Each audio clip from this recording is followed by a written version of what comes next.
Tell me how much you know. Miss Ann Collins was dead before the act of double indemnity clause in his policy. Won't find out. You could have saved yourself a trip for we. Now, I'll tell you when off a canyon road a little after 10 o'clock. That. Coroner's report 2 hours when the accident occurred. There's a blunt instrument. Someone... 2 hours later, that car drops off his wife. Apparently wasn't home. He brought her home about 11. That's Jack's. Cab picked her, drove them home. She's been into her, doctor says. We drive over there and see her any time now. Drive over there? Oh, man, that's about 5 miles nearer them. Only some people live there up the top of Little Canyon. Narrow. There's a lot of quick turns first turn. Uh-huh. Crash. Is he the only one who heard of this? That's not too surprising, though. Up the top of the canyon. It's naked at the first turn of the road below Collins. No one lives in between them. After Pinkert, there isn't much rest of the way into Manitou. Pretty isolated. The road is, but it comes out right on Manitou's main drag. If you know how to handle that road, you could get right in the center of things in 3 minutes. Suppose we go out there, see Mrs. Collins. You can see the layout yourself. Fine. Oh, does she know yet that her husband was murdered? Yeah. Doc told her a little while ago.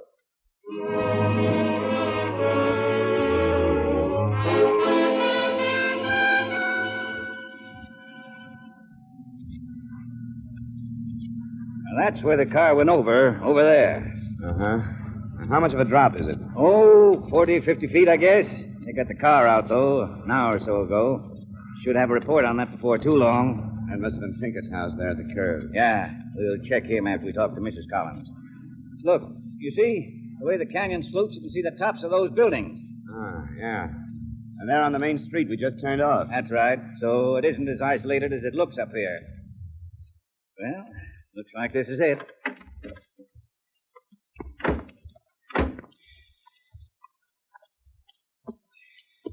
This altitude will cut your wind. Oh, I got to live 5 or 10 minutes up here. Never noticed it. Takes a while to get used to it, all right. Yes? Lieutenant Anders, to see Mrs. Collins. Oh, sure. Come in. This is Mr. Dollar. Hello. How you I'm doing? Ralph Turner, Aunt Delia's nephew. She's this way, living here. Aunt Delia, this is Lieutenant... Lieutenant Anders, Mrs. Collins, Colorado Springs Police. Oh, yes, Lieutenant Anders. And this is Mr. Dollar. He represents your husband's insurance company. I see. Mrs. Collins? Well, sit down, gentlemen. Ralph, please, all of you. Where's your mother, Ralph? I think she's in the kitchen. She thought you ought to try to eat something. Oh, my. Tell her not just yet. Tell her I'd like for her to be here. All right, Aunt Delia. Well, none of us know what to do, you know. It's just unbelievable. We're very sorry, Mrs. Collins. Thank you. Now, is there some question about the insurance, Mr. Dollar? No, not really, Mrs. Collins. Since the accident wasn't the cause of your husband's death, there's no question about it at all. I'm just here to get a complete report for the company. Well, I know Maynard was very prompt about payments. The policy's in order, Mrs. Collins. Oh, this is my sister, Mrs. Turner, Lieutenant Anders, and Mr. Dollar. Oh, how do you How do you do? do? I imagine these gentlemen want to ask some questions, Ada. I wanted you and Ralph here in case I forget anything. Oh, of course, dear. Anything we can do. You got back to the house at 11 o'clock last night, Mrs. Collins. In a taxi, I understand. That's right. I've been gone all evening. Since, well, it must have been around 7, wasn't it, Ada? Just about exactly 7. You see, our Thursday nights are a regular ritual with us. They always time out just about the same, don't they, Ralph? Yeah, just about. Ada means we do the same thing every Thursday night. She and Ralph call for me about 7. We have dinner in Manitou, then go over to the Springs to the Pueblo to see a movie.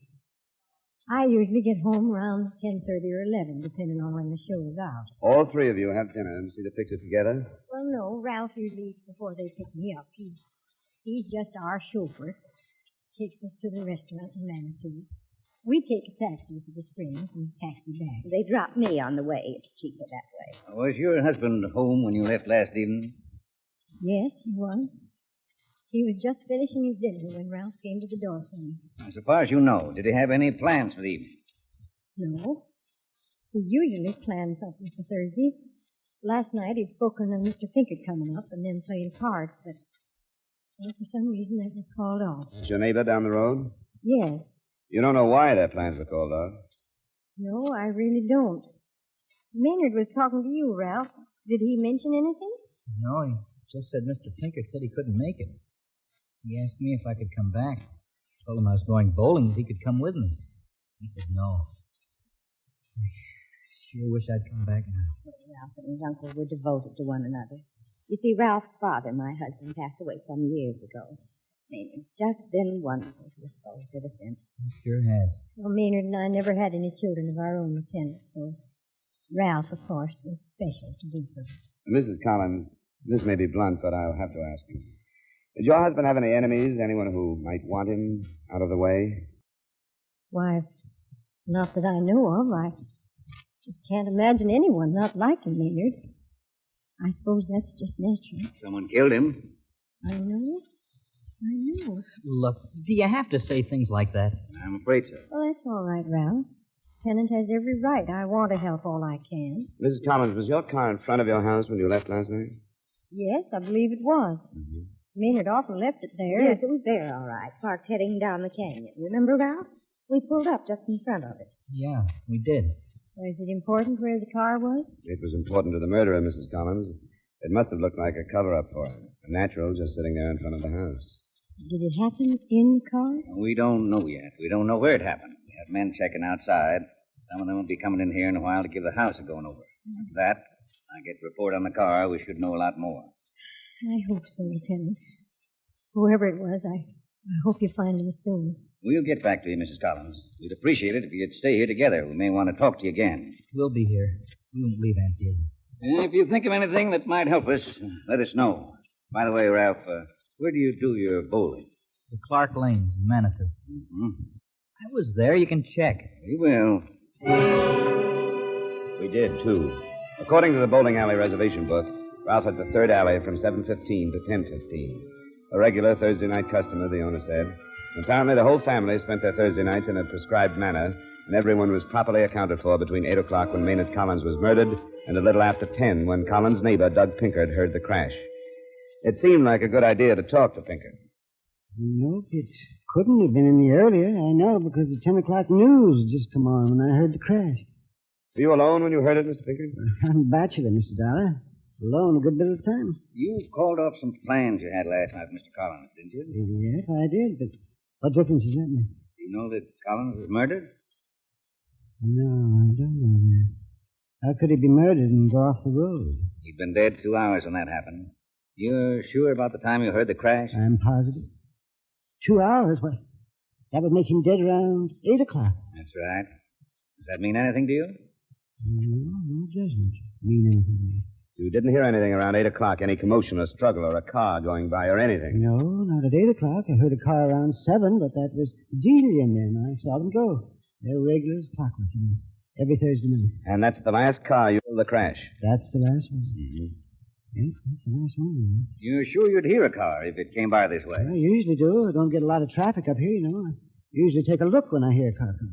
Well, maybe there's another road out of here. Is there, Mr. Pinkard? No, this one sort of peters out up above Collins's. The only way to get up to Collins's is up this road here. How well do you know the Collins? Well enough, I guess. I've been up to his house a lot. Mostly when she isn't there. I always had an idea she didn't care much for me. Then I'm not used to women around. Just don't know how to judge them. You knew Mr. Collins better then? Oh, yes, lots better. And I liked him. I liked him a lot. I'm just real sorry. Would you say they got along all right? Do you think they were happy together? You talked to Dee? Yeah. You talked to her? She said they got along all right? She implied that, but I'm asking you, not her. Well, maybe they did. Like I said, I'm not used to women. I just don't know how to judge them. You don't think they were happy together, Mr. Pinkard? Well, maybe they were. I don't think it was serious, though. Sometimes they fought about things. How do you know that? Well, Maynard told me mostly. And then a couple of times I wandered in up there. Maybe going at it a little, you know. About anything in particular? No, I wouldn't say so. I don't remember anything in particular. I try to stay out of things like that. Just getting along. Did you ever hear them going at it about money? Oh, I guess, yes. Yes, money. Well, that's all. I was fixing to go for a climb. That's the way I spend most of my time, you know. No reason why I shouldn't go now, is there? Mr. Pinkard, do you have any idea who would kill Mr. Collins? No. I can't think of anyone who'd do it.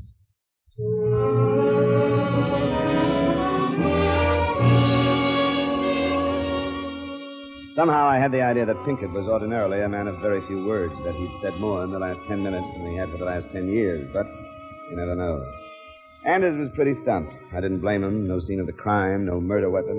No one wanted Collins dead. It wasn't going to be easy. Back at headquarters, a new development was waiting for us. His name was Clint Bingham. I run a service station in Manitou. Maynard, Mr. Collins, called me about 7:30 last night. Told me he had a flat tire and wanted me to come change. I was low and had a couple of customers, and if they might come up when it goes up for the night, and I did. What time was that? It was right at 8 o'clock. Wow. Well, I get up there, knock on his door, lights around the house, and then comes the door. Figure he's gone somewhere, and look back.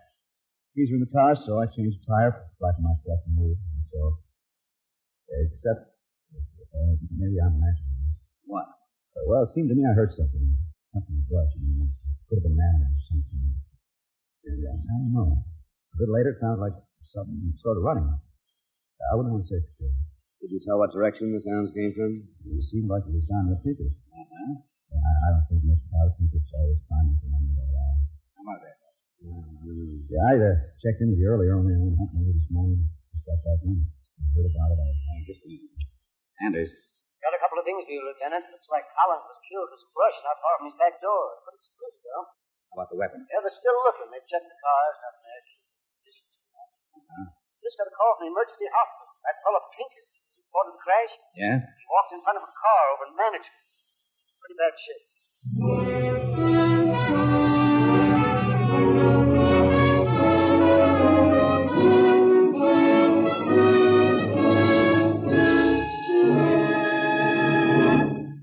We will return to yours truly, Johnny Dollar, in just a moment. If you're in the market for a Sunday night date, here are a few suggestions. Matter of fact, you needn't take your pick. You can date them all. Marie Wilson and Kathy Lewis on My Friend Irma. Eve Arden as our Miss Brooks. Mary Livingston on The Jack Benny Show. Briny Tempered Sapphire on Amos and Andy. And Janet Waldo as Corliss Archer. Stay home tomorrow night and date the whole gang over most of these same CBS radio stations. Now with our star Edmond O'Brien, we bring you the second act of yours truly, Johnny Dollar.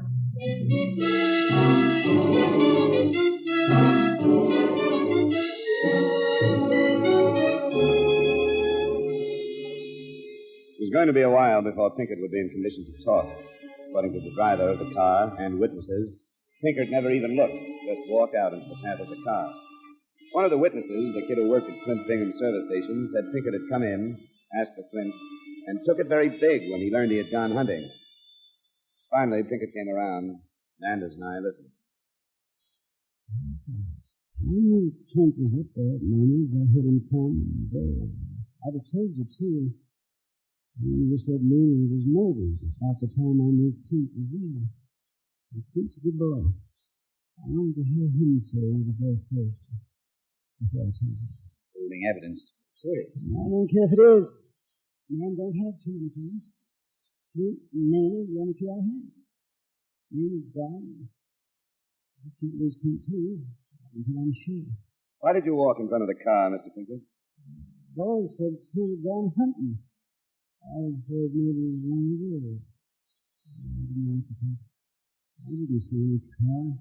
Clint says he heard someone running near your house when he was changing Collins' tire. Is that you, Pinkett? It was not. I never left the house last night.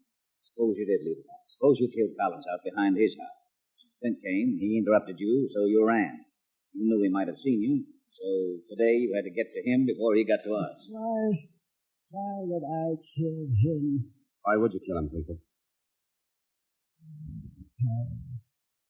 Ask her, Vigo. Ask her what they thought about yesterday. Gorrell was coming. I'm not going to say that. The doctor motioned us out of the room. Anders wasn't buying the quarrel or anything else much that Pinkett had said. He decided to stay at the hospital until Pinkett could talk again. With his permission, I went back to Delia Collins. She was alone. I sent Ralph and Ada home for a change of clothes and the rest. I'm stronger now, and the strain's been so much for him. Oh, I'm sorry to hear about Mr. Pinkett. Mrs. Collins, he says you and your husband quarreled yesterday. Why, we did. Oh, it wasn't a quarrel exactly. I had my opinions, and Maynard had his.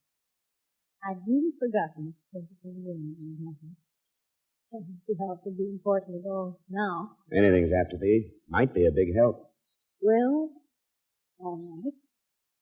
I'm glad Ada and Ralph aren't here. It's better. I'm afraid it would hurt them. Maynard had such plans for Ralph, but I tried to tell him no one could live up to what he expected of him. Ralph's not much of a student, and Maynard was paying his college expenses. Yesterday, I guess Maynard went over to talk to the dean. Colleges in town? Yes, in Springs. Maynard said the boy wasn't trying. The dean didn't think so either. Well, I took Ralph's part. I guess I always have. Anyway, Maynard said he told the dean to take the boy out of school and he wasn't footing the bills anymore. I must admit, I was very upset. I just don't know half what he said. You remember, did your husband say whether or not he told Ralph? No, he hadn't told him. I begged him not to. He said that was up to the dean. I thought maybe he'd send him down there and change his mind.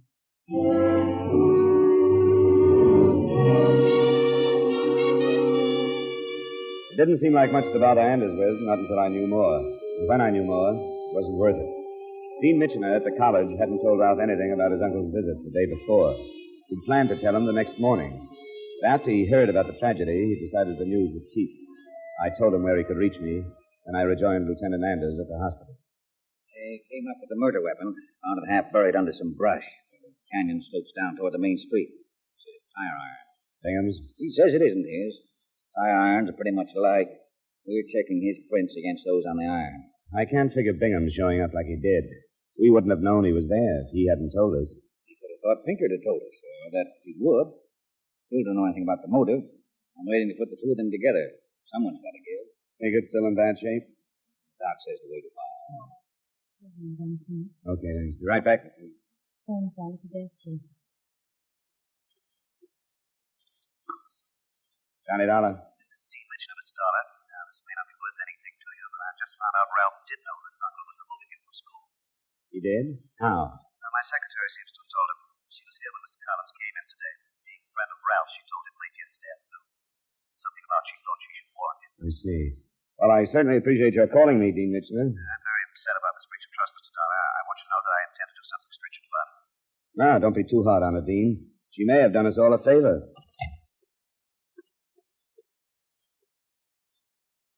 And as Ralph did know Collins was taking him out of school, Dean's secretary told him. He did, huh? It's the nearest thing to a motive we've done. Yeah. How about the bowling alley? It was there 3 hours last night. I'd like to check there again, if it's okay with you. Go ahead. I'll try anything. I'll have them picked up and brought here.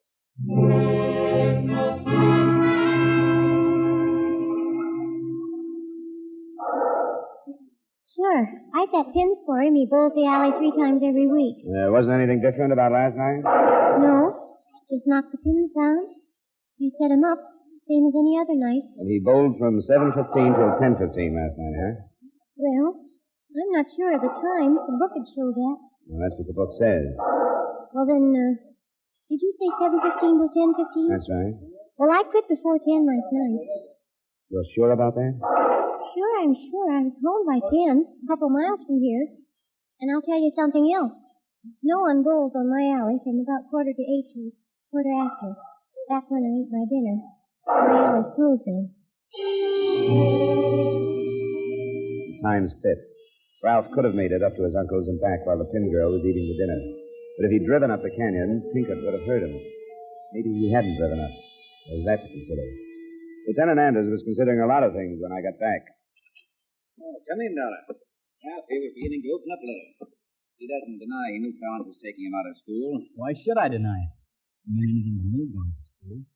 Uncle Maynard's idea in the first place. I'd have to have a better reason than that to kill him. Did you have a better reason, Ralph?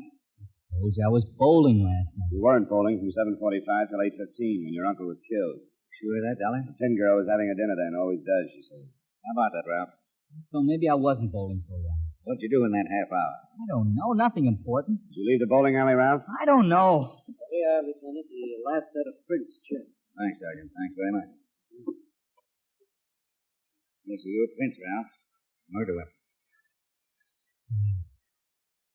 It didn't have anything to do with school. That's the bowling alley, all right. Couldn't stand just walking around knowing what I knew. Then he got a hold of me. Ran out to the car, grabbed for something heavy and went up there. Walked up. Did you walk past Mr. Pinkett's? No, not the road. I climbed the canyon. Pinkett always knows who comes and goes. I got up to the back door of the house.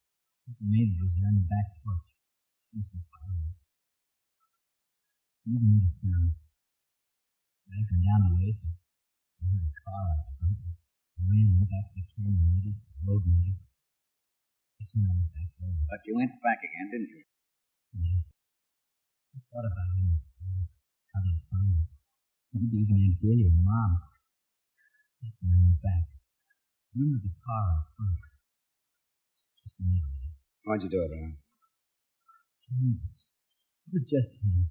He was being such a generous guy, always paying the bills. Everybody ramming down my throat all the time. I knew he wasn't so great. I knew about him and women for a long time. Sorry for Aunt Delia, that was wrong. So I found out he was bothering Mom. I had to kill him.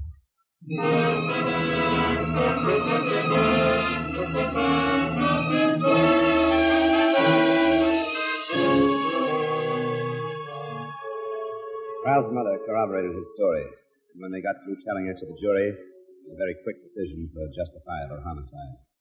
Expense count item 2, $175, transportation back to Hartford. Miscellaneous expense account total, $310. Remarks? The company need only pay the straight life value of the policy. The double indemnity clause was never even a factor in the case. In view of the real factors involved, I can wish that Maynard Collins had gone over that canyon in an accident. It would have been cleaner and kinder all the way around. That's truly Johnny Dollar.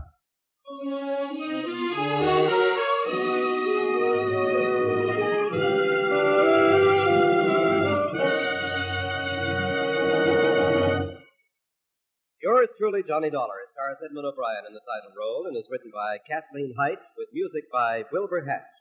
Edmond O'Brien can now be seen starring in the Paramount Pictures Technicolor production Silver City. Featured in tonight's cast were Ed Begley, Gil Stratton Jr., Jeanette Nolan, Virginia Gregg, Howard McNear, and Hy Everback. Yours truly, Johnny Dollar, is transcribed in Hollywood by Jaime Del Valle.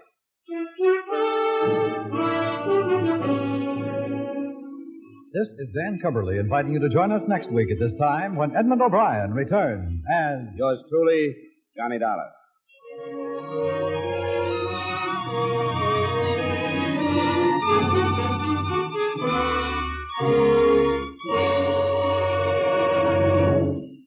This is Edmond O'Brien again. I'd like to speak to you for a moment about one of the most important duties of American citizens. Today, every American has an opportunity to share in our common defense effort. And right now, this opportunity has become a duty for all of us.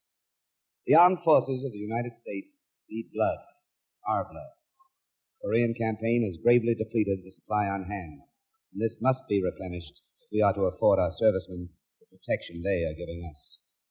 No matter what your age, sex, or station in life, you can contribute to American defense by donating a pint of your blood to the men of your Army, Navy, Air Force, or Marines.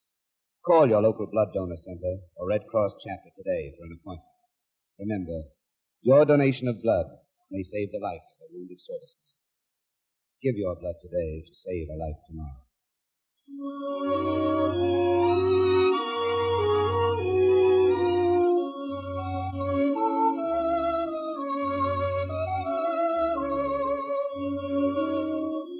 A little earlier, we mentioned the ladies who'll be on CBS Radio tomorrow night. Now, here are the men. My friend Irma shares her lazy boyfriend Al with one and all. If you like 'em older, there is Professor Kropotkin. For a date that's shy, try Mr. Boynton, the object of Eve Arden's affections, as our Miss Brooks. Enjoy the fun with these men on most of these same CBS radio stations tomorrow night.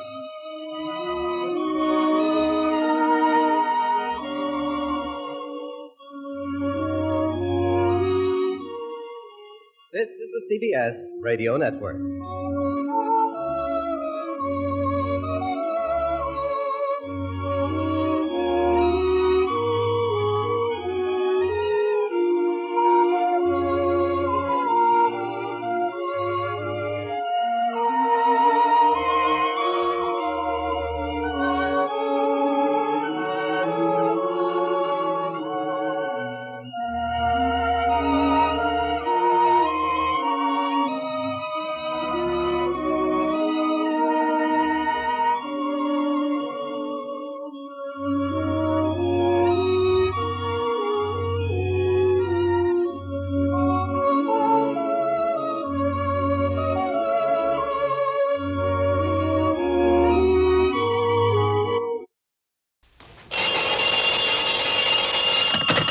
Johnny Dollar. Hi, Johnny. This is Harvey Wakeman. Well, You know, Harv. it's State Unity Life down here in New York. Sure, I know. How are you, Harv? Great, Johnny, just great. But listen now, I got me a problem. Well, you're not alone in that. Or rather, one of my clients has. Ever hear of a man named Thomas Rayburn Morgan? No, I don't recall No, him, I guess you'd have no reason to. He's a broker, Johnny, a stockbroker.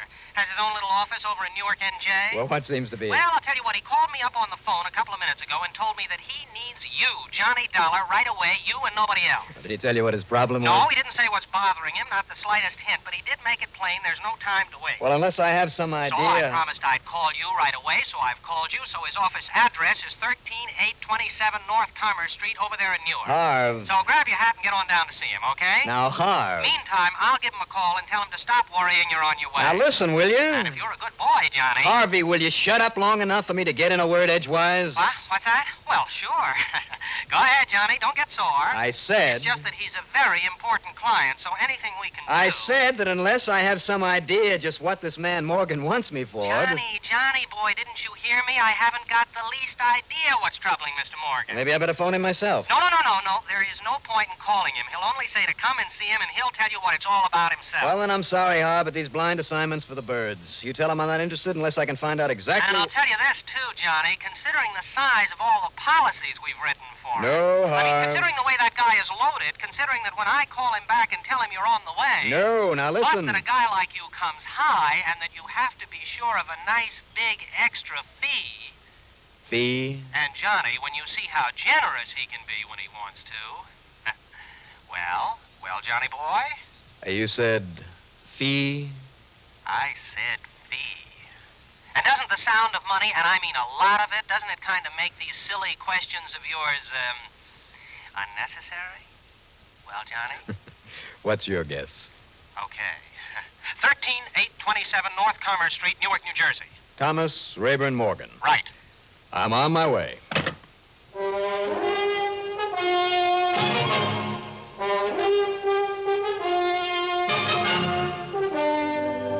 The CBS Radio Network brings you Bob Reddick in the exciting adventures of the man with the action-packed expense account, America's fabulous freelance insurance investigator. Yours truly, Johnny Dollar.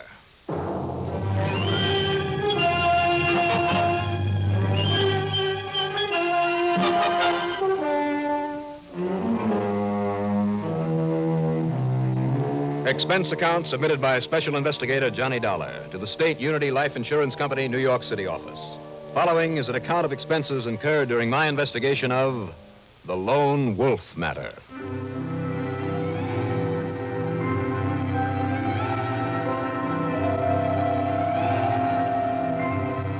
Expense account item 1.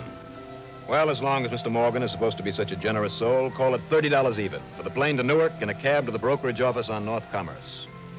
Mr. Morgan turned out to be a friendly, distinguished, prosperous-looking man of about 50. But he also looked more than just a little worried. Sit down, Mr. Dollar. Sit down, please. Right, Mr. Morgan. Thanks. No. I'm the one to say thanks. I mean to you for coming here. Strictly speaking, this is not an insurance matter, but to tell you the truth, you're the only one I know of who might be able to help me in this situation. Now, why is that, sir? Well, I mean, help me with a proper regard for its confidential aspects. You see, I haven't dared to contact the police about this matter, not even the authorities down there in Philadelphia. Now, why Philadelphia? Well, that's where the letter came from. What letter is that, Mr. Morgan? You see, if the facts were to become public knowledge, well, it could mean only one thing. Complete and utter ruin. Not only for me, I don't care about that, but for my family, my wife, and 2 splendid young sons. I suppose you tell me what it's all about, sir. But I must be sure, absolutely sure, that I can depend on you to keep this completely confidential. Believe me, I'll pay you well for it, very well. Just go ahead, sir. All right. Here, read it for yourself. Okay. Dear Thomas, or should I say Danny Fairland? Danny Fairland? That was a name that I used when I was younger, and but read on, please. All right. You may be surprised to hear from me after all this time. That doesn't mean I haven't kept myself well informed about you. Ever since that day some years ago, when our little investment scheme took a sizable sum of money from a handful of gullible suckers. You've done well, Thomas. I'm sure your share of the money is what started you so nicely in your present business. Is that true, Mr. Morgan? Just read on, please. All right. However, I was somewhat less fortunate. And especially recently, things have gone very badly for me. But I am certain you will be only too glad to help me out. Let us say for the sake of our old friendship. And because so far I have never revealed the details of our illicit enterprise to the authorities or anyone else. After all, I fully realize that such a revelation, just what such a revelation might do to you, my friend, to your business, and of course, your nice family. Now, in view of your being in a position to help me, what I suggest you do is this. Make a couple of withdrawals from your bank account in cash until you have, say, $10,000 on hand. For a man of your means, this shouldn't be too difficult, nor take very long. I'll contact you as to where and when you may deliver this money to me. It's out-and-out blackmail. Read on, sir. One other thing, being a man of conscience and having been always afraid that sometime I might die without opportunity to get a crime off my conscience, I have carefully written it out in all detail, including, of course, your part in it. I have given this to a friend in a sealed envelope. Needless to say, should anything happen to me, any trouble of any kind, this friend would immediately turn it over to the newspapers. Do you see? Thomas, I shall call you shortly. There at your office. Rather than needlessly bother your fine family. Your old friend, H.B.W. That's very neat, Mr. Morgan. Neat, Mr. Dollar. And just who is H.B.W.? His name is Henry B. Wolfe. And this crime he talks about? A most reprehensible stock swindle. But I was young and inexperienced when he proposed it to me. It simply looked to me like an easy way to accumulate money enough to start this business. And I thought without hurting anyone. But it was wrong, and we took thousands from innocent people. Then aren't your skirts just as dirty as his, Mr. Morgan? Well, no, not quite, Mr. Dollar. Well, I mean, except for this blackmail bit. No. Because at the time, I kept a list of all the people we'd defrauded.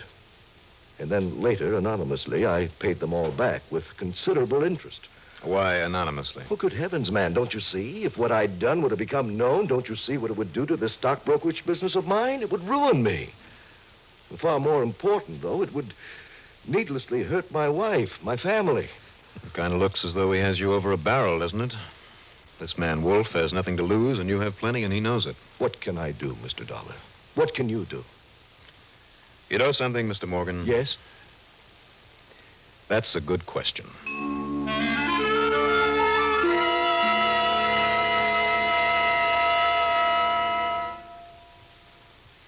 Johnny Dollar's adventures take him to many out-of-the-way places around the world. CBS News takes you to every corner of the globe, where trained reporters are constantly on the alert to bring you accurate accounts of what happens the very minute it happens.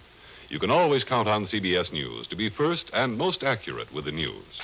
Hear expanded CBS News on CBS Radio every hour, on the hour, every weekday. It's your clue to what's new everywhere. We'd also like to remind you that today begins National Hospital Week. During the year, 1 out of every 8 Americans receives some type of hospital care. In addition, your community hospital stands ever ready to serve you in case of a disaster or an epidemic.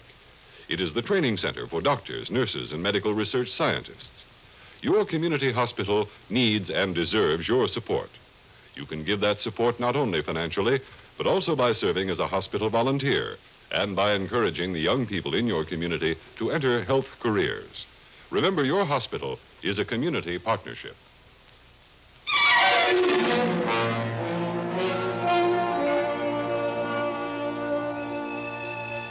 Morgan convinced me that he was telling the truth. That his ex-pal, Henry Wolfe, had engineered the stock swindle some 25 years before. That he himself had made complete restitution, and then some, for his part in the affair. But how to locate this Henry B. Wolfe? The only helpful information on that letter was a Philadelphia postmark, and Philadelphia is a pretty big town. But he said that he would telephone me, Mr. Dollar. Yeah, I know, and tell you where and when to hand over the $10,000. Now, have you done that? Done what he told you to? Drawn the amount from the bank? Well, what else could I do? If I set the police on his trail, if he's arrested and jailed, his friend will release the sealed envelope to the press, and I'll be ruined. And if I myself try to stop him in any way, I mean, when I deliver the money to him, the same thing will happen. Stop him? You mean by putting a bullet through him, something like that? Believe me, if it weren't for my family, Mr. Doc. Oh, no, I don't mean that. I just couldn't do a thing like that. But what can I do? Just pay him off is what it looks like, doesn't it? $10,000? That's right, and when he runs out, another 10,000, and another, and another. He'll have the same hold on you in a year, and 10 years that he has right now. Then you must do something to stop him now. And you must do it now. Okay. How's about letting your secretary go out and pick me up a handful of magazines? Magazines, Mr. Dollar? What for? Well, Wolf said that he'd call you here at the office, didn't he? Yes, he did. So right here is where I'm staying. But, Mr. Dollar, Any better ideas? Until we find out where and when and how he wants that money? I see. And when we do? That depends. Now, how about her getting me a stack of reading matter?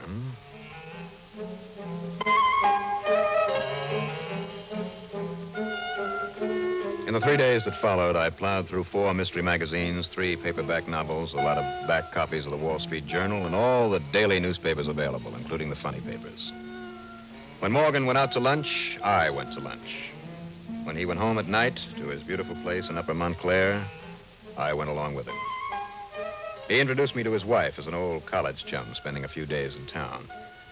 But I think Mrs. Morgan kind of wondered why more of our small talk wasn't about the old school tie.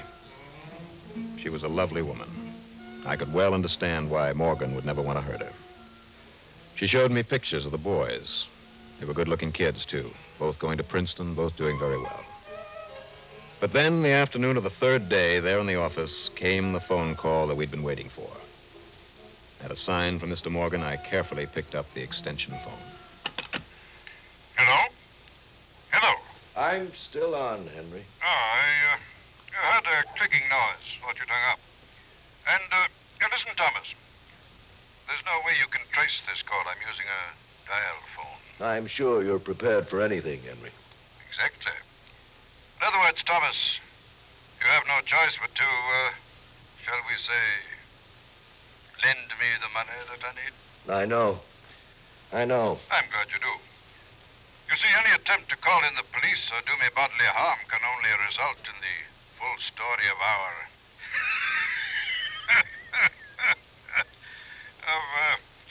your transgressions being released to the newspapers. Yes, you've made that very clear.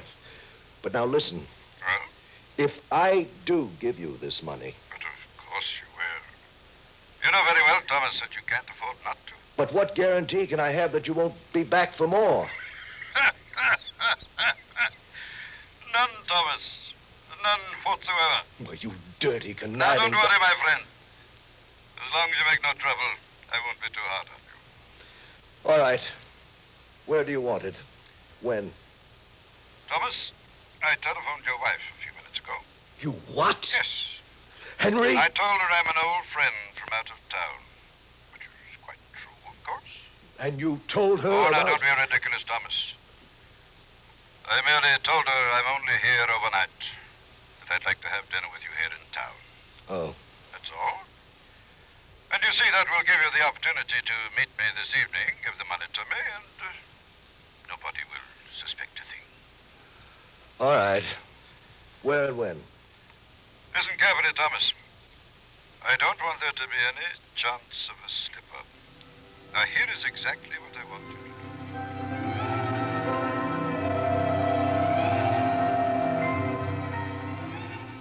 Well, now we know. Yeah, Mr. Morgan. So I'll be leaving you now. Leaving me? But you heard what he's told me to do, to meet him tonight with the money. And if I were you, that's just exactly what I would do. But good heavens, Mr. Dollar. Your pal, Wolf, is a real clever fellow. It looks from here as though any interference in this plan of his from anybody can only end up in disaster for you. Well, doesn't it? Yes, of course it does. But you... Well, I thought that somehow you could help me. Just take my advice and be there in Monroe Park tonight and hand over that money to him. So long, Mr. Morgan. No, please, Mr. Dollar. See you sometime.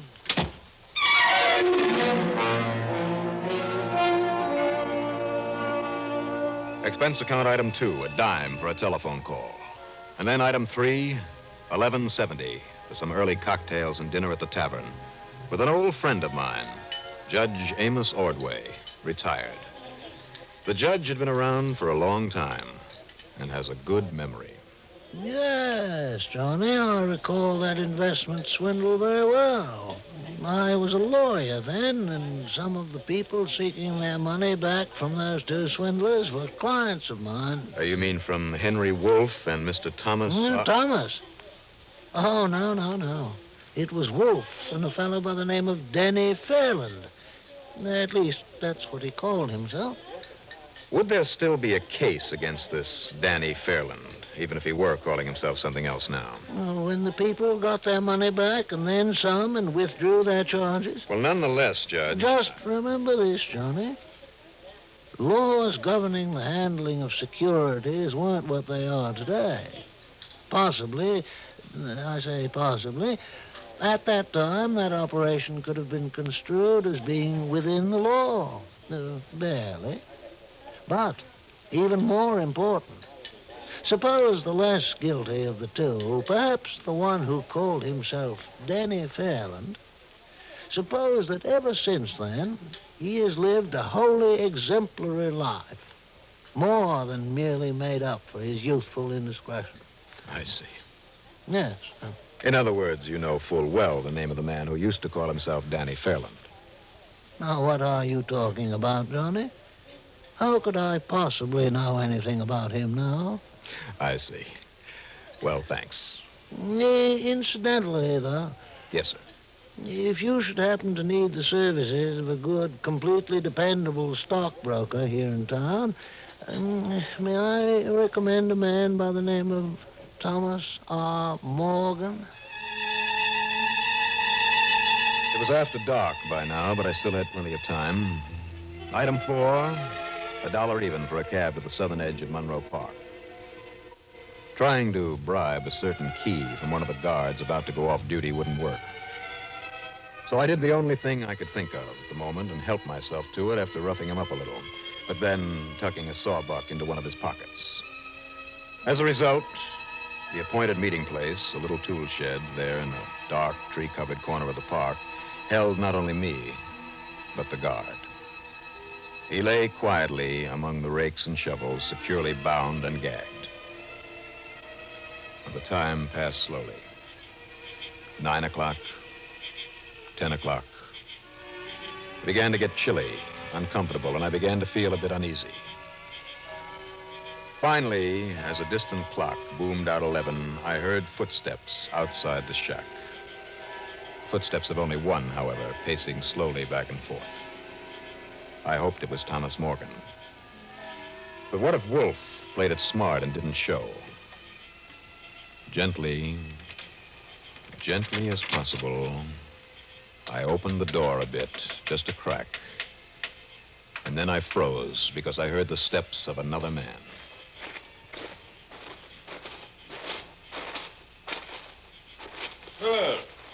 Good evening, Thomas.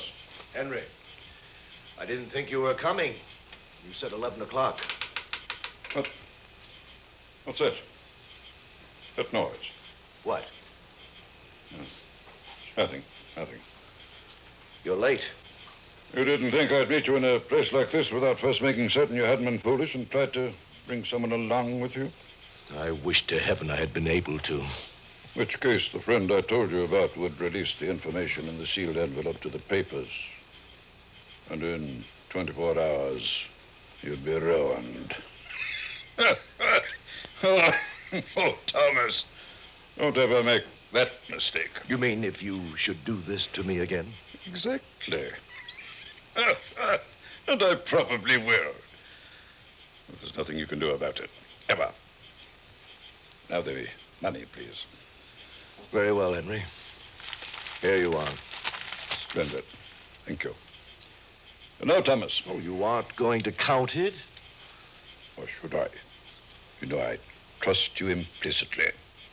Even as you can trust me. You now leave by the south gate and go home. I'll just wait here to be sure that you do. Good night, Thomas. Oh, not bad for an evening's work. Not bad is right, buddy. That is for me. I'll take that dough from you. Come on, come on. Thanks. Who are you? Blackmail racket, huh? What are you talking about? What I heard from inside the shack. Put down that gun now and listen to me. Nah, you listen to me, buddy. You got that poor guy on a string, so maybe I can take him too, huh? You? Sure. Who are you? Somebody's holding some dope on him in a sealed envelope, huh? No. That's what you told him. So if I get the envelope, whatever's in it, I can put the B on him too, huh? No, please, you don't understand. No, and whatever it is you know about him, you're doing okay. And now, friend, when you lead me to that envelope, I'll have a racket of my own, right? So, buddy, if you want to stay alive, you take me to that envelope. But there is none. You lying bastard. No, I'm not. That's the truth. And put that gun away. Now, listen. You don't produce that envelope for me, all I got to do is blow your lying head But off. I tell you, there is none. That was just a bluff to keep him on the hook. I swear it. That was only a bluff. You think for a minute I'd ask anyone else in with me on a thing like this? You mean you're just a lone wolf? Mr. Wolf? Believe me, I'm the only one. How do you know my name? It happens to be my job. My name is Johnny Dollar. Investigator? That's right. Your friend Morgan is a client of mine. Oh, I see. Now, should we take a little walk? Why? Are you kidding? You're all through, Wolf. Am I? You bet you are. That's where you're wrong, Dollar. You're forgetting that the only names connected with that stock swindle years ago were yours and that of a man who called himself Danny Fairland. Yes, and Danny Listen, Fairland... if a crook like you tried to claim that today Danny Fairland is somebody else, you think anybody believe you? Yes. Because, Dollar, if I tell what I know... You'll only hang yourself. Not for the swindle that nobody cares about anymore, but for this blackmail bit. As for any tales about the past you might think of telling, you can take my word for it, they'll never hit the papers. You see, I know a judge. Well, Mr. Wolf, turn him in. Take the chance that he might be able to hurt Thomas Morgan, or let him go with the full knowledge that I could prove a charge of blackmail against him. What would you have done? Oh? Well, that's just exactly what I did. Expense account total, including incidentals, $88.40. Yours truly, Johnny Dollar.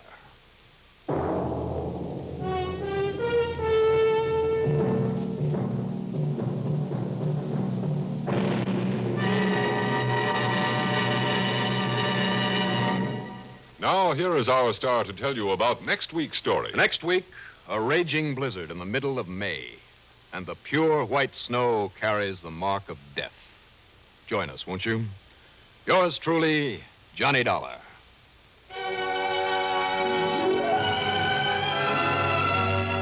Yours truly, Johnny Dollar, starring Bob Reddick, is written by Jack Johnstone, produced and directed by Bruno Zerato Jr., musical supervision by Ethel Huber.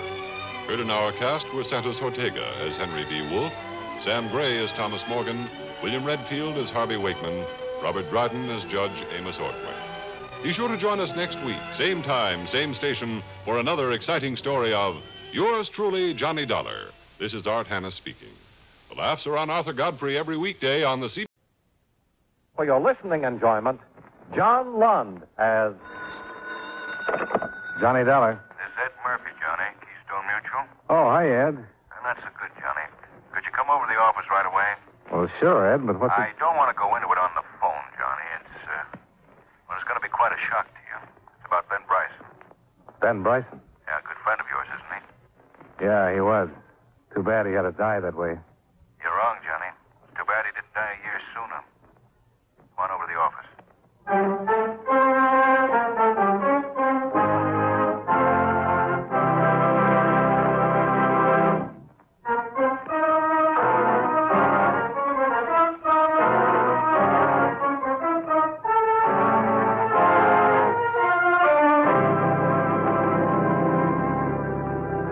Expense account submitted by Special Investigator Johnny Dollar to Home Office, Keystone Mutual Assurance Company, Hartford, Connecticut. The following is an accounting of expenditures during my investigation of the Ben Bryson matter. Expense account item 1, $2.40. Taxi fare from my apartment to the Keystone building and the office of Ed Murphy, Vice President. I thought as much of Ben as I would my own son. I watched him work his way up to the top job in this company, Chief Adjuster for the West Coast, head of our San Francisco Claims Office. Not bad for a young man. I was proud of Ben. Yeah, I know, Ed. And then that accident last month. Foggy night, he missed a curve. Drove his car off a cliff into the Pacific Ocean. And that was that. The end. Only it wasn't the end, or you wouldn't call me over here. No, it wasn't, Johnny. Within 2 weeks after Ben's death, we started getting complaints from some of our clients out there. Demands for adjustment on claims Ben had reported paid weeks before. Requests for settlement, so on. We couldn't figure it, but we went to work quietly, and we found out. Oh? You found out what? Ben's accounts had been doctored for a long time, Johnny. They were short, way short. In the months before he was killed, he'd embezzled nearly $80,000 from the company. Not Ben Bryson, Ed. Anybody else, yes. But money never meant anything to Ben. Johnny, here's a ticket to San Francisco. Plane leaves in 2 hours. Now, wait a second, Ed. I think I'd like to pass this one. Yeah, so would I, but we can't, you know that. Left a lot of questions, Johnny. They've got to be answered. And $80,000 of the company's money is missing. Has to be accounted for. Yeah, I know, but maybe you ought to get somebody else, Ed. I'd be awful grateful if you'd do it, Johnny.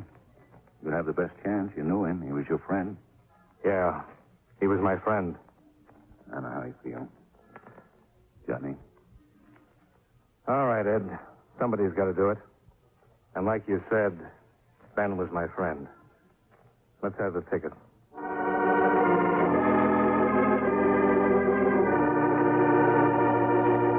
Expense account item 2, $8.90.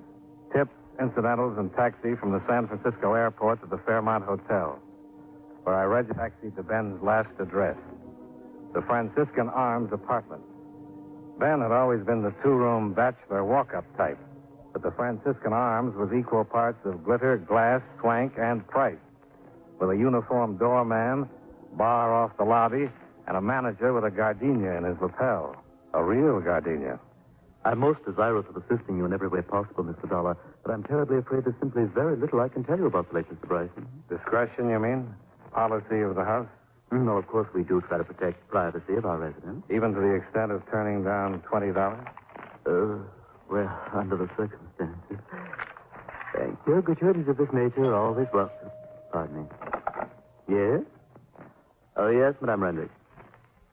Yes, I'll send one of the boys up, little Coco. Yes, right away, Madame Rendrick.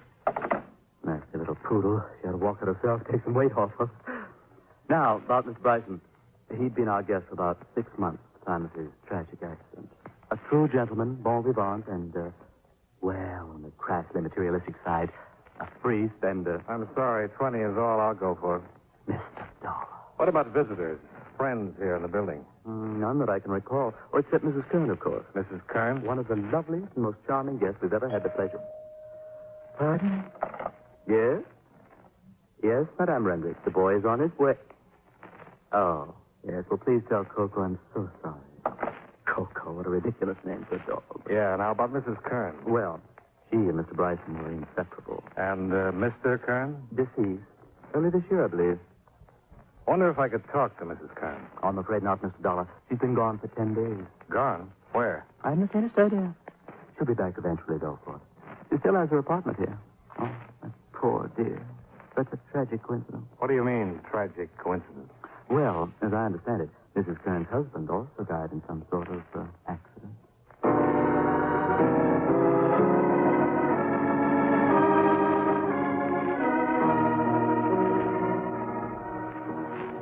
Sure, I've been tending bar here for 2 years, Mr. Dollar. I was here before Mr. Bryson moved in, and I'm still here now that he's gone. I guess I knew as much about him as a bartender usually knows. If you were his friend, though, how come you're asking me the questions? Well, I hadn't seen him for quite a while. He got out of touch. You know how it goes. Yeah, friends drift apart. It's a mixed-up world, getting more mixed up all the time. Oh, yes, sir, the usual. Wants a double martini. Always wants a double martini. Yeah, Mr. Bryson spent a lot of time in here. Always with Alvy, of course. Alvy? Mrs. Kern, young widow that lives here in the building. Everybody calls her Alvy. You know, makes friends easy. And one of her friends was Ben. The main one. With her every night. I guess he was nuts about her. He was nuts about something. Well, can't say that I blame him. You ought to see her. Personally, though, I'd hate to be married to a doll like that. He'd go right through a man, leave him high and dry. A doll like that's born to be a widow. Was Ben in here the night he was killed? Yeah, left about 9. 2 hours later, he was dead. He left alone, I suppose. No, Alfie was with him.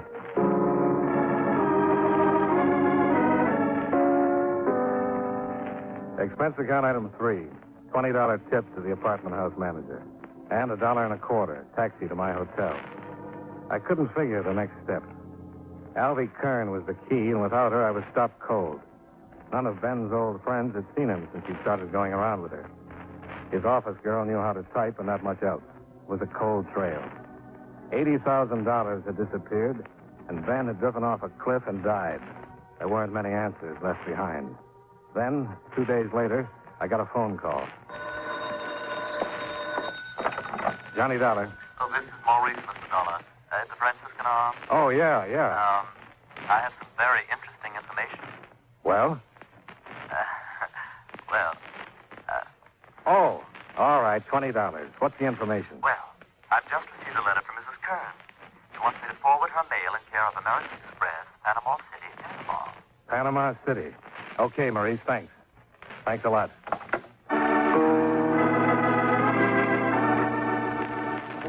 Expense account item 4, $92.47. Hotel, telegrams, and incidentals in San Francisco. Expense account item 5, $267.20. Airfare and incidentals to Panama City, Panama.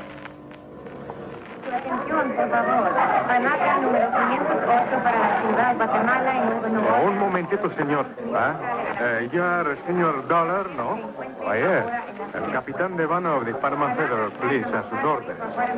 We have received your radiogram, senor, and I have been instructed to cooperate with you intentionally. Oh, good. What about Mrs. Kern? Had any luck finding her? But of course. She's registered at the Hotel Primestro. Most unusual. It is small, located on the waterfront. One would think to find her in surroundings more cheap. Is she alone? So I am informed. So, what are your plans, Senor Dollar? Well, I want to talk to her first. After that, we'll see. I'll check with you later, Captain.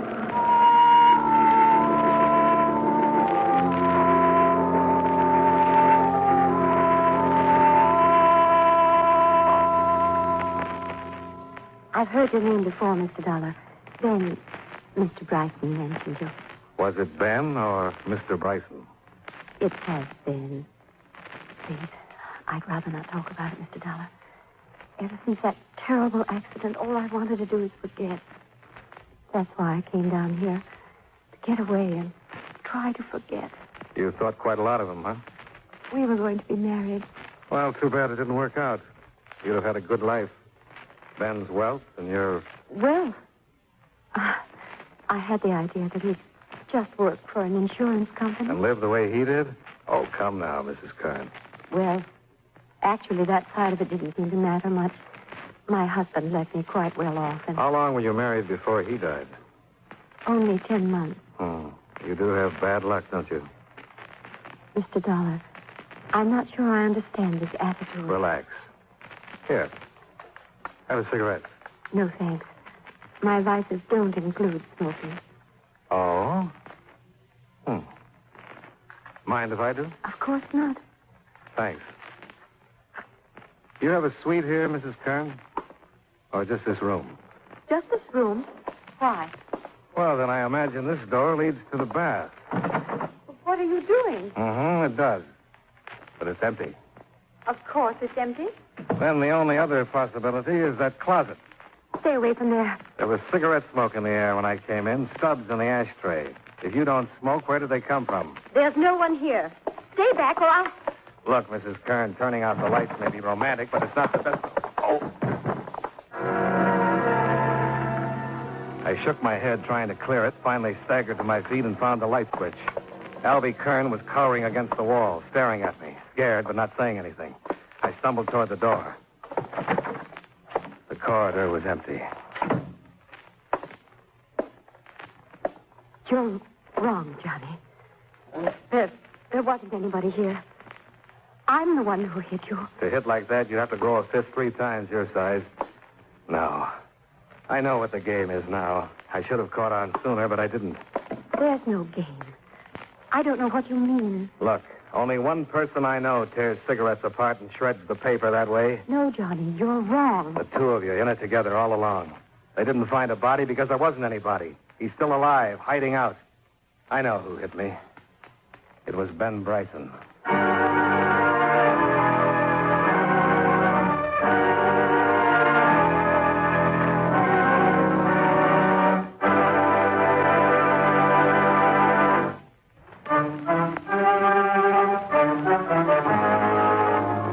And now, with our star, John Lund, we bring you the second act of Yours Truly, Johnny Dollar.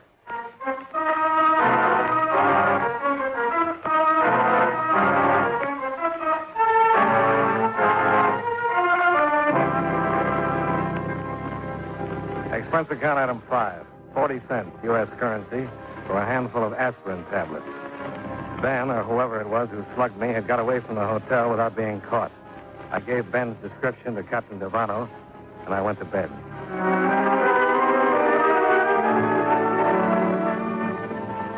At breakfast in the morning, I still hadn't heard from Devano, but I did get a repeat performance from my other little playmate.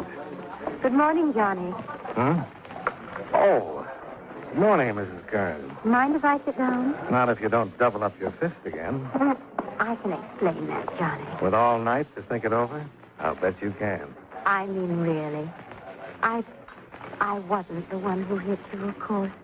It was silly to claim such a thing, but it wasn't Ben either, Johnny. You don't mind if I call you Johnny. I mean, you were a close friend. All right, Mrs. Kern. If it wasn't you and it wasn't Ben, who was it?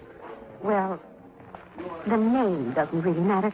Let's just say it was a friend who'd rather not be brought into the picture. And let's also say that wasn't a bad attempt. But I still don't buy it. It's true, Johnny. Ben was drowned in San Francisco when his car ran off into the ocean. He's dead. He can't be dead in San Francisco and still be tearing up cigarettes in Panama. I did that. I didn't smoke them.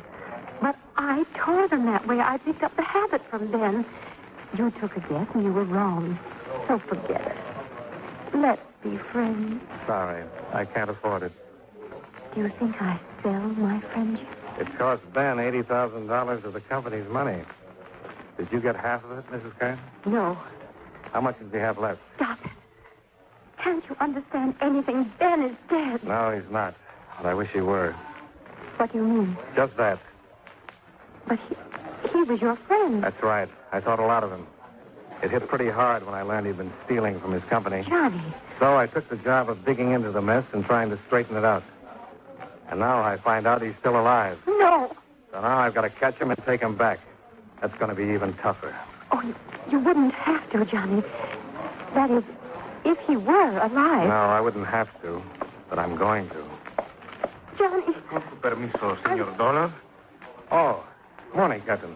It is possible to speak a word with you, Senor. Sure. Excuse me, Mrs. Kern.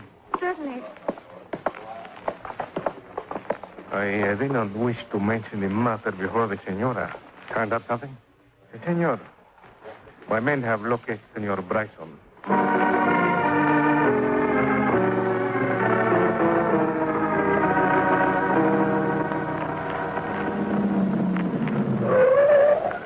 Here? This is the place? Si, senor. This man is leaving one of the little fishing boats which are tied to the embarcadero. The number 3 one, which is blue painted, you see? Yeah, I see it. Well, it sort of figures. If he wanted to hide out, this would be safer than living in a hotel. You're pretty sure it's him, huh? Yes, sabe, senor, but I think so. Miguel Pascaro, who is on the boat, said this man from 1 month ago and paid plenty money just to live on the boat tied up at the shore. And he is like you described, senor. I think so. All right. I'll go on board and talk to him. I think it'll work better if I go alone. Si, senor. I wait for you here. Good.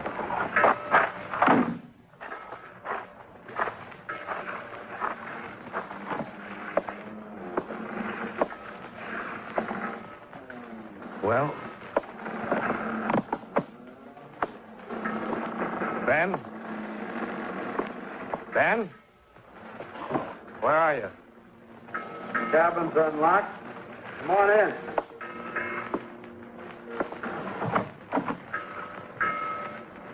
Well, it's been a long time, Ben. Come in, Johnny. Have a seat. Thanks.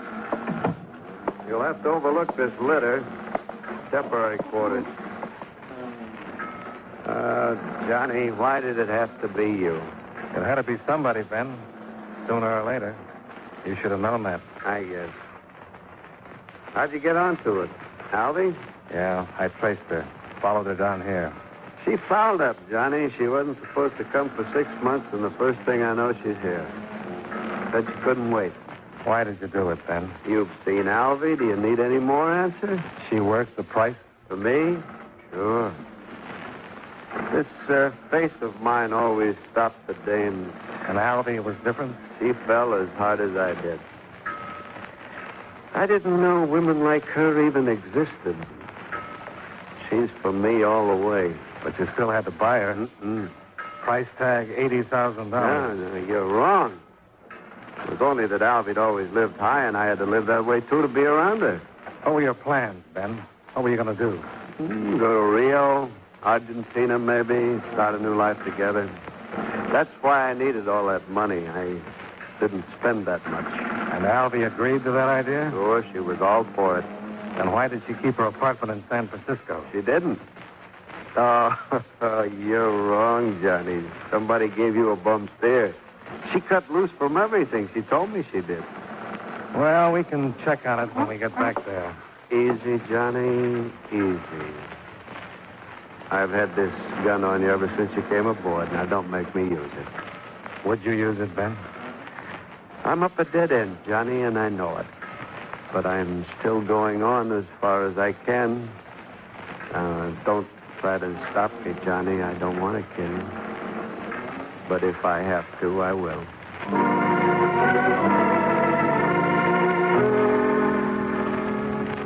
I let him go.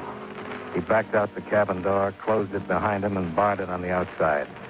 I heard his steps cross the deck and run along the wharf. And I waited for Captain Devano to call out, challenge him. But the only sound was a car motor starting up and speeding away. Then I heard somebody come running down the wharf. Senor Dollar, are you there? Yeah. Get the door open. Where is he? What happened? He's gone, senor. He takes the car. It is me to blame, senor. I'm not alert before I know... Oh, never mind. Where's the nearest telephone?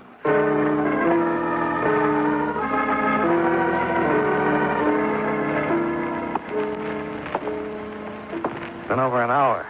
I should have found him by now. Oh, they will, senor. In Panama, we do not have so many roads, and they're all, blockaded. Well, he might have slipped through before we got to a phone. Oh, there was no time at the hotel. They say he...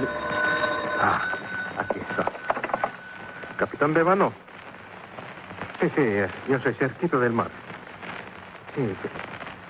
No. What is it? Qué lástima, sí. Cuídelo bien, ¿eh? Vamos ahorita. Adiós.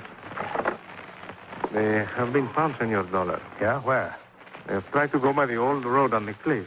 It is too dangerous. They have missed the curve and go into the ocean. What? The car is under 10 meters of water. There is no signs of life. Expense account item 6, $92. To charter a power launch and hire the services of a diver.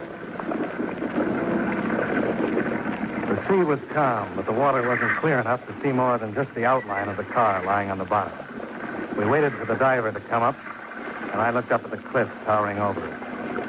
There'd been another cliff like that in San Francisco. Yes, senor. He's coming up. Oh, good.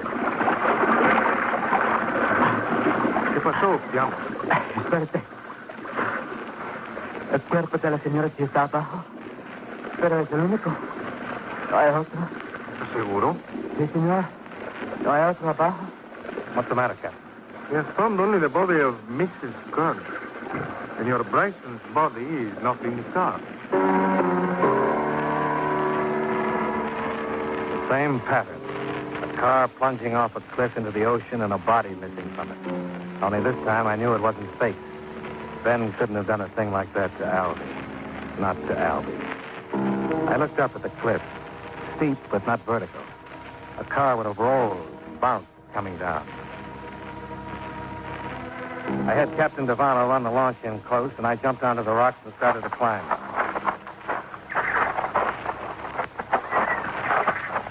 I'd made it halfway to the top before I found him, lying jammed in a crevasse, broken and dying.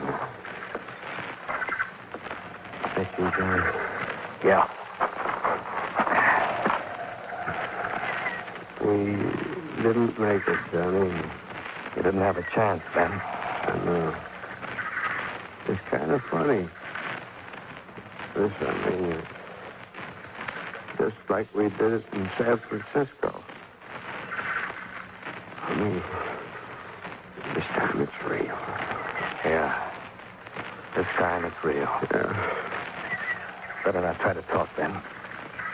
We'll get some ropes down from the top. Get you out of here. No use, Johnny. Is Alvy... She's dead, Ben. You were right about her, Johnny. Forget it. I made her come with me in the car. Held a gun on her. She got mad. Spilled the whole story. Ben, no. She didn't love me. Not any of the time.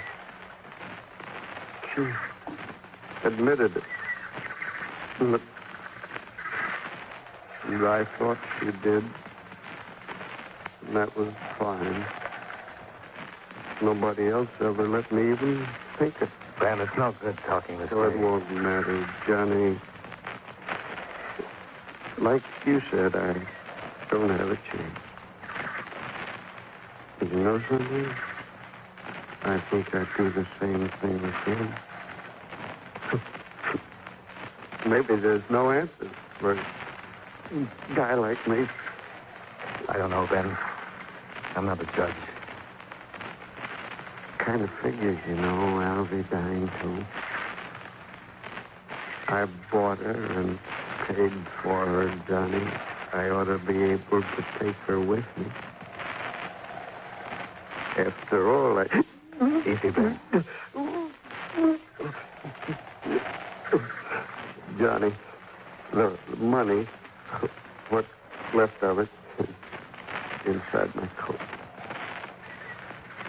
Give it to Ed. Tell him I'm sorry. Make him understand. He will. You too, Johnny. I'm sorry. You don't know what else to say? Forget it. I don't think I'd do it again. Crazy. Now the times we all get crazy, Ben. Yeah. Thanks, Johnny. Thanks. So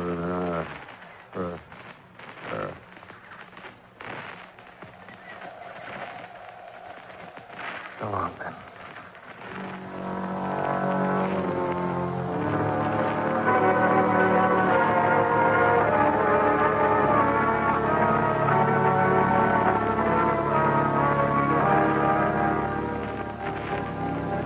Expense account item 7, $26.30. Hotel, taxi, and miscellaneous while in Panama. Expense account item 8, $312.90 airfare and incidentals back to Hartford. Expense account total, $823.82.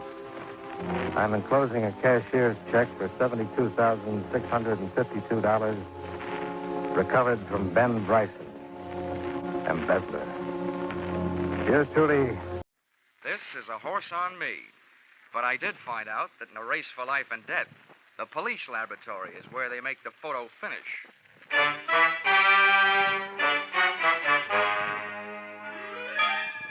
This is another in the adventures of America's fabulous freelance insurance investigator, Johnny Dollar.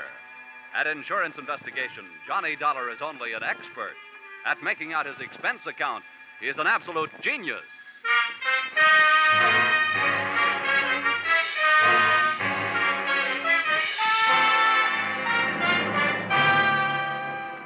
Expense account submitted by Special Investigator Johnny Dollar to Hartford Branch, Lloyd's Underwriters Association.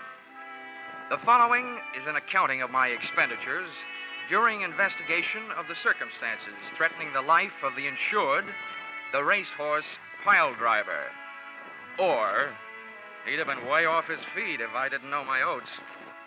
Or, it's great to get a kick out of life so long as it isn't a kick in the head. Expense account item 1, 18 cents, 1 package of cigarettes.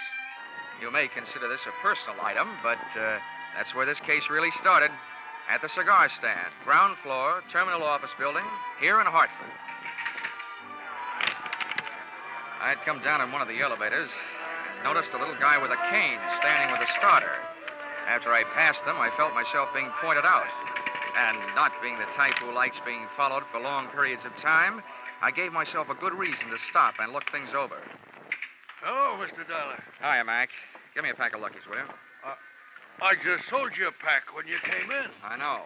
But things may really start smoking any minute. Here. Good morning to you, sir. I've been led to believe that you were one Mr. John Dollar. Would that be a fact? Yeah. I'm Dollar. What can I do for you? Well, I am quite a famous fellow myself. Perhaps you've heard of the fabulous jockey Earl Sand? Yeah, but... Well, next to him, I was among the best. May I introduce myself? I'm the famous little Nettie Montana, sometimes called the short Johnny Longden. Shake hands. Oh, how do you do? Now, to business. I think I have a way for you to solve my problem and make yourself an honest buck besides. Oh, now, whoa, pony boy. You're wasting your time. I don't bet the horses, and when I do, I don't buy tips from touts. Oh, now, wait a minute, pal. I did not introduce myself for the purpose of being insulted. I will have you know that I, too, do not consort with touts. I will thank you to keep a civil tongue in your head. Oh, I can see this is going to be one of those days. What is your problem, mister? Well, it is a problem best not overheard by people in the lobbies of office buildings. But this much I can tell you. It is about a horse and $50,000 insurance. That is why I came to you. Well, I'd be richer if I'd known more about horses, and poorer if I'd known less about insurance. Maybe in this thing I can break even at least. Come on. I hope you are not too much of a purist to ride in a taxi. Little Nettie looked like he'd stopped growing physically at the age of 14. And every once in a while he talked like his mind had also called it quits at about the same time. The only thing slick about him was his hair. The only thing sharp, his clothes. Liars always talk too much, and little Nettie wouldn't say a word until we were inside my apartment. So even before he started his pitch, I half believed it.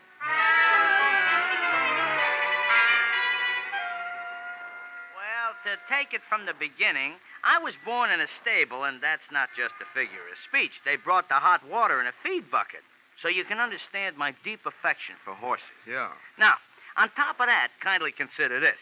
One horse in particular, a very brave steed by the name of Piledriver, has not only made me very famous, but has also made me a very large pile of hay. I have ridden Piledriver to a win position since he was a maiden. Piledriver, huh? Quite a hunk of horse. Uh-huh. You remember? Yeah. Then you might also remember that he was on his way to becoming one of the big money winners of all time. Until I had to go and fall off a livery stable horse while teaching a girl how to ride in Central Park. It busted up my leg, and I might add, my future. To say nothing of Piledrivers. He hasn't won a race since I got grounded. Yeah, well, what's all this got to do with insurance? Mr. Dollar, they are going to murder him. Oh? Can you guess why? I can try. Piledriver is heavily insured. He's also no longer winning races. He's also a man who can't have a family. No good for studs. So if Piledriver should trip and break a leg, the owner would be entitled to shoot him, and he'd still collect the insurance. I know, it's been done. You have hit the horseshoe nail on the head. Mr. Dollar, I have a considerable bundle of money stashed away, and I am willing to devote a considerable lump of it to the purpose of saving Piledriver. Now, maybe you wouldn't understand such a thing, but I happen to love that horse. I understand it, Nettie. Where is he? Well, he is currently stabled at a track named Hiawatha. Oh, by the shores of Gitchigumi? No, by the shores of Lake Michigan. This is located slightly north of a place called Chicago. 5 telephone calls and a few hundred questions later, I learned that Piledriver was insured by your company. Got the assignment and was on my way. So, expense account item 2, airfare, Hartford to Chicago, $57.72. Little Nettie insisted on coming along, and he kept the hum of the plane from being humdrum as follows. Well, Johnny, the gentleman who owns Piledriver is an old Kentucky mint-julep sponge named Colonel Faraday Bushnell. Mm-hmm. Now, this character has a very black heart hiding beneath a head of white hair. I see. I trusted him until I heard him say what he was going to do. From then on, I have been seriously tempted to wrap these hands around his neck and squeeze. All I can say is he had better not hurt Piledriver.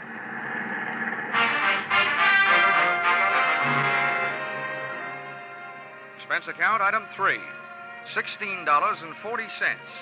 Cab fare, Chicago Municipal Airport to Hiawatha Racetrack. Arrival time, 10 a.m. To me, a racetrack always smells good, of horses, green grass, and excitement. Here you are, driver. Keep the change. Well, this, as the saying goes, is it, Mr. Dollar. You'll have to take it from here. Okay. Oh, hey, one last word of warning. Watch out for his daughter, Lila. Oh, why? Is she dangerous? To a guy like me? No. But to a guy like you, yes.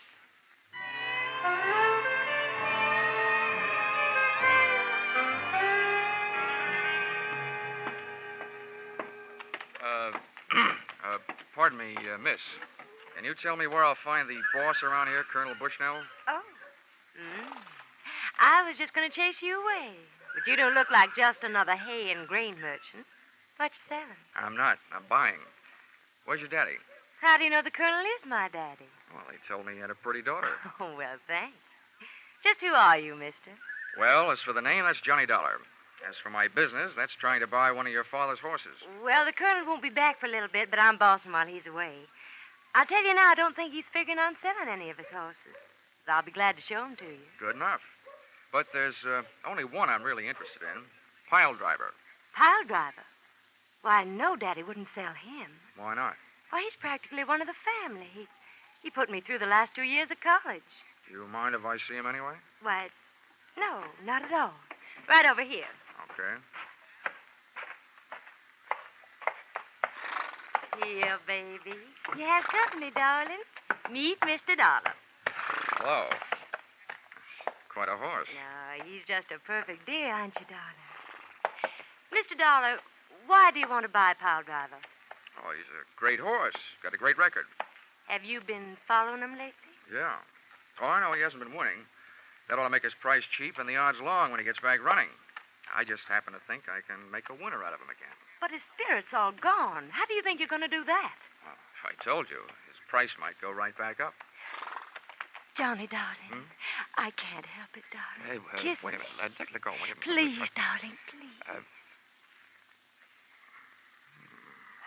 Well, it was great fun. But what was it for? Johnny, you shouldn't have, right out here in the open. Oh, Leo. Yeah. What's going on? Now, wait, Leo, honey. This guy ain't your brother. He'll wish he was. Besides, that's no way to kiss brothers. You, get out of here. Look, Buster, if you aren't this girl's father, you'd better start doing some wishing. Oh, you think so, huh? This is the roughest game of post office I ever got mixed up in. Like that, please. Johnny! Johnny, what are you doing to him? Hammerheads like this hammerlocks. Let him get tough now and I'll bust his arm. Gentlemen, what's going on here? You spectators there, run along now about your business.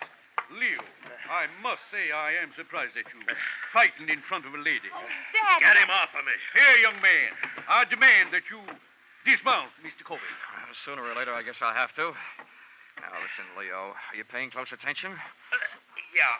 After I let you up, if you make one move except away from here, I'll give you a pair of fat ears, okay? Oh, look at the suit. I'm going to have to start wearing knee pads. Come on, Leo, honey. Let's get away from here. I hope you're not blaming me for what happened. I don't know was who to just blame. standing here. Now, see here. I demand an explanation. So do I. I came here to get in the horse business, and I end up in the fight racket. Who is that guy? That gentleman, sir, is Leo Corbett, a brother horse owner. And I might do the favor of warning you that Mr. Corbett is a hard enough man in business dealings. But when it comes to my daughter, he's downright violent. Your daughter was downright impulsive. Maybe so. But Leo is hardly the type to stand by while some other fella kisses his girl. And I saw that happen with my own eyes. Well, don't let it worry you, Colonel. I didn't come here to collect lipstick samples. Well, there's one thing I can be glad about in my encounter with Mr. Leo Corbett. What is that? That he isn't James J. Come on, Colonel. Let's talk business.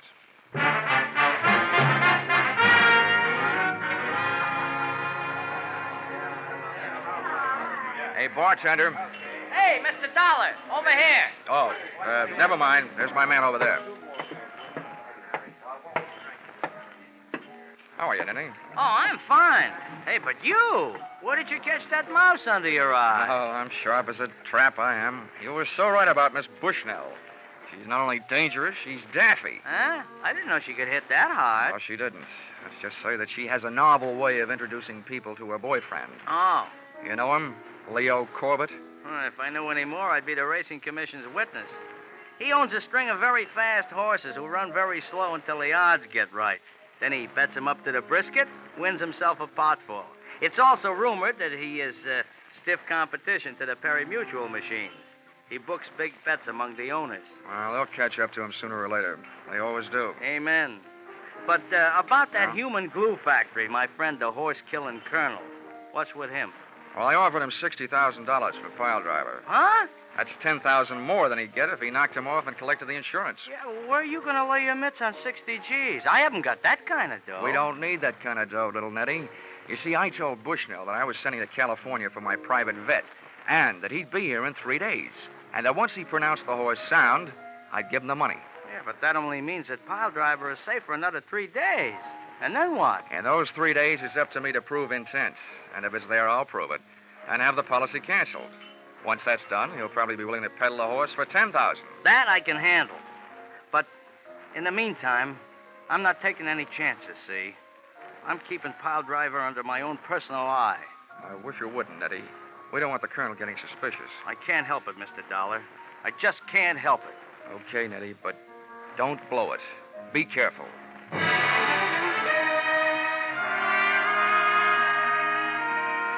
Like all racetracks, Hiawatha was surrounded by motor courts and bungalows with rooms for rent. So, expense account item 4, $3, room rent. I set the tin alarm clock for 8 and my ear for any time and went most of the way to sleep.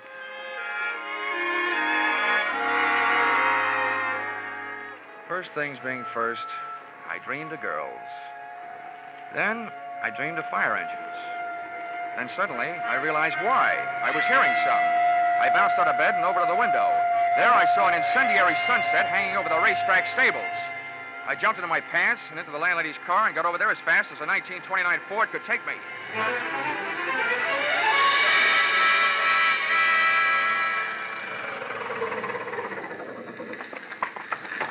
Hey, you. What? How'd it start? I started to break those tables. I don't know how, but the guards were looking for a little guy with a limp who was hanging around. Oh, where'd he go? I didn't see him, but I hear he ran in the fire and didn't come out. Some crank, I guess. I had one particular horse to get to in a hurry, and I hoped one particular guy. The door to Piledriver's stall was closed and padlocked. I crowbarred the stable out of the wood with the pick end of a fire axe. Threw the door open, grabbed a lungful of fresh air, closed my eyes, and slammed into the smoke. I could have been smoked to death, burned to death, or stamped to death, but I had to take the chance. Steady, yo. Whoa, Piledriver. Now, take it easy. Easy, boy. I whacked him on the rump with the axe handle and then dropped it. I slipped to my knees, started groping across the straw-covered floor. I knew that if there was any air in there, that's where it would be.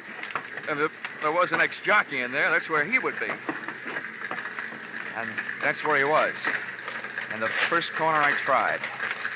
I crawfish backwards toward the door, dragging him inch by inch, out into the clean, cold shower of fresh night air.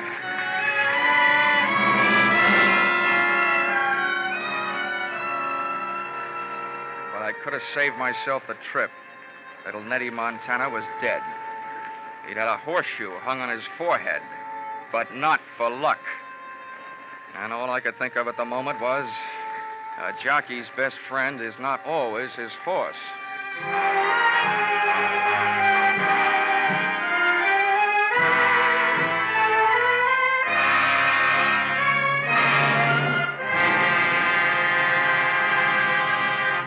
In just a moment, we will return to the second act of Johnny Dollar.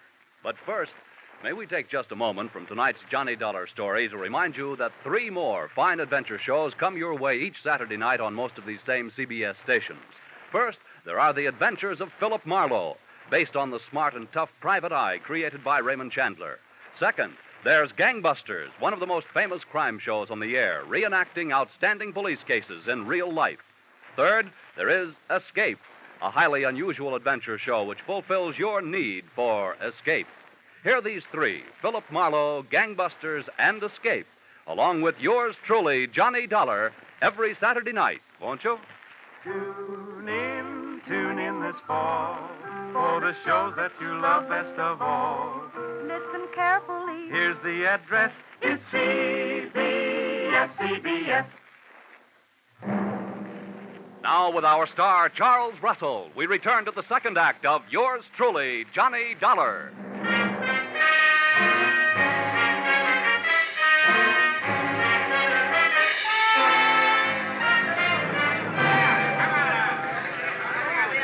Tough luck. Nice try, little Nettie. Mr. Dollar, this is horrible. Why, it's little Nettie. It sure is. What's left of little Nettie? You don't... Yeah, I mean, he's dead. You know, when I was a kid, I knew about a story with a horse and a woman in it. Helen of Troy. I should have remembered that before I tangled with you. Why don't you get lost? Why, whatever's the matter with you? Look, Miss Bushnell, 2 minutes after I met you, you bagged me into a fist fight with your boyfriend with a phony kiss. I don't know how much you had to do with putting little Nettie where he is, but I intend to find out. Why, you're insane. Any fool, even you, Mr. Dollar, can plainly see that this boy's been kicked in the head by a horse. Lila, child, what are you doing here? Why, I saw the... Why? Who's that on the ground? Why? It's little Nettie. Don't tell me he's dead. What would you be if you got kicked in the head by a horse, Colonel? Why, the poor boy. I held this lad in deep affection until just a few months back. He was my best jockey. What on earth was he doing around here at this time of night? From all I can see, little Nettie swapped his life for Piledriver's. As small as he was, it's a pretty big price to pay. Although I guess you wouldn't think so, would you? What? What's that? I demand an explanation of precisely what you mean, sir. I mean that to some people, a dead horse is more valuable than a live one. Too bad you can't go count your money. I gotta take my friend to the morgue. An hour later, little Nettie was resting better than I was. I'd made my report to the police and was back pacing the floor of my rented room. There wasn't a long walk.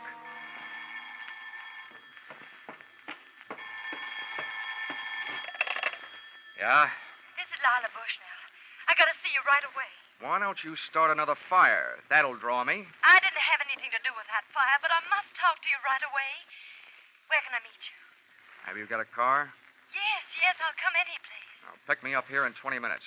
Come alone, and we'll take a little drive to the country. I want it to be just the 3 of us. You and me and the dewdrops.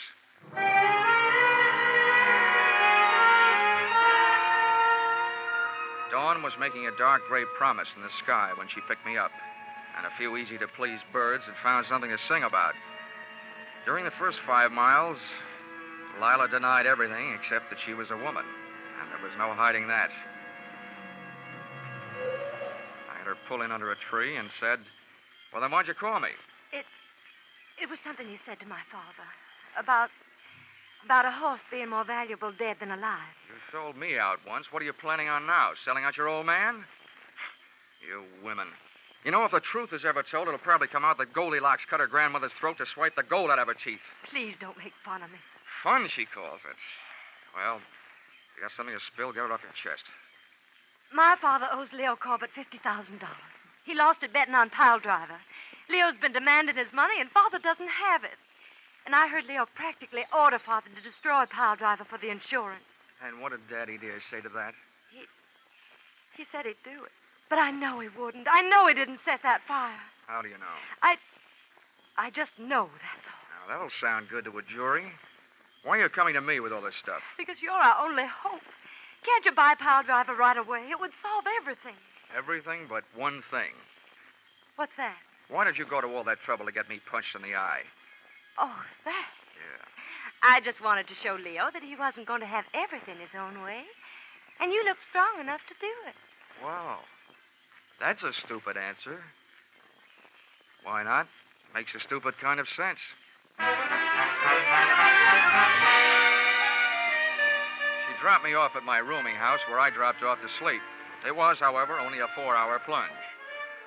Expense account item 5, $6.50. Cab fare to headquarters, Homicide Division, Chicago Police. That's one city where the cops still wear an old-fashioned star, but they sure do operate with a new-fashioned speed. As witness the enclosed report made by Lieutenant Craig 6 hours after filing of inquiry. According to the findings of the autopsy, Dollar, your hunch, or whatever you call it, was right. The deceased, little Nettie, was not kicked to death by a horse. Examination of the wound reveals that it was administered by a new horseshoe. A shoe on a horse's hoof would have left traces of straw, etc. We say that the fatal weapon was swung by person or persons unknown. As you suggested, he'd have to have been standing on his head to have the horseshoe make the mark it did if the horse had kicked him. The lieutenant had made only one mistake. He should have said person or persons known. Expense account item 6, 10 cents, 2 telephone calls. The ID I was working in, I'll give you for nothing. Expense account item 7, $6.50. Cab fare to Administration Building, Hiawatha Racetrack, where the afternoon's program was in progress, and where I got the wholehearted cooperation of the track officials and the use of a vacant office in which to hold the meeting I had set up. I sat myself in a swivel chair and waited.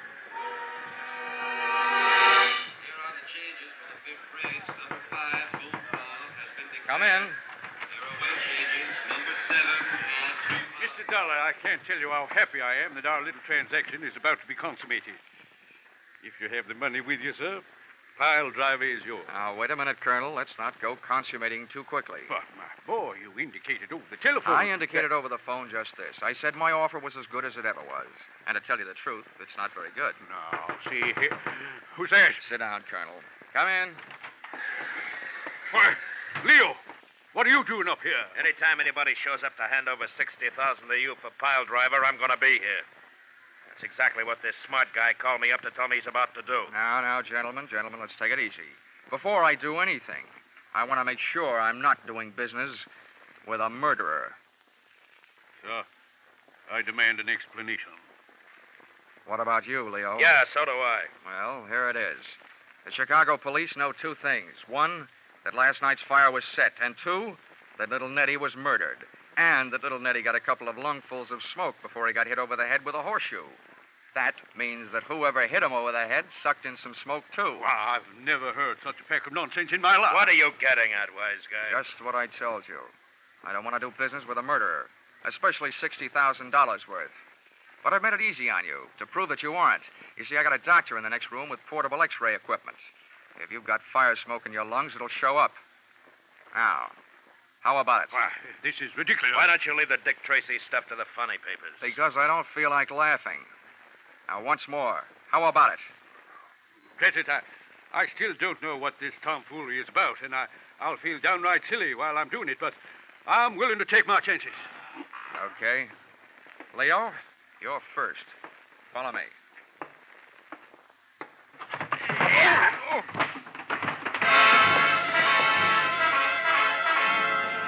Turning your back on a murderer is no way to stay healthy, but very often it's a good way to get him to make his move. This one did, right out the door, knocking me down en route, and the chase was on. Out of the building and out toward the grandstand and the racing circle. And there they go. On the outside, Dreamy Boy by a neck. It's Brockmaster by a length, and it's Williger by a head. And at the quarter, it's Dreamy Boy. It may have been Dreamy Boy at the quarter, and on the track, well, it was my quarry by 50 lengths as he headed up an aisle into the grandstand.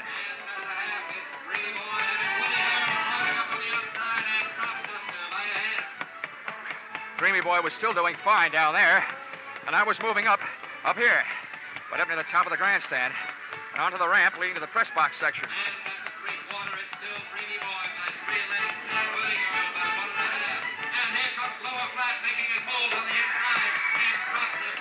Just as Dreamy Boy hit the three-quarter, we hit the grandstand roof.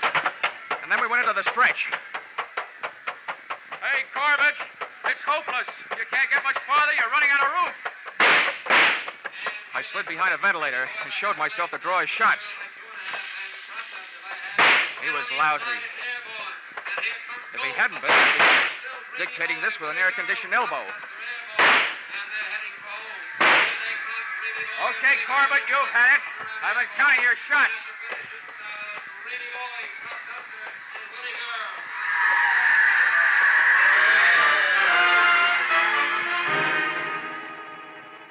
Corbett tried a few ventilators himself, and then apparently he decided the second time he fought me, he'd do better. He rushed in swinging. I was doing great trading punches, but he finally moved inside and threw one. I ducked low, but he came up fast with his knee. I sat down, and he took off, straight to the back corner edge of the pitched roof. He swung over the side and started to shinny down the 100-foot rain pipe. But that pipe was built to carry rain, not people.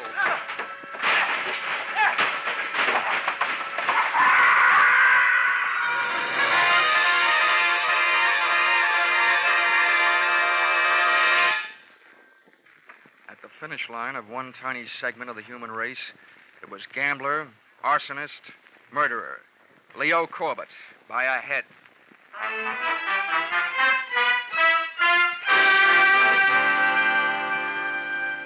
Expense account item 8. Dinner for 2 at the Shangri-La in downtown Chicago. $34.40. Dinner itself only took 40 minutes and 8 of the dollars. The rest of the evening and the money was spent listening to the story of her life. A story which would not, by any means, win any Pulitzer Prize, or, for that matter, any husbands. But sometimes when you're interested in a girl like Lila, you have to act like you're interested in what she's saying. Expense account item 9, $57.72. Airfare, Chicago to Hartford. Item 10, $1.50. One book to read on airplane, titled How to Win at the Races. As if I just hadn't found out. Expense account total, $1,449.22. I guess you could call that horse sense. Signed, yours, truly, Johnny Dollar.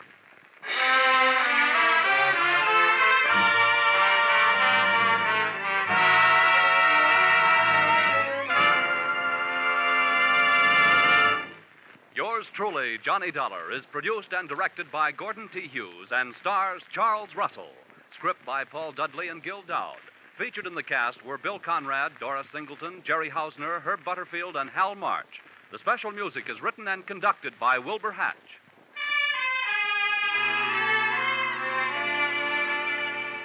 Be sure to be with us at this same time next week when another unusual expense account is handed in by yours truly, Johnny Dollar.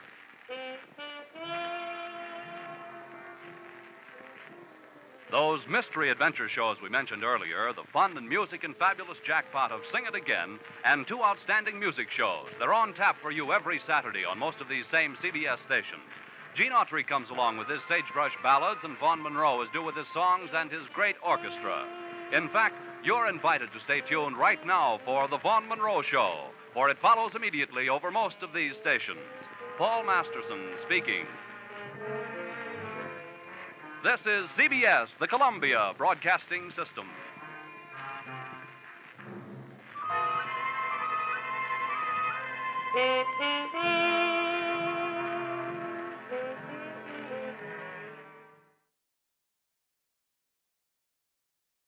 From Hollywood, it's time now for Edmond O'Brien as Johnny Dollar.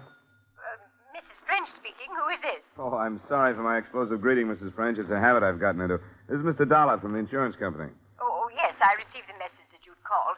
But I don't think I understand you're coming to Chicago. Well, I guess they haven't got around to writing you about it. They sent me here to talk to you about your son. I see. And then if we decide there are grounds for your fears about him, they've given me authority to go out to the Malay states and investigate the situation. Oh, that's very nice of them. I am afraid for Edward. I'll come out to see you about 1:30 then, Mrs. French.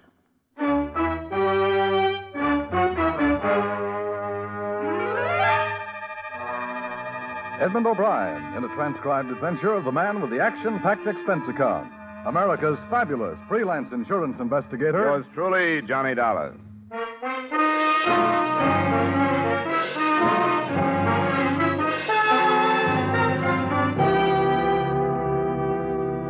Expense account submitted by Special Investigator Johnny Dollar to Home Office Tri-State Insurance Group, Hartford, Connecticut. The following is an accounting of expenditures during my investigation of the Edward French matter. Expense account item 1, $95 airfare and incidentals between Hartford and Chicago, the home of Edward French's mother. There the story went about as follows. Edward French had left the States after the war and gone to the Malay States, where he managed a tea plantation, concentrating on sales to a buyer for the Jewel Tea Company. He'd married an English girl, and their life seemed pleasant enough, but a letter from a Constable Wicklow had reported the abrupt end of that. Edward, on a business trip to Singapore, had disappeared. The current crop of Malay guerrillas was suspected, but there was not one clue as to whether he was alive or dead.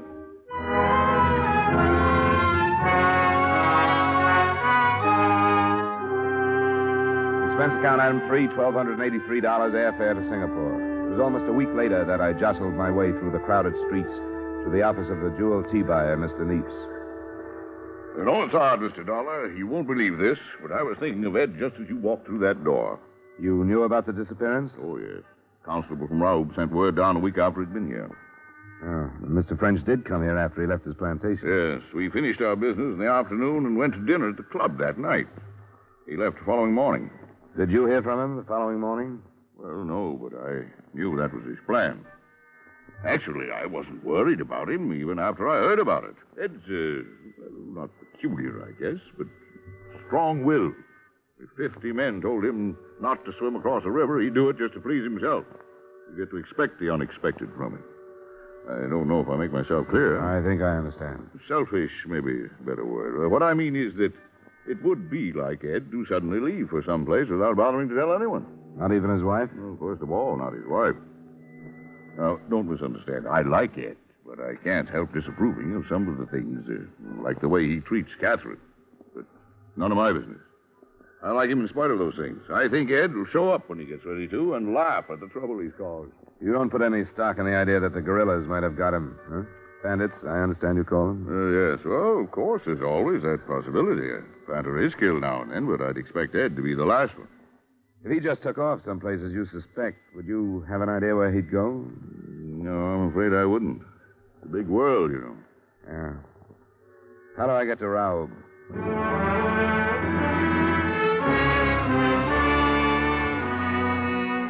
I began to appreciate the state of siege British Malaya is living under when I boarded the train the next morning. All the windows in all the cars were covered with wood, hard and thick enough to withstand fair-sized bullets. At the stopping point near Raoub, I was met by 2 native policemen armed with Bren guns who drove me the rest of the way in a jeep that had been encased in armor. There was no trouble, but by the time I reached the police station in Raoub, I had a healthy respect for the dank wall of jungle that pushed in from all sides and the unseen enemy it hid. Because on the way, I was notified by the native driver that Constable Wicklow had been killed from ambush the day before. His replacement was Constable Downs. It's a nasty business, cleaning them out. Poor Wicklow'd been at it for almost a year. Well, it must have happened after I talked to the police in Singapore. Yes, last night. They attacked the Stuart estate. That adjoins French's. Wicklow was killed on the way out with reinforcements. They'll single out the leader every chance they get. What do you know about French's disappearance? Very little, I'm afraid.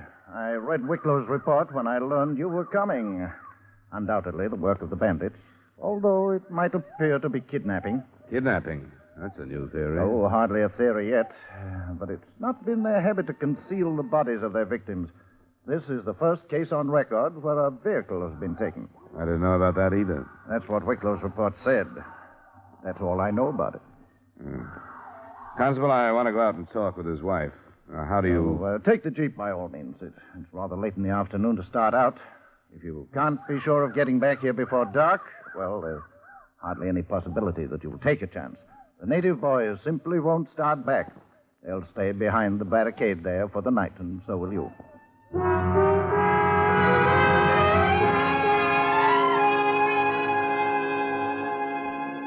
The French estate, like the others, maintained about 50 private soldiers who held defensive positions about the place 24 hours a day. By the time I got there, they had pulled in for the night and were manning a tight perimeter around the main house. As the jeep passed through it, I saw that they were fairly well armed with rifles, light automatic weapons, and grenades. In sight of all this, waiting on the veranda, and dressed as though she were about to leave for a cocktail party, Mrs. French looked entirely out of place.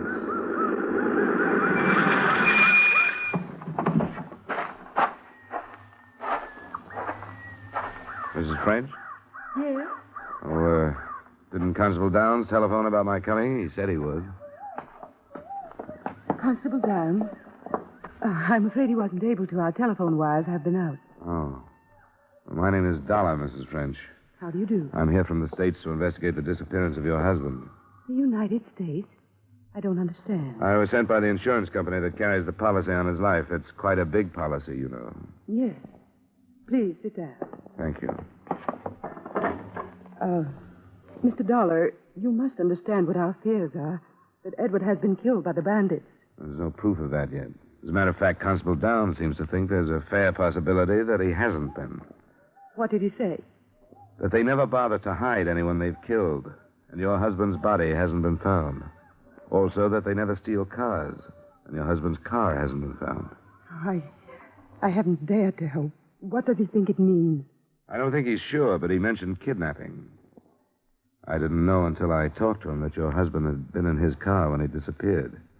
Does that mean that he drove to Singapore? Yes, he always drove.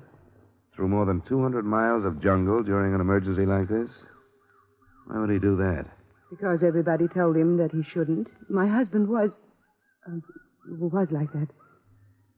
You're convinced that he's dead, aren't you?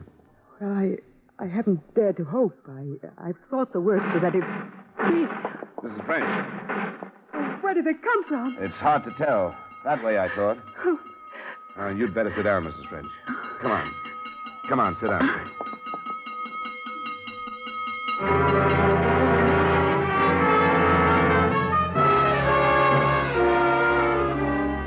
About 15 minutes later, I thought I understood her violent reaction to the shots in the far distance. A small lorry pulled up in front of the house, and a blond man of 30 or so years got out of it. He was introduced to me as Keith Stuart, manager of the adjoining estate. From one brief look that passed between Mrs. French and him, I thought I understood who she had been afraid for. Well, I dare say that nobody would travel all the way out here if I caught it. You Americans are a surprising lot. Yes, I suppose so. And by the way, I very nearly did catch it. We heard the shooting. How many were there, Keith? Hard to tell. As usual, I could scarcely see the beggars. But their number's not as important as the fact that they're still in the vicinity after last night. I'm afraid we shall have to expect another raid tonight. The telephone lines have been cut. Yes, I rather thought they had. I tried to call. That's why I popped over. I think we can expect them here tonight. Is that your Jeep, Mr. Dollar? Constable Downs let me use it. I wouldn't try to return to Raoub until morning if I were you.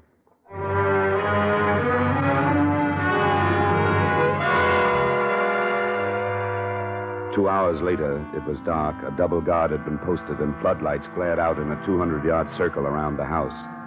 There was a rather strange supper shared by Mrs. French, Keith Stuart, and myself. The association between the two was obvious to me by the time coffee was served, and the rest of it came out later that night. I couldn't sleep in the uneasy house, and at 11 I left my room to go get some air on the veranda. But they were already there, and what I overheard from inside the house just about settled the case as far as I was concerned. I was waiting for a definite statement when the conversation was interrupted. Here. Go inside, Captain. What is it, Stuart? Well, sir, did our little war awaken you? I wasn't asleep. You said you had a weapon for me? Yeah. Go inside, Captain. All right. Please be careful. Right over here, Mr. Dollar. Not a gun of American manufacture. Are you familiar with the Thompson product? Yeah, thanks. You'll have to arm it. The chamber's empty. Now then, you're going out there with me? That's what you wanted, wasn't it? Very good. Whether or not odd way to carry on an insurance investigation, isn't it? That's right. But you'd hardly call this an ordinary case.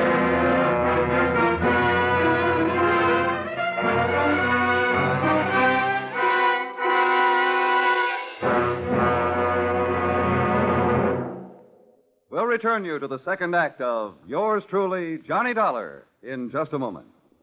There have been some changes made, and it's faster, it's funnier, it's got new life and brand new punch because Jan Murray's taken over. What show is this? Why, CBS's Saturday night musical quiz, Sing It Again. That hour of melody, mirth, and money that's heard on most of these same CBS stations. Yes, Jan Murray is your new host. Alan Dale, Judy Lynn, the Riddlers, and Ray Block are your music makers. And there's still loads and loads of cash for identifying the phantom voice. Be sure to hear the new Sing It Again starring Jan Murray tonight on CBS. Now with our star, Edmond O'Brien, we return you to the second act of Yours Truly, Johnny Dollar.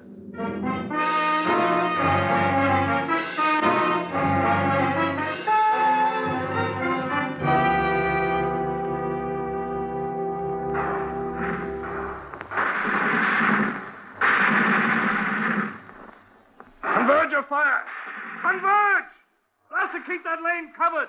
We've other guns to look about for targets. There's a movement to the left, Stuart. Good man, two of them. Take them if you like. There's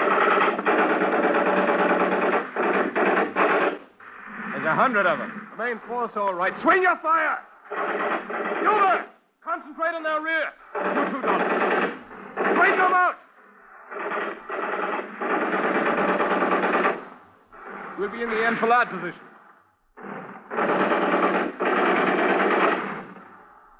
Grenades! Grenades! Now!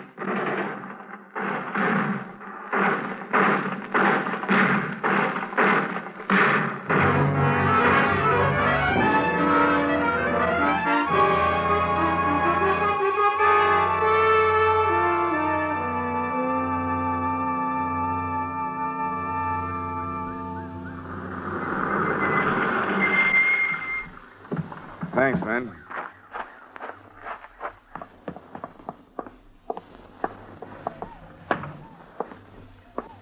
Well, good morning, Mr. Dollar.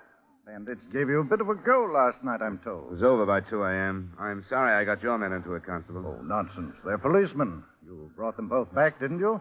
Yes, the one death we had was a boy from the estate. Ah, beastly business. What about the bandits? I don't know. I didn't stay to count. There's been a development in the French disappearance that will probably surprise you. Oh? I overheard a private conversation between Stuart and Mrs. French. Or at least they thought it was private. I can think only one thing after hearing what they said. They're back of French's disappearance, not the bandits. Oh, see here now. I told you it'd be a surprise, but it's the truth. You suspect that there's something between them? It's more than a suspicion. I know that to be a fact. Good Lord. They talked about whether or not French knew about their association and whether or not he'd mentioned it to somebody who could have told me about it. She's afraid I'm suspicious of them, she said. What else could they have been talking about, Constable? I don't know. Good Lord. Did it sound as though they'd killed him? Yes, it did. But unfortunately, an overheard conversation isn't much in the way of proof. No. Pity the body hasn't been found. That would help. He didn't say so, but I sort of assumed that Stuart has a wife. Is that right? Yes, he has. Rather a pathetic, sickly woman. You can't say that about Mrs. French. Oh, no. I suppose one couldn't. I wonder if you could call Stuart into town for something this afternoon. Maybe a report on last night's action. I'd like to talk to his wife. Why, yes, I imagine I could. I'll ask 2 or 3 of the planters. As a matter of fact, I should arrange a meeting to discuss common defense. But good Lord, Dollar, this possibility is astounding.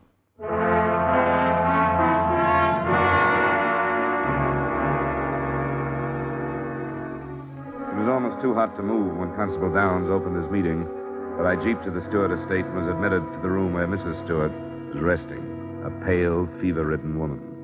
Mr. Dollar, we've traveled a great distance in order to ask questions. I find rather strange your hesitancy now that you are here. There are some questions that are particularly hard to ask. They're about your husband, Mrs. Stuart. Yes? Do you know about your husband and Mrs. French? Of course I've known. He's in love with her. And I don't care. Has he spoken of divorce? Under British law, Mr. Dollar, it would be my place to speak of divorce. Why do you ask? I wondered if he or they had any plans for the future. I assure you that any of Keith's plans for the future will include me. Unless he kills me. At times I wish he would. Do you think Edward French knew about his wife? I don't know. Mrs. Stuart, I don't know if you really think your husband is capable of killing you. But it looks very much as though he did kill Edward French. I hope he did. And I hope he's punished for it. Can you think of anything that might help me prove that he did? No. Oh, I wish I could remember.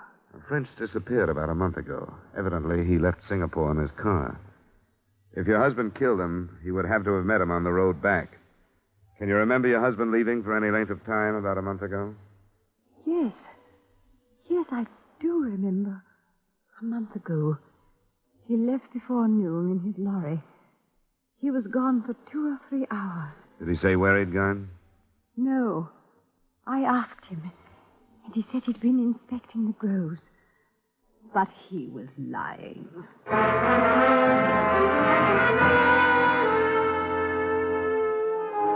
It was hard to know whether she was speaking the truth or what was manufactured by her hate for her husband. When I left her, I went back to the French estate. Mrs. French was reportedly too ill from the previous night's excitement to see me at the moment, and I was told to wait. I waited until an hour before dark and then was faced not by the lady of the estate, but by Keith Stuart. My wife told me about your visit, Mr. Dollar. She did? I was hoping that she wouldn't. I'm sorry that you bothered her. She's quite ill. At times, what she says has entirely no basis of reason. Oh? She seemed to be all right when I saw her. She told you that I killed Edward French. Do you think that's a reasonable statement? She didn't tell me that. And why should she say that she did? Probably because I told her. You told her? Yeah. Why would you think a thing like that, Mr. Dollar? Because it doesn't look like natives' work, for one thing. The body hidden, the car missing. That doesn't necessarily follow, Mr. Dollar. A jungle animal might have made off with his body. An armored auto such as his could be sold quite easily for a great deal of money. His body might also offer proof of who killed him. The car, too, possibly. I'm afraid you're in error, Mr. Dollar. Edward was killed by bandits. How do you know that? Considering the number of deaths attributable to them, I think it's safe to assume. You're in love with his wife. I make no secret of that, sir. You made no secret of your conversation with her last night, either. What do you mean? I mean on the veranda last night, just before the attack. I see. You told her there was nothing to worry about, if you'll remember. But you were wrong. I'm afraid you were, too, Mr. Dollar.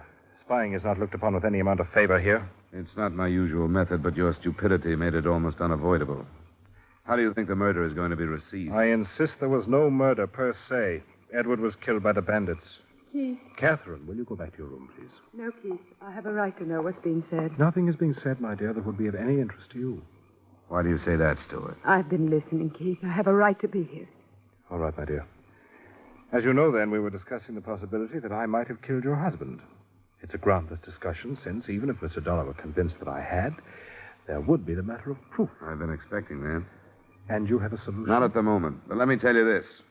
I have Constable Downs convinced, too. He arranged the meeting of you planters this afternoon only to give me time to talk to your wife. Keith. Please, Catherine, be quiet. The constable has probably radioed our suspicions to Singapore by now, so you can see that the ball is rolling, so to speak. Catherine, be quiet. Go to your room, Catherine. It'll be better if you'll go to your room. You can see she's ready to break down right now. I don't think you have a chance, Stuart. She had nothing to do with it, Dollar. I'll accept full responsibility. We did fall in love. Edward was a beast. That has nothing to do with it, has it? If you'd known him, you'd realize that it had a great deal to do with it. He deserved to die. Life is cheap here in the Malay States. Good men have been dying. He wasn't a good man. He was a beast. And I took the emergency and used it to my advantage. To Catherine's advantage. You met him when he came back from Singapore? Yes, I drove my lorry to meet him. I feigned engine trouble, and when he got out, I shot him and drove away. But I didn't tell Catherine until after I'd done it. Do you want to go into town to give your story to Constable Downs, or shall I send in for him? I'll go in. If you wouldn't mind, I'd appreciate it if I could go to my estate first. It's close to dark. I'd appreciate it. We'll go in the Jeep then. I've got 2 armed men in there. All right, Mr. Dollar. I won't say goodbye to Catherine. If we could leave now. Oh, you're carrying an automatic. I'd better take that. All right, we can go now.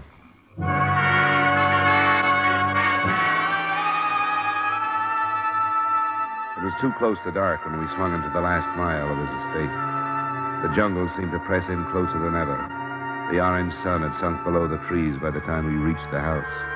The guard was set, and I wondered if I had spent another night with a Thompson in my hand. We walked into the house, and there faced a man I didn't recognize until Stuart screamed his name. French! French? But how? An emaciated Edward French, a scarecrow, half alive, and holding a pistol in his hand. French? Edward? Yes, Keith. No, Edward, no! You are Edward French? Yes, I'm Edward French. I'm still alive. I stayed alive so I could come back and face the man who thought he'd killed me. How is Catherine? Edward. Is she happy thinking I'm dead? She should have known that I wouldn't die. I didn't die, Keith. Keith was going in to give himself up, French. You won't have to now. No, wait a minute. Let things go the way they're going. I know how things are going. I don't know you, but don't try to stop me. Edward. Look, Edward, there's nothing I can say. Nothing I can say, but Edward, there must be something.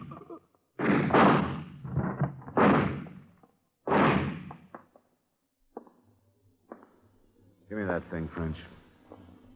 Sure. There it is. Well, I've shown them a thing or two around here. Yeah, you sure have.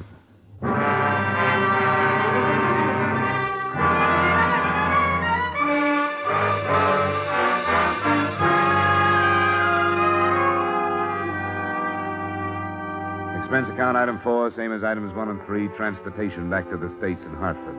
Item 5, miscellaneous, $200.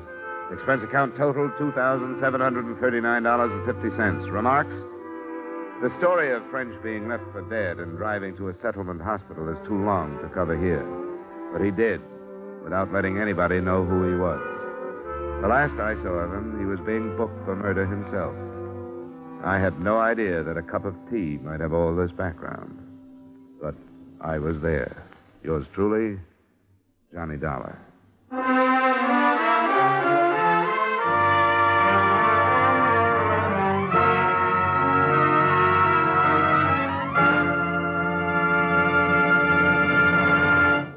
Yours truly, Johnny Dollar, stars Edmond O'Brien in the title role and is written by Gil Dodd with music by Wilbur Hatch.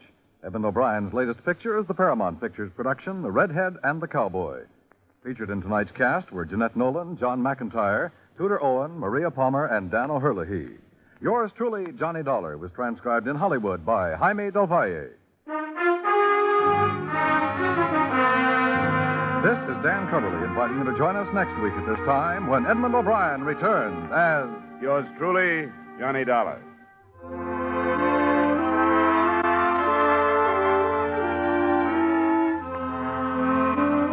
For more adventure and mystery tonight, CBS brings you Hopalong Cassidy, Gangbusters, and Broadway is My Beat on most of these same CBS stations. Stay tuned now for Larry LeSueur with 5 minutes of the latest news, which follows immediately over most of these same CBS stations.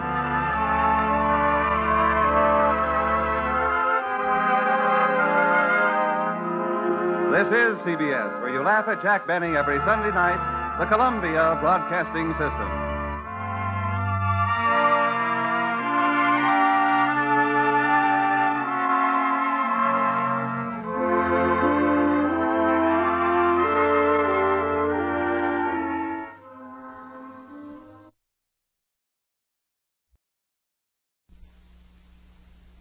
For your listening enjoyment, John Lund as Johnny Dollar. Ben Turner, Johnny. How does your blood pressure react to hobnobbing with nobility? Well, so far, I don't feel a thing. How are you going to? Nothing like the beautiful Baroness Olga Jarvas to provide impact. How much of a jolt is she giving you? Around $100,000. Jewels and furs. Stolen from her New York penthouse last night. But get this. 2 marriages ago, the Baroness was a Mrs. Thomas Bentley. Last week, Bentley filed a petition in bankruptcy. His commercial photography outfit's about $100,000 in the red. Well, one coincidence doesn't make a fraudulent claim. If you read the gossip columns at night, Why is that? then you'd know what beautiful Baroness has been seen billing and cooing with what broke ex-husband.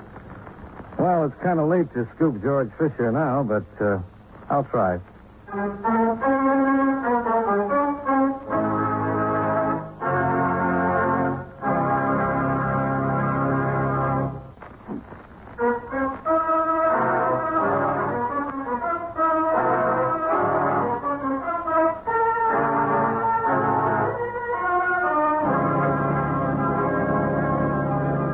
Expense account submitted by Special Investigator Johnny Dollar to Home Office, Eastern Indemnity and Insurance Company, Hartford, Connecticut. The following is an accounting of expenditures during my investigation of the Bilked Baroness matter. Expense account item 1, $6.35. Gas and oil, sandwich, and coffee between Hartford and New York. The penthouse of the Baroness Olga Jarvash lay atop a 35-story granite and glass apartment hotel on the east side. I ran the gauntlet of suspicious doorman, supercilious desk clerk, and snobbish elevator boy, only to find myself in what was destined to be a short-lived interview with the Baroness. I am so terribly sorry, Mr. Dollar, but you have come at a most inopportune time. Oh, that careless maid of mine. It is her day off. I am rushing to attend a cocktail party, and I simply cannot find a thing. Not one thing. It is a most inopportune moment. Well, I wouldn't want to keep you from a cocktail party, Baroness, but there is some information I'd like to have. But I have told everything I know to the police. So why not run along like a dear man and get your information from them, huh? Oh, my gloves. Oh, that stupid maid. Where did she put my gloves? Well, while you're looking, maybe you can tell me when you first noticed the loss? It was when I returned home last night, of course. Just 2, 3 in the morning. I pay no attention to the time. The police will know. I called them immediately. Mm-hmm. Anybody with you when you came back home? My dear man, is all this questioning absolutely necessary? After all, I did not steal my own furs and jewels. Now, why do you not go after the criminals who are responsible? Well, some cooperation from you might help me do that. Very well. I will tell you all I know. Early last evening, I had a few friends up for drinks. We left for the theater at approximately 8 o'clock. Afterwards, there was a supper club. Dinner, dancing. I came home. My things were gone. Anyone come up with you? If you must know, yes. Thomas escorted me home. That's Thomas Bentley, your former husband? Yes, of course. Now, you simply must excuse me, Mr. Dollar. I'm terribly late. My friends will never forgive me. You sound more worried about your friends than you do about the robbery. But, of course, the loss of dear friends is irreplaceable. But so far as those trinkets and furs are concerned... Yeah, I know. You're insured.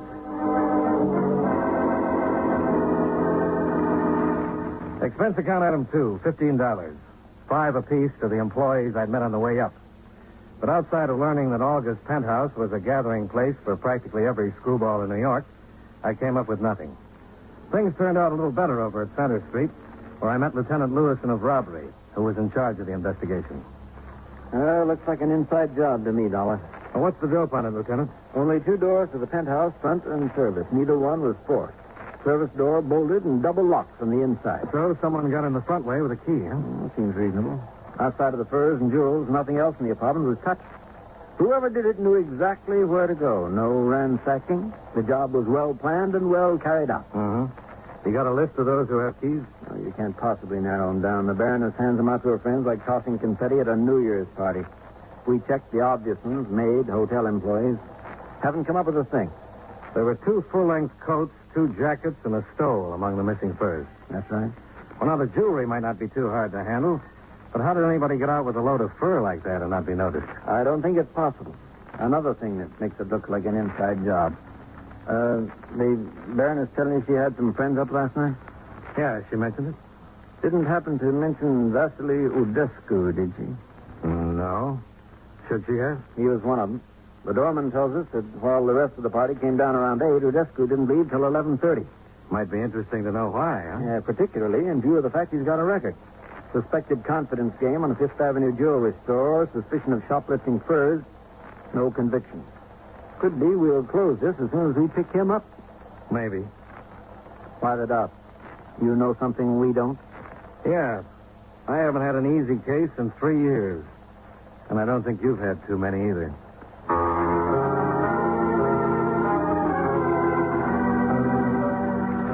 My next stop was East 56th Street in the commercial art studios of Thomas Bentley.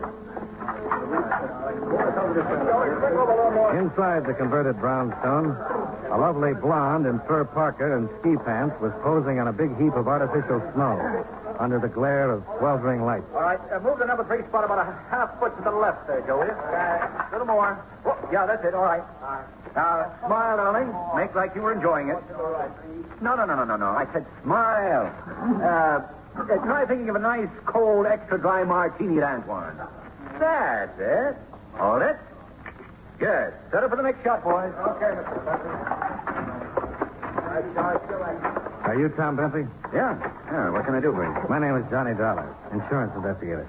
Oh, you want to talk about that stuff of Olga's? That's right. Well, make it some other time, Dollar. I'm pretty busy right now. Yeah, I was wondering. Well, what? How you could be in full operation when you're supposed to be dead broke?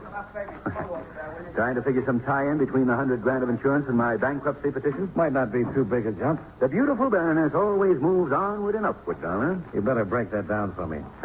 I was only second number 2 on a list of 4 husbands. How could I top number 4? The Baron Jarvis? Legitimate title, bulging with boodle. And he kicked off after 1 year under the strain of keeping up with Olga. Believe me, she hasn't the slightest inclination of getting involved in fraud to help out such a number 2. Then how come you're making a play for her again? My motives are purely mercenary. All I want from her is a loan of about $20,000. That would hold off the creditors until I get back on my feet. How are you making out? So far, no dash. Well, your place is open. A deal with the creditors. I draw a measly $100 a week until they get paid off, if they ever do. So, that's my story, Dollar. I know from nothing, believe me. Oh, I'm sorry to bother you, Tom, but Joe says they're ready on the next sitter. Oh, okay, Harley. I'll be right there. I wanted you to take a look at this leopard skin costume for the jungle shot. Oh, what about it? Well, take a look at the way the thing fits. It's ridiculous. Doesn't give me a chance to really expand my chest. I was thinking if I wore some kind of loincloth instead, it would give you the opportunity to shoot all my muscles in place. I'll think about it, Tom. Well, I brought one along with me just in case, Tom. I'll put it on for you. No sense in hiring a 44 chest if you're not going to show it off. And with loincloth, you can show the muscular play of my entire body. Okay, Harley. Tell Joe I'll be in there in a minute. Sure, Tom. And I'll change costumes meanwhile. Oh, model. Good Lord, how do they make them that way? Body of a Hercules and the mind of a second-class 8. Well, I guess we all have our troubles, Mr. Bentley. Thanks for your time. Yeah, sure. It's okay, Dollar. Oh, Dollar. Yeah? Where are you staying in town? At the plaza. Why? Well, I understand insurance companies offer rewards for recovery of stolen property. Something like 20%, isn't it? Sometimes, yeah. And no questions asked? Got something in mind, Mr. Bentley? Just wondering.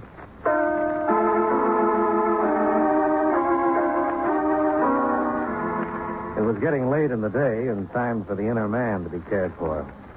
So I headed for the Plaza Bar. En route, I stopped to telephone Lieutenant Lewison. You know, Dollar, this case might not be so tough as that. What have you come up with, Lieutenant? Vasily Udescu picked him up 20 minutes ago. Don't tell me he confessed. No, not that, baby. I didn't think it could be that easy. No, it's not. We'll just have to be satisfied with the stolen jewelry we found in his apartment.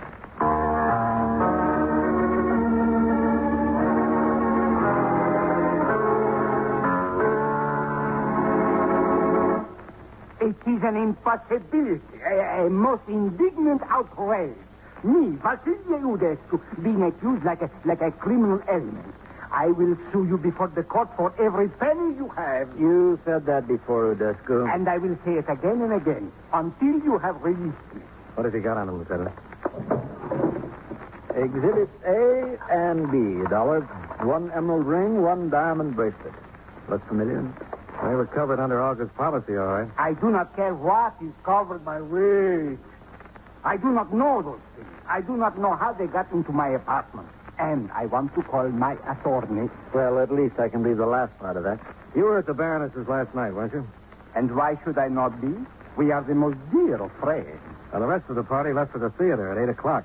You didn't leave until somewhere around 11:30. 11:30. And this is a criminal act, I presume? No, but it might require a little explanation. So I had seen the play they were going to do. Why should I be bored all over again? I remained there, comfortable, having some drinks until it was time to join them at the leg lawn. How'd you get the furs out of the building? I took no furs nowhere out of no building. How about the rest of the jury? I know nothing about you. And I will say no more until I have talked to my attorney. So. Okay, Rescue. This way. In here. Sergeant Ryan will let you make the call. After he gets through, Ryan, book him on suspicion of robbery. Believe me, you will regret this, Lieutenant. I will commence proceedings to sue you as well. Yeah, okay, Rescue. What do you think, Dollar? Well, you've got enough to book him on. Meaning it's not enough for you? No, not quite. How do you figure? Well, that bracelet appraises around 10,000, the ring around 3. I've still got 87,000 to go.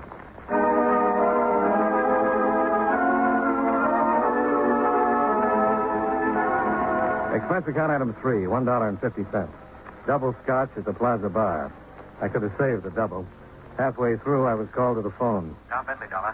Can you come over here to the studio right away? Why? I've got something for you on August robbery. Oh, what's that? I just happen to know where the loot is. I'll be right there, Bentley.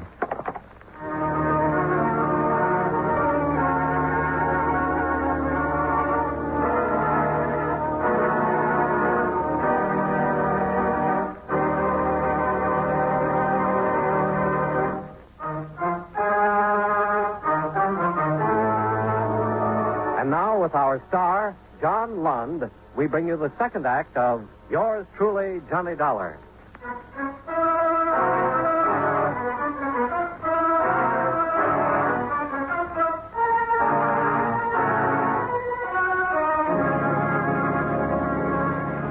I put in a call to Lewiston, and after violating some minor traffic regulations and the composure of a few New York drivers, I pulled up in front of Tom Bentley's studios. The headquarters car was parked out in front, and Lewiston was waiting for me just inside. Oh, it didn't take you very long, Dollar. No, I caught all the lights. Mm-hmm. Where's Bentley? Back here. The funny thing about people, Well, what's that? if they'd stop trying to chisel the law, they'd save themselves a lot of trouble. See what I mean? Yeah. Size of the hole in him looks like it came from that .375 Magnum Winchester on the floor over there. A rifle of that caliber is more suited for hunting elephants than a job like this. Bentley probably used it as a prop. Looks like they were taking some jungle shots in the studio. Adds a few complications, doesn't it?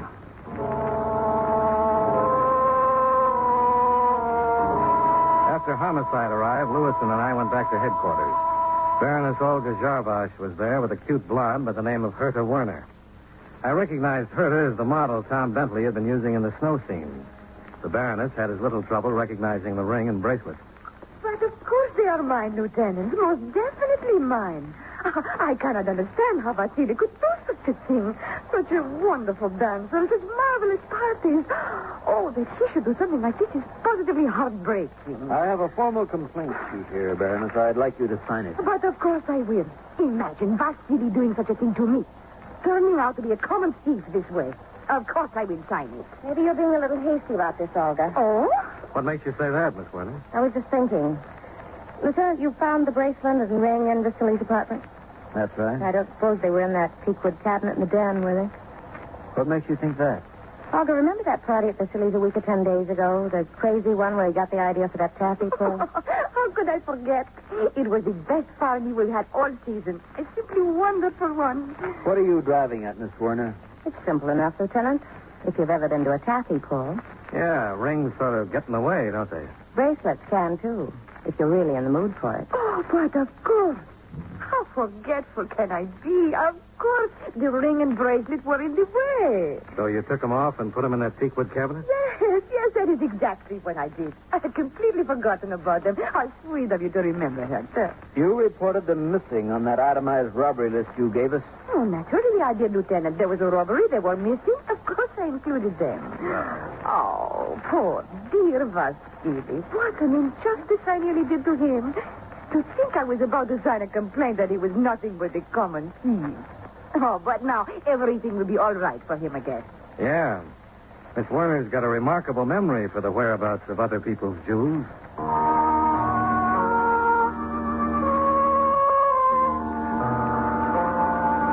The Baroness signed a statement covering the facts about the ring and the bracelet. It was witnessed with a flourish by her to Werner and more sedately by myself. Then the two of them left. Well, there it is, Dollar. If those two weren't lying, Vasily Udescu is in the clear. Well, even if they were, he couldn't have killed Tom Bentley. Yeah. I wonder if homicide come up with anything.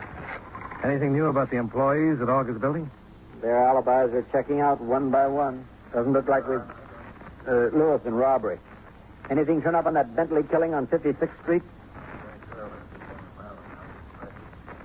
Uh-huh. Yeah, well, keep us posted. No, not much help there.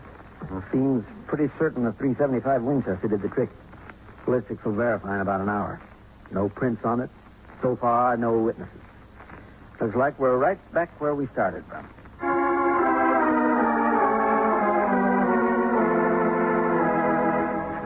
Expense account item 4, $1.45, cab fare.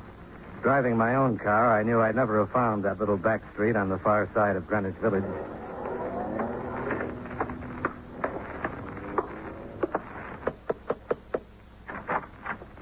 Oh, there, Mr. Dollar. Come in. I've been expecting you. Yeah, I gathered that. You look like the type who'd be sharp enough to get what I meant back at police headquarters. Well, the way you underlined your address on that statement and then batted your eyes at me wasn't exactly subtle. It wasn't meant to be. Well, now that that's settled, what do you want to tell me about the robbery? And how much do you want? Not very subtle yourself, are you? You weren't thinking about my personality when you issued that invitation. No, I was thinking about $1,000. You've got expensive ideas. $100,000 loss is even more expensive. Mm-hmm. You know where the stuff is? If I could tell you that, I'd ask for 20%. Oh, what can you tell me? Come here into the den, Mr. Dollar. Yeah, sure. I can't show you any etchings, but there's some pretty fine photos hanging on the walls. What do you think of them? Yeah, very nice. But I like my cheesecake on the feminine side. Hey, didn't I see that massive muscle down at Bentley's earlier today? You did. His name's Harley Townsend. Your boyfriend? My husband. Oh, congratulations. Don't bother. He won't be for long. What that big ham has on his mind are his muscles and other people's money. What's he got to do with the 1,000 you had on your mind? Plenty. He has a key to August penthouse. He was with a dinner party last night, only he left late around about 12:30 and came back at 1:30 with Tom Bentley. Starting to add up to 1,000, Mr. Dollar? Not yet. Then try this. Tom Bentley called him around 7 tonight. Harley blew up. Said he wouldn't settle for 10,000 when he could get 50. And Bentley better wait for him and get over there. And he tore out of here fast. And he took some of these cartridges with him. Pretty big caliber. There are the rifles of Harley's they were using at the studio. Where's Harley now? I haven't the slightest idea. You're not telling everything you know. Maybe not, but you can't prove it. And I'm not interested in being booked as an accessory. Hmm? Sounds reasonable.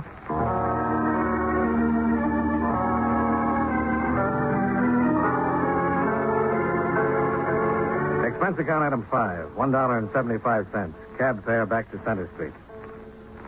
So, Herta Werner came up with something, huh, Dollar? Well, if $1,000 is the going price on selling out husbands, she is.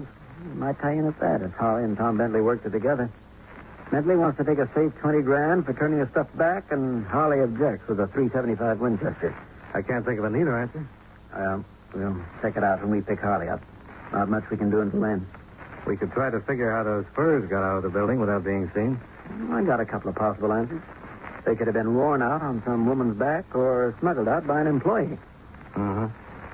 Say, a lot of those buildings have their service pickups at night, don't they? Yeah. Saves traffic jams. Why? Well, somebody posing as a cleaner or storage man could have carried them out without anyone paying too much attention. I thought of that too, Dollar. Trouble is, the side street the service entrance opens on was torn up for repairs. No service calls or deliveries were made yesterday or last night. When is that repair job supposed to be over? sometime late this afternoon or tonight. Why? Well, then maybe our boy could still use the serviceman gag. Not unless the stuff is still in the building. You know, that's a thought, Lieutenant.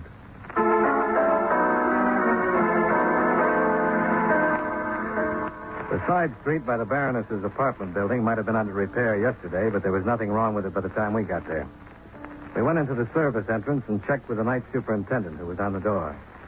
Yeah, that's right, Lieutenant. Street was fixed about 5 in the afternoon. Been getting regular service calls since then. You keep a checklist of those calls? Yeah, sure thing. Right over here. Check 'em in and out. I don't see much sense to it, but we do. Yep, here it is. Anything unusual about any of the tradesmen? Don't know what you call unusual, Lieutenant. A poster came in. 3, 4 florist boys. Always get a lot of them. And cleaners. Liquor delivered to a couple of apartments. Usual run. Anybody take any packages out? Well, I wouldn't know about that particularly. I don't pay much attention. Coming in and out all the time. Guess maybe the laundryman's going to take something out, though. He usually does. What laundryman is that? New fella. Don't think I ever saw him before. Real big he is, kind of busting out of uniform. Nice enough fellow, though. Could be Harley. Yeah, it sounds like it. What laundry was he from? I don't think I noticed. Just saw he was a new one. Yeah, if you want to know, why don't you ask him? You know where we can find him? Sure. He only checked in maybe 10 minutes ago. Probably down in the basement laundry room right now. The laundry room, lined with wooden storage compartments and cluttered up with washing machines, dryers, and tubs, looked like a mad welter of confusion under the dim night lights.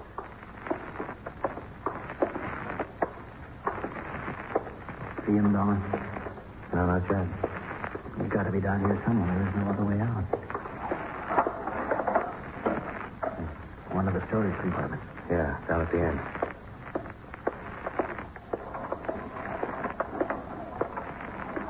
Hey, there he is. It's Harley. Pushing that laundry cart. Yeah. Okay, Harley, stop right there. Police officers. Watch it, Lieutenant. Don't drive, Harley. Stop that gun.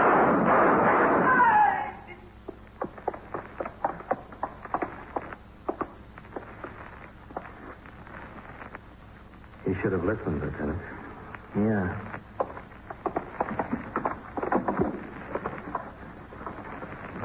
There they are, Dollar. The fur is under this laundry. Jewelry, too. Must have kept them in an empty storage room overnight. Uh-huh. You know, one of us had better sharpen up on the target range. There's a bullet hole through the sleeve of this mink. That'll cost your outfit something, Dollar. Well, under the circumstances, I don't think they'll mind.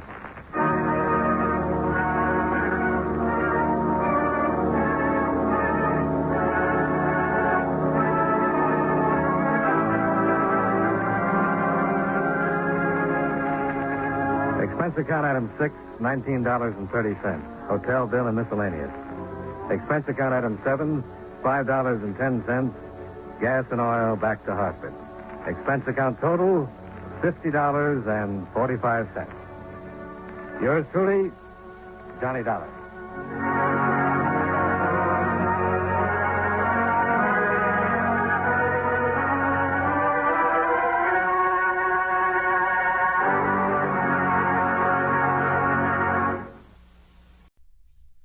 Next on WBBM, yours truly, Johnny Dollar.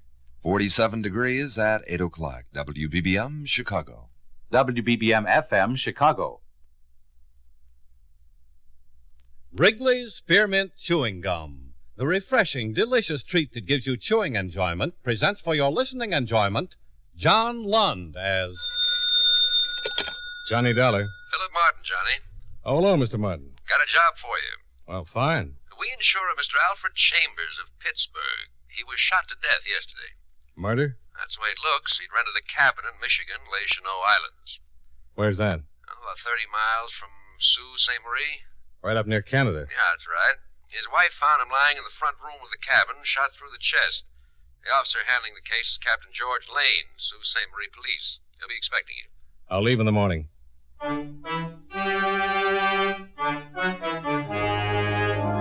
The makers of Wrigley's Spearmint Chewing Gum bring you John Lund in another adventure of the man with the action-packed expense account America's fabulous freelance insurance investigator. Yours truly, Johnny Dollar.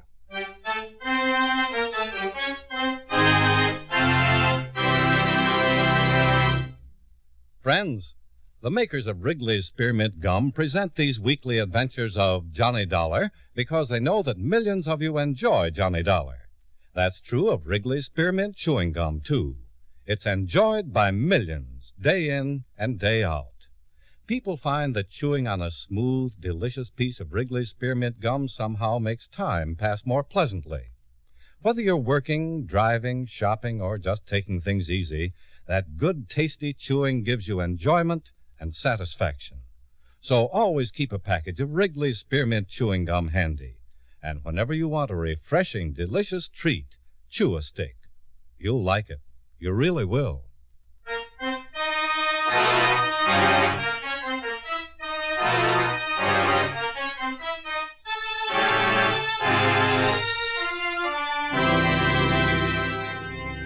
Expense account submitted by Special Investigator Johnny Dollar to Home Office, Columbia All Risk Insurance Company, Hartford, Connecticut. The following is an accounting of expenditures during my investigation of the Alfred Chambers matter. Expense account item 1, $45.95, plane fare and incidentals between Hartford, Connecticut and Sault Ste. Marie, Michigan.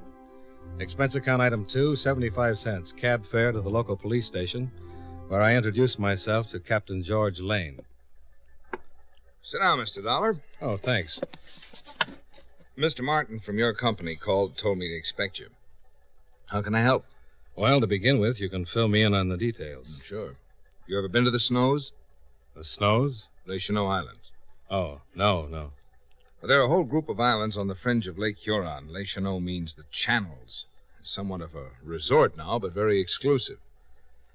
People who go to the Snows have been coming up for years. They own homes on various islands, and altogether a very respectable community.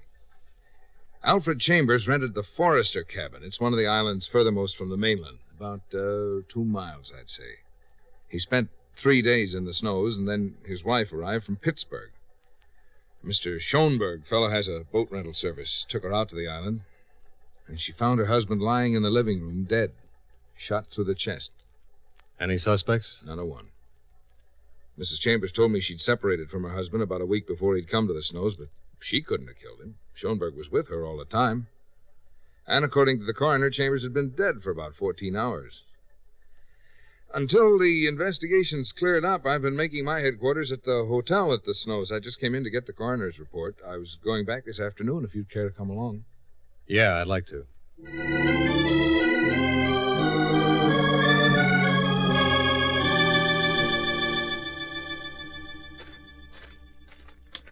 Any other homes on the island? Yeah, several. One about a half mile south, one on the other side of the island.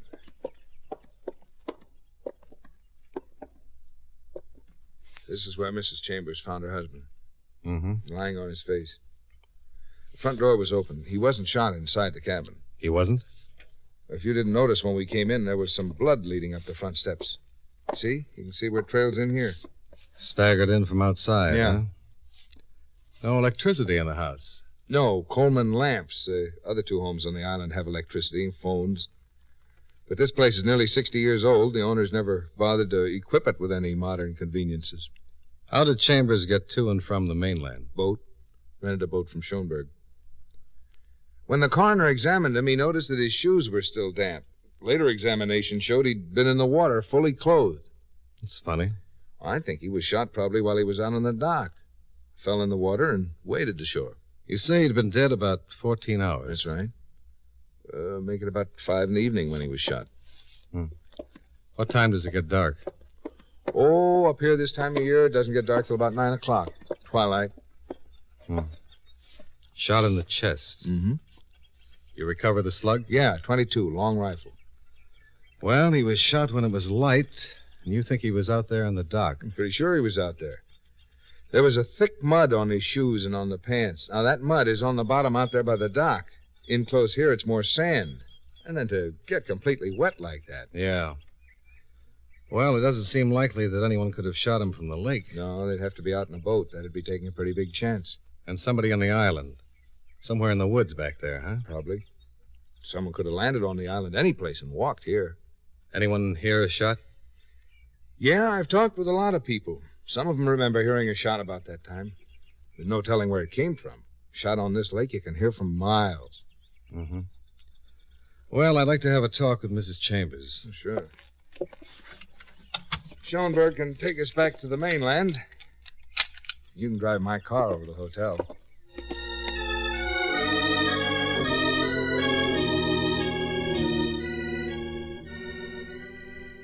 Come in, Mr. Dollar. I hope I'm not disturbing you, Mrs. Chambers. No, not at all. Won't you sit down? Oh, thanks. Oh, it's a beautiful view. Yes, isn't it? Is this your first time up here? Yes, it is. Mine, too. You're an insurance investigator. Yes. My company covers both you and your husband. Well, Mr. Dollar, just how can I help you?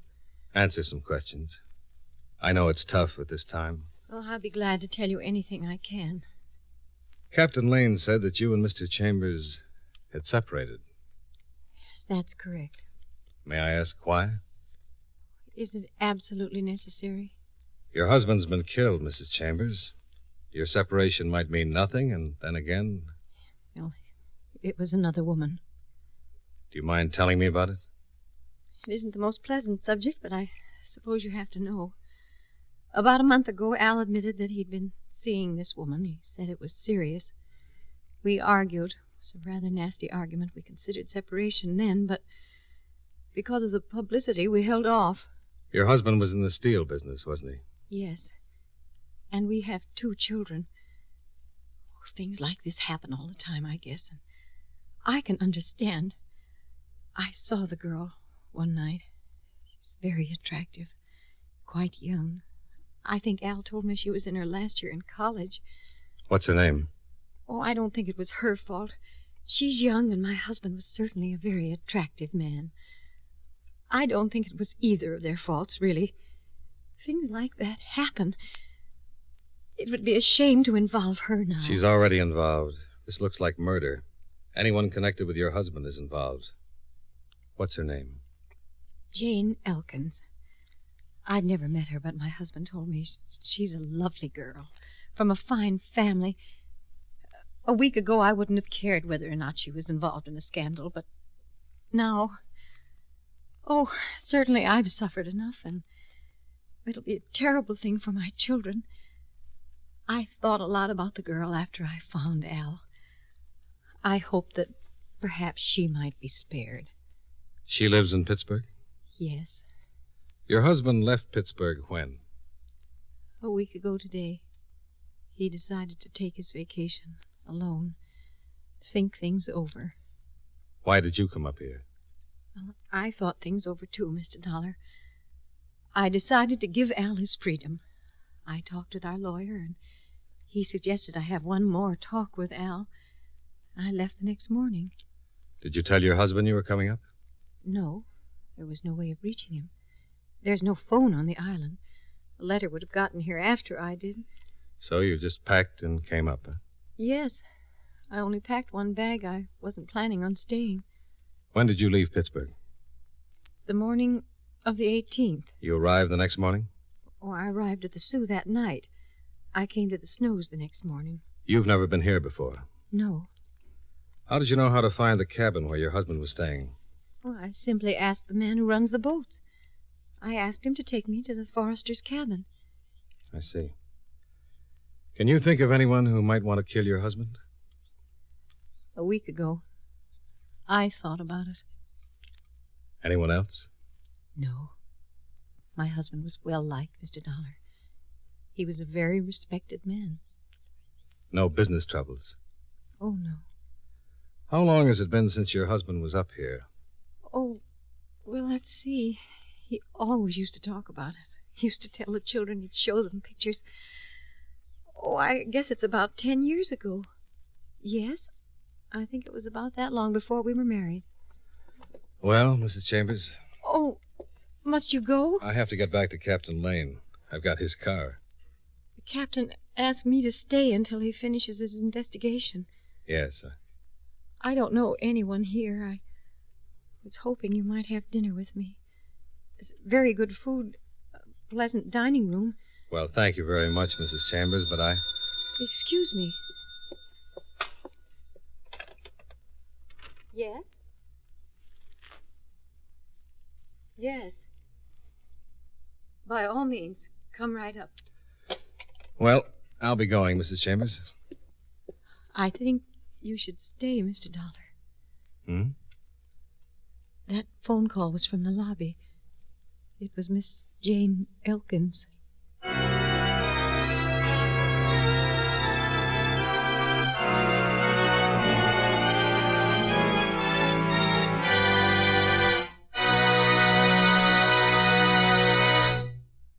Friends, Wrigley's Spearmint Chewing Gum is a refreshing, delicious treat you can enjoy just about any time. Even when you're busy working, you can slip a stick of Wrigley's Spearmint in your mouth and enjoy the pleasant chewing.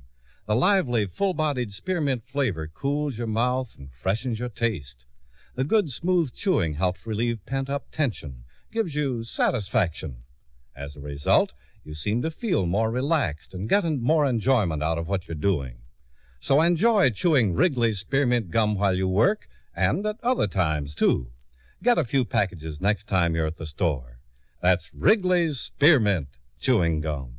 Healthful, refreshing, delicious.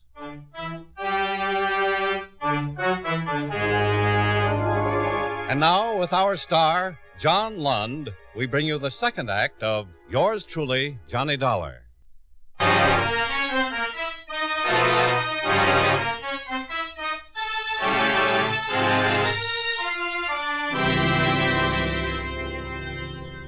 Jane Elkins, the woman who had caused the separation between Mrs. Chambers and her husband, had called from the hotel lobby.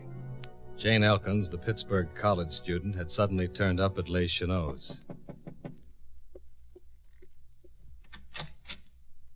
Mrs. Chambers? Yes. Come in. We've never met, but my husband told me about you. This is Mr. Dollar. How do you do? Hello, Miss Elkins. I'm sorry. I didn't know you had company. That's quite all right.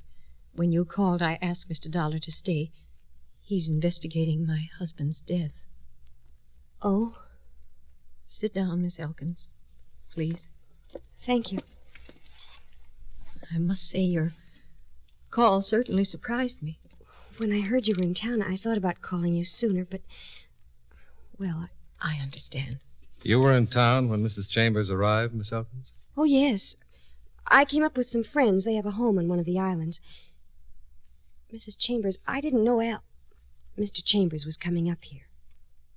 You didn't? Mrs. Chambers, I wasn't in love with your husband. I never have been. I must admit that for a while I thought perhaps I was. You didn't know Mr. Chambers was coming up here? I had no idea until he arrived. How long had you been here before Mr. Chambers arrived? Nearly a week. You told him you were coming up? Yes. I told him I wasn't sure about... I said I wanted to come up and think for a while. Where were you when Mr. Chambers was killed? I don't know. I don't know just when he was killed. I heard about it. Let's see, Wednesday in the afternoon. When was the last time you saw him? I saw him Tuesday afternoon. That was the last time. He came into Cedarville. I met him at the drugstore. We talked, and he went back to the island. Had you seen him much before that? While you were up here, I mean? Yes, I saw him twice. Shortly after he arrived, and one time after that at the post office. Mrs. Chambers, when he arrived and we met, I told him I'd rather not see him while I was up here. The people I'm staying with know Mr. Chambers. They're from Pittsburgh also. Do I know them? The Weatherwaxes? Oh, yes. You see, before I met your husband, I was engaged to their son, Charles. Is he here in the Snows? Yes, we all drove up together. Does he know about you and Mr. Chambers? Yes. Did he know that Mr. Chambers was here in town? Yes, I told him. How did he take it? Not too well, I'm afraid. Miss Elkins, before my husband arrived, had you come to any decision? Yes. Maybe you won't believe it, but it's true. When your husband arrived, I told him... I said I thought it would be best if we forgot the whole thing. I wasn't in love with him, Mrs. Chambers. Not really. Miss Elkins, after Mr. Chambers left you that last time in the afternoon, what did you do? I went back to the house. Where was Charles? Was he at the house? No, I don't think so. No, he was out. Mr. Dollar, you weren't suggesting... Just a simple question. Where was Charles? He was out in the boat. Alone? Was he alone? I don't know. Well, it's easy to find out.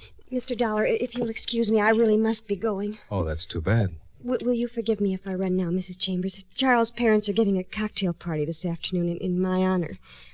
I'm in anything but a party mood, but there was no way I could get out of it. That is, without telling the weather waxers about... Yes, I understand. You run along. Thank you for coming to see me. Oh, Mrs. Chambers, if I could only tell you how sorry I am about everything. I know. Goodbye, my dear.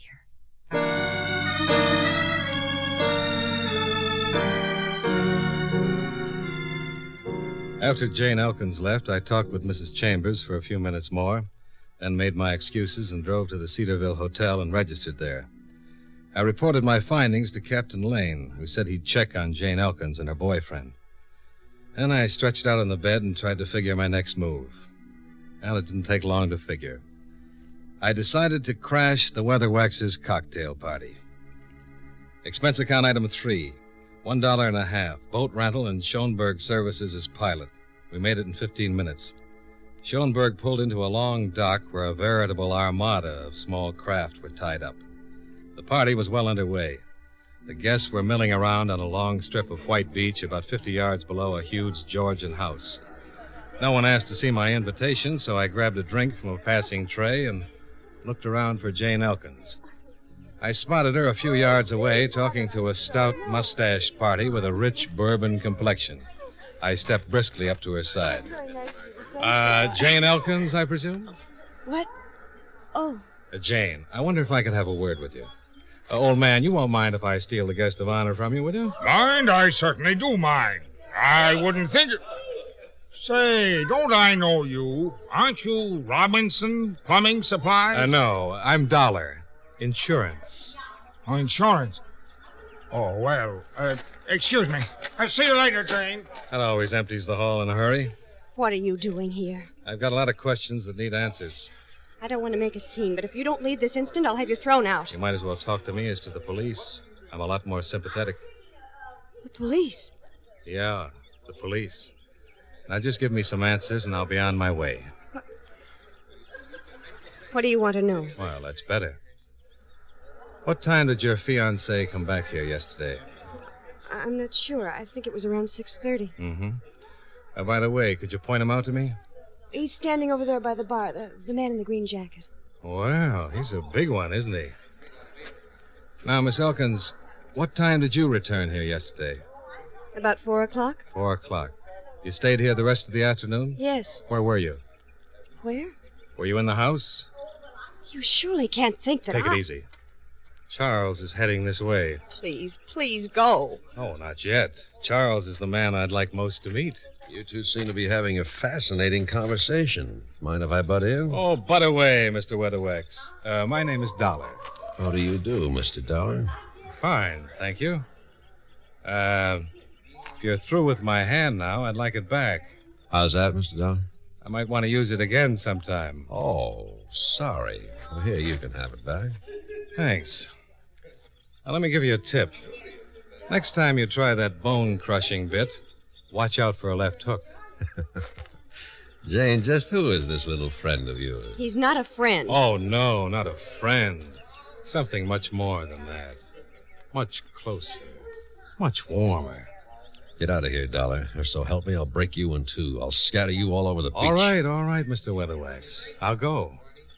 You told me what I wanted to know. You're a jealous man and a violent man. The perfect type.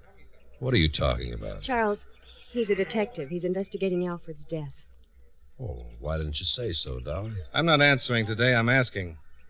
For instance, where were you yesterday afternoon? And do you own a .22 rifle? Chambers was killed with the .22.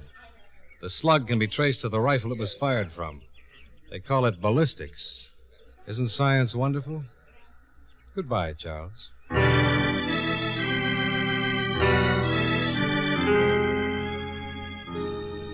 Schoenberg and I took off from LaSalle Island, but instead of heading for center Cedarville, we turned into an inlet about a half-mile down the lake where we could still see the Weatherwax dock.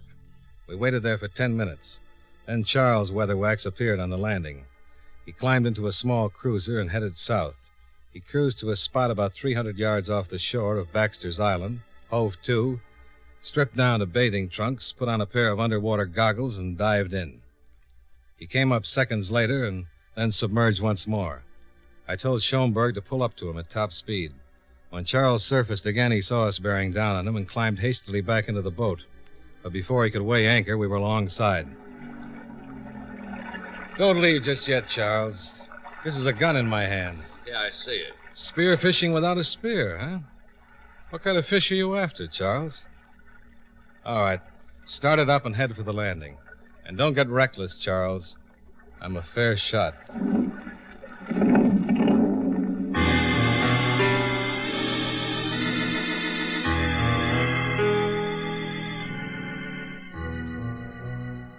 All right, Charles. All ashore that's going ashore. We regret this, Dollar. All right. Let's go up toward the house. We can talk better there. Come on, move, Charles. Move.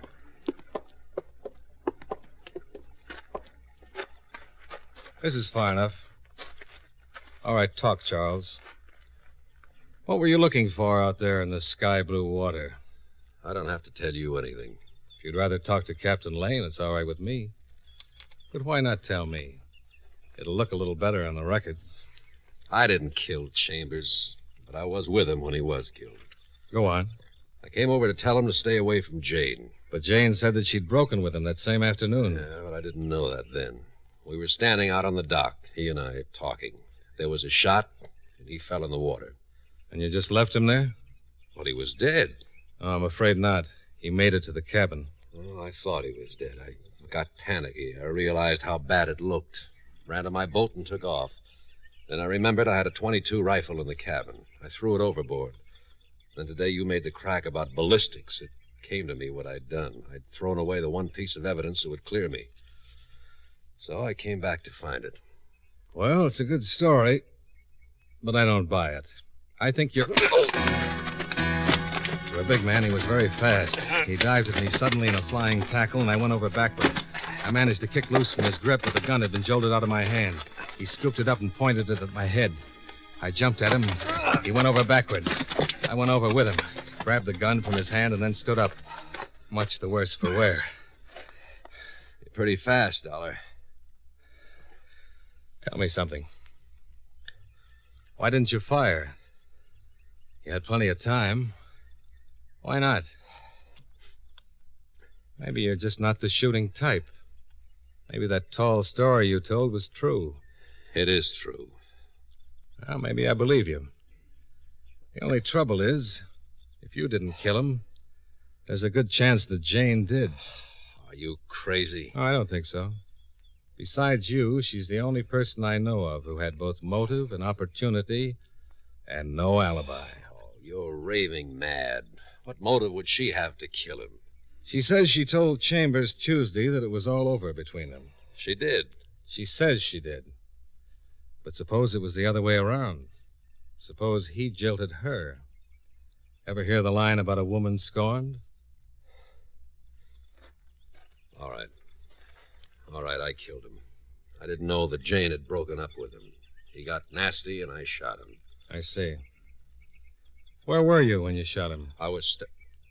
What difference does that make? I tell you, I killed him. Take me into the mainland, I'll make a full confession. Okay. If you say so. I say... Hey! That was a rifle shot. Came from over there beyond those trees. Yeah. Come on, let's go, halfback. You first. We ran through the grove of fir trees and came to a little cove not more than 200 yards off. A rowboat was pulled up on the beach, and beside it was a small boy with a .22 rifle. Hi. Hi. What's your name? Jimmy Bishop. What's yours? You live over on Fire Island, don't you? Yeah? What were you shooting at just now? Squirrels. Oh, they're all right to shoot. My father says they're pests. You come here often to shoot? Once in a while. Were you here Tuesday afternoon around 5 o'clock? Yeah, sure. I got 2 squirrels. I'm afraid that wasn't all you got, Sonny.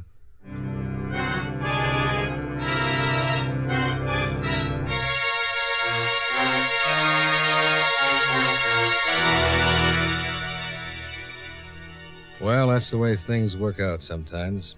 You think you've got a cold-blooded murder on your hands, and it turns out to be a young kid who shouldn't have been given a gun on his birthday. The .22 was checked by the ballistics department and proved to be the one that had fired the fatal shot. At the inquest, the jury returned a verdict of accidental manslaughter. However, it's doubtful if young Jimmy Bishop will ever want another gun as long as he lives.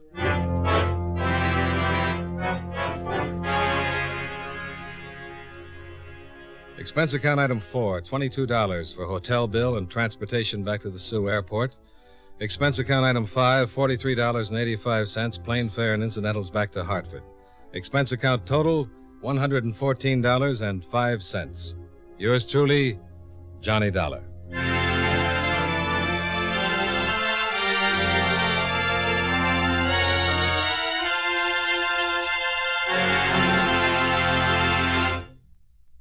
Remember, friends, Wrigley's Spearmint Chewing Gum is a refreshing, delicious treat you can enjoy just about any time. Chew a few sticks of Wrigley's Spearmint during the day and see how the good chewing helps you keep feeling fresh and alert. The lively, full-bodied flavor of Wrigley's Spearmint Gum cools your mouth, freshens your taste, and sweetens your breath. The chewing itself gives you a nice little boost, helps you keep going at your best. Millions of people get real chewing enjoyment out of Wrigley's Spearmint Gum every day. And we know that you'll enjoy it, too. Get a few packages and always keep some handy. That's Wrigley's Spearmint Chewing Gum. Healthful, refreshing, delicious.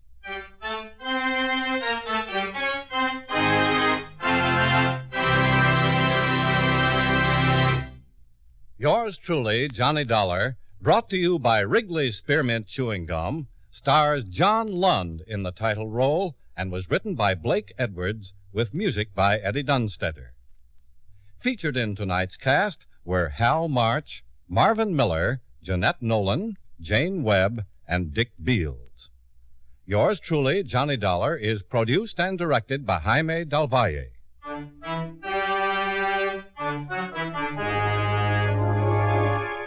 The makers of Wrigley's Spearmint Chewing Gum hope you enjoyed tonight's story of Johnny Dollar and that you're enjoying delicious Wrigley's Spearmint Gum every day. This is Charles Lyon, inviting you to join us again next week at this same time when from Hollywood, John Lund returns as... Yours truly, Johnny Dollar.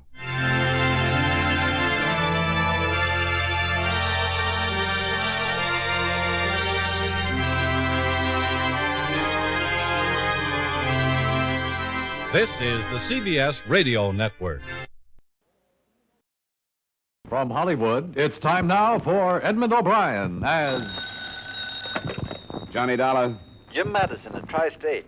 How are you? Well, Jim, I'm fine, but what's this I read about you people? You mean the Tolhurst theft, I suppose? Yeah. No progress yet?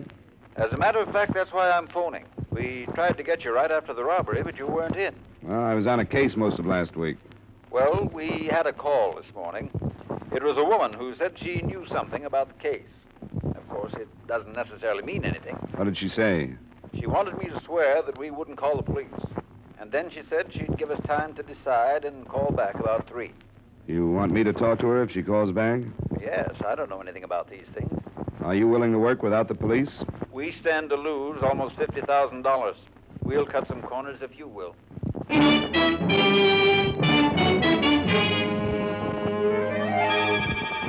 Edmond O'Brien in a transcribed adventure of the man with the action-packed expense account.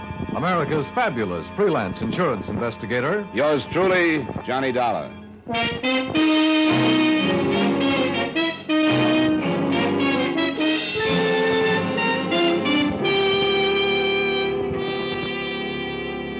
account submitted by Special Investigator Johnny Dollar to Home Office, Tri-State Insurance Group, Hartford, Connecticut. The following is an accounting of expenditures during my investigation of the Tolhurst theft matter. I note here the accepted report of the robbery because, as will be seen, both the police and the press missed a number of details. The Tolhurst fur shop was entered at closing time Saturday evening by 3 disguised men who, at gunpoint, relieved Mr. Tolhurst of almost $50,000. Answering a radio alarm, the police spotted the getaway cars that left Hartford, and later, south of town, after a running gunfight with another squad car, it was abandoned by the 4 men who were seen to split up and who escaped into some wooded terrain. That's where it stood. Expense account item 1, $1.50 cab fare from my apartment to the Tri-State offices where your Mr. Madison was waiting for me a little before 3 p.m. The second call from his alleged informer came at 2 minutes after. Yes? Yes, put her on.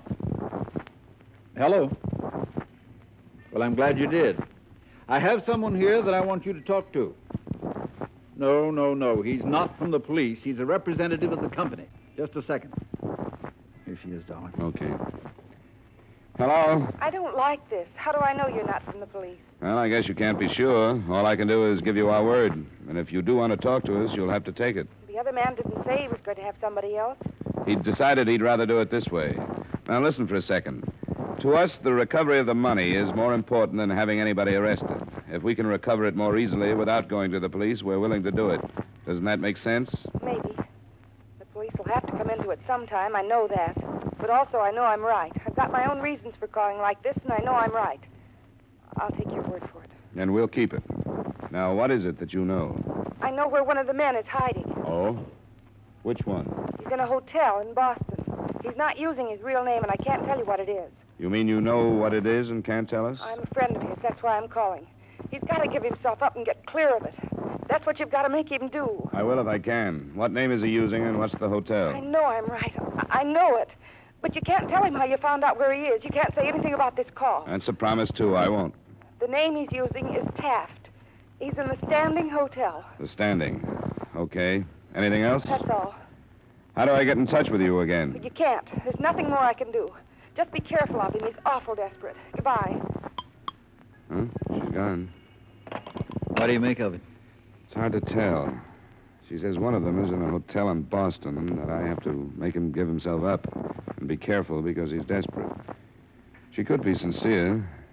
If she were just fingering this guy, it seems to me she would have called the police. Then you think it's worth looking into? Well, there's only one way to find out. Follow it up, see what's there.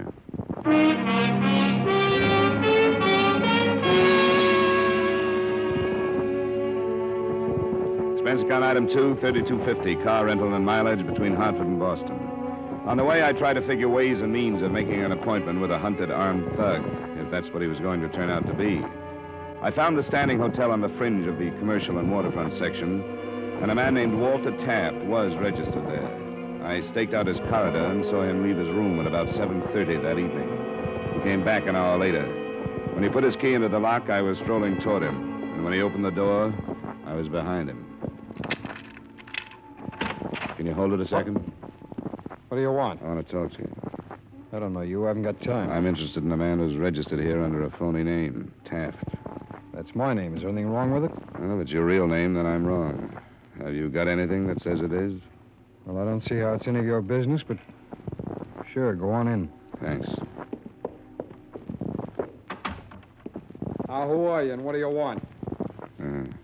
I guess the automatic tells me what I came to find out. Who are you? I'm a private detective.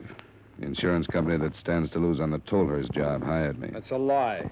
You'd have brought the cops if you were. I've got a wallet in my hip pocket. There's a license. Don't reach for it. Just turn around. Sure. You're really jumpy, aren't you?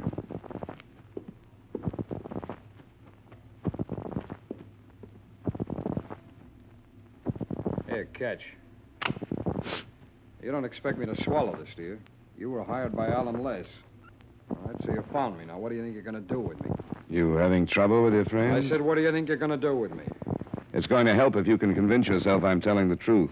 We want to recover the money, and if you'll help us to do it, we'll try to see that you get a break. That's a laugh.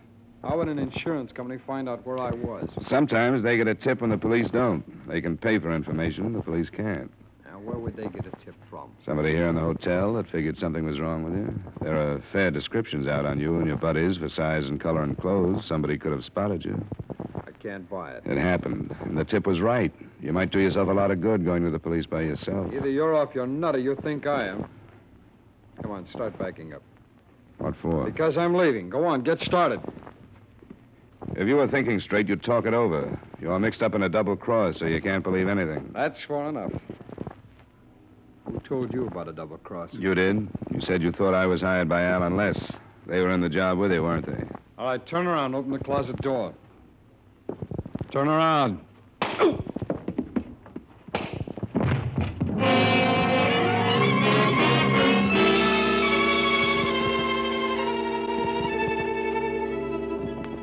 By the time I was on my feet again, he'd had at least 20 minutes start. After I cleaned up some in the crummy bathroom and stopped the bleeding, I looked the place over. There was nothing in it. He'd obviously checked in without anything but the clothes he'd been wearing and the automatic.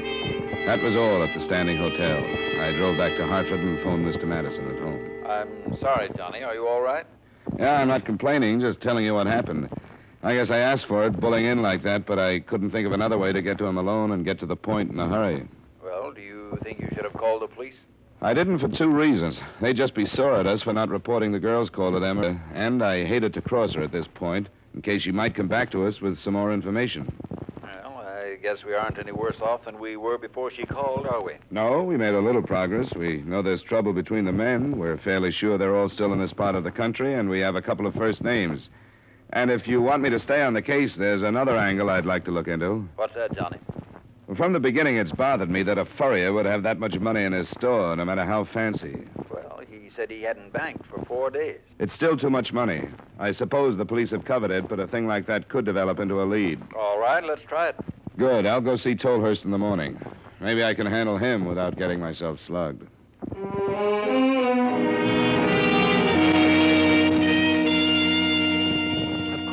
course.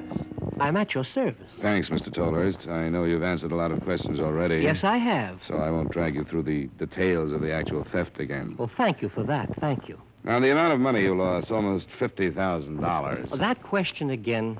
Why did I have that much in my shop? I have answered that question every possible way without smearing my own good name. The police have driven me mad. I'd like to have the answers, too. Very well. Don't most of your customers purchase with checks, Mr. Tolhurst, or on credit? No, they do not. I'd think that they would. Because you don't understand. The fur business, even more than the jewelry business, is concerned with making beautiful women more beautiful. Don't you agree? Sure I do. Well, I hope this doesn't come as a shock to you that there are many, many more wealthy husbands than there are beautiful wives. As opposed to women, that is. So, who would you expect these wealthy husbands to buy the furs for? Yeah, I see what you mean. Cash purchases, too, huh? Precisely. If wifey doesn't get the coat, she better not run across a check paying for one. The fur would fly, you might say. But almost $50,000 in 1 week, that's a lot of intrigue. One sable was worth $35,000. And if the name of the purchaser became known, it could literally endanger the national security. I really mean that. It would be discussed from the floor of the Senate. What can I do? There's no record at all of these sales? Barely enough to keep my books legal. I've rather specialized in this cash and carry trade. If I was strapped to the rack, I couldn't name these men. I'm helpless. I think the insurance company might be able to fight your claim because of the stand you're taking. Had you thought of that? Oh. No, I hadn't. Well, it makes no difference. I'm completely helpless. Unless a member of the board or somebody is an old customer of mine. And that is possible, you know.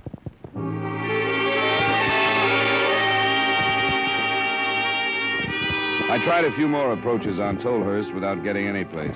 I didn't fully believe him, but I did have to admit that business dealings like that were possible. I left the shop a little after 11 and went to my apartment to call in a report on this phase of the deadlock. My phone was ringing when I got there.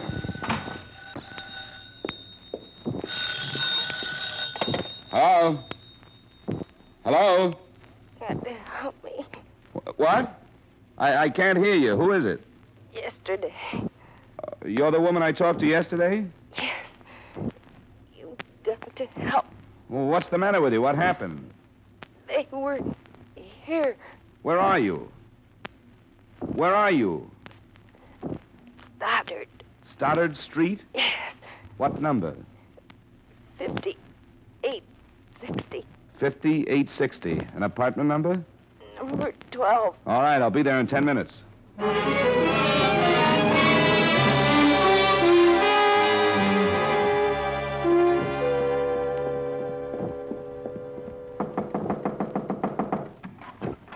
Dollar, I'm coming in. They went after Fred. You've got to go help him. Now, wait a minute. Who are you talking about? The men called Al and Les? I don't know them. First, they said I had the money and they beat me.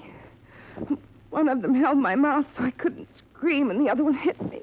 Do you know where the money is? No, they wouldn't believe me. Then they made me tell them where Fred is. Fred is the man I saw last night at the Standing Hotel? Yes. I can't keep quiet for him anymore. His name is Fred Gorrell. And he's holding out the money? That's what they said.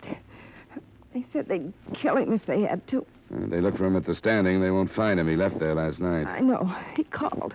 I tried to lie that he was still there, but they phoned and found out he wasn't.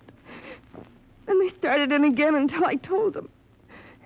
He moved to an auto court, and that's where they're going. Where is it? I'm not sure. Between here and Boston. But I think it's in this state.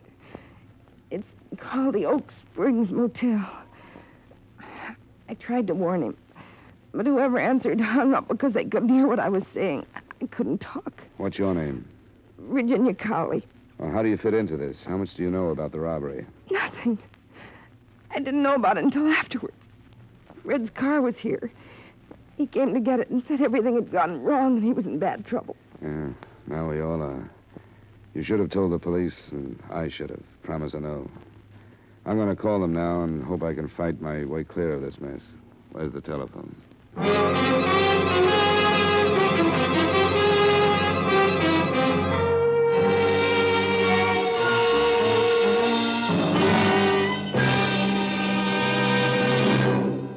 We will return you to yours truly, Johnny Dollar, in just a moment.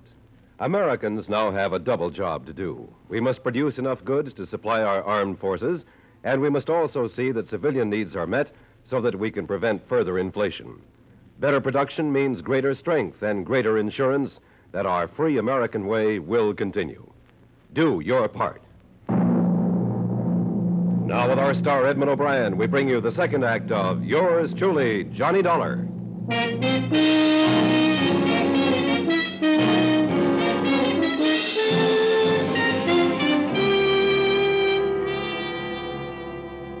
In an attempt to help what was left of my position with the police, the first thing I told them about was the possibility of nailing the 300 men together, but that backfired, too.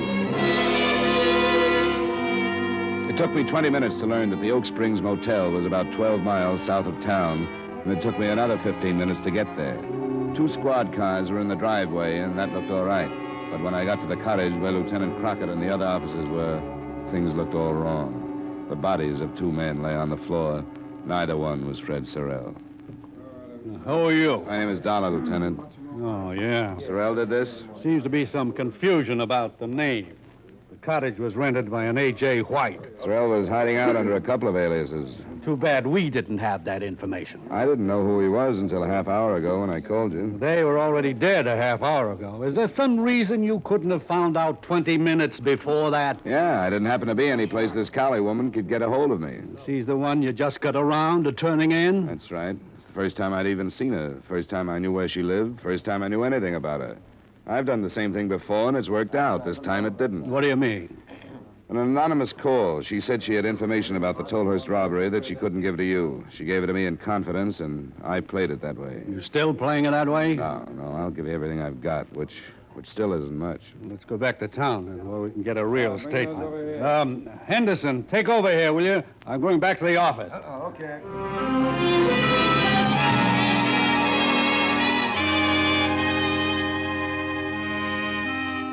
I didn't score very heavily with the lieutenant. He listened to my story point by point, but as he mentioned, Actually, the only useful thing I gave him was a slightly better description of Sorrell than he'd gotten from the manager of the auto court. I don't know what to think about it, Dollar. I know you guys figure you can operate that way, and maybe it works sometimes. Sure, people will talk to you when they won't talk to us.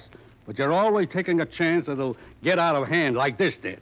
This one was out of hand from the beginning. And it's turned into murder now. You aren't blaming me for that, are you? No, but I want you to leave the case alone from here on.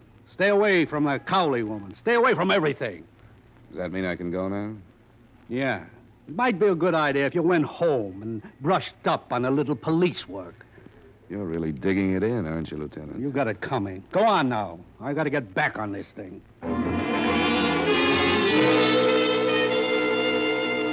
I knew my license was probably at stake, but Crockett's attitude, right or wrong, was more than I could take. Virginia Cowley had been put in the police hospital, suffering from internal injuries caused by the beating. I went back to her address, lied my way past a landlady, and into the apartment. From a notebook on the telephone stand, I learned that Sorrell lived in Princeton. That was my next stop. Fred Sorrell? Yeah, he still lives here. I haven't seen him for some time now. Seems to me he's out of town. I came all the way up from New York just to see him. You suppose I could get into his place, leave a note or something? Well, why don't you just go up and see if the other fellow's there? Name a Hacker. Oh, a roommate? Yeah, you could leave a note with him. Oh, good. How do I get there? Second floor, rear. Number's 210.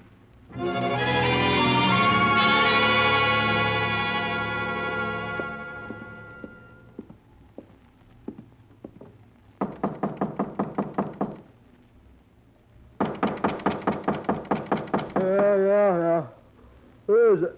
Friend of Sorrell's. I've got to see you. He's sleeping in this joint. What's the matter with that jerk, anyway? Fred? When did you hear from him last? A couple of days ago. In some kind of trouble. He sure is. Wanted to borrow some money from me, the lazy jerk. Told him to go take a jump or get a job. One or both. He wanted to borrow money? Yeah. Want me to mail him $50. What's the matter with him, anyway? You know? Yeah, he's done it up pretty good. Have you heard about the Tolhurst robbery? What are you handing me? You know a couple of his friends called Al and Les somebody? Hey, who are you, anyway? Here. Detective. You ain't telling me Fred's mixed up in nothing as big as the Tolhurst thing. He ain't got the brains. He hasn't if he has to write you for $50 after he pulled it. What about Al and Les? Yeah, Les Vernick and Al Hudson. I met them, but that's all. They're from out of town. They're in it, too, huh? Hey, you ain't pulling my leg, are you? No. Did he write you from Boston by any chance? The Standing Hotel?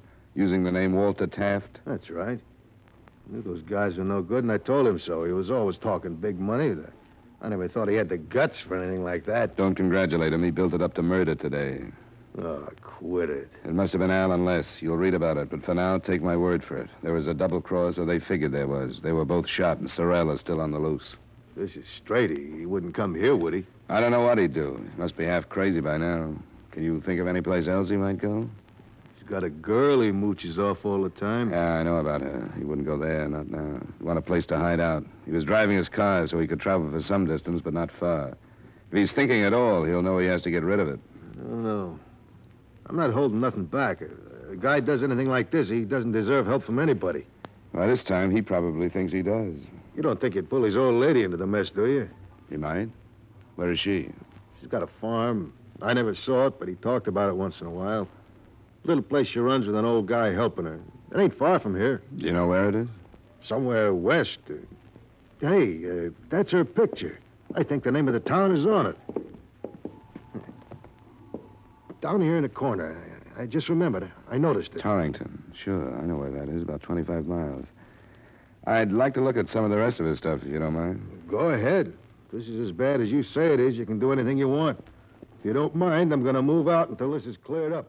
I don't want that crazy jerk to be coming back here while I'm around.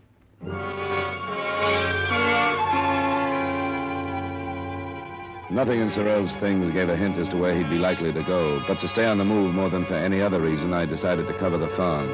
And to stay on the safe side, I stopped by my apartment to pick up a pocket gun.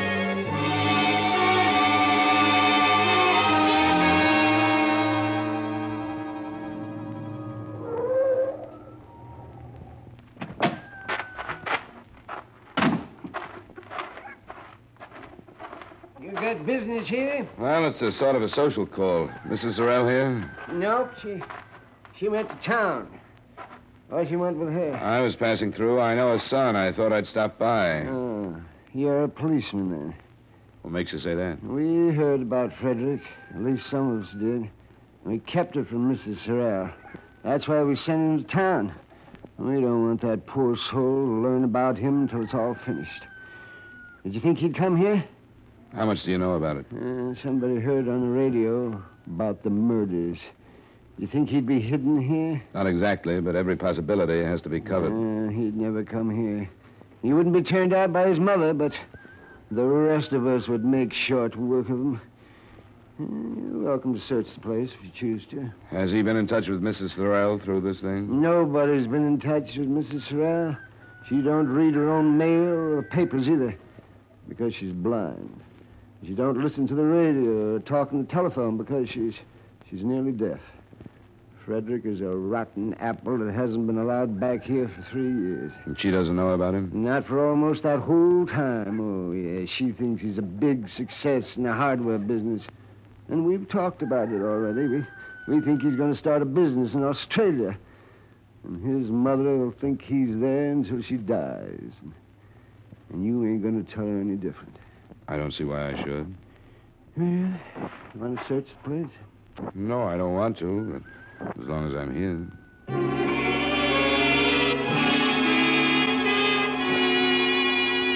Sorrell wasn't there, and by the time I left, I was made to feel like a criminal myself for looking the place over. By the time I got back to Hartford, the extras were out saying, widespread search fails to uncover killer. And something that had been bothering me came to mind again. Why, with a $50,000 haul, hadn't Sorrell gotten out of New England? A few more questions fell into line, too. How could an amateur like Sorrell escape a full-fledged police search? And why would he even think of a double cross on his first job? And finally, why, after running out of Boston, would he have come back to an auto court 12 miles south of Hartford? I covered the final point and learned that the Oak Springs Motel was within a few miles of the point where he and the other two men had abandoned their car and taken off on foot. I thought I told you to stay away from this case. You can't take away my right to make a living, Lieutenant. I found his car. Isn't that worth anything? How do I know what it's worth? It's something you haven't done with all your roadblocks. I'm 5 minutes away from his car, and I think he'll come back to it as soon as it starts to get dark. Can't you take a chance on it and have a few men out there? All my men are busy. I'll see what I can do. It's less than an hour till dark. I hope you make it.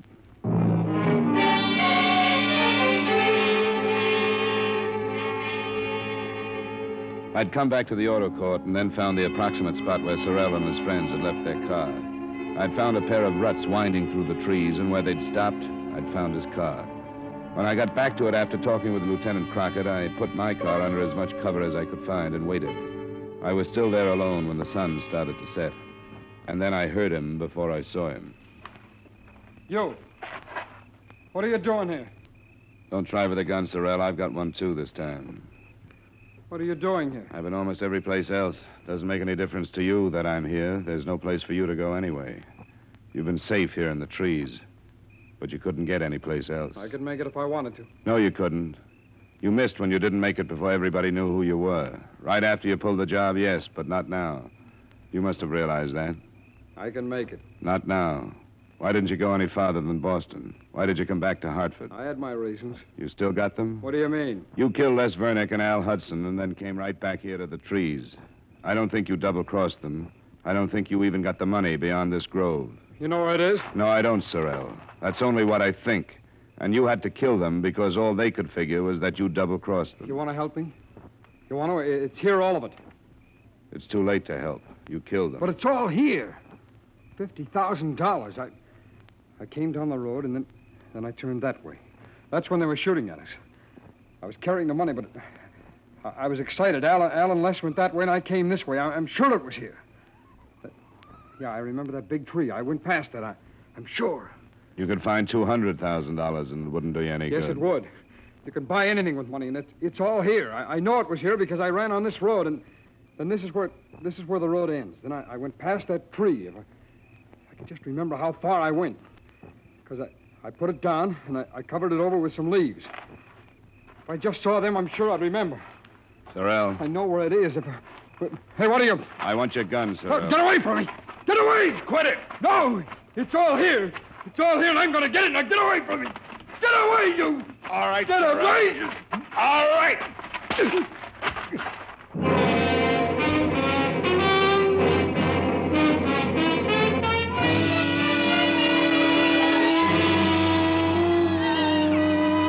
Expense account item 3, extra mileage, etc., $43.60. Expense account total, $77.60. Remarks: a police searching party finally found the satchel of missing money, so the company is not out. Lieutenant Crockett and I finally got together, so I'm not out. The girl is nothing. So it leaves Sorrel, who really lost his mind over money, and the furrier Tolhurst, who didn't lose anything, not even that universal customer, the wealthy American husband. Yours truly, Johnny Dollar.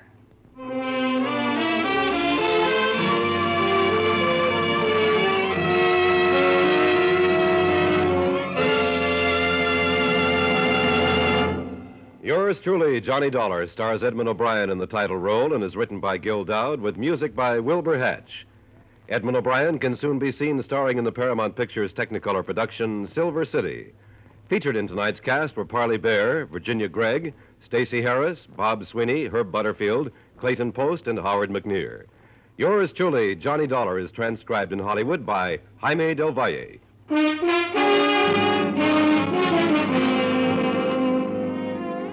This is Dan Coverly inviting you to join us next week at this time when Edmond O'Brien returns as... Yours truly, Johnny Dollar.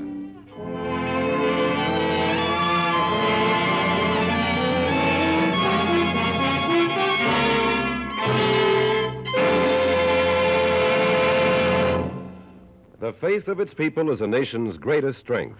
You can show your faith in freedom, and you can help keep America free by investing regularly in United States defense bonds. Remember, peace is for the strong, security for those who earn it. Start now investing in peace and security by investing in defense bonds. Buy an extra bond now. Buy United States defense bonds.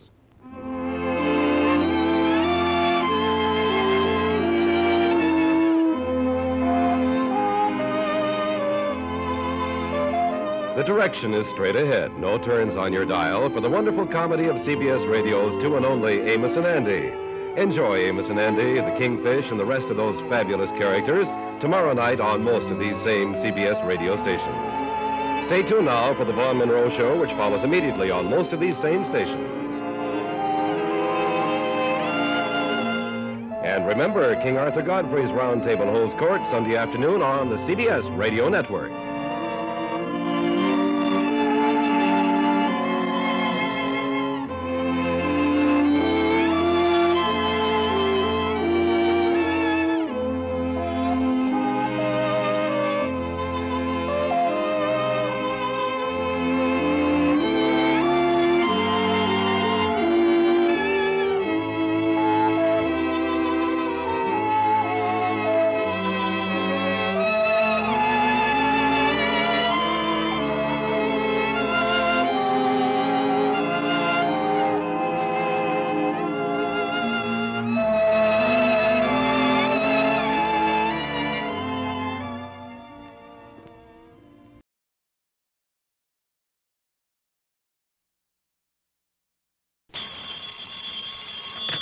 Johnny Dollar. Well, at long last. What? I say it's high time. It is, huh? Well, isn't it? I don't know. High time for what? High time you answered that phone. And listen. Well? This is Jimmy Bartell. Oh, Jimmy. You know, over here at Mono Guarantee Insurance. Of course I know. How are you? Well, what happened to you, Johnny? Where have you been? I've been trying to reach you for about 4 weeks now. Didn't you try my call service? Yeah, I tried you. Huh? Oh, no, I guess I kind of forgot about that. Oh, well, if you had, you'd have found out that last week I was at Grand Canyon, the week before in Corpus Christi, the week before that in Knoxville, Tennessee, and before that up in Boston. Yeah, sure, gallivanting around the country while I've been sitting here up to my neck in trouble, beating my brains out, working my head off. Sounds to me like you need a plastic surgeon. What? What's the problem, Jimmy? The Burma Red, Johnny. The what? You heard me, the Burma Red. Jimmy, are you sure you want me and not the State Department? Yeah, I'm sure. All right, I'll bite. Who is the Burma Red? Not who, but what. Well? And listen, we carry the insurance, $500,000 worth. You hear that, fella? $500,000. I am deeply impressed. And, baby, if you can't get it back for us, that's exactly what we're going to have to hand over in cold, hard cash. 500 G's. Well, maybe I had better get to work on it. Good. And I don't need to tell you what your commission will be if you do recover it. What else do you think I'm thinking of? Then the job is yours, Johnny. And, brother, I sure hope that you can find it and get it back. The Burma Red? Right. Just one thing, Jimmy, if you don't mind. Sure, Johnny. Before I start gallivanting around the country, as you put it, looking for this thing... Yeah? Don't you think that it might be nice if I have some slight idea, some inkling of what it is, this Burma Red? I told you. Oh, yeah. Yes. Yeah, okay. Come on over here and I'll tell you all I know about it. Okay. We interrupt this program to bring you a special message. To the parents of schoolboy patrol members who were taking the Washington trip, the buses with the patrol will arrive at Durham Union Bus Station this evening about 7:15 to 7:30. We repeat, the Durham Schoolboy Patrol Washington buses will arrive at the Union Bus Station this evening at 7:15 to 7:30. Parents are asked to be present to pick up their children. The parents, are also asked to use the Sears parking lot. 7:15 to 7:30 the time. Expense account submitted by Special Investigator Johnny Dollar to Mono Guarantee Insurance Company, Home Office, Hartford, Connecticut. Following is an account of expenses incurred during my investigation of the Burma Red matter.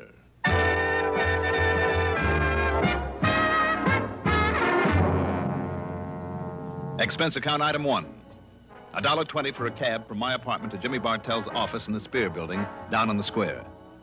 Jimmy's specialty, incidentally, is property insurance, especially where fine artwork is concerned. And in this case... Yeah, Johnny, 4 solid weeks I buzzed that phone of yours, and what I thought of you for not being there to answer it wouldn't be fit to print. All right, I'm here now, so stop bellyaching. But maybe you're too late, fella. He's already gotten into the country with it. The Burma Red. That's right, the Burma Red. Which is what? I told you, Johnny, it's... Oh, yeah, that's right, I didn't. Now, listen. I'm listening.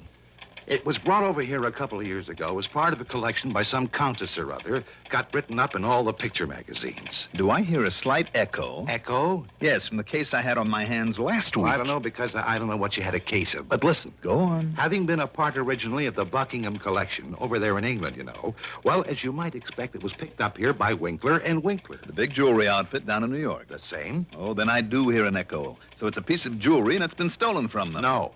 The same as the Otara's necklace I recovered last week. No again. For Northeast indemnity. No? No, Johnny. It's just a single unmounted stone, a ruby. But so help me, it's big enough to choke a horse, and now it's gone. When did you say it was stolen from them? I didn't, because it wasn't. They'd sold it to that wealthy old Mrs. Harvey Larriman Brittingham. Lives out in the edge of town. Oh, I see. But 4 weeks ago, somebody neatly chiseled open her wall safe and walked off with it. Chiseled? Okay, blew it. What's the difference? Plenty. Knowing a safecracker's method can help a lot in pinning him down. No, the police think they know who did it, all right. Well, what do you need me for? To get that stone back. But if they already know who did it... But they couldn't prove it. Sure, the modus operandi, the way the safe was blown, it pointed straight to him and nobody else. But also, he was known to be here in town. Who? But they couldn't pin it on him. He had himself a perfect alibi. Who, Jimmy? So maybe it was rigged. They couldn't break it. Jimmy... But, Johnny, it had to be Oscar Mayfield. Mayfield? They held him as long as they could, went through everything he owns, checked out every contact he made while he was here in Hartford. And all that got him was nothing, and not very much of that. I'll say this. If Oscar Mayfield, the old master, made that heist... So what could they do but let him traipse merrily on back to New York, where he's been living lately? Look, Jimmy... But I figure, despite the police report on all the work they did, I figure that somehow Mayfield got away with that ruby. Jimmy, I'm inclined to think you may be right. I know Oscar Mayfield. He's clever. I've tangled with him before. And, come to think of it, he made a promise to me once. Mayfield? Made a promise? Mm-hmm. What was it, Johnny? That if I ever tried to interfere with him again... Yeah? Well?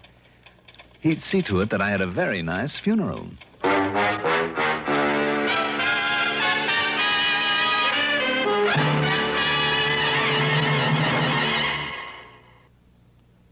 To look neat in the heat, look for Dacron on the label, 'cause Dacron is a man's best friend. right, men, Dacron is your best friend when it comes to staying wrinkle-free and neat all summer. Look for Dacron in lightweight suits, handsome slacks, good-looking sport coats, too. You'll stay well-pressed and well-dressed thanks to Dacron by DuPont. There's just no denying in the clothes he'll be buying. Dacron is a man's best friend.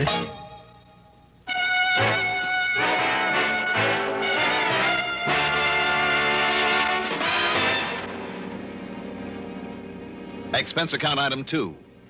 65 cents for a cab to police headquarters where, after some inquiries, I ended up talking with Sergeant Holly Holcomb. He wasn't very encouraging.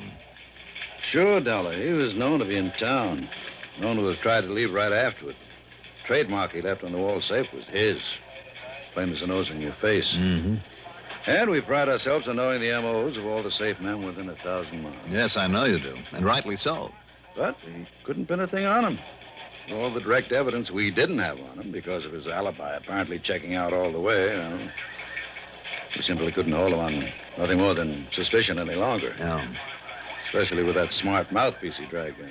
If he tried, he would have sued us from here to Kingdom Come. I mean, if you know Oscar Mayfield. Only too well, Sergeant. And you know what I mean. I suspect him just as much as you do. But till we have something definite, some real tangible clue. Well, anyhow, he went back to New York.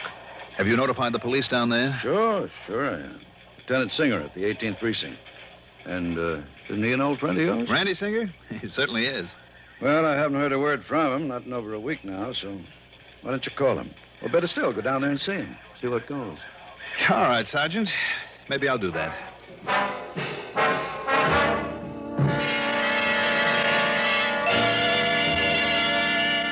There was some more talk between us, and Sergeant Holcomb gave me every detail of the job. Told me what they'd found and what they'd done about it. And yes, all the completely unconfirmed evidence pointed straight to Oscar Mayfield. Unconfirmed and unconfirmable evidence because of the man's unshakable alibi. Item 3, 85 cents for a phone call to Lieutenant Randy Singer, 18th Precinct, New York Police Department. You mean to say you just now found out about that heist? That's right, Randy. I just found out. You see, Johnny, if you didn't spend so much time gallivanting all over the place, you might be of some use around here. You didn't get a promotion for all the gallivanting I did for you last week. Oh, darn it, I guess I should have worked that case myself. Well, how about this Mayfield? You've kept an eye on him? I've done everything but tap his phone line. And? Nothing, Johnny, absolutely nothing. You just didn't get on this one soon enough. I know what you mean. Unless he's changed these last couple of years, Oscar Mayfield is not one to hold on very long to whatever he's lifted. Right. And if he did snatch that stone, you can be sure he passed it on and collected for it long before this. And yet there's always the chance. So, in the case of a big hunk of rock like that, it means one of two things. The guy who bought it from him is either carting it out of the country and far away, or having it cut up into little ones that nobody will ever be able to identify. I guess Mayfield would have passed it along in one big fat hurry. I know we couldn't find it. Anywhere on or around him. We tried every trick. And I mean trick, Johnny. Until he started to yell at the DA, and the DA started yelling at us. Johnny, I understand. I've just heard this, mind you. Yeah? Well, I understand that one of my boys... Oh, well, he was off duty, of course, so it was completely unofficial, you understand? Yeah. Well, I heard he even went so far as to roll Mayfield one night in the alley back of a nightclub. What? Not a sign of that, Ruby. Randy, if the department ever catches up with these unofficial tricks of Look, yours... I told you, Johnny, I only heard that. But I know myself it isn't hidden anywhere in his apartment. Oh, you do? I do. Randy, didn't you and your clever little boys completely overlook the Otara's necklace that was hidden in the back of a camera just about a week ago? Oh, now that was different. So that I had to get lucky and find it for you? Okay. So you happen to guess right. For once. So maybe I better get on down your way and look around for myself. Tell me, where does Mayfield live? A hotel apartment over at 614 East 49th. But it's no use, Johnny. Why, just because he's always gotten rid of things quickly in the past? No. Or because you knuckleheads couldn't find the ruby? No, Johnny. You haven't been able to hold him on suspicion and make a real investigation? I mean because by the time you can get here, he won't be. All right, then I'll grab the first plane I can and... What was that? Your pal Mayfield has paid up his rent and he's moving out.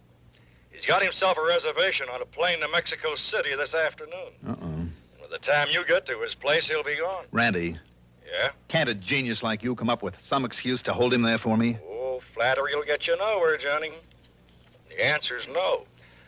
I've run out of tricks. Anything else I might try would only get me into hot water. No, wait, Randy. Yeah? Maybe I know a little trick to hold him over. Well, don't expect any official help from me or the department if you do come down it. What kind of a trick, Johnny? What's the difference? Now, look, if you're thinking you're doing something illegal, Oh, Randy, how that you would talk. only get us in order to clamp down on you. Don't worry about it. I'll be in touch.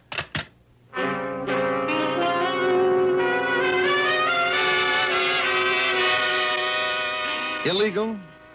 I don't know why, but I'd suddenly remember that during my run-in with Mayfield a couple of years ago, there'd been talk about a man who was fencing his stuff. A man who had been only vaguely identified as Hugo. The last name had never come to light. Okay, maybe that name still meant something to him. If so, it justified item 4.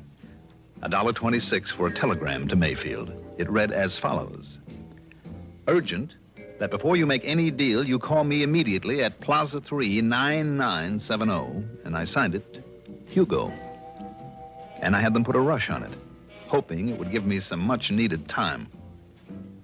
Item 5, $6 for a cab to Bradley Field. Item 6, $10.12 for a plane to New York. And when I got there, item 7 is $5.80 for a taxi to 614 East 49th Street. It was a smart, good-looking apartment hotel, which is more than I can say for the stuffy uniformed doorman. Mr. Mayfield, did you say? That's right. Mr. Oscar Mayfield. Is he still here? Is he in? Whom shall I say is calling, sir? Don't. Don't? Just give me his apartment number. Your name, please? Now, don't worry about it. I'm sorry, but I must have your name, sir. It's Dollar. Now, what's the apartment number? Dollar. Very well. No, you don't. Just put the phone down. I beg your pardon. It's granted. Now, the number of his apartment. Not unless I announce you, sir. Now, look, I am a special investigator. Oh, you are? Yes, and if you'd like to call the police and check on me, only I haven't time. Look here. These are my credentials. And I tell you, sir, that unless I... Oh, I see. Mr. Johnny Dollar. That's right. The insurance investigator. Yes. I didn't know. Well, you do now. Well, nonetheless, Mr. Dollar... Just give me Mayfield's apartment number, please. Now, what is it? Well, it's 7G. Okay, thank you. And I'll phone that you're on your way up, sir. You do, and I'll break your neck. 7G, Just in case he remembers what he once promised, I better make sure that this thing is working properly.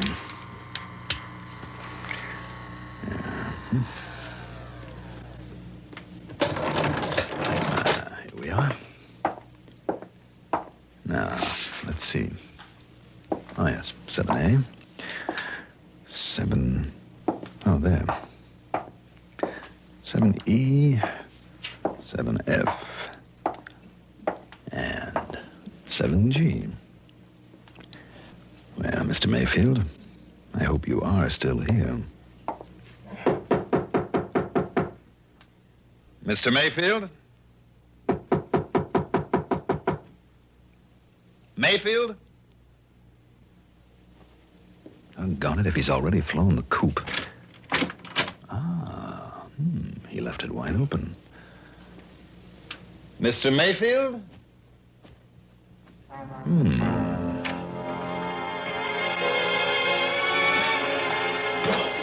The well-furnished living room was empty. And so was a kind of study off at one side and a little bar kitchenette beyond it. As for the bedroom in the back, well, as I started through the door, I caught sight of a couple of handbags in front of a chest of drawers. So he was still here. What I didn't catch sight of, though, was the gun shoved around the side of the door into my back. Just lift them up slowly, Dollar. Slowly, while I see whether you're armed. Yes, here it is. Thank you. Okay, Mayfield. Now, over there, next to the bed. Go on. Sure, why not? Are you happy now? Dollar, I made you a promise once. It's kind of foolish of you, wasn't it? I'm going to keep that promise now. You going to pull off a shot in a place like this? This apartment is absolutely soundproof. One of the reasons I selected it. I see. Well, are you ready?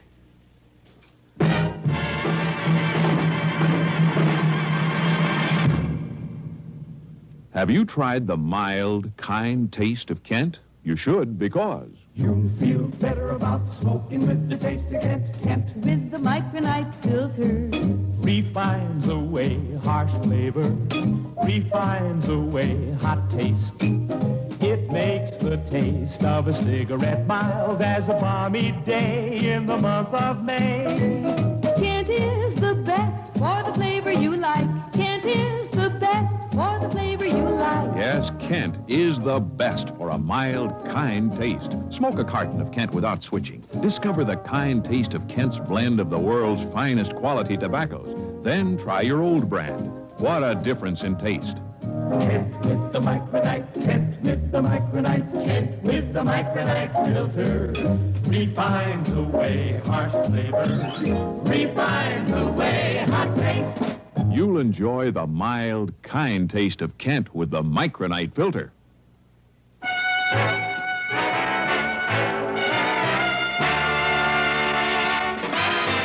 And it looks like you were expecting me, Mayfield. Oh, yes, Dollar, I was. You see, I figured right from the beginning that you might be called in on this case. Then you do have the Burma Red, the ruby. Now? Oh, of course not. You should know that I wouldn't hold on to a thing like that. Let's say it's been successfully disposed of. And why do you hang around here? Because I'm waiting for... Yes? I was waiting for you. To settle my old score with you.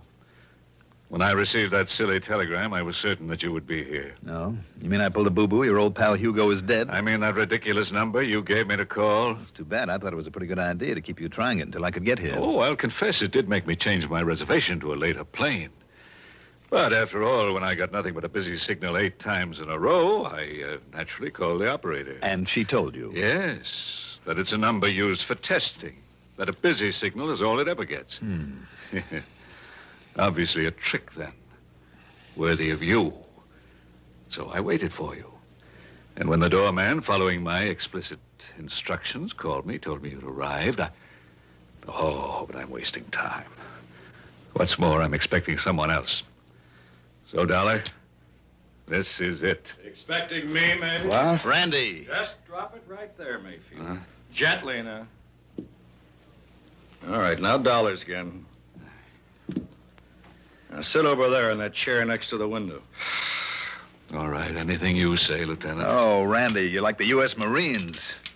Here, you better keep this gun of his. You know, I'm just glad you got careless and left that front door open out there. I thought I heard a door close just before you made your dramatic entrance. But how come, Randy? What do you mean, how come? Well, from what you said on the phone... So what? I'm off duty. Any reason I shouldn't just kind of drop around for a visit? Oh, I'm glad you did. You know something, Johnny? What? So am I. Now, I'll probably hate myself in the morning for saying this, but I've waited a long time for a chance to return some of the favors you've done me over the years. That I've done you. Well, Mayfield? I'm afraid your so-called visit is completely pointless, Lieutenant. You must know very well that you won't find the ruby around here or anything to even remotely connect me with it. Do I need to after the little party I walked in on? Yeah, that's right. Huh? You can stop smiling now. Oh, very well. Very well, if you insist on booking me for an alleged attack on Johnny Dollar with a, quote, deadly weapon, unquote. Let us go down to your station house and have done with it. This Grand Central Station? Shall we?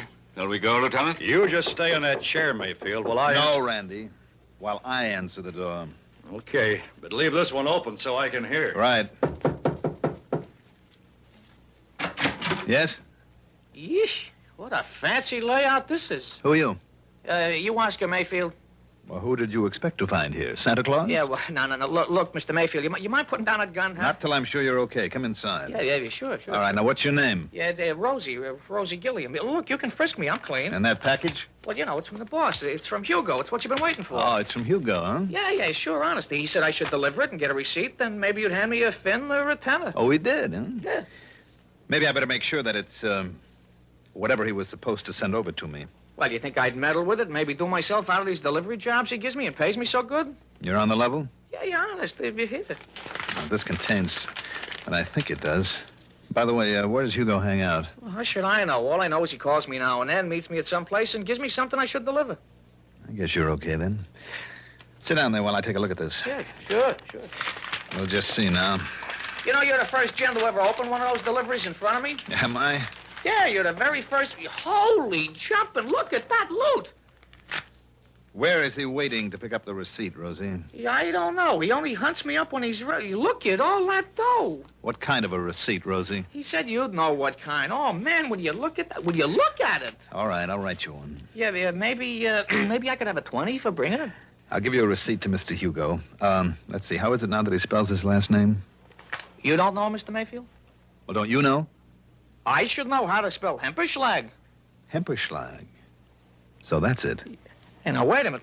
Listen, you are Mayfield, ain't you? All right, Randy. Randy who? Lieutenant Singer of the police. Come in, Randy. The police? Oh, no, I've been took. Mr. Hugo will kill me. No, Rosie, I don't think he'll ever get the chance. Just take it easy, Rosie. Oh, no, listen, copper, I was... We'll give you all the protection you need after we sign you in at headquarters. Rosie, whatever your name is, you hair-brained idiot. Just take it easy, Mayfield, and sit down.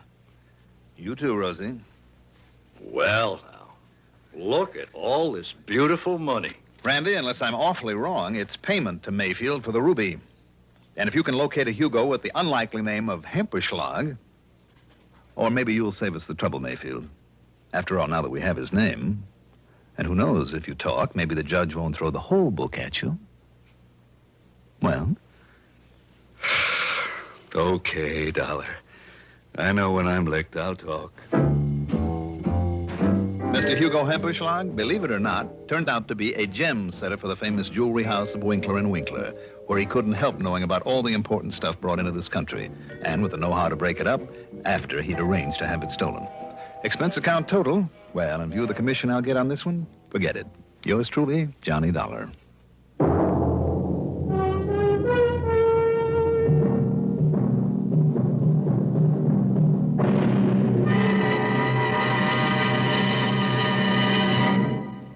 Now, here is our star to tell you about next week's story. Next week, I'll be back with a rather unusual story. Join us, won't you? Yours truly, Johnny Dollar. Yours truly, Johnny Dollar, is written by Jack Johnstone, produced and directed by Bruno Zerato Jr., music supervision by Ethel Huber, sound patterns by Joseph Cabibo. Johnny Dollar is played by Mandel Kramer. Also featured in our cast were Paul McGrath as Oscar Mayfield, Al Hodge as Lieutenant Randy Singer, Ivor Francis as Jimmy Bartell, Jack Grimes as Rosie, Santos Ortega as the Sergeant, Mercer McLeod as the Doorman. Be sure to join us next week, same time, same station, for another exciting story of yours truly, Johnny Dollar. This is Roger Foster speaking. Durwood Kirby's favorite program, The Gary Moore Show, weekdays on the CBS Radio Network. CBS for Durham, Raleigh, WD. Wrigley's Spearmint Chewing Gum, the refreshing, delicious treat that gives you chewing enjoyment, presents for your listening enjoyment John Lund as Johnny Dollar. Dupree, Johnny, down at International. Oh, hello, Paul. Nice to hear your voice again. How are things? Oh, about the same. Hey, Johnny, would you like to come over to my office and meet a girl? She pretty? Very.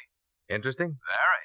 As a matter of fact, she just told me the most interesting thing I've ever heard. Oh, yeah? What's that? She just told me that she was dead. I better come over.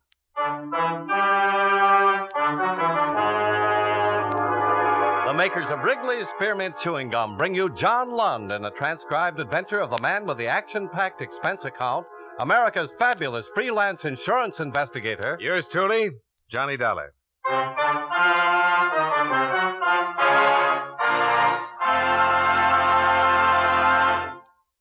Wrigley's Spearmint Chewing Gum refreshes you. Wrigley's Spearmint Chewing Gum gives you real chewing enjoyment. Yes, for chewing enjoyment plus refreshment, it's Wrigley's Spearmint Chewing Gum. The lively, delicious flavor of Wrigley's Spearmint cools your mouth, helps keep your throat moist, and gives you a nice little lift. The good, smooth chewing of Wrigley's Spearmint helps keep you feeling fresh and alert, adds enjoyment to whatever you're doing. So for chewing enjoyment plus refreshment, treat yourself often to Wrigley's Spearmint Chewing Gum. Healthful, refreshing, delicious.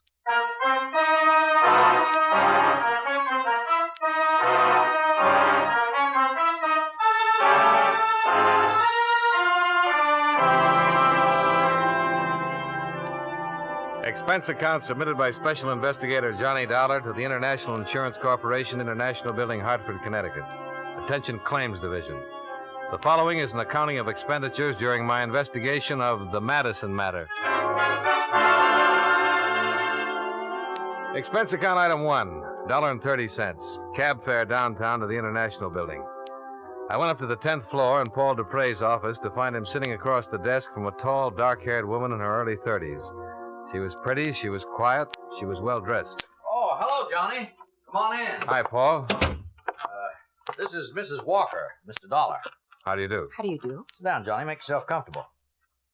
Mrs. Walker came to see me this morning with a most unusual story. Something Johnny. about being dead? Yes. Mrs. Walker, Mr. Dollar will be handling this matter for International.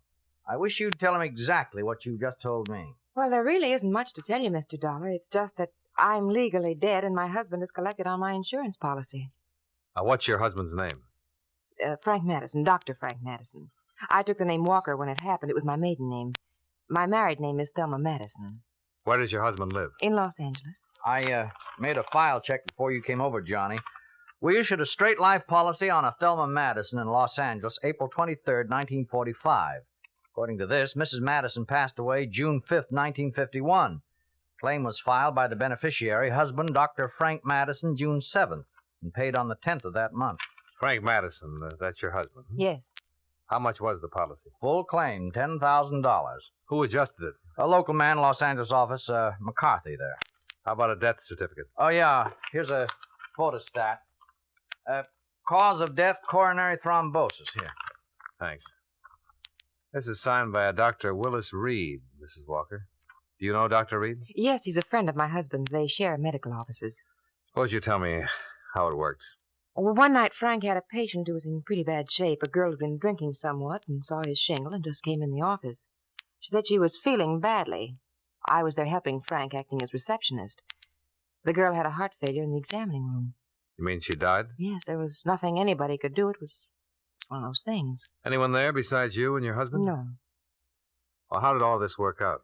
Well, we looked in her purse and found an address for her in Jersey City. No Los Angeles address? No, so we put in a long-distance phone call to the place in New Jersey. It was an apartment. We talked to the manager there. I see. He told us that the girl's mother had died very suddenly 2 days before and that her daughter was out in Los Angeles and he'd been trying to locate her to ask her what to do with the body. What was the girl's name? Wanda Thompson. Go on. The man we talked to on the phone was quite upset. He didn't know what to do about the mother who died in his apartment building, and he told us that the daughter was all she'd had in the world. In other words, Wanda Thompson was completely alone. Yes, as far as we knew. I see. Well, we didn't tell the man that she was dead, too. When Frank hung up the phone, he turned to me and said that we were in luck. I asked him what he meant, and he told me his idea. You mean to use her body? Yes, he called Dr. Reed and asked him to come over. Dr. Reed had never seen me, and he made out the death certificate. In your name? Yes, that's right. And your husband collected your insurance? Mm-hmm. Why?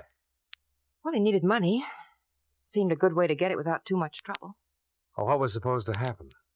Well, I don't know. We didn't plan that far. I mean, I thought that Frank would eventually close his practice and come to New York, and we'd be together again.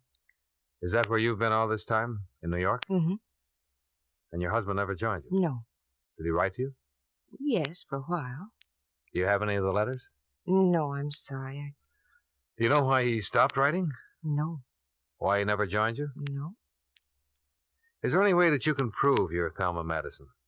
Well, not here in Los Angeles, I could. How? Well, people there know me. No friends I've had all my life. Were you ever fingerprinted? No, I don't think so. During the war, did you work in a defense plant, maybe? No. Did you ever have a postal savings account? No. How about a California driver's license? No, I'm sure I don't have my fingerprints on file anywhere. Mm-hmm. Would you be willing to furnish me with a list of names, people who'd identify you if asked to?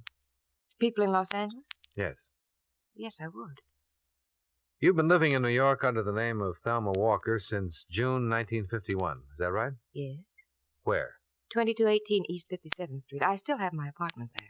Have you been working? Yes, as a laboratory assistant, Hyde Park Stations Incorporated. My boss is Mr. Platt. Oh, I put in a call to them earlier, Johnny. Mr. Platt said he's employed an assistant named Thelma Walker for the last 16 months, but she hasn't been in for a week or so. I described this woman to him, and he said it sounded like her. Mm-hmm. Did you get any of the insurance money, Mrs. Walker? Not a dime. Were you supposed to? I suppose so. Would you say that this whole thing was your husband's idea? Yes. Well, you're the one who seems to have lost all around, Mrs. Walker. Well, what did you expect to get out of it? Well, I did it for Frank. What about Wanda Thompson and her people, if she has any? She hasn't. Very few people in this world are without somebody, somewhere. Would you be willing to sign a statement containing all the information you've given me here today? Yes. You realize that if what you tell me is true, that you'll be criminally charged? Yes.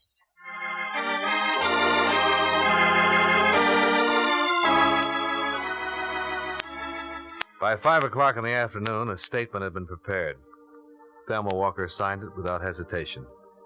I talked with Dupre in the outer office. Well, Johnny, I don't even have to go up to legal to know that every word of this will have to be verified before we can take any action. Well, if half of it's true, we're in business. Oh? She didn't give us any good reason for coming here. Well, maybe she has a conscience. She wouldn't have done it in the first place if she had. In the second place, she couldn't have lived with it for almost 2 years. And in the third place, there's an awful lot of coincidence. Yeah, but suppose it's true. Well, then it's the neatest thing since the ball bearing. What worries you most? What I said before. She might be a crackpot with a good imagination. Well, let's find out.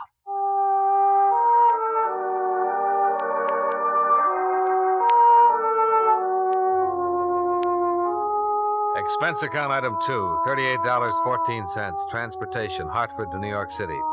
I checked my bag at the airport and took the limousine as far as the Waldorf. Expense account item 3, $3, cab fare and tip, to 2218 57th Street, Thelma Walker's residence. I talked to the manager. This is her apartment, Mr. Dollar. I see. How long has she lived here? July 1951. Good tenant? Very. Quiet. No drinking or parties. Wish we had more like Mrs. Walker. Do you know her very well? Just as a tenant. You ever talked to her? Not much. At Christmas time, we had a drink together down in my apartment. She seem all right? What do you mean? Well, normal. Oh, yes. Does she have any friends in the building that I could talk to? No, she doesn't. One thing she keeps to herself. Minds her own business. May I ask where she is now? In Hartford. New Hartford Hotel, if you want to talk to her about anything. I'll remember that. You mind if I look around? I'll have to stay with you.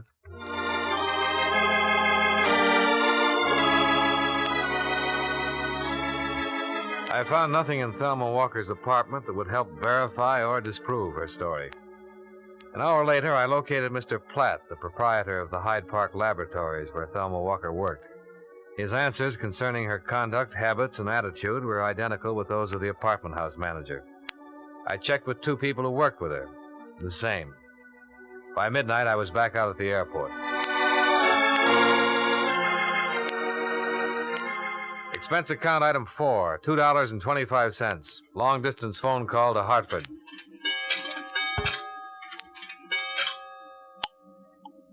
Here's your party. Hello? Hello?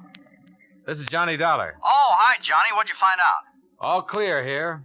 Her story checks out about living in New York. Well, we better go on with it then. Oh, I have some news. I talked to the coroner's office in Jersey City. Oh? Mabel Claire Thompson, age 61, died there June 3rd, 1951. The body was unclaimed and the county buried her. They were unable to locate her only known kin, a daughter, Wanda Thompson. She's believed to be in Los Angeles. See if you can find a picture and some prints on Wanda Thompson. Yeah, right, Johnny.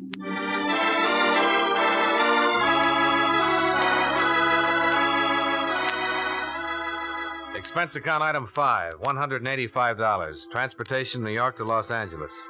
I arrived at 8:35 in the morning. By 9:35, I was in my room at the Stadler sleeping. At 4 o'clock in the afternoon, I awakened, shaved, and had something to eat. There was a special delivery airmail folder for me at the desk. It was from Paul Dupre. It contained a front and side view of Thelma Walker, along with a sample of her fingerprints and handwriting.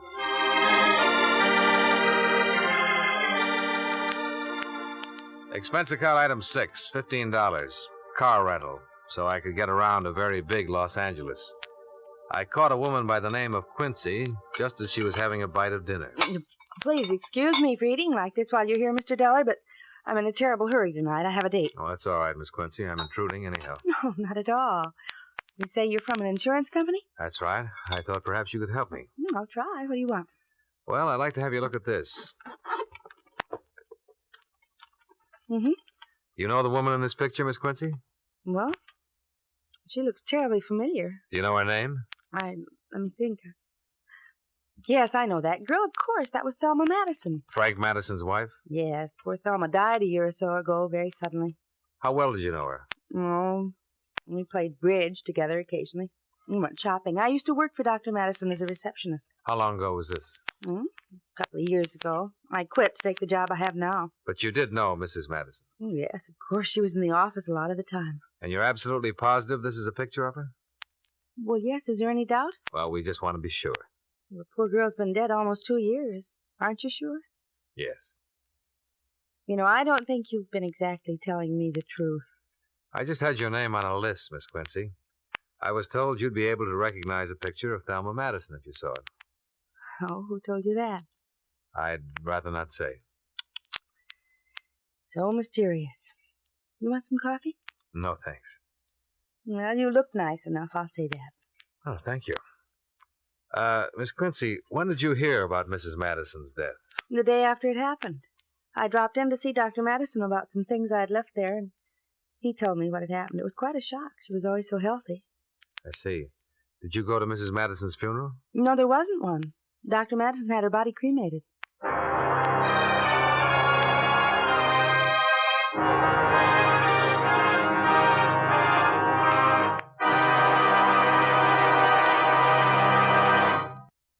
Friends, wherever you are, whatever you're doing, you'll enjoy chewing Wrigley's Spearmint Gum. Chew Wrigley's Spearmint while you're working. The lively, full-bodied flavor of Wrigley's Spearmint gives you a refreshing little lift. The smooth, pleasant chewing of Wrigley's Spearmint Gum helps keep you feeling relaxed and satisfied, makes your job seem easier. Chew Wrigley's Spearmint Gum in your home, when you're out walking or driving, when you're enjoying outdoor sports and other activities. Wrigley's Spearmint Gum tastes good anytime, and the natural chewing aids digestion and helps keep your teeth bright and attractive. Yes, wherever you are, whatever you're doing, you'll enjoy chewing Wrigley's Spearmint Chewing Gum. Healthful, refreshing, delicious.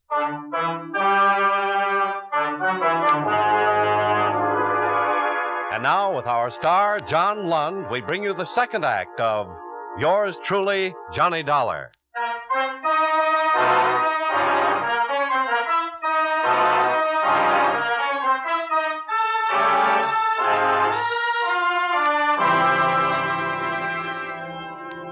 The Los Angeles police had a missing person report on Wanda Thompson dated June 21st, 1951. They'd been unable to get any leads as to her whereabouts. The reports had been filed by a man named Rexford. I looked him up. He lived in a small house off Laurel Canyon Drive.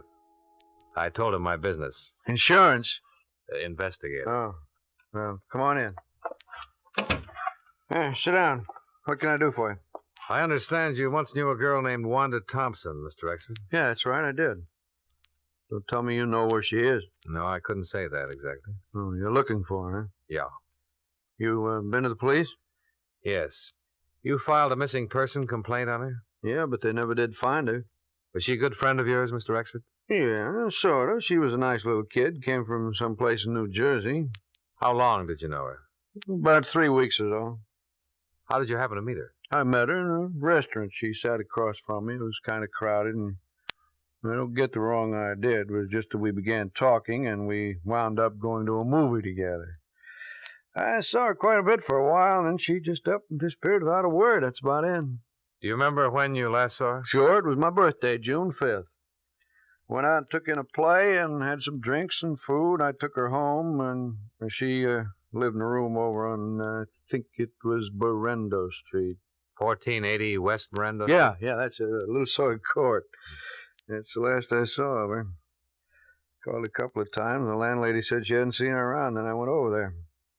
We went in the room, found all of her things there, but she was gone. Finally got worried and went to the police. Mm-hmm.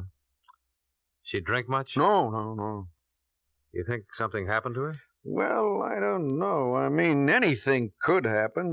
Why would a kid like that just walk away from all her clothes and things and not let anybody know about it at all?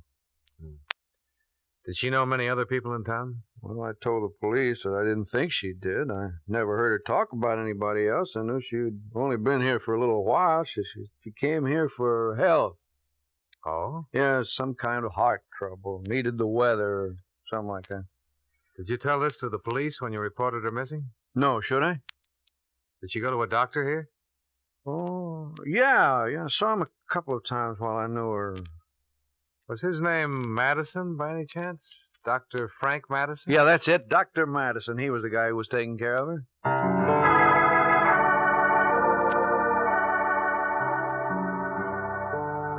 I spent another hour questioning Anthony Rexford. As far as he was able to remember, Wanda Thompson's heart condition had not been a serious one, or at least she had explained it that way to him. After I left Rexford, I checked with the telephone company about the phone call Dr. Madison was supposed to have placed to Jersey City the night of Wanda Thompson's death. They had no record of any such call being completed. I decided to try Dr. Madison himself. Well, what can I do for you, Mr. Dollar? I'm an insurance investigator, Doctor. I understand you once treated a patient named Wanda Thompson. Wanda Thompson? Wanda Thompson? I don't remember. What did I treat her for? A heart condition. Oh, well, soon find out.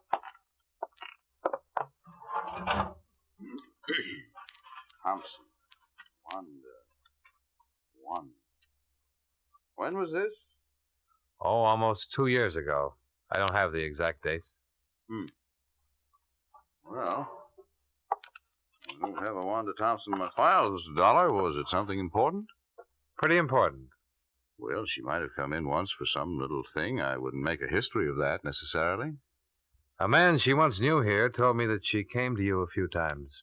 Could have been another Dr. Madison? No, she told him it was you. That's funny. Well, say, now, wait a minute. You say this was 2 years ago? About that. My wife was acting as receptionist for me then. She wasn't too good at keeping records. Oh. You suppose I could talk to her and ask her? My wife is dead, Mr. Dollar. Oh. I'm sorry I can't be of more help. I thought every doctor kept a record of all his patients, even if they just came in with a nosebleed. As I said, my wife wasn't too efficient at her job here. Oh, yes. You did say that, didn't you, Doctor? What is this, Mr. Dollar? My chance to get a look at you. What do you mean by that? I'll come right out and say it, Doctor. You should have kept a file on Wanda Thompson. You should have kept that above all other things. The fact that you don't have one is going to make me believe a lot of things that I haven't really believed up till now. What things? What on earth are you talking about? I talked to a woman in Hartford, Connecticut 4 days ago who told me her name was Thelma Madison. She said she was your wife. She said that Wanda Thompson died in your office one night and that you identified the body as your wife's. What? And what's more, you collected $10,000 worth of insurance on her. Here's her picture, Doctor. Is this your dead wife? Well? All right, I'll tell you. It is your wife. And she's still very much alive. And the story she told me in Hartford is pretty much the truth. I've never seen this woman before in my life. That's funny. 14 people in Los Angeles who knew her pretty well have seen that picture, and all of them say her name is Thelma Madison, that she was your wife. I've talked to every one of them, and I've got statements from them to that effect. And what's more, I have a rather long statement from Thelma Madison herself.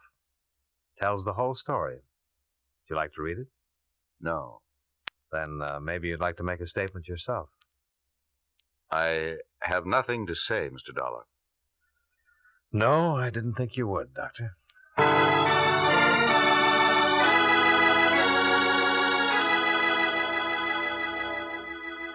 On the strength of the evidence already assembled, I preferred charges against Frank Madison and had him taken into custody. He refused to talk with the police or with me about any of the charges of which he was accused. He was held without bail pending investigation.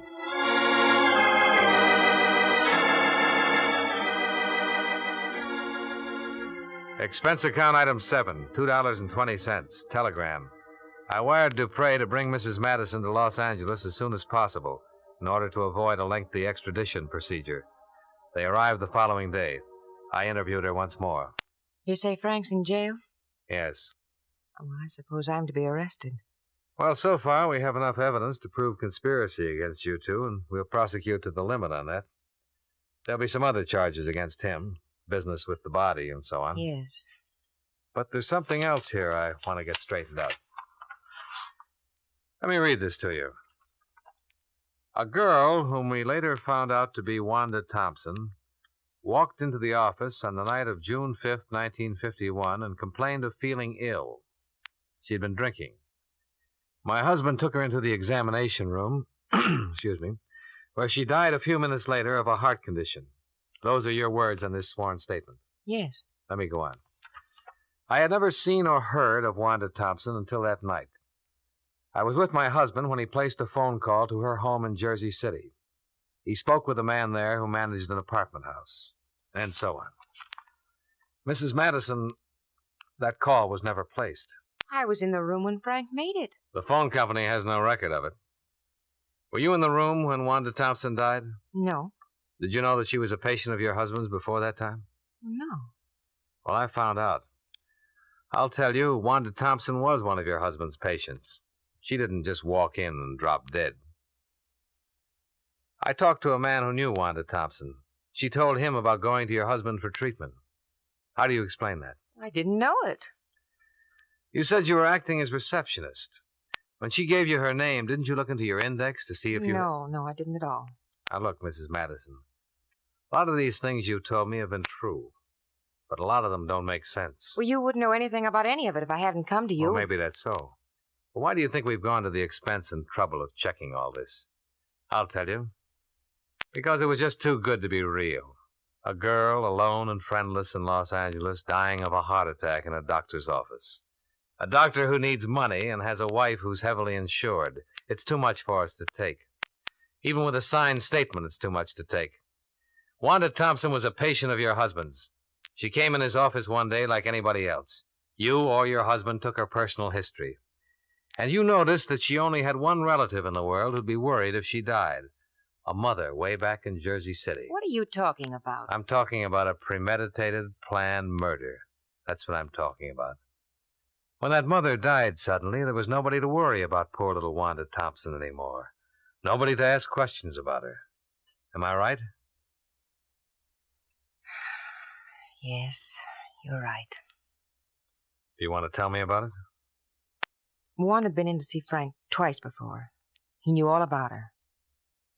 And that night when she came in the office, she said she'd just received word that her mother had died suddenly. She asked for something to make her sleep. Frank took her back in the examination room. Go on. A few minutes later, he buzzed me to come back. Wanda was lying on the table, dead. Mm-hmm. Frank looked kind of strange, crazy.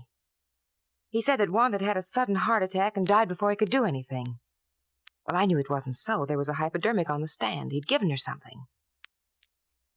I just didn't think he'd go that far. Hadn't he discussed something like that with you before? No, I swear he hadn't said a word to me before that night. And he had it all planned when he called me back in the examination room. He called Dr. Reed on the phone and told him that his wife was very ill and asked him to come over and help out. When Dr. Reed got there, he showed him that poor girl, and he said it was me.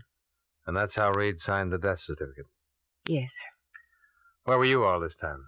In Frank's office. I heard every word. But you didn't say anything? Well, no, I was too stunned by it all, I guess. When did you leave town? That same night. Frank made me. He said he'd handle everything. I accused him of killing Wanda, and he said that she just died there. But I know it wasn't so. Okay. You want a cigarette? Yes, please. Here you go. Thank you. Thanks. Oh, I'm glad it's all over now. I'm terribly glad.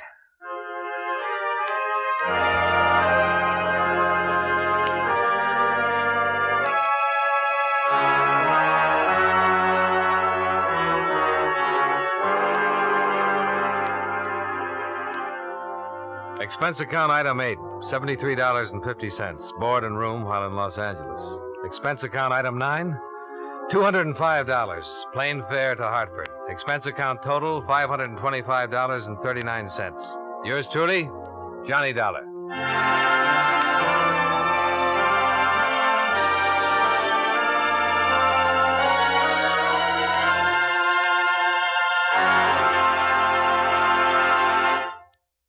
Remember, friends, Wrigley's Spearmint Chewing Gum refreshes you. Wrigley's Spearmint Chewing Gum gives you real chewing enjoyment. The lively, full-bodied flavor of Wrigley's Spearmint cools your mouth, freshens your taste, sweetens your breath. The smooth, pleasant chewing of Wrigley's Spearmint helps keep you feeling relaxed and satisfied, makes whatever you're doing more enjoyable. Yes, for refreshment plus chewing enjoyment, treat yourself often to Wrigley's Spearmint Chewing Gum. Millions enjoy it daily. Get a few packages and always keep some handy. That's Wrigley's Spearmint Chewing Gum. Healthful, refreshing, delicious.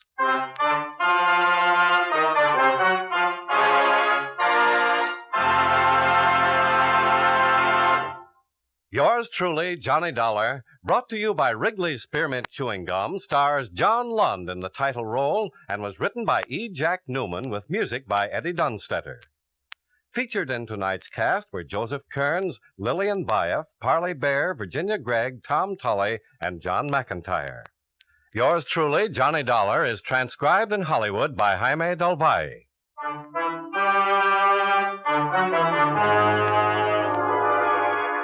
The makers of Wrigley's Spearmint Chewing Gum hope you enjoyed tonight's story of Johnny Dollar and that you're enjoying delicious Wrigley's Spearmint Gum every day.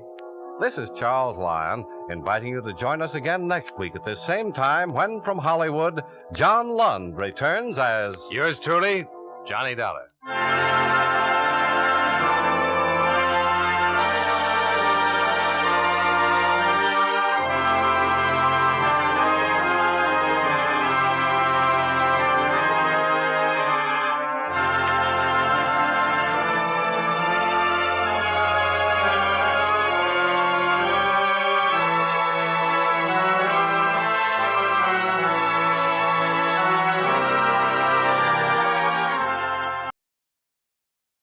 From Hollywood, it's time now for... Johnny Dollar. By golly, I knew it. What? Yes, sir. I knew darn well you'd still be here in Vegas. Pease. That's right, Pete Brenneman. And just how did you know I was still around and here at the Stardust? Simple process of elimination. When I called the airlines, they said you hadn't bought a ticket, Johnny. Their flights were all full up. Oh, yeah? That's right. Or did you just decide to stay over and partake of some of the joys of living that Las Vegas offers? Nope. The only reason I'm still here is that Anyhow, I started calling the big hotels, and sure enough, the Stardust said you're among those present. Having yourself a gay old time, Johnny? Losing your shirt at the gaming table? Pete, I told you, the only reason I'm still here is Johnny, that... I hate to put a damper on your fun. Pease. But I sure am glad you did stay over, because little problems come up. Oh?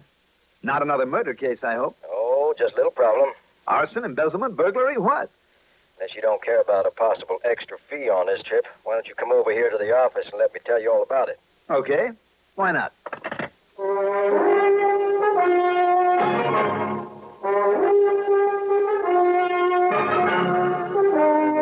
The CBS Radio Network brings you Mandel Kramer in the exciting adventures of the man with the action-packed expense account. America's fabulous freelance insurance investigator. Yours truly, Johnny Dollar.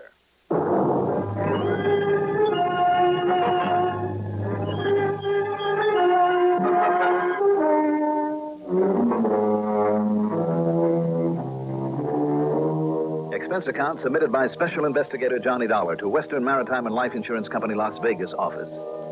Following is an account of expenses incurred during my investigation of the Zipp matter.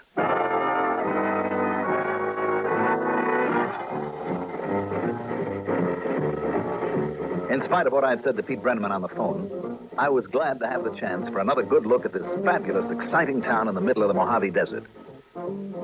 There is something almost incredible about its wide-open gambling 24 hours a day, 7 days a week.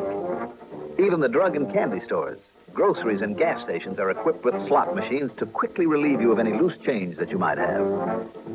Parts of Fremont Street, the main drag, have one big casino after another where you can play at the roulette and crap tables, blackjack, bingo, chemin de fer, poker, baccarat, you name it. And where you can also bet on the nags at any horse track in the country. And every one of the big, fancy, glamorous hotels has its own private casino.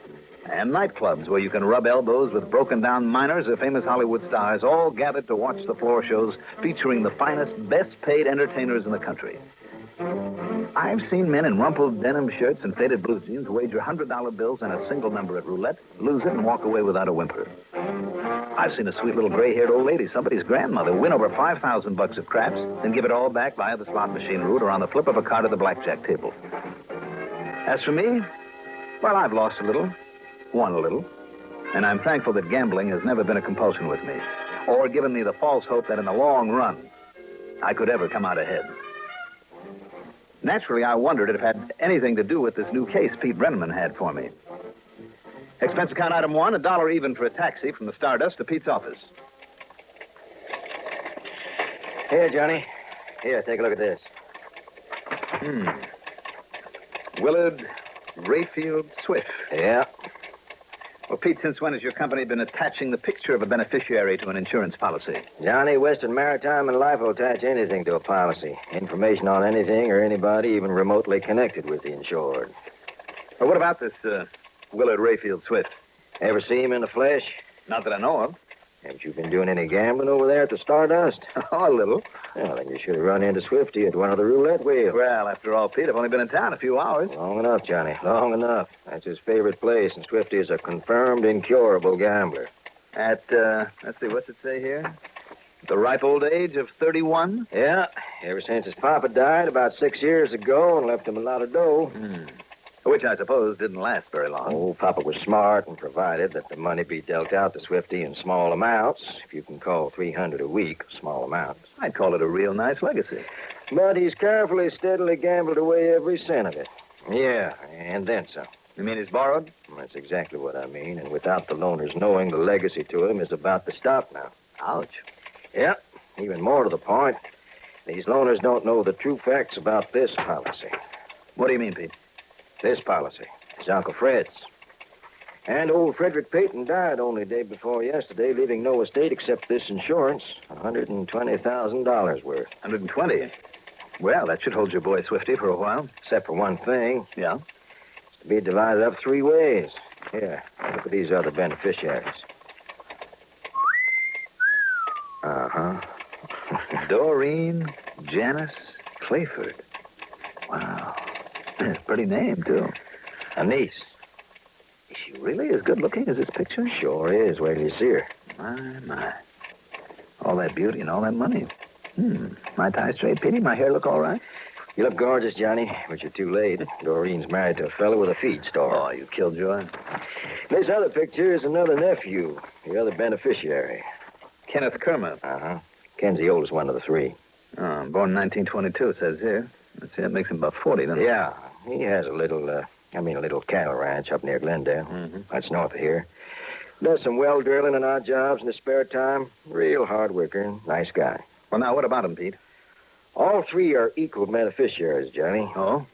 $40,000 apiece, then? And that's just about what I understand Swifty owes. But... Yes? If one of them dies before this money's paid out, the remaining 2 will split 50-50. $60,000. It's a big difference. Sure is, especially if a guy needs dough. And, of course, if 2 of them were to go, so that only one of them would be left to collect. And remember this, Johnny. Yeah. There never was any love lost between those 2.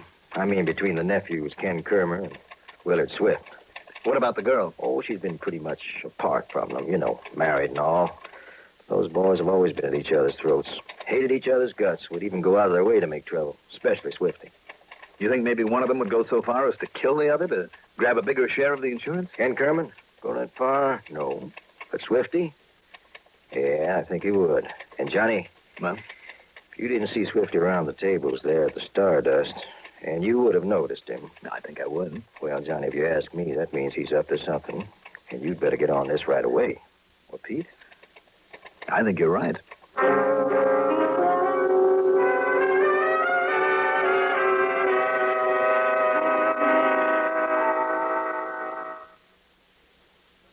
you have to stay alert, don't let drowsiness slow you down. Perk up. Perk up with No-Dose. The safe way to stay alert without harmful stimulants. Remember, when you're driving, working, studying, and monotony makes you feel drowsy. Perk up. Perk up with No-Dose. No-Dose.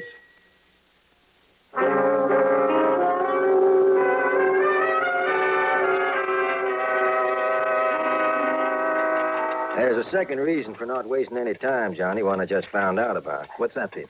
The fact that Shorty Callahan is breathing down Swifty's neck. Who's Callahan? The punk he owes the nearly $40,000 to. Oh. What's more, Swifty knows that if he doesn't pay off Callahan and pronto, well, nobody can prove anything. At least nobody has yet. But it's been rumored around that people who try to welch on Callahan can end up very, very dead. What nice people you know. I wish I didn't.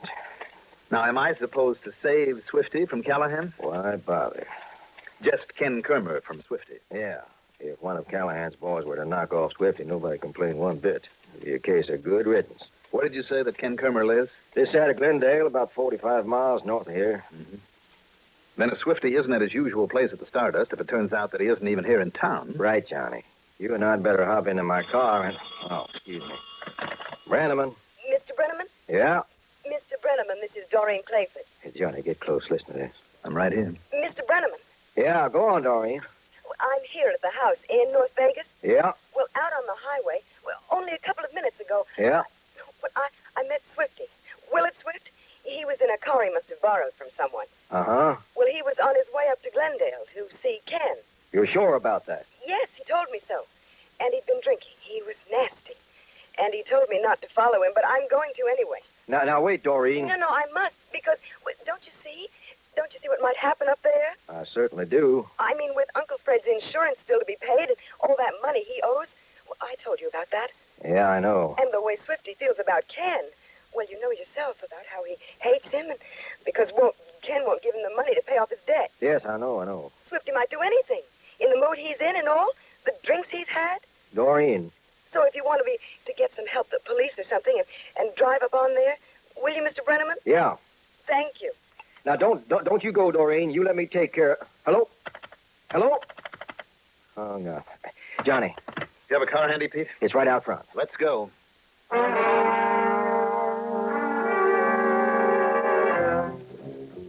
With Pete at the wheel, we swung right at the end of Fremont Street, then barreled down north on 91 toward the town of Glendale.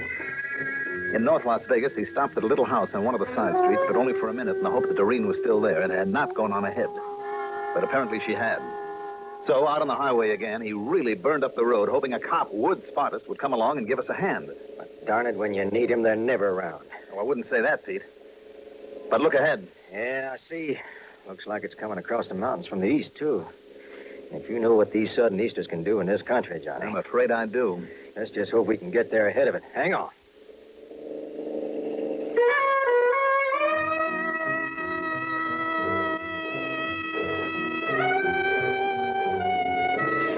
But about 30 miles later, the storm came with a vengeance.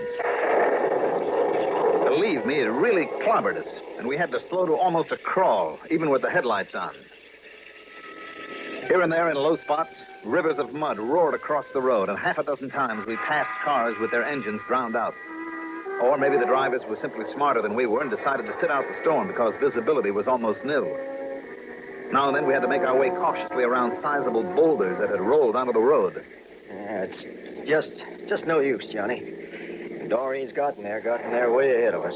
And you think her life might be in danger, too, You knew Swifty as well as I do. Hey, slow down and take it easy or we'll end up in a ditch.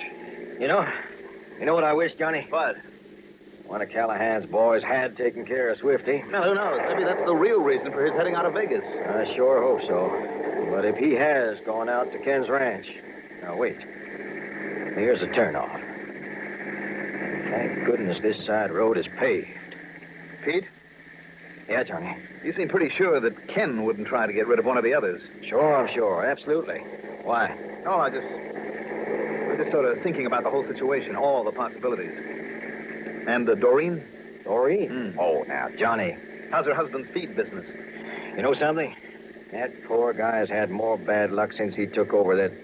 No, Johnny, no. There's no reason in the world to suspect she might be up to what we suspect.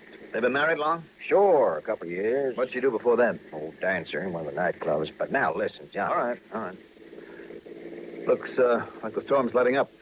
Yeah, and there's Ken's ranch right ahead. There's 2 cars parked there. One right next to the porch is Doreen's. Well, she got here all right. I just hope she's still all right. Isn't that Doreen standing there in the doorway? Yeah, she's okay. Thank goodness.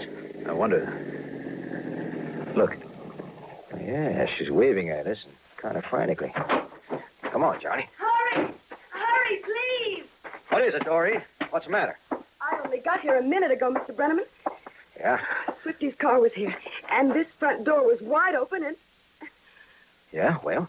Oh, who's this man? He's Johnny Dollar, a special investigator. Oh, thank heaven. What's happened, Doreen? Well, I heard a voice, shouting like he was mad, from back in there where that little door is.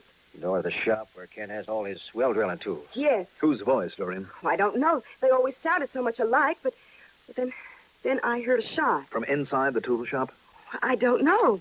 But when I tried that door, it was locked, and nobody answered when I called. All right, come along then. Then I heard your car coming up, so I went out to meet you. It's locked, all right. All right. Stand away now. All right. Johnny, look, both of them. Yeah. Let's see now. This one is... maybe over here. Johnny? This one's out like a light. And this one is dead.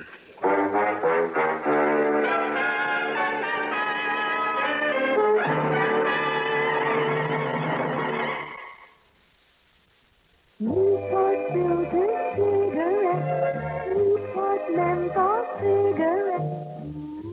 There's that Newport theme again. Comes through like the taste of a Newport filter cigarette.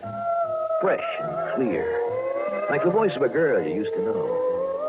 Listen. There's a difference, all right. Like when you light up your first Newport. Man, you've never tasted anything like this. Good, rich tobacco flavor. The right amount of menthol and just a hint of cool, refreshing mint. What is it that fellow in the commercial says about Newport? Are there any questions, ma'am? Questions? No. I got the message. Newport's more refreshing to begin with, more refreshing all the way. Newport.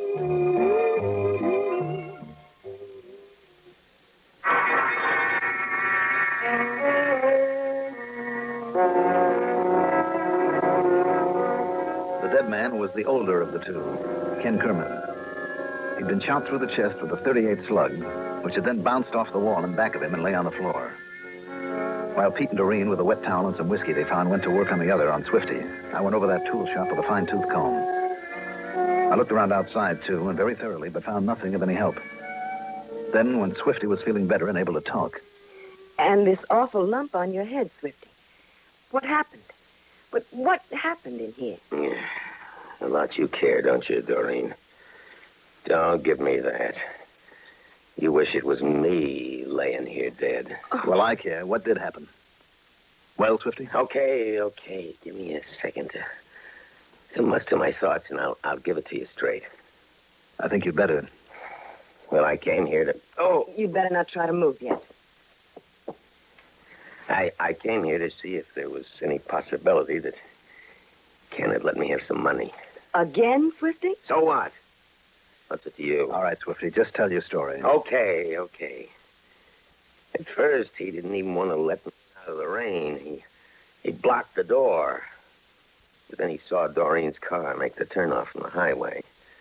So he brought me in here and locked the door on us. There, you see it? He locked it with the key. Yeah.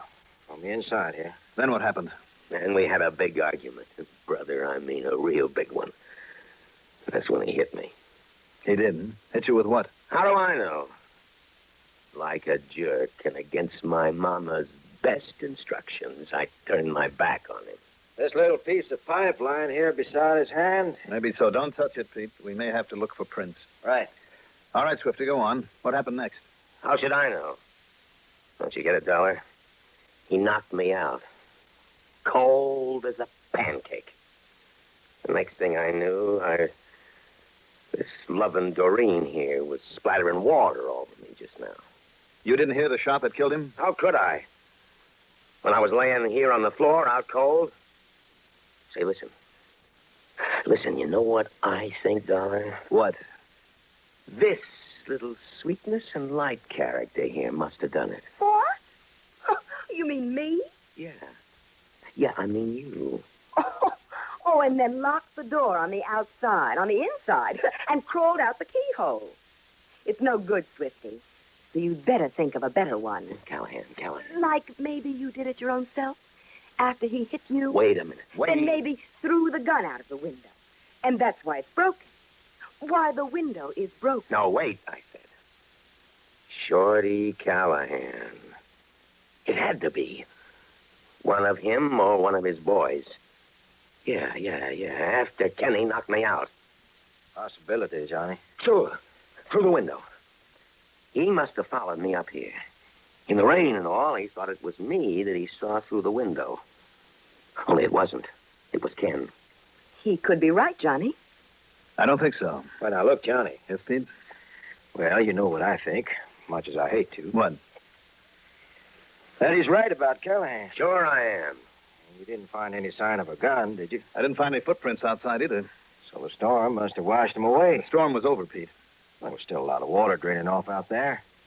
You see how the window was broken? From the outside in. All the glass is here on the floor. Broken that way by a bullet? Why not?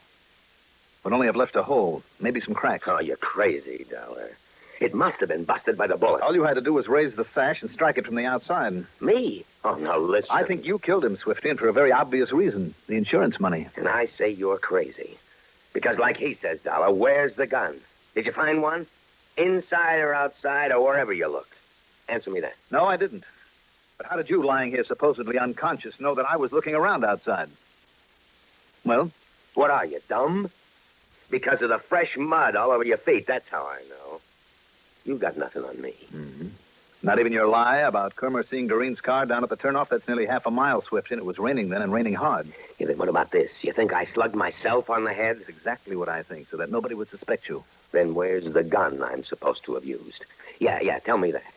Dig that up, and maybe somebody will believe this crazy accusation of yours. But until you find a gun, you hear me? Afraid he's right, Johnny. You bet I'm right. Or maybe you think I could have swallowed it. Maybe a Zipp gun. That would take a .38? Don't make me laugh. You sure you looked through everything, Johnny? Zipp gun. So it had to be somebody outside. Because only Kenny and me were inside here. You're sure of that? Yeah, I'm sure. I'd swear to it on a stack of Bibles. So it had to be somebody outside. Maybe Doreen here stepped out before you got here. With no mud on my shoes. So what? She got here after the storm, parked up close to the porch. No, Swifty, you did it. Without a minute gun. ago, you told me how. And I tell you, unless you can find a .38, but you can't, and then prove it belonged to me. A Zipp gun, you said. What? Here in this shop, this World Rivers plumbing shop, is material enough for a dozen of them, 100 of them. What do you mean, Johnny? I knew there was something wrong about this bullet that went through Kermer, and you gave me the answer, Swifty. I say you're crazy. Johnny? No marks from the rifling of a barrel on it. All right, Pete, here. Take this gun of mine and hold it on him. Sure, but I still don't get it. Well, I take a look through this stuff here, this pile of pipes. Until I find one that fits a .38. Johnny. And that still smells of gunpowder. And maybe a hammer with powder burns on it that he used to fire the cartridge. And maybe the cartridge case still in it. Then when I find Swifty's fingerprints on him on the Zipp gun he improvised so that nobody would find a pistol around.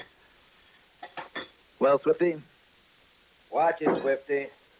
It's okay, Pete. Okay, Dollar, I'll cooperate. It won't do you any good, Swifty. It's still murder. I know, but maybe a judge would... Or a jury would... Well, anyhow, it's that short one, that hunk of steel pipe on the workbench. And the hammer beside it.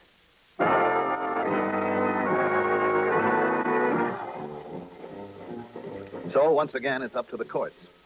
And I'm sure that Swifty will go up for life, at the least. Expense account total, including the trip back to Hartford, call it $200 even. Yours truly, Johnny Dollar.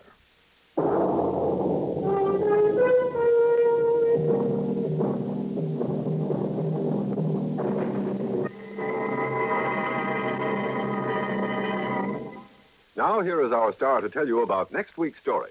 Next week, the fastest jailing of a murder suspect you ever saw. Me. Join us, won't you? Yours truly, Johnny Dollar. Yours truly, Johnny Dollar, is written by Jack Johnstone, produced and directed by Bruno Zerato Jr., music supervision by Ethel Huber, sound patterns by Joseph Cabibbo. Johnny Dollar is played by Mandel Kramer. Also featured in our cast were Jim Stevens as Pete Brenneman, Leon Janney as Swifty, and Rita Lloyd as Doreen.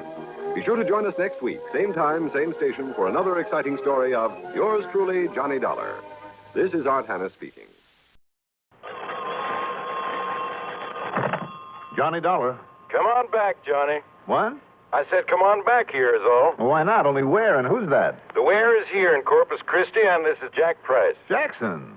Haven't you had enough of me lately? Sure we have, but that's beside the point. Now, wait a minute, Jack. Well? Don't tell me you and Doug Johnstone have finally found that old Spanish treasure we were all looking for last week. No, thanks. And I thought we made it plain we've had our fill of that caper. Seriously, Johnny. Yeah.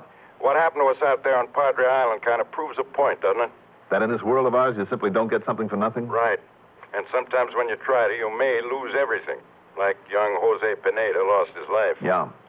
Jackson, from here on, I'm perfectly willing to work for what I need and want. Now that we've got the lecture on philosophy over and done with... How'd you like to take on another case down here? Why not? As long as you're willing to pay the old expense account. Well, of course. Without questions or checking it over too carefully. Oh, hold it. Plus, of course, a nice, big, fat extra fee. Hello, operator. Operator? Must be a wrong connection. The man I was talking to was that fine, generous, self-sacrificing, do-it-for-nothing gentleman by the name of Johnny Dollar. Do it for nothing? Okay, that do-nothing gentleman. That's more like it. Seriously, Johnny. Yes, seriously. Come on down here, will you? Right away. What's up?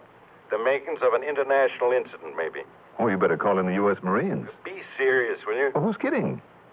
I'm afraid one of my clients is mixed up in the narcotics racket. And you know what that could mean. That he's not long for this world. That's right. Unless you can straighten things out for him. Narcotics, huh? It sounds like a big order. Don't kid yourself, Johnny. It is. And it could be kind of dangerous. Well? You know something, Jackson? Yeah? When somebody calls me in on a case that's supposed to be a lead pipe cinch, I always nearly get my head shot off, like last week. Yeah? So maybe this one that looks kind of big and dangerous, well, who knows? Maybe this will turn out to be a lead pipe cinch. Well, don't bank on it. Oh, I won't. But why not give it a try? I'll grab a plane that'll get me down there first thing tomorrow morning.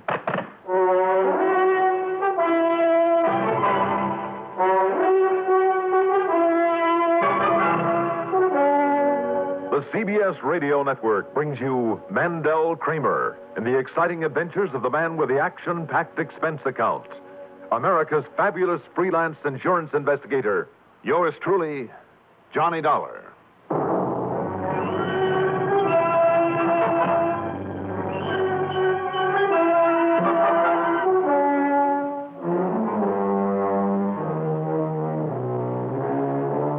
Expense account submitted by Special Investigator Johnny Dollar to the Tri-Western Life Insurance Company Corpus Christi office.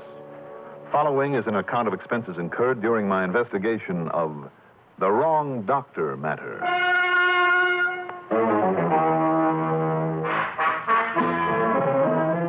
Expense account item 1, shortly after midnight, $132.21. That's for a taxi out to Bradley Field and a plane ticket to Corpus Christi, Texas. As promised, I arrived early in the morning. Too early for Jack Price's office to be open, and there was no sign of him around the airport. So item 2 is $3 for a cab to the Robert Driscoll, where I grabbed some breakfast. That's item 3, $1.30. Then went up to my room, unpacked my bag, showered, shaved. All right. Johnny Dollar. Jack Price, Johnny. I thought you might have signed in there at the hotel. Well, after all, Jackson, if you weren't up early enough to meet me at the airport... Oh, I've been up all right and down at the office. Now, this thing is even harder than I thought it would be. Oh? Yeah, you see, this client, his name is Julio Olvera. Sounds Mexican. He is. Now, go on. Julio worked the shrimp boats, down the Mexican coast, and they dump their catch off here. Yeah, so? Well, one of them started hauling narcotics up here, heroin. Much easier than smuggling it across the border on land. Now, Julio happened to be on board, so the judge gave him 3 years in the clink. But now he's out again. And back in the dope racket? Not if he can help it, Johnny. I'm sure of it. Not if he can help it. Right. But I got a call from his girlfriend, Consuelo Diaz. Real nice little girl who used to work here in this office. Uh-huh. And according to her, well, anyhow, I promised her I'd send for you. Because, Johnny, what's happened is this. I'm listening. Only wait, I try to explain it over the phone. That's right. You're only a few blocks away. Right, so come on over here at the office. I'll give you the whole story. Right. Okay. Now, let's see. I better take along the old 38 lemon squeezer. And I'm sure I put my hat somewhere. Ah, there we are. Now, off to the races, Johnny. Yes? Room service. Room service? Yes, sir. Sorry, you must have made some mistake. There's no mistakes in your dollar. Isn't the silencer on that thing just a bit corny in this day and age? Back up so I can come in and close the door. Well, sure, as long as you hold the gun and with that chambermaid coming down the hall. I said inside.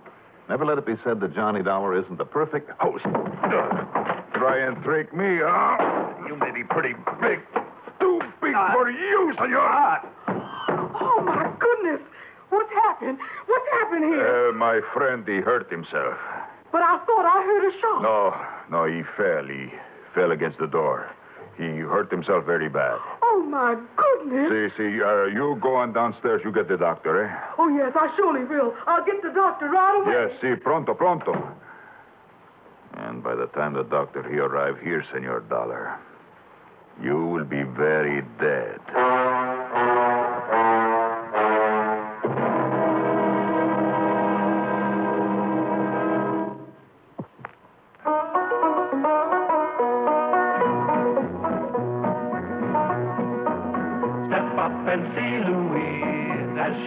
Through the breeze, hanging by her knees up on the high trapeze. But first may we suggest a 7-Up you test. Its fresh, clean taste is best. Come be Louise's guest. No time to waste. You'll love that fresh, clean taste. As you fresh up with 7-Up, your thirst is quickly chased. The curtain's going up, so bring your 7-Up. And we will watch Louise swing on the high trapeze. Oh, she knows how to chill you. She really loves to thrill you. But what she likes best when it's time to rest is sparkling 7-Up. What did you say? For the very best when it's time to rest, fresh up with 7-Up.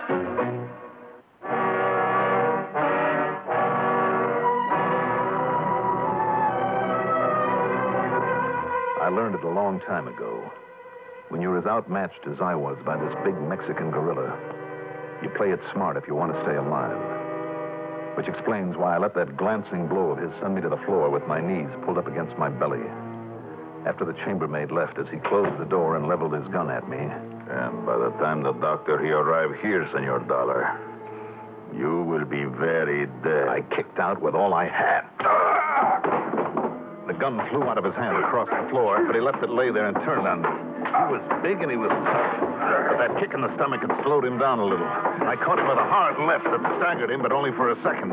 He came back at me with a chair and everything else he could pick up and swing to throw at me. I tried to get inside of those long, powerful arms to work on his midsection and maybe open him up for a blow to the chin, but he just hung on. I kill you.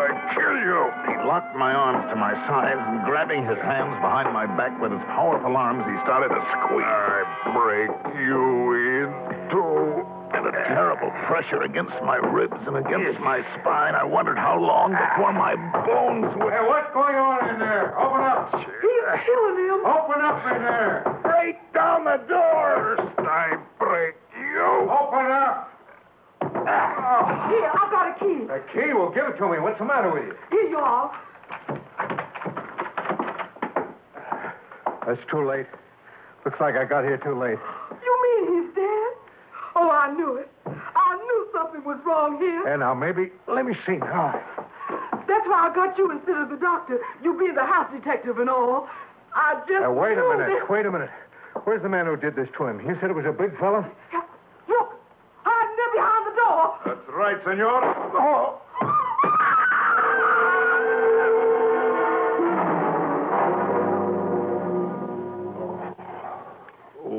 Now, just take it easy, Johnny. The doctor says you've got to rest. Take it easy. Oh, hi, Jackson.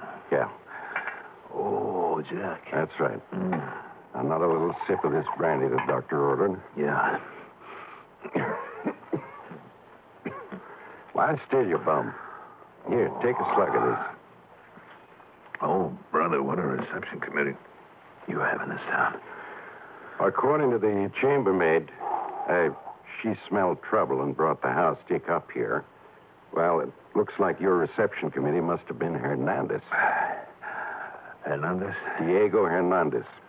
Only I'd met you out there at the airport. I didn't dream that Hernandez might find out about your coming here.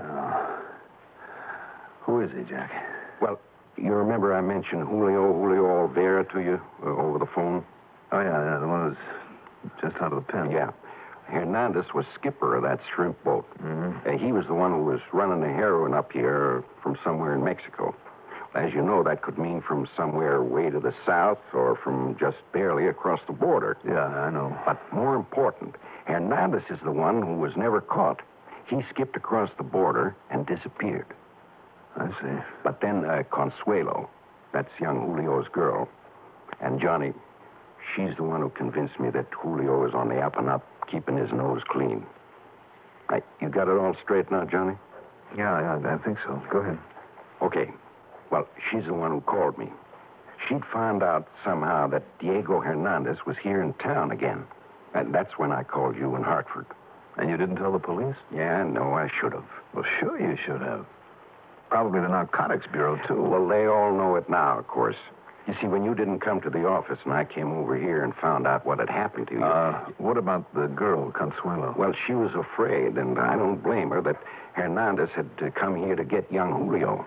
Why? Because it was his testimony in court 3 years ago that put the finger on Diego Hernandez and his drug racket. Oh, I see. Anyhow, early this morning, she called me again. Hernandez had been out there to see her to try and make her tell him where he could find Julio. And did she? No. In spite of Diego's claim that he only wanted Julio in on a business deal, which, of course, is exactly what she didn't do. What's the matter? Of course. What? She must have been the one who told Hernandez you were coming here. You know, in the hope it would scare him off. Oh, well, thanks a lot, Consuelo, whatever your name is. Yeah. But the point is this, Johnny. And darn it, I forgot to tell the police, but they'll be coming here any minute now to talk with you about this attack. I'll tell them then. Tell them what, Jack? Consuelo had no way of warning young Julio. He's been out of town, coming back this morning. He'll be stopping by to see Consuelo. But if Hernandez goes back there and finds him there, heaven help him. Come on, Jackson. We got... Now, you stay in that bed, Johnny. Now, take it easy. What's the matter with you? We got to get to Julio and that girl before he does, if we're not too late already. Well, Johnny, when the police come... Will you stop wasting time and help me get into my clothes? But the police are on their way up here now, All right now. Look, we'll leave them a note or something, that's all. Well, like I said, Johnny, I haven't yet told them about Consuelo and Julio. Jackson, over there at the desk. You write him a note while I finish dressing, and don't waste any time about it.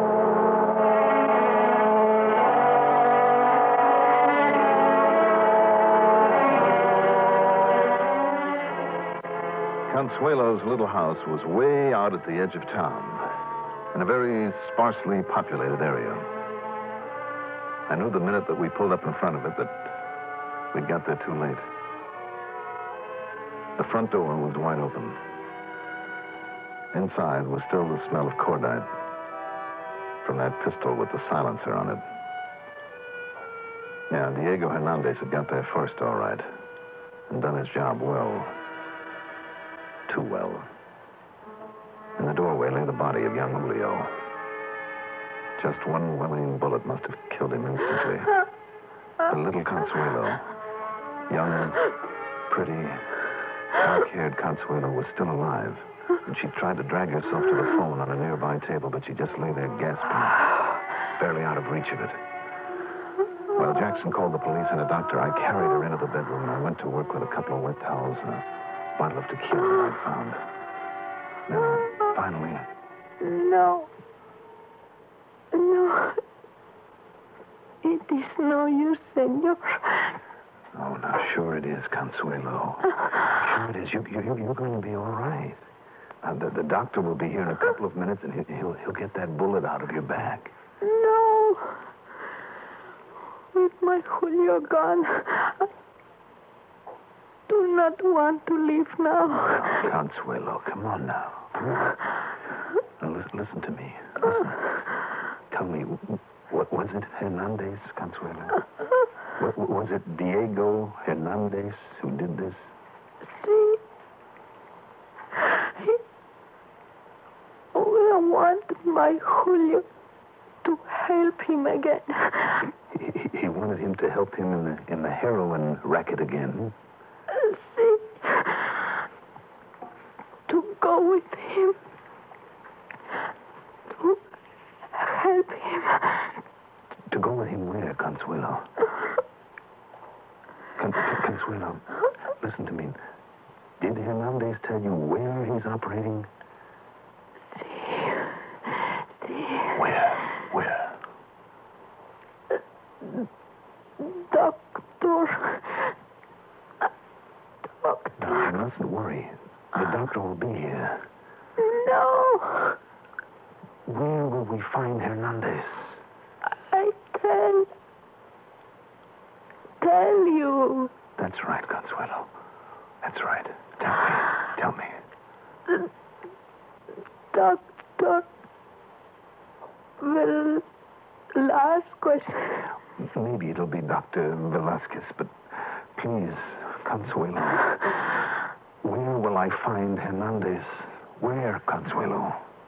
I said. Yes? Dr.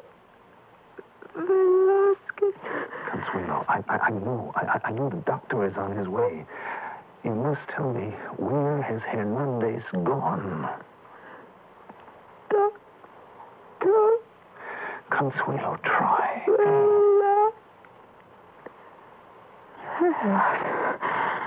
Consuelo.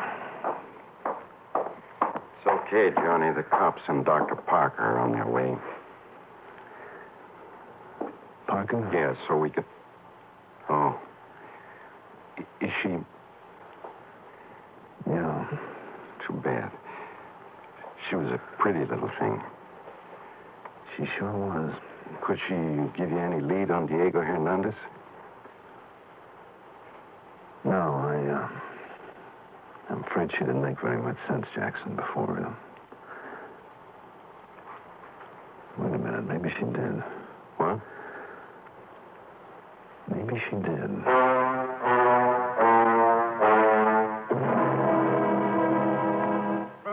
The next 15 hours, I spent down at police headquarters working with a young Sergeant Ortiz, trying to locate a Dr. Velasquez there in Corpus Christi.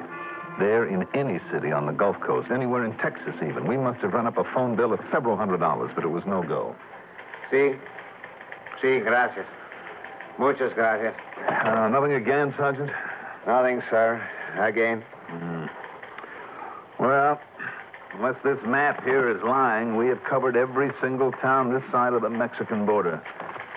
Look at it. I've circled them all. I know. But if he went to a Dr. Velasquez and the girl was sure of it... Of course, down in Mexico, a name like that is probably as... Wait a minute. What is it, Mr. Dollar? Of course she told us where he is. Here, right in front of our noses on this map. Look, Sergeant, don't you see it? Yes. Only about 50 miles below the border. And others here, other towns also named after people. Here, you see? Here is one called General Bravo. Here's Dr. Gonzalez, Dr. Cross. Little town. The one we care about is this one, Sergeant. The town they call Dr. Velasquez. Yes? And of course, that's where he works his racket. Right there below the border in Dr. Velasquez. Okay, Sergeant. Yeah, but Mr. Dollar, by the time the necessary contact can be made with the policia down there, by the time the necessary papers can be drawn up, and look, here it is such a small town on just a little side road, and in such a desert country. Oh, it's all the better. That means if I take things into my own hands, there'll be nobody around to interfere. You would go down there alone, without the authorization? After what Hernandez did? The attack on me, 2 murders, and heaven only knows how many people he's killed with this filthy heroin. You are right. But he has had such a start on you in a fast car. Even now, he could be well across the border. All the better. It's down there in that wasteland that I'm just dying to meet him. And if I'm lucky, maybe I can get down there ahead of him. But how? Yeah, they're waiting for him at the town of Dr. Velasquez. But how can you? And the day, it is getting late, Mr. Dollar. Sergeant, whatever I may do from here on out, you know something? It's none of your business. You are right. It's none of my business. Good. I know nothing. Good. If only I knew somebody around here with a light plane I could charter and no questions asked. I mean, if you should just happen to have a friend or a friend of a friend. Of course, you don't know what I'm thinking of, but... Oh, no, of course not. But, why don't we go out to my squad car and take a little ride, huh? It's a beautiful afternoon, huh? Let's go, Sergeant. That little single-engine plane was a beauty. Incidentally, item 4 on the expense account is $250 to that friend of a friend. It was getting late, though, and I opened the throttle wide, flying a rather erratic course in the hope I wouldn't be intercepted crossing the border. Luckily, I wasn't. Then, with only a highway map to guide me, and believe me, the sun was getting mighty low now, I finally found the place I was looking for. The so-called town of Dr. Velasquez wasn't even a crossroads. It was just a handful of ramshackle buildings out there in the middle of the desert, some 20 miles north of the nearest decent piece of highway. Along the rough dirt road leading to it was a bare space where, by wrestling the controls a bit, I managed to set down. Then I taxied carefully onto that road, blocking it off. Why? Because in the last rays of the sun, I'd seen a cloud of dust that said there was a car on the road heading my way. Hernandez? I hope so. If not, I'd simply have to stay there and wait for him. Or rather, stay nearby in a clump of mesquite. It was Hernandez, all right. And as the headlights picked up the plane, barring his way... Just hold everything, Hernandez. And don't reach for that gun. You again? That's right. Keep him up over your head. What are you doing out here? What's your guess? I will kill you, Senor Dollar. Like I meant to kill you before. Sorry. This time I have the gun on you. It will do you no good. Turn around. Keep those hands up in the air. I will kill you. Remember that. Aren't you getting a little tired of killing? This gun of yours will be a nice souvenir. Thanks. So, you have what you call the advantage, eh? That's right. But not for long. Well, we'll see about that. All right, put your hands down slowly. Put them behind your back. You're not afraid to let me lower the hands, eh? Do it, but slowly. Very well. But it gives me the chance, senor. The one chance. Yes, for what? Have you never heard of the gun in the sleeve? No, you don't. No, I kill you. Why don't I ever learn to frisk one of these punks before I let him lower his hands? Next time I might not be so lucky. It was well after dark when I finally got us back to Corpus Christi, and I had quite a time landing in the small private field from which I had borrowed the plane. Sergeant Otis, of course, denied any knowledge of the whole thing, but I noticed the landing lights were on and waiting for me, and also, by pure coincidence, a young fellow from the narcotics squad just happened to be there to meet me. Nor did he suggest that I might have picked up my prisoner anywhere but this side of the border. Just the same, Jackson, maybe it wouldn't hurt to keep this report under wraps for a while. Expense account total, including board and room, the trip home, $532.40. Yours truly, Johnny Dollar.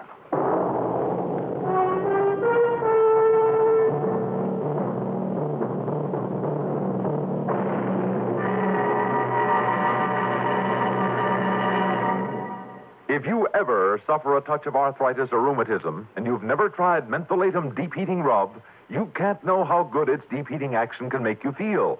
As you massage it into painful areas, you feel its deep heating action. You know relief is on its way. Mentholatum Deep Heating Rub is an extra strong combination of active ingredients for safe, temporary relief of minor arthritic rheumatic pain. Use greaseless, stainless Mentholatum Deep Heating Rub often. Now, here's our star to tell you about next week's story. Next week, 1 murder, 3 suspects, and each of them with plenty of reason, plenty of opportunity. Join us, won't you? Yours truly, Johnny Dollar. Yours truly. Truly, Johnny Dollar is written by Jack Johnstone, produced and directed by Bruno Zerato Jr., music supervision by Ethel Huber. Johnny Dollar is played by Mandel Kramer. Also featured in our cast were Ralph Camargo as Diego, Bob Dryden as the sergeant, Deli Sonnenberg as Consuelo, Lawson Zerby as the voice, Maurice Tarplin as Price, and Hilda Haynes as the maid. Be sure to join us next week, same time, same station, for another exciting story of yours truly, Johnny Dollar. This is Stuart Metz speaking.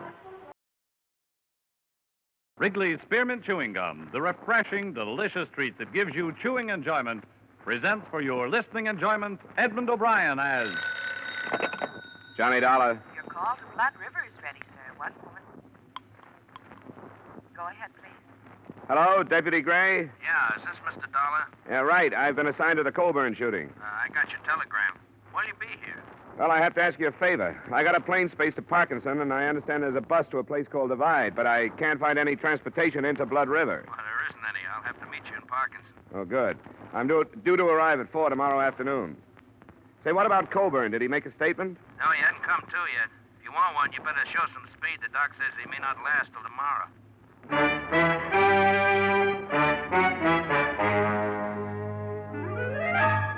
The makers of Wrigley's Spearmint Chewing Gum bring you Edmond O'Brien in another adventure of the man with the action-packed expense account. America's fabulous freelance insurance investigator. Yours truly, Johnny Dollar.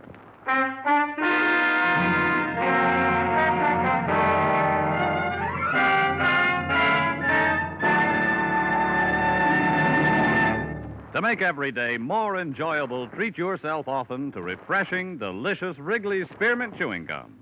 Here's a taste treat you can enjoy indoors, outdoors, at work, or at play. The cool, long-lasting mint flavor refreshes you. The smooth, steady chewing helps keep you fresh and alert. Adds enjoyment to whatever you're doing.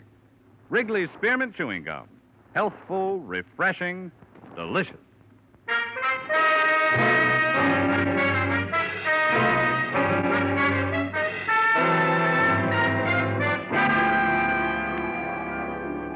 Expense account submitted by Special Investigator Johnny Dollar to Tri-State Life and Casualty Company, Hartford, Connecticut.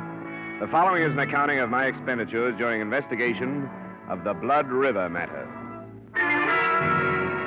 Expense account item 1, $240, transportation and incidentals between Hartford and Parkinson. I was paged at the airport and given a note that directed me to St. Paul's Hospital, where I was met by Deputy Sheriff Tom Gray. I brought Colburn in here this morning, trying to pump some blood into him, I guess. Nothing like a hospital out in Blood River. Any improvement? Yeah, I don't think so. Slugs from a 45, 4 of them. If it was me, I'd have left him where he was. Moving him 40 miles didn't do him no good. What did this insurance company send you out for? Just a routine check. When a policyholder gets shot up, they like to know why and by whom. How much insurance do you have? $50,000 worth. Oh, I didn't know that. Who's it go to? Frank Colburn, a son, and Mary Colburn, a daughter. Oh. Do you have any leads, Sheriff? Leads? Oh, I got what the hired girl said.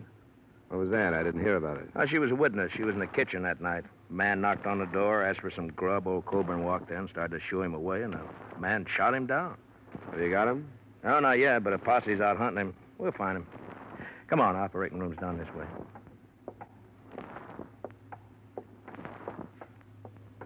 Tom, have you heard any news? Not yet, Mary. Hello, Frank. I didn't know you two were here. Yeah, we came in as fast as we could. This is Dollar. He's from your pa's insurance company back east. Miss Colburn, Frank. Who sent for you, Dollar? The insurance company was notified of the shooting. They asked me to come out. Why?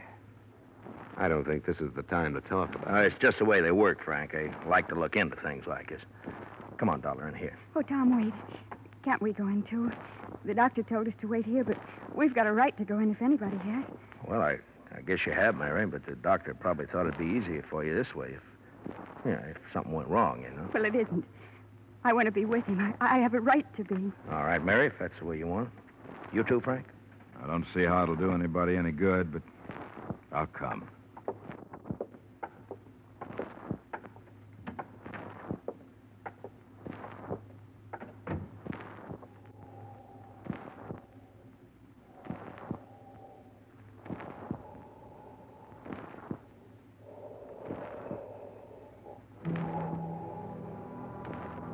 The son, Frank, was a huge man, well over 6 feet in his high-heeled boots.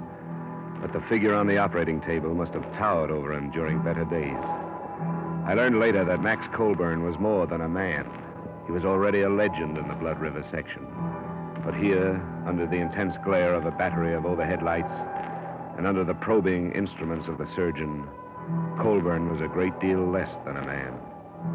Through the concealing sheets, you could realize the disintegration of his body, and his massive head, skin now bloodless and drawn, had already taken on the aspects of a skull.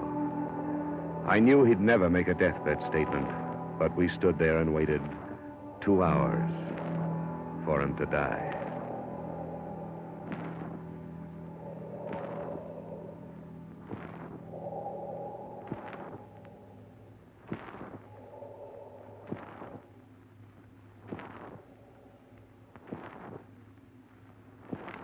That's all, nurse. Jot down the time, please, and notify the coroner. Yes, sir. 6:15.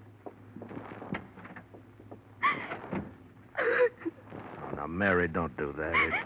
It won't do no good. Oh, Tom, what'll I do? What'll I do? You'll be all right, Mary. Frank, take her out of here, will you? Come on, Mary. There's nothing anybody can do now. If it had been me, Doc, I'd never brought him in. Old Bull might have made it in Blood River. I'm sorry, Gray. He had to be moved. No facilities at all out there. That's your business, I guess. It was point-blank range, Gray. Multiple punctures of the stomach, single puncture of the right lung. He had to be moved. How do you do? Johnny Dollar, Doctor. Oh, I'm sorry. Dr. Fulton. Mr. Dollar is representing the insurance company. How do you do? I'm sorry I couldn't save him, Dollar. Well, you did everything you could. Yeah. Who was it that shot him, do you know? Not yet. I hope you'll find him. Max Colburn was a fine man. Yeah, the best. Now, what are you going to do now, Dollar? Go to Blood River? I'm still not satisfied about this thing. I'll put you up in my place. There's no hotel. Oh, thanks. I'd appreciate it. Well, nice to meet you, Dollar. Too bad it couldn't have been under better circumstances. You should never have brought him in. Well, he probably knew what he was doing. You think he shouldn't have been brought in? Why'd you let him? You're supposed to be the sheriff out here. There's nothing I could do to stop him, Frank. No, and there didn't seem to be anything you could do before to stop it either. Oh, now, calm down, Frank. The county don't pay you to run around with my sister. If you'd been spending half the time on your job that you do with her, this wouldn't have happened. That's enough, Frank. Now, shut up. And if Mary don't know it's mostly your fault, I'm going to tell her. He's a hot-headed buzzard. Yeah, I noticed. Can we make it to Blood River tonight? Yeah, we can make it all right. Look, Dollar, I want to tell you something. It's a funny little place, only about 300 people in it. They aren't going to like you butting in. They don't like strangers. I'm used to that. Okay, as long as I told you. My Jeep is out in the back in the parking lot.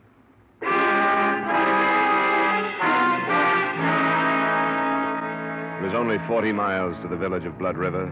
It took us until 9:30 to get there. But long before then, I had begun to feel the place. It was at the foot of a range of mountains that rose sheerly from a narrow, choked valley. And it was the mountains that gave the feeling of oppression. In the moonlight, they seemed to be leaning over the village, ready to destroy it at any moment. Gray had comfortable quarters in his cabin office. I slept fairly well. And the next morning, he drove me out to the village, to the Colburn Ranch.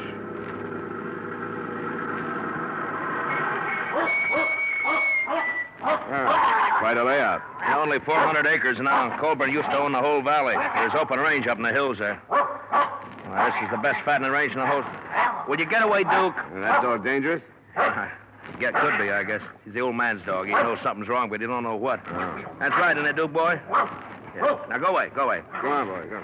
Well, come on, we'll go up to the house. Our girl will be in the kitchen, I suppose. Oh, cut it out, Duke. He's all right. Now, shut up, will you? He don't see many people dressed like you. He's got nothing on me. I don't see many dogs like him. Millie, it's Tom Gray. I don't want to talk about it no more, Tom. I told you what I saw happen. Here's a man from back east. He wants to talk to you. Why? You tell him what I said. I did, Millie, but he wants to hear it from you. I see it all happen again. That's why I don't want to talk about it. But I will if I got to. Well, thanks, Millie. I'll make it short as I can. Go on, Duke. Now, you stay outside, boy. Go on. There. Well, this is where it happened, Dollar. He's lying right there. This way with his head on the table. Two of the slugs hit the wall there. Hey, you see the marks? Yeah. Was he lying face up? That's right. Went over backwards. Shot from about here, I'd say. Is that right, Millie? I don't know. I went in the sitting room when I saw there was going to be trouble. How much did you see? I told Tom. It was after supper and I was cleaning up. A stranger come to the door and said he was hungry. I yelled to Mr. Colburn. I have to ask him about things. And he started right away to run him out. I fed a lot of strangers. I never heard him act that way before. Did it sound like he knew this stranger? I couldn't tell. He started cussing at him, and I run in the sitting room and held my hands over my ears till the shooting. Then I screamed. According to the description you gave Sheriff Gray, the man was short, stocky, with dark hair and heavy eyebrows. Now, can you remember anything else about him? I can remember one thing more. He was wearing some kind of a coat and had a newspaper in one pocket. Mm-hmm. Would you recognize him again if you saw him? Oh, yes. I'll never forget him. Why haven't you caught him, Tom? We'll get him. Did you see him after you heard the shots? No. I run back in here and saw Mr. Colburn. Then I run outside screaming. Randy come out of the bunkhouse, but I didn't see the man. That's Randy Drew. He didn't see this stranger coming or going. Colburn's son and daughter, where were they? They wasn't here. I don't know where Miss Colburn was, but Mr. Colburn wasn't home yet from riding fence. Millie. What? You telling the truth? Yes. You aren't protecting anybody. Of course I ain't protecting anybody. Why should I do anything like that? Who would it be? I only asked, Millie. That's all I want here, Sheriff. Good enough. Thanks for the help. Millie. Yeah, it looks like it's going to storm. How old is she? Huh? No, about 20, I guess. With a little work, she could be an attractive girl. She's peculiar. She grew up outside, but never quite did inside. How does she and Frankie get along? Pretty good, I guess. What are you driving at? Sometimes that stranger story sounds just a little too pat. Now, hold on. I take it that's the bunkhouse? Yeah, that's it. Now, how could somebody kill Colburn and then get across all this open yard before anyone ran out to check on the shooting? I don't know. I guess shooting out here don't mean what it does where you come from. Folks here do a lot of shooting. Well, Millie said she screamed. Yeah, it's pretty dark here, too. Mountains cut off the sun about 4 o'clock. Well, maybe so. I told you we found a gun in a ditch near here. She said she had a newspaper in his pocket. The gun was wrapped in one when we found it. Who's this? What? That looks like Charlie Baxter. Oh, yeah, it is. He was in the posse. Wonder what he's steaming that horse about. Hold it. Oh! What's the matter, Baxter? We got the killer. We found him a Silver Star. Oh, well, good. Where's he now? We're bringing him to your place. It's Elmer Bryce. He came back? You better get in there. Right. You stay here and bring Millie in. She'll have to identify him. Use the truck. Okay. Let's get on back to town, Dollar. Who's Elmer Bryce? There used to be a hand here, just flunky. Kept the range string watered. Choked a colt to death with a rope, and old man Colburn darn near killed him. When was this? Oh, 2 years ago. You know, in 35 years of ranching, Elmer Bryce was the first hand the old man ever had to fire. Folks around here ran him right out of the country.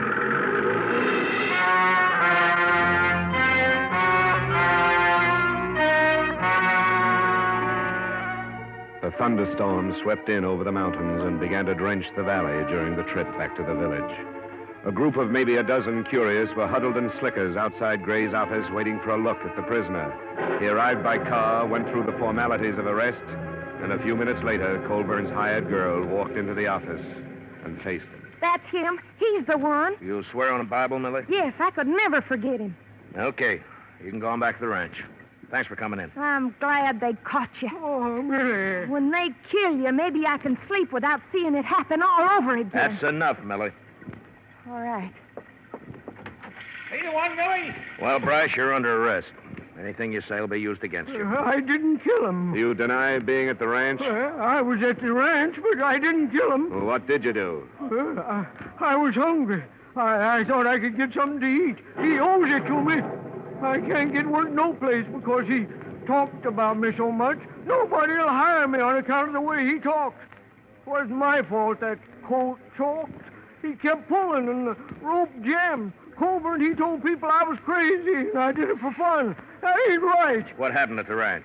Well, I asked the girl for something to eat. She called Mr. Colburn. He come and cussed me out and told me to get off his land. And I left. Well, he says when he cussed you out, you killed him. I don't care what she says. What kind of a gun do you carry? I ain't got no gun, and you can't prove I killed him. Of course, I never did. Them two is straight. We want Elmer Bryce. Why did you go to his ranch instead of some other? I told you. Because he owes me something for what he done to me. Why don't you tell the truth so we can get on with this, huh? I didn't kill him. You hated him. I hate a lot of people. Listen to them. Who is it? Buck, let me come in. Just a minute. All right, come in. Gathered fast, Gray. Must be near to 100 out there now. They sent me in to say they wanted Bryce. Well, they can't have him. You know how they feel about old man Colburn? They want his killer for themselves. I didn't kill him. Nobody can prove I did. I think you've waited long enough, Sheriff. You better get this man into a car and get out of here. All right. Come on, Bryce. On your feet. I ought to give you to him. I don't care what Give me a hand, dollar. Sure. The faster we move, the better. Open the door, Baxter, and start out. We'll be right behind you. All right, let's go. Move, Bryce. Come on, move. Come on. Get to the car, Bryce, quick. Now go home, folks. Anderson there, you go home. And Phil, you know better than to do this. Now go on home, will you? Right, get away, Lego. We don't need no outsiders. Man, take care of this outsider. I got the killer. Use your head. This won't do it any good. This is Afrts, you crazy. You ain't gonna stop it. Oh!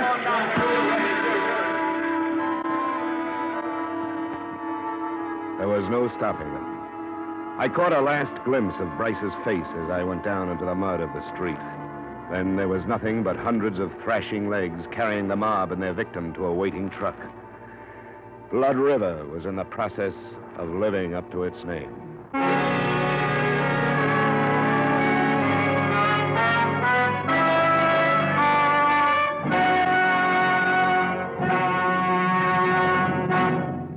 To make every day more enjoyable, treat yourself often to refreshing, delicious Wrigley Spearmint Chewing Gum. The lively, full-bodied real mint flavor cools your mouth, moistens your throat, freshens your taste. And the chewing itself gives you a little lift, helps you keep going at your best. So for real chewing enjoyment that's refreshing and long-lasting, always keep Wrigley Spearmint Chewing Gum handy. Healthful, delicious Wrigley Spearmint Gum will make every day more enjoyable. And now, with our star, Edmond O'Brien, we return you to the second act of yours truly, Johnny Dollar.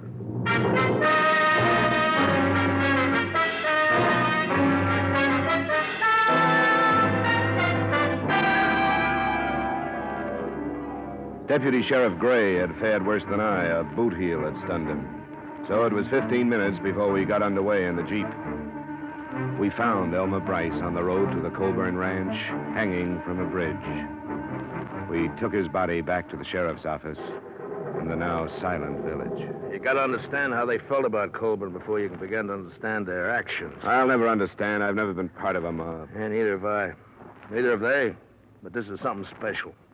The old man is going to break up the rest of his land and parcel it out. He's done it before. He was loyal to the Blood River folk, and it meant they could have the land of their own. They could never afford it except the way he sold it. You're in a bad spot, aren't you?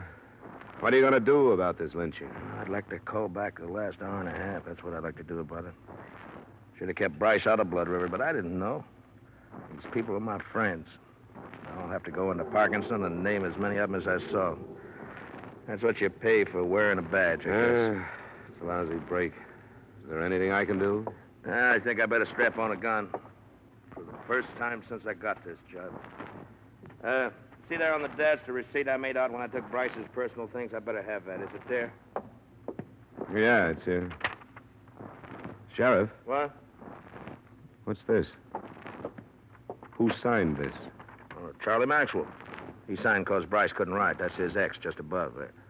He couldn't write? Well, no, he wasn't much for brains. You saw that. He couldn't write his own name, but he carried a newspaper around with him? Why? Just to have it handy for wrapping guns? Or did he learn to read without learning to write? Well, it's going to be a strange kind of justice, Sheriff. If he was telling the truth and your village killed an innocent man, those that go free will live with that for the rest of their lives. I'll leave the Jeep with you. I'll drive Maxwell's pickup into Parkinson. Yeah, thanks. There's some of my clothes and boots you can wear. Better get out of them wet ones. And just take this advice, will you? Don't go throwing your weight around. It's going to send them crazy. Be careful.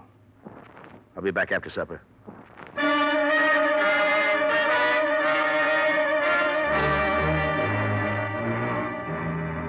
The single street was still silent and empty when I left the Colburn Ranch.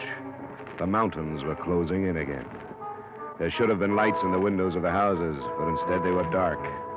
And I could feel the eyes of the people who stood inside them, watching me pass. Finally, almost at the edge of town, a knot of men stepped from a doorway and waved me to a stop. Where's Tom Gray?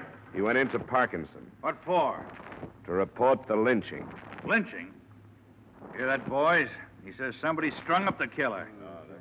I don't believe it. From what I hear, he hung himself. And good. Why are you trying this out on me? I'm not here to arrest you. I couldn't if I wanted to. What are you doing here? I'm still looking for Max Colburn's murderer. Bryce hung himself. He shouldn't have, because he wasn't guilty. Who says that? Sheriff Gray and I. There was nothing against him but your personal feelings and some circumstantial evidence. He's the one who done it. He even said so. Said what? That he went to the ranch first off. Why else would he do that? He was hungry. Now, come on, get out of my way. If you people think the rest of the story will help your peace of mind any, I'll try to get it for you. But Bryce was innocent. Think about that for the time being. Come on, move it, Ben. I'm coming through. Let him go, Ben. Come on, boys. He can't hurt us.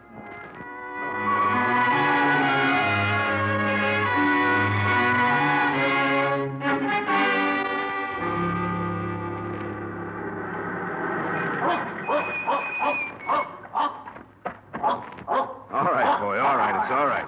Come on now. You're a good boy. Sure, it's all right. Yep, these clothes belong to a friend of yours.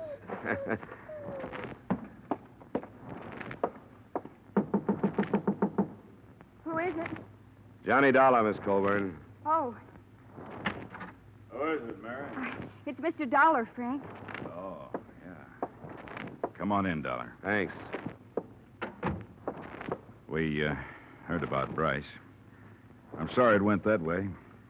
Any man, I don't care what he is, has a right to a trial. Yeah. Lynching is one of man's least pleasant habits. This one especially, it looks like Bryce was innocent. No, he wasn't. Millie said he was the one. There could have been a lot of things wrong with her statement. She didn't see it happen. She only heard it.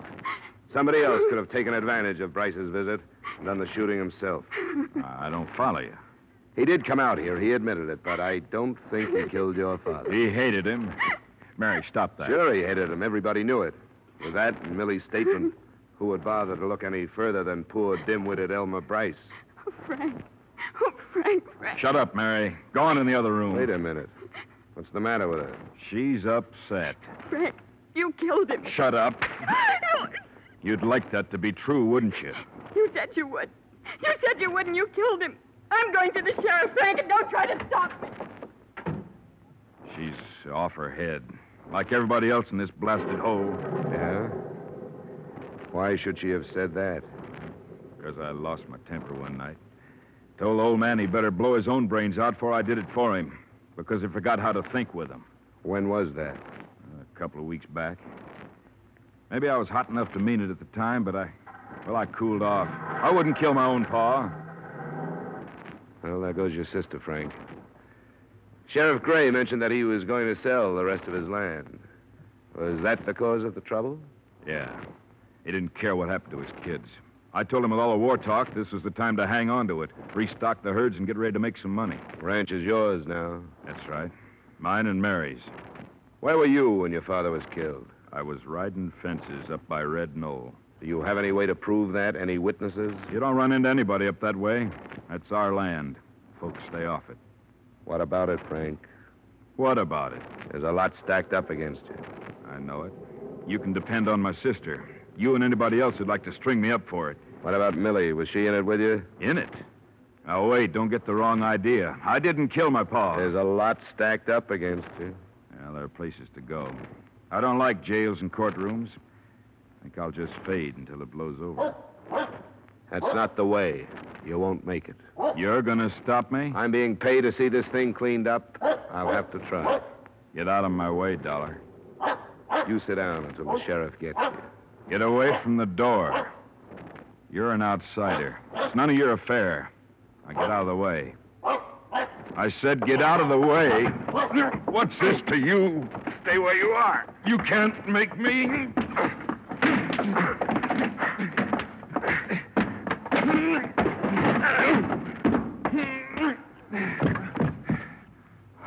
No, I don't want to have to kill you. So don't get up. Frankie. What do you want, Millie? What are you doing with that gun? You've got to kill him, Frankie. Get out of here. You've got to. For me. Why? Because I lied. I lied to everybody. What about? About your pa.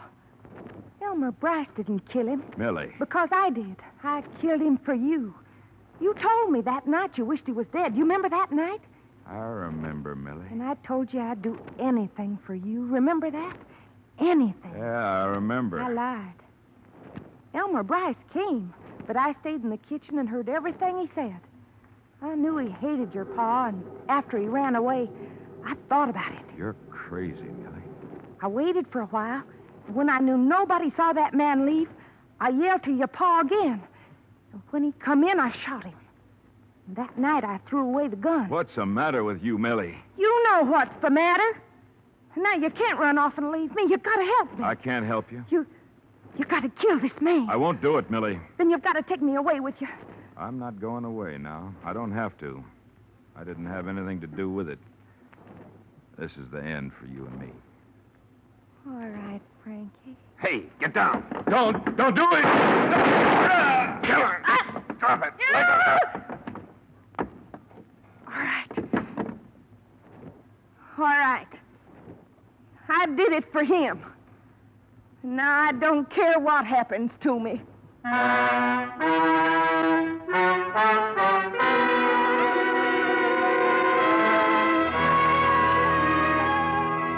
As far as I was concerned, that was it. Frank Coburn lost a lot of blood, but not his life. And his sister still had to live at the ranch with her ill-tempered brother. The hired girl who brought all this about was taken by the sheriff. When I left Blood River, the state had moved in to see what it could do about the lynching. But what that is, I don't know. The entire village was guilty of murder, and what could anybody do about that? All I know is that the original murder was not committed with the idea of insurance fraud. And in spite of the mess I got into, that's what I was hired to learn. Expense account item 2, same as item 1. Expense account total, $740. Yours truly, Johnny Dollar.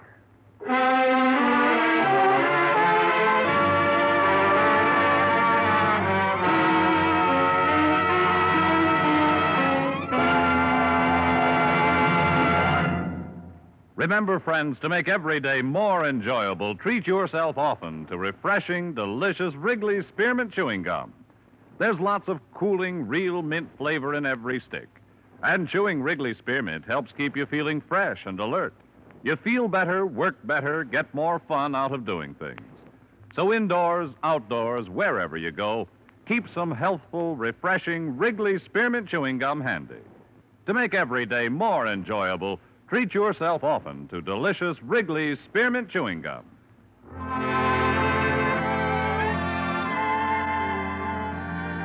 Yours truly, Johnny Dollar, is brought to you by Wrigley's Spearmint Gum and stars Edmond O'Brien in the title role, written by Gil Dowd with music composed and conducted by Leith Stevens. Edmond O'Brien can now be seen starring in the Columbia Pictures production 711 Ocean Drive.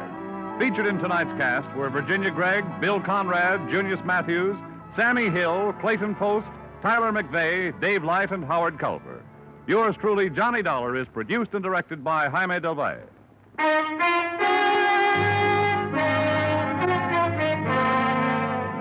The makers of Wrigley's Spearmint Chewing Gum hope you've enjoyed tonight's story of Johnny Dollar and that you're enjoying delicious Wrigley's Spearmint Chewing Gum every day.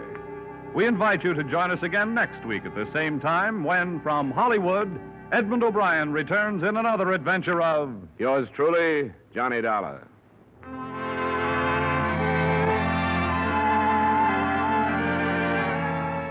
Bob Stevenson speaking. This is CBS, the Columbia Broadcasting System.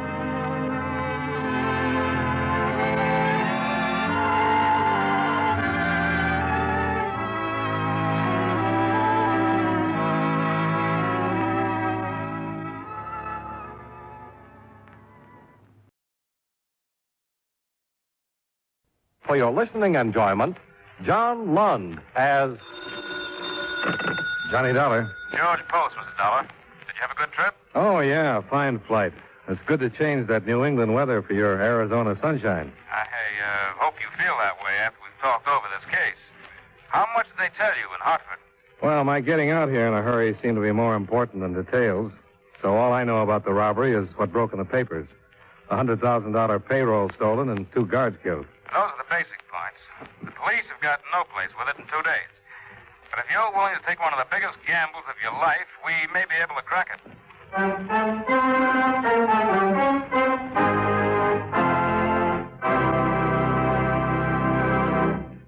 We'll return to our program in just a few moments. But first, someone once said, necessity is the mother of invention. In other words, every inventor feels that there is a definite need for whatever he invents. It may be as large as a battleship or as small as a pin. But someone, somewhere, will find a use for it. And just to make sure that no one tries to cash in on his invention, every inventor carefully takes out a patent or copyright on whatever it is that he has invented. Where does he go to get his patents or copyrights? Probably to the Department of Commerce, since that is the prime concern of the department. For example, suppose you invent a widget with 2 handles instead of 1. Well, this means, of course, a big boon to widget users because it can now be operated by left-handed as well as right-handed people. Having invented a 2-handled widget, you and your inventive genius should be protected. So you contact the Commerce Department and apply for a patent.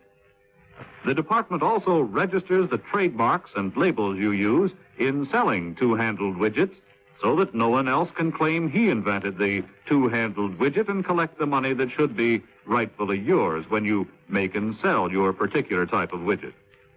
Now, suppose you also write a book on the history of the 2-handled widget or a song titled The Love Song of the 2-handled widget. You take them to the Department of Commerce and have them copyrighted. This way, you can always prove that the book and the song are your property.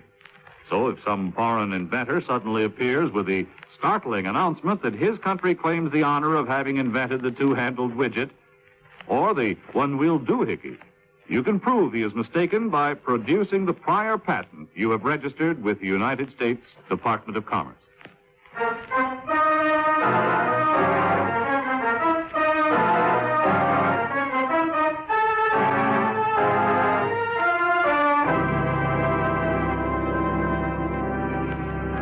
Expense account submitted by Special Investigator Johnny Dollar to Home Office, Plymouth Insurance Company, Hartford, Connecticut. The following is an accounting of expenditures during my investigation of the Paul Gorrell matter.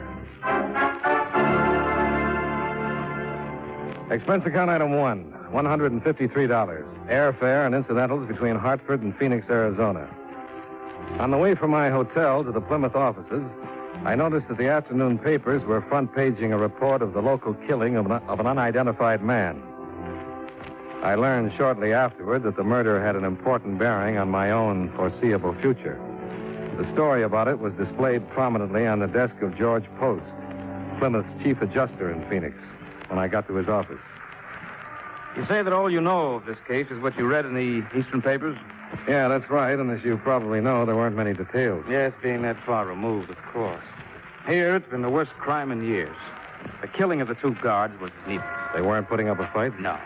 They've been disarmed with standing with their backs to the killer. They were shot down because there were potential identifying witnesses. Nobody else saw it? Yeah. Story in the lower right-hand corner. Oh, yeah, I saw the headlines on the way over. What about it? This picture here, the dead man, Piledriver. He was the only other witness. And the paper doesn't say anything about it? The papers don't know it, and the police don't know it. There were 2 men involved in the robbery. Piledriver was one of them. Well, you must have some big reason to hold this kind of information from the police. I have. Piledriver phoned me the morning after the robbery, and I met with him in secret that afternoon. He told me that he'd broken off with his partner in the affair, a man using the name of Paul Gorrell. He said there'd been an agreement between them that there'd be no shooting, but that in spite of it, Gorrell shot the guards down in cold blood. Well, did you ask him why he didn't go to the police if he was so interested in clearing himself of the killings? He said he was on parole, would face an automatic 20-year term if he went to them. What did he expect from you? Nothing.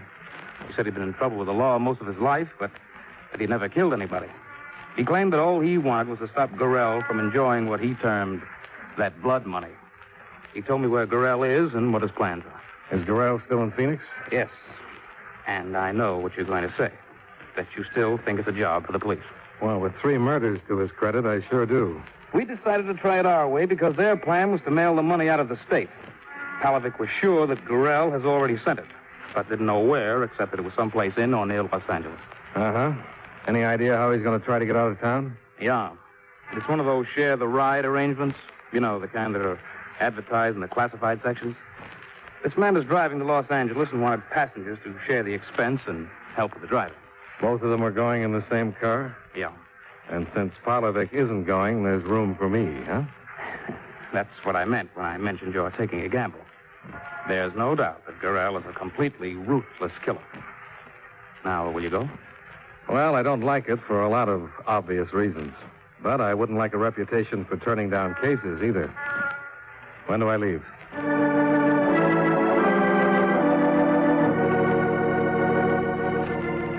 I understood why the company didn't want to involve the police.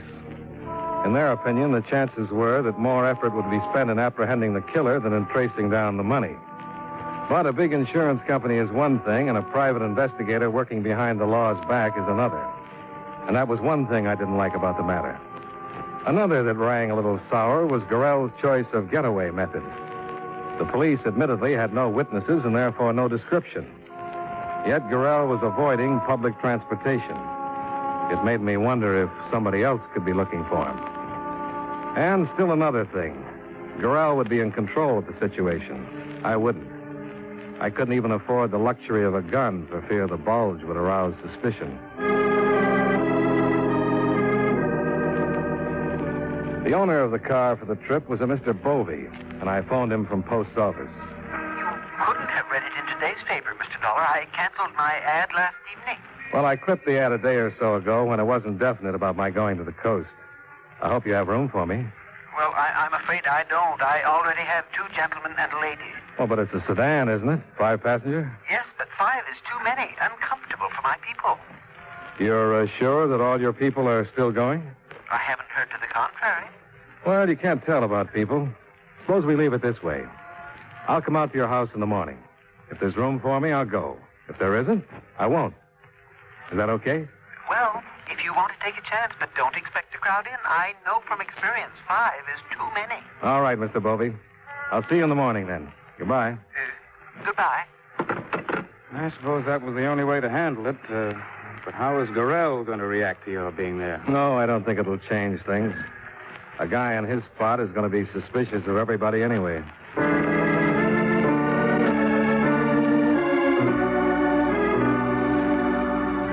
At 9 the next morning, I arrived at Bovey's address in a Phoenix suburb.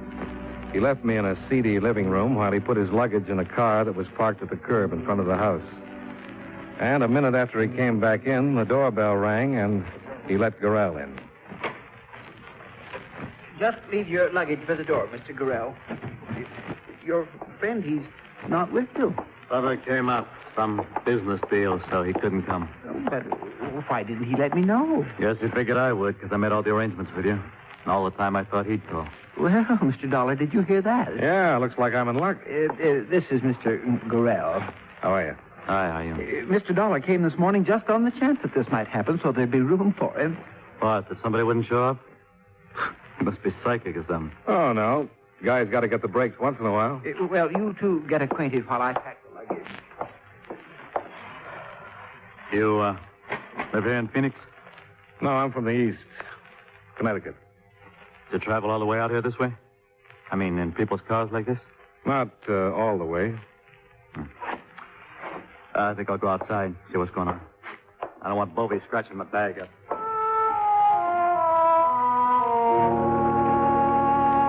Nothing except two cold blue eyes that moved around too much would have given him away for what he was. The rest of his makeup, thin, triangular face, blonde hair, and slightly stooped figure would have made him unnoticed in any company.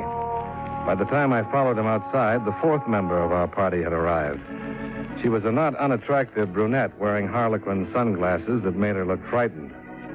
I wondered how she'd look if she knew who her traveling companions were.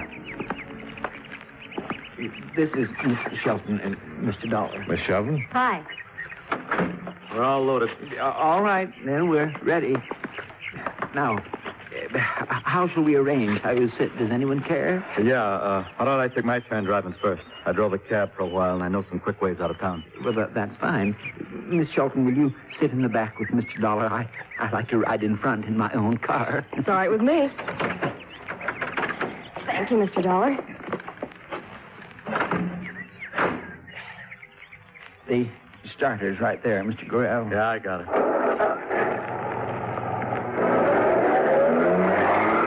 Well, now, I'd say we got a nice early start. Which way are you going, Mr. Gorrell?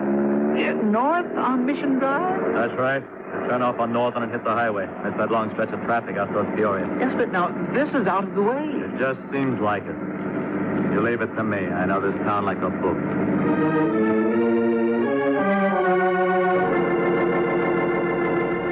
Whether Gorrell was missing some roadblocks that I knew nothing about, I couldn't be sure. But I wasn't sure his back road way out of town was working either. As we pulled away from Bovey's house, I glanced up the block and saw a green coupe nose into the street behind us. You know this neighborhood, Dollar? No, never been through it. Why? The way you were looking around, if you were trying to spot an old landmark or something. Well, just trying to memorize my way back in case you get lost. You don't trust me? You want I should pull over so you can drive? Please, Mr. Gorrell, he didn't mean anything like that. He was only making a joke. What's the matter with him to get sore about a thing like that? What did you say, lady? I didn't quite catch it. You weren't supposed to catch it. I must say, this trip is off to a dandy start with you snapping everybody's head off. Please, there's no reason for it to be unpleasant. We've got a long way to go.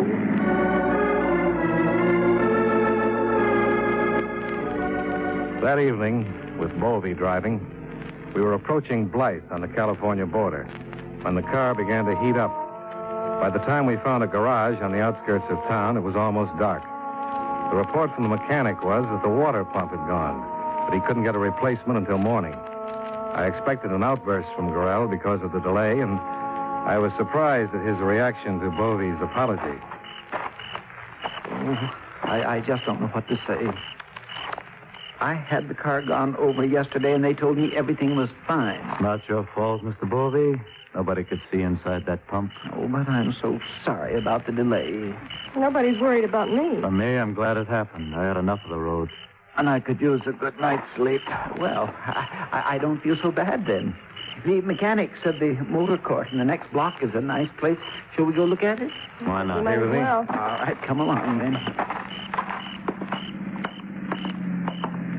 Wait a minute. What's the What, matter? Mr. Gorrell? Make it on the inside. I can't let them see me. He wanted to run as the green coupe slowly came abreast of us, but he didn't. I expected gunfire, but none came. Only the beam of a flashlight that held briefly on Gorrell and then snapped off. I spotted two men in the coupe as it rolled away from us. Then I turned with Bovey and the girl to see how Gorrell would explain himself. Sorry. Thought it was somebody I knew. Somebody I didn't feel like talking to just now. He didn't realize how lame the excuse was. I didn't think the others saw it, but from where I stood, I watched his hand streak for the automatic he wore under his arm. It was an instinctive move that he wasn't even aware of making. But from a man who had been relaxed and confident of a getaway, he'd turned back into an unpredictable killer.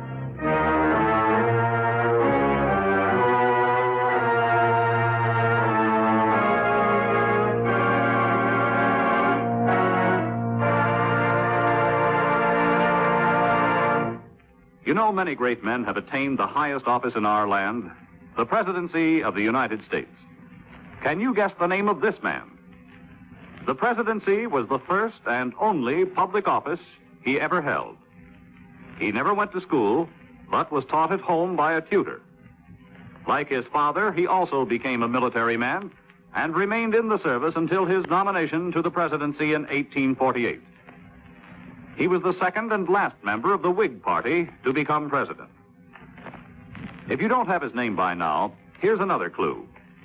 During his presidency, gold was discovered in California. Who was he? Zachary Taylor, 12th President of the United States. His life is part of your American heritage.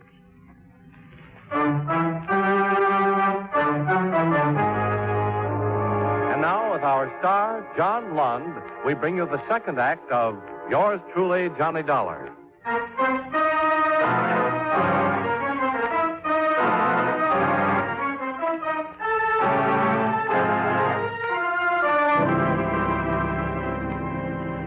I wanted to report the whole thing to the local police.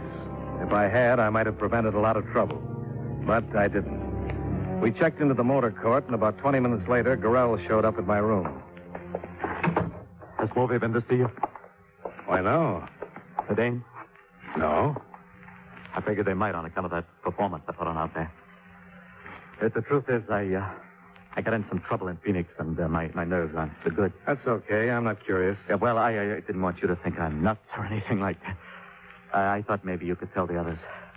Yeah, I wouldn't want Bobby to dump me out of the trip. I haven't got enough to get to L.A. any other way. But look at this wallet. See? A single and one pin. That's my stake. That's running pretty close. I wish I could help you out. No, I'm not making a touch. I can scrape up some when I hit L.A., but... well, I'd like it if you told the others. It's up to you. Yeah, you see, I got into a card game with these two guys in Phoenix. I was drinking. I let the stakes get higher than I should have, and I lost more than I could pay. So, I ran out on them. Those were the men that drove by? Yeah, I'm pretty sure they were. Well, if they followed you this far, don't you think they'll follow you the rest of the way? I don't know. Say, you got anything lined up out there? Oh, nothing definite. Why? Well, if they're still on me, maybe I could use some help getting things straightened out, you know? I'd make it worth your while. What kind of help? I will see how things stack up when we get there. Anybody that travels like this could use a few extra bucks. You can't kid me there. Yeah, that's right. Okay. You tell Bogey and the dame what I said. And then maybe you and me can give each other a hand. Maybe. Well, I'll see you in the morning. I hear we're going to get an early start.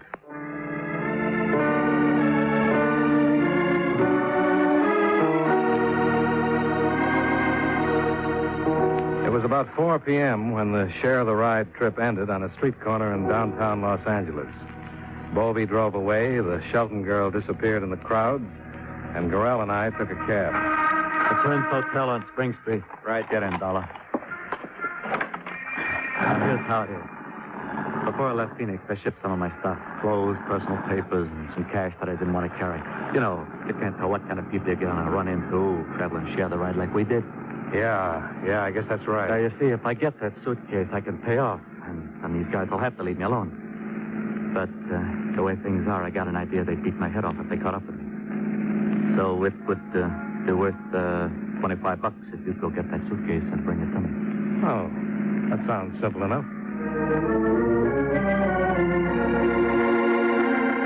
I figured his pitch was based on desperation rather than stupidity. He knew he was still being followed, or he never would have trusted a stranger with $100,000 that had already been worth 3 killings. And his letting me get this close to it made me wonder whether the 4th killing wasn't already in his mind.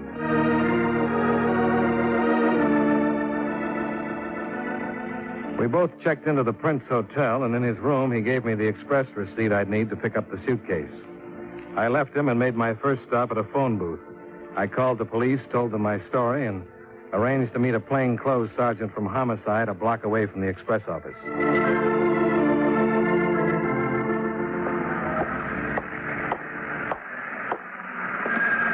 Your name, Dollar? That's right. I'm Sergeant Mason. I don't know what to make of this story of yours. Well, that's just why I asked if you could meet me. I want you on hand when I deliver that suitcase. How come you didn't check with the Phoenix boys before you left? You like to stick your neck out, or you got some other reason? I told the lieutenant it was the company's idea, not mine. Uh-huh. You got some identification? Yeah. Here you are. Yeah, okay, darling. But I don't go for you private boys that play at lone wolf till it gets too hot and then yell for us. I'll go along because I've been ordered to. But don't think I'm eager. I gathered that.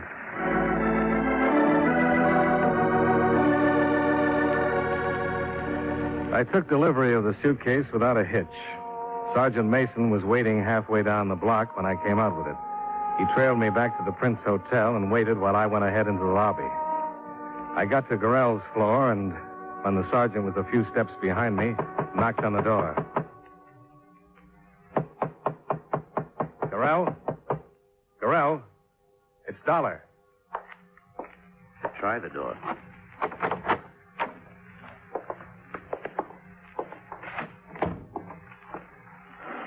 Well? I'll take a look in there.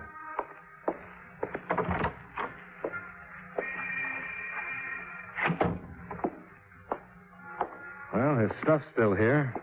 There's no sign of a struggle. No sign of anything. Do you have any idea how empty the story of yours sounds, Dollar? Yeah, I suppose it does. But how about coming to my room? We'll get this suitcase open. No, not with me there.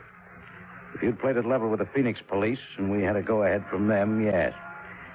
But I've got no right to break into somebody's personal property on your say-so. You're leaving? That's right. And if your story's true, I feel sorry for you. I'd hate to be playing it alone. But officially, you've given me nothing but a trip across town and some talk. I gotta have witnesses and evidence to work with. If you come up with some, just call the department.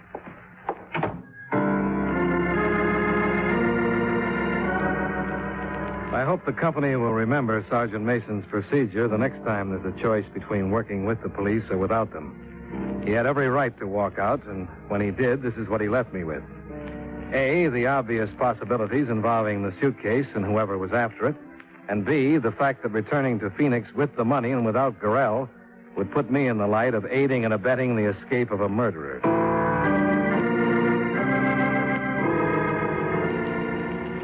It was then 6 o'clock.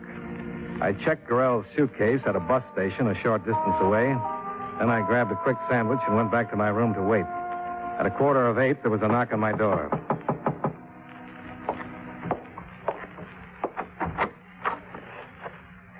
Aren't you going to invite me in?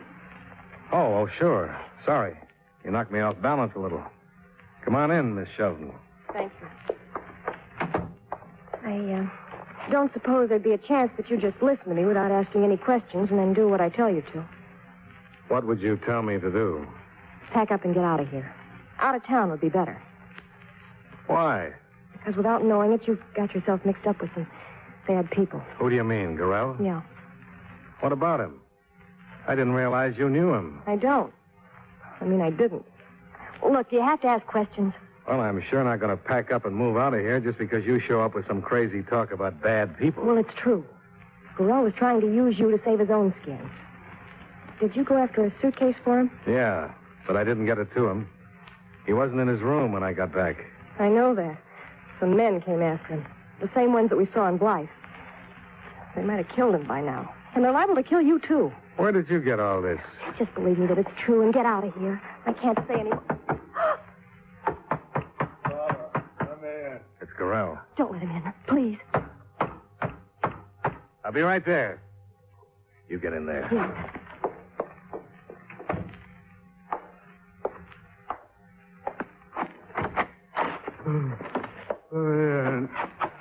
What happened to you? Got away from him. Came for my suitcase. Good. Wait. Gorrell. Is he dead? No, not yet. Get my coat off the bed so I can stretch him out. Well, maybe you'll believe me. I got to get out of here. Oh, no, you don't. Look, I didn't have to come here to warn you. I was trying to do you a favor. Is this what I get for it? I'm sorry, but I can't let you go. Not with a man dying of gunshot wounds in my room. I've got to have some answers for the police. And it looks like you're the only one can give them to me. I was roped into it like you. I didn't know what it was all about. But you do now? Yeah, and I don't want any part of it. 2 guys I knew in Phoenix paid me $200 to take the trip from Phoenix and follow Gorrell when we got here. I was broke, and they said it was only a gag of some kind, so I took them up on it. Those the 2 guys in the coupe? Yeah. Then when they got Gorrell tonight, and I heard them talking about robbery and killing, it began to catch on. They were the ones that pulled that payroll robbery in Phoenix. You didn't know till then? I sure didn't.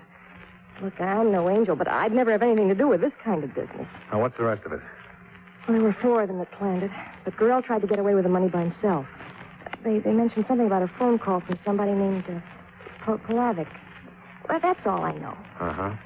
When they had Gorrell tonight, they were trying to find out where the suitcase was? Yeah, that's right. They were hitting him and saying they'd kill him. But all he'd say was that somebody else had it. I figured it was you, and that's why I came. I tried to help you. Now, how about it? Can I go? Yeah. And you'd better take the same advice you gave me. Go and keep going. You know too much about this mess.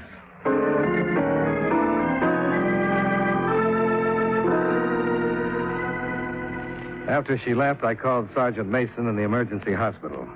Gorrell was still unconscious when I opened the door about 15 minutes later. I assumed it would be Mason, but it wasn't. Back in the room, Dollar. I've got you. Is he dead? He's close to it. Did that automatic put him where he is? Stay out of what's none of your business, and you won't get some of the same. Gorrell made it my business. He talked before he passed out. That's too bad. Did he tell you he chalked up another killing to his credit tonight? Oh, I guess he forgot that. The one who came with you from Phoenix? A friend of mine. I've lost 2 of them over this, so don't you try to play it smart.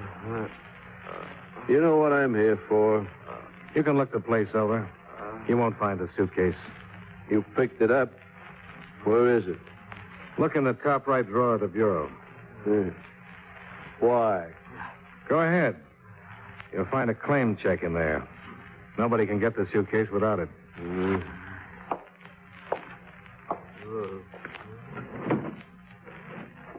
Just don't say where it is.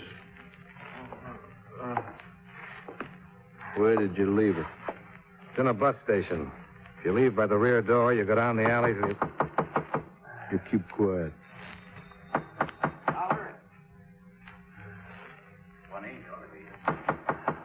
Quiet.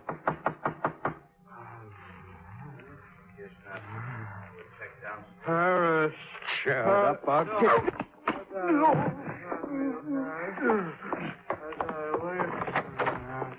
Come on in, Sergeant. I've been knocking. By any chance? Huh? Which one's which? That's Gorrell on the bed.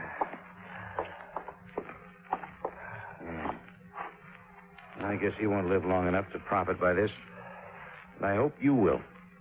What? No matter what side of the law you're on, don't pay to play at lone wolf like he was and like you were. Level with the police next time, huh? Yeah. I'll remember that.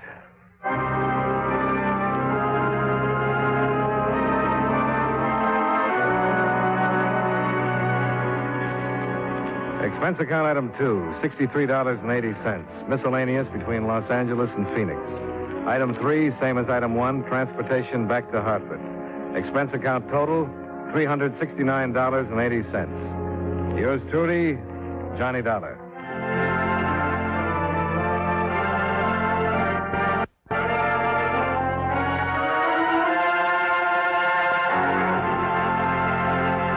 It means just $700 more in the piggy bank, and yours truly can start tooling around the countryside in a brand new, fancy foreign sports car.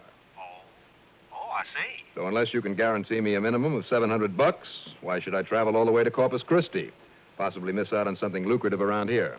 Sports car, huh? Oh, the Ultra, George. Slightly over $10,000 worth. You know, it sounds like the little hunk of iron I keep stashed away in my garage. You? Well, you were talking about a Franzetti, aren't you? That's the one, all right. How do you like it? Great, now that I got used to it. What do you mean? Well, have you ever driven one of these dream boats? No, the tight-fisted dealer won't let me touch it until I lay the cash on the line. Why don't you run on down here and give mine a workout, huh?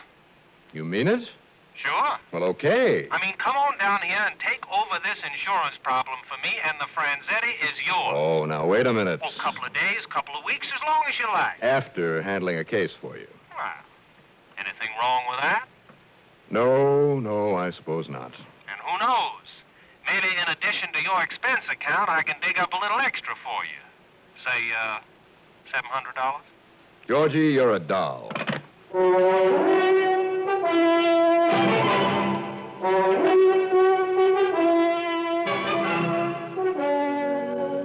CBS Radio brings you Bob Reddick in the exciting adventures of the man with the action-packed expense account, America's fabulous freelance insurance investigator. Yours truly, Johnny Dollar.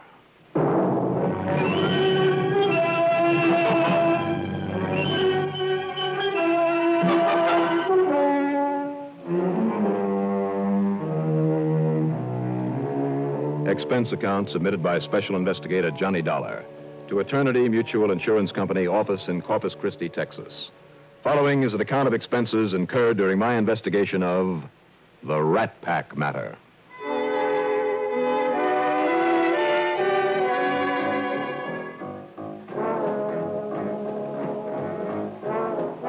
Expense account item 1, $133.70. Taxi, tips, and plane fare to Corpus Christi.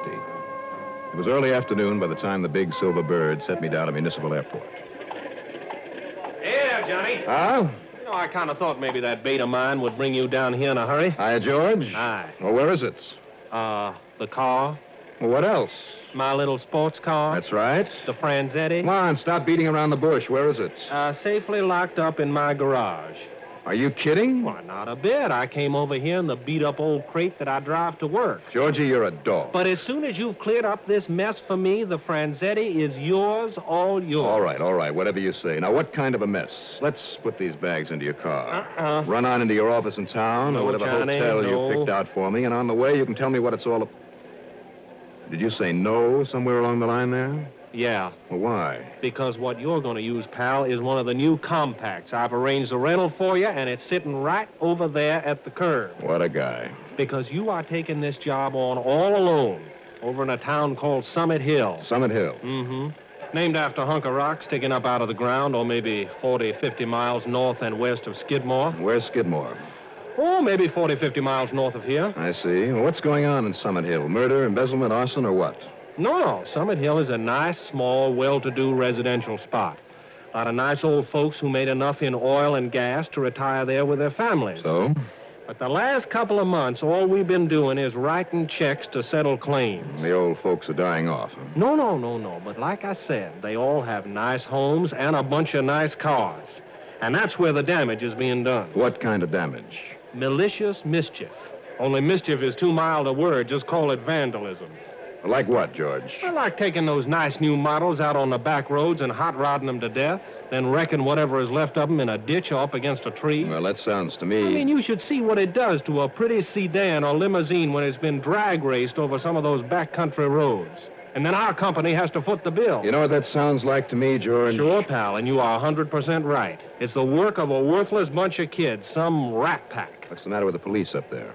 Oh, the police department consists of exactly one sweet old man and a couple of half-witted deputies, just as helplessly scared and upset as the rest of the population. Even the police car's been taken out and wrecked a couple of times. But don't the state police get in on a thing like this? I mean, if these kids are using the roads and highways... The minute they appear, even when they've made some careful stakeouts, Johnny, and they're pretty smart at that sort of thing, why, everything stops. The whole town gets just as quiet as a churchyard. In other words, I'd better not let anyone know my reason for going there. Oh, you're right, pal. And you can see why I don't want you taking my pretty little Franzetti along. Yeah, you got a point there. Who knows? Try to cross up those crazy kids? I mean, try to protect your property? Why, they could be killers, Johnny. You think they'd go that far? I know this.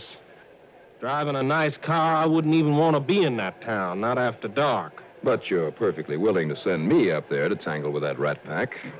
Well, after all, pal, that sort of thing is your job. Oh, sure. Sure.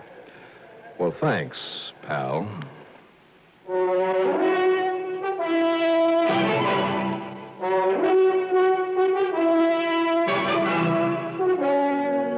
Expense account item 2, $6.85 at a stationery store. I bought a large, impressive-looking blank book with a fancy binding. For an extra buck, the stationer carefully stenciled on the cover the words, Official Business, Federal Suburban Population Survey. Then I drove north to Skidmore, took the cutoff, and finally ended up in Summit Hill. There, after going from house to house, asking questions, conducting a mythical survey, I got the impression that this community of 600 or 700 people might have been a very nice place to live. For the older people, that is. If it weren't for a gang of clever young troublemakers. Item 3, $3 for some gas. Well, tell you this, though, mister. Want me to fill up? Yeah, fill her up. Tell you this. Those dirty, ornery kids try to mess around my car, take it out and wreck it. Well, I got a gun, mister, and I'd shoot first and ask questions after. That's what I'd do. Pretty bad bunch, huh? Well, you ask me, we better organize some vigilantes around here. Old Chief Foster can't do anything. Never any trouble when the state police come around. So how those kids always seem to know when there's cops around, I can't figure it out. Don't the folks around here keep their cars in garages? Well, most of them, but those fancy houses up on the hill where the money is have open carports. Well, certainly people don't leave the keys in their cars. Don't need to. Kind of those kids use jumper wire. They hot wire them. Well, how do you know they're kids? Anybody actually seen them? Plenty of people, mister. Plenty. Oh, then if their descriptions were given to the police... Descriptions? Well, if you see those Halloween masks they wear, and the false beards and the hair, and those crazy costumes like a Halloween parade, how could anybody identify them? I see. Now, tell you this. I was that nice Mr. Brierly up on the hill with that nice new hardtop that was delivered to him today. Brierly? Yeah. Well, I sure wouldn't keep it around this town, tell you that.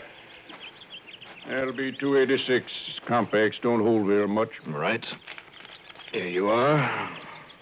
I don't bother with the change. Oh, thanks. Well, now you can get on with that survey you're making. Be out of town before dark. Now, you said Brierly. Yep. Well, I seem to have missed that family in my survey. Top of the hill, 27 Summit Place. Okay, thanks. But I tell you this, I wouldn't bother tonight. I'd come on back in the daytime.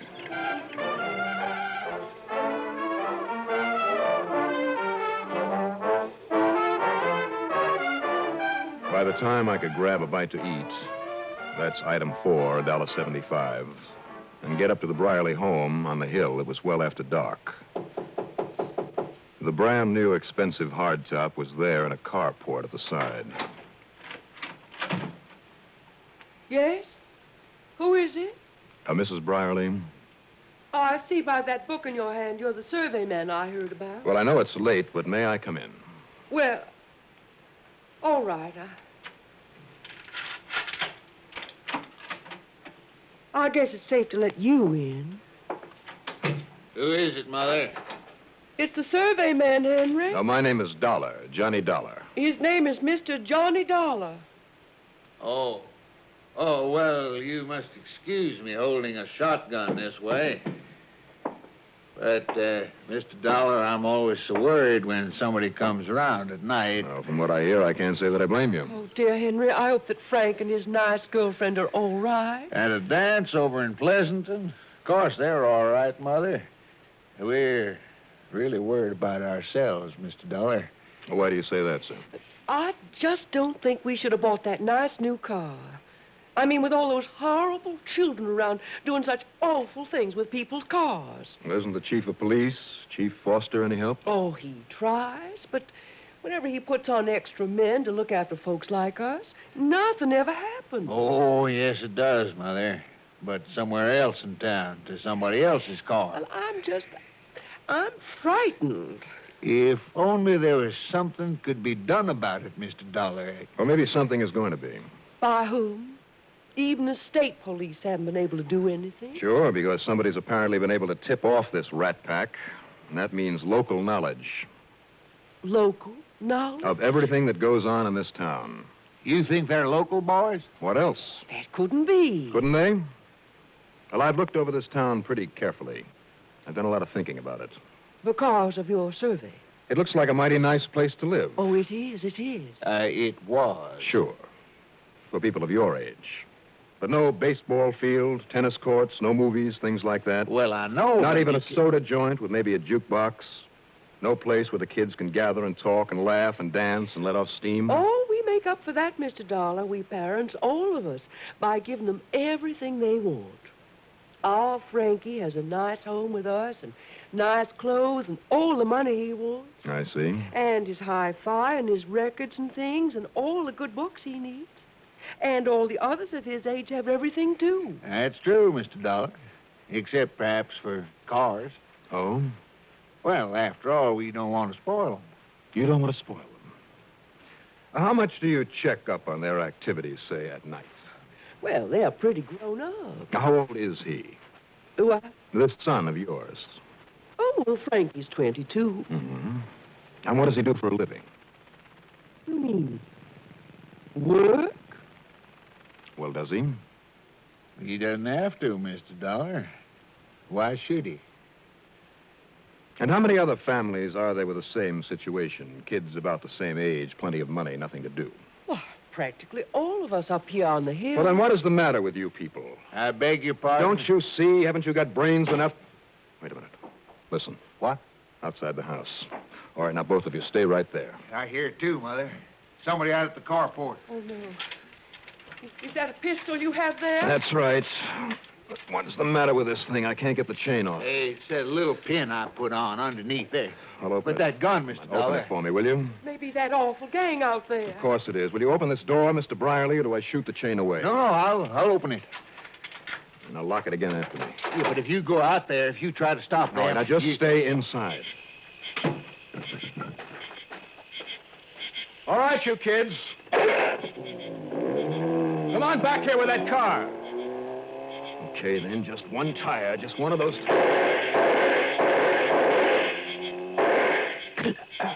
So now your gun is empty, huh? What? No, don't try to turn around, mister. This switchblade is very sharp. You turn around, it might just cut your throat.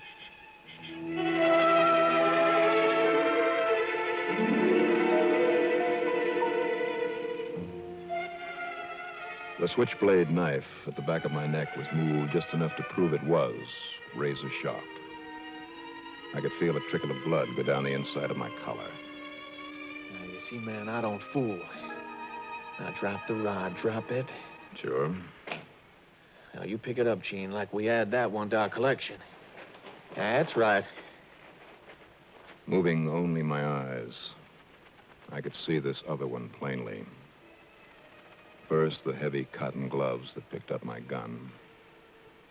And then, standing there in front of me, the tattered blue jeans and sneakers, the grotesque rubber mask, the sloppy, dirty sweatshirt, on the figure of a girl. Now, why you try and spoil our fun, man? Okay, tough guy.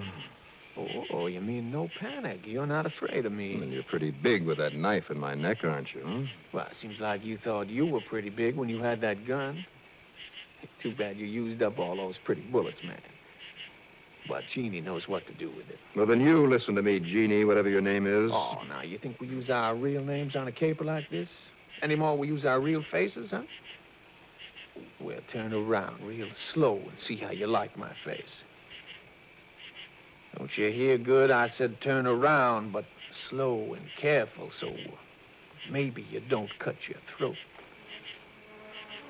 So I started turning. Slowly. Slowly.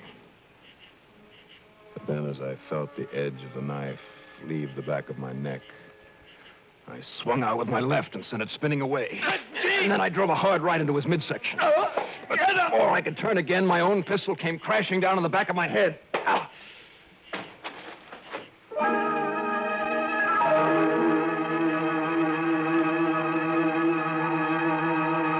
When I came to, I was stretched out on the sofa there in the Brierly's living room, an ice pack on my aching head. The taste of bourbon burning in my throat. Are you all right, Mr. Dollar? A little more of this bourbon? No, thanks. When everything was quiet out there and you didn't come back in. Yes, and when Chief Foster called to say our car had been rammed into a tree in front of his place. Mr. Henry went outside and found you lying there. Yeah, and, well, I went through your pockets, Mr. Dollar. Oh? You're a special investigator, aren't you? Yeah. You're really here on account of the children, aren't you? And I hope and pray that our Frankie isn't one of them. Well, so do I, Mrs. Brierly, but don't bank on it. Mr. Dollar, I've given a good deal of thought to what you said earlier. Well, it's about time you and a few of the other people around here do more than just think and talk about it, Mr. Brierly. Yeah, I know. We shall. And meantime, Mother and I can only pray that... What's that? Back door. All right, now listen. Hey, Mother? Huh? Oh, Frankie. What happened to the car? Where is it? I mean, your snazzy new... Hey, who's this? Frank, it's Mr. Johnny Dollar. Dollar? You mean the big insurance investigator? Hey, this is a privilege. But what happened to you, Mr. Dollar? Where have you been tonight, Frank? Why, the girlfriend and I took a bus over to... Hey, Mother? Pop? What's wrong? Those kids again? You didn't know, Frankie? Now, you don't think I'm one of those crazy kids, Mr. Dollar? Are you? No, sir. Now, believe me, I hope not. I swear that, really, sir. But you know something, Mr. Dollar? Yeah? Well, maybe Pop and Mother won't like hearing this. Well, what is it, Frankie? Yes, son? Well, if you find out who they are, Mr. Dollar, then maybe you can. I've heard a lot about you, Mr. Dollar. Well? Go on, Frank. Well, you can't really blame them. Oh, I know that what they're doing is wrong. It's wrong, all wrong. But what else have they got to do around this place? They've got to get their kick somehow, don't they? I mean, instead of rotting away in a place like this where there's nothing for kids to do. And they're afraid to go away and be on their own because, well, their loving parents keep preaching to them it'll break their hearts. And how could they get along on their own anyway? They and me and all the rest of us haven't ever been given a chance to even think for ourselves. Just tied down here, all of us, because they won't ever let us do anything else. Now, can you blame the kids for wanting to let off a lot of steam? Frank. Can you blame them for trying to... Oh, I don't know what to say, but don't you see, Mr. Dollar? It's okay, Frank. We understand. Of course we do, darling. But now, please, you've become so overwrought. I'm perfectly all right, Mother. I'll fix you a nice warm cup of cambric tea, darling. No, Mother, please. Just let him work things out for himself, Mrs. Brierly, just once. Yes, but the poor boy's all upset. No, Mary, no. Mr. Dollar's right. Now, Frank. Thanks, Mr. Dollar. That's all right. Now, it's pretty obvious that you know who the members of the Rat Pack are, even if you aren't one of them. I'm not, sir. On my word. But you know them. Now, you want to tell me who they are? Would you think much of me, Mr. Dollar, if I did?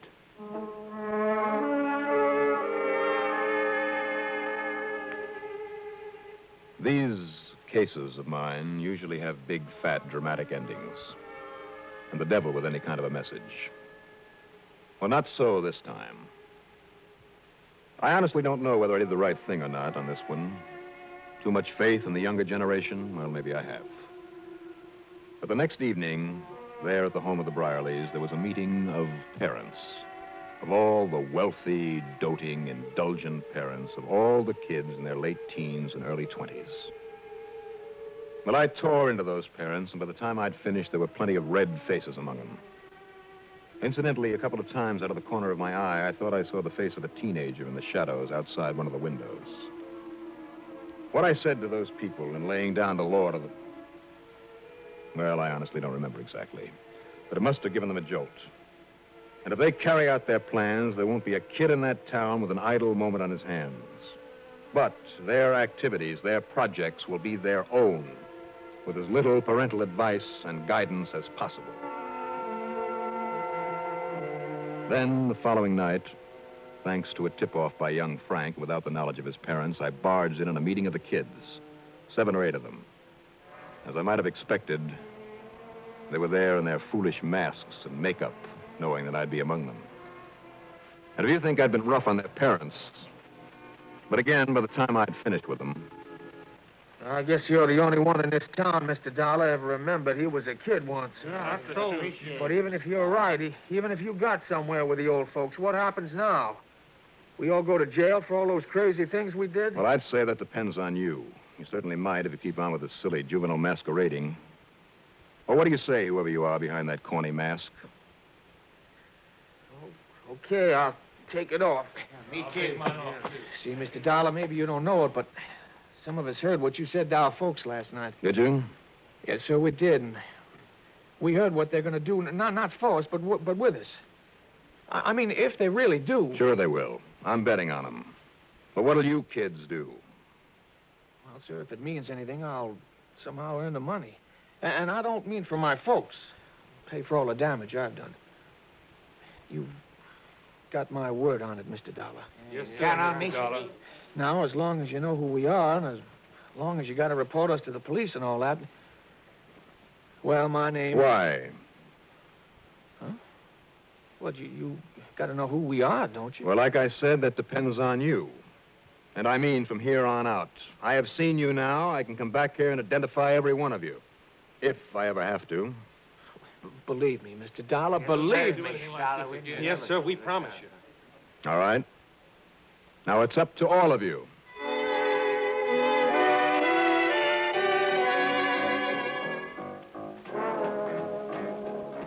Well, I sure hope I did the right thing by simply leaving it the way it stood. And yet, what else could I have done? Have them all locked up for something that was only partly their doing?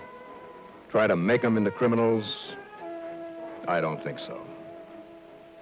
Incidentally, because of a call to get right back to Hartford, I never did drive George Franklin's Franzetti. But I did get that $700 fee, and that'll help me buy one of my own. Expense account total, including... Oh, what am I talking about? This one is on the cuff. Yours truly, Johnny Dollar.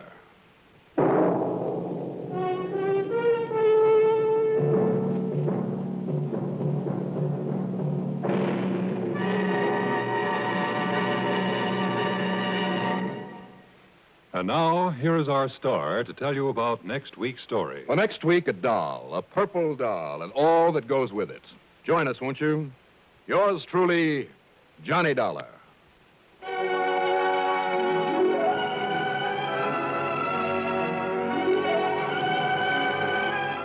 Yours truly, Johnny Dollar, starring Bob Reddick, is written by Jack Johnstone, produced and directed by Bruno Zerato, Jr. Heard in our cast were William Redfield as George, Gertrude Warner as Mrs. Brierly, Phil Meter as Frank, Jack Grimes as the Kid, Roger DeCoven as the gas station attendant, and Bob Dryden as Mr. Brierly. Be sure to join us next week, same time, same station, for another exciting story of Yours truly, Johnny Dollar. This is Dan McDonald. Listening enjoyment, John Lund as Johnny Dollar. Philip Shaw, Johnny. Oh, yes, Mr. Shaw. Our company holds a policy on Miss Judith Thompson. She was killed. How? Somebody shot her. You'll have to go to Los Angeles. I'll book space right away. Come on down to the office as soon as you can, and I'll give you the details. Shaw and Shayne, and I'm yours.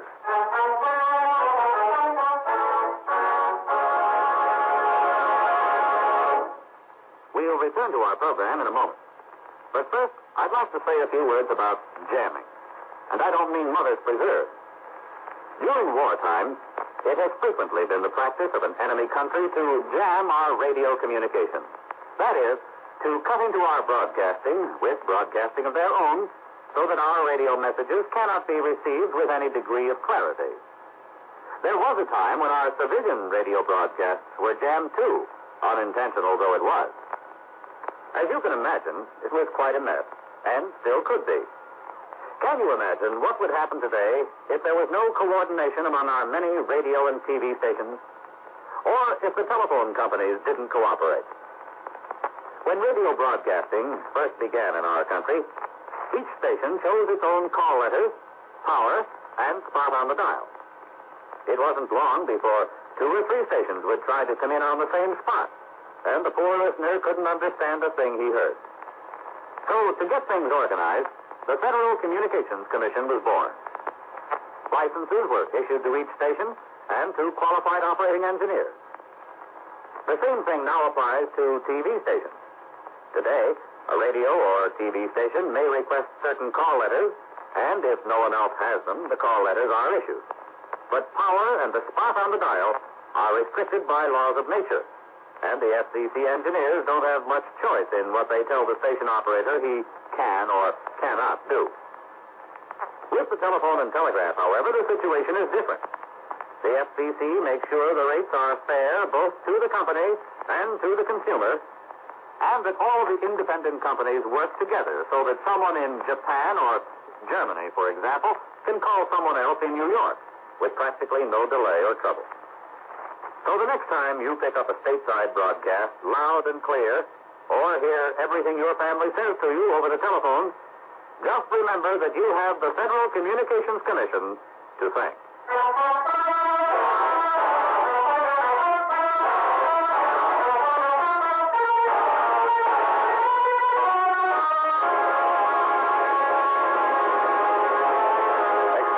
Submitted by Special Investigator Johnny Dollar to Home Office, National All-Risk Insurance Company, Hartford, Connecticut. The following is an accounting of expenditures during my investigation of the Black Doll matter.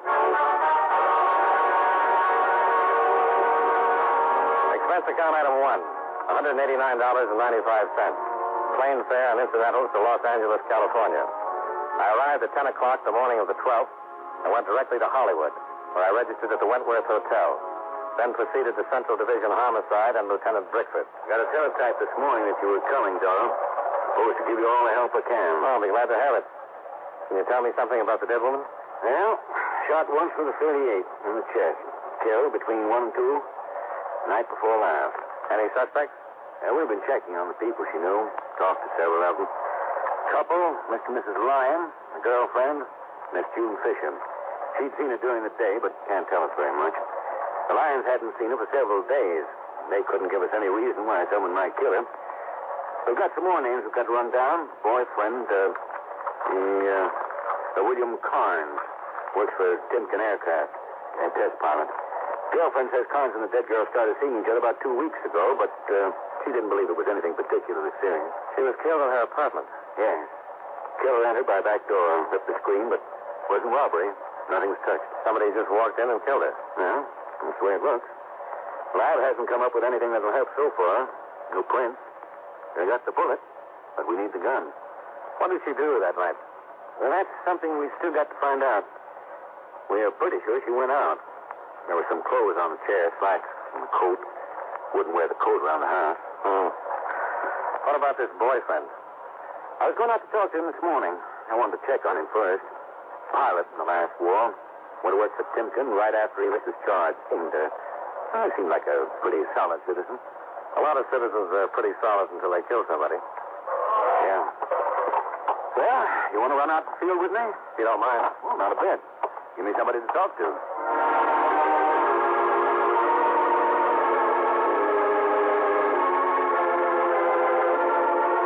25 minutes later, we were driving through the gate at Timken Aircraft.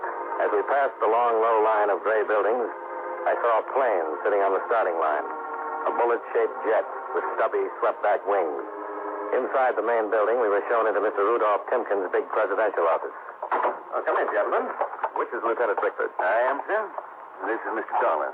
Pleased to know you. What can I do for you? Well, we'd like to talk to one of your pilots, Mr. Timken. William Carnes. Bill? Oh, certainly, but I'm afraid you'll have to wait a while. He's just getting ready to take up the XR-200. Is that the jet I saw on the line? Yes, it's a beauty. Well, thank you. We think it's the best. If you'd like to come out on the field, this test isn't security. The last 2 years we've been under wraps, but since we got the budget out and the Army's given us a contract, would you like to watch? Oh, sure would.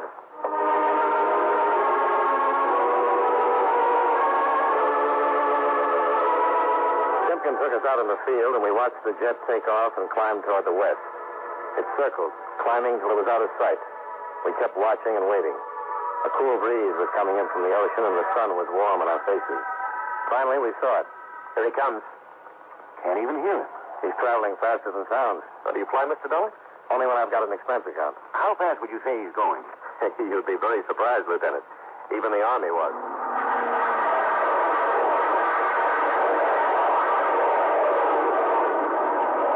Hey, impressed? Yeah. I'll stick to being a cop. He's in his turn now. Yeah. Now, come in across field. He's even lower. Here he is.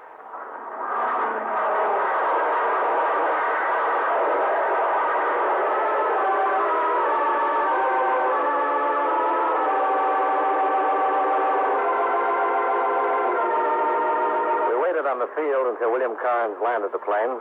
Then we went back to Timken's office. The president of Timken Aircraft gave orders for Carnes to report as soon as he could. And about 20 minutes later, the young pilot was shown in. Timken introduced us and then left. What can I do for you, Lieutenant? Just a few questions. Do you know a Miss Judith Thompson? Yeah, what's wrong? She's dead. Somebody killed her. Killed her? Don't you read the papers, Bill? Yeah, well, usually, but I've been so busy the last couple of days. She was killed night before last. What did you do night before last? Stayed home. Any way of proving it? Well, no, I live alone. I just stayed in. You don't think I killed her? You've known her for about 2 weeks, haven't you? Yeah, I guess it's been about 2 weeks. She's a nice kid. Awfully nice kid. Sorry about it. And you stayed home the night of the 10th? That's right. All night? Well, you'll find out sooner or later. No. I wasn't her. I took her out the night of the 10th, and I knew she'd been killed. But look, honest, I had nothing to do with it. Why'd you lie about it? Because I'm married. No, we're not living together. We're separated. My wife's living in Chicago now with her folks. We always kind of hoped we'd get back together, but if I got mixed up in a killing... You got mixed up the night you took Judith Thompson out? Look, I was lonesome. Judy was a pretty kid. I saw her about 6 times in 2 weeks. It helped. But I'm in love with my wife. I've always been in love with her. You can understand it, can't you? Sure. The night of the 10th, where did you and Judy go? To the beach. Went down on the pier and played the concession. When did you get home? I don't know. I guess about 11:30 or so. Yeah, somewhere about that time, 11:30 or 12. You go right home? Yeah, right home. That's true. Anything happened during the evening? Anything unusual? Unusual? Anybody following you? No. Did Judy seem nervous or anything? No, she was fine. She didn't act nervous or anything. Okay. Is that all? Yeah, for now. We'll talk to you again. All right, but I sure wish you wouldn't tell the papers. Tell the papers? What about me? Being the one who took her out that night. Would finish me for good with my wife. I wouldn't have a chance. Her family doesn't like me as it is. Why did you and your wife split up? My job. I don't really blame her. It's tough for a woman to sit around the house when her old man is flying new stuff. What am I going to do? I guess I love flying about as much as I do my wife. Just keep hoping she'll understand and... I don't know. It's a mess. Well, we'll see you later. Okay, Lieutenant. Nice meeting you, Mr. Dollar. Nice meeting you.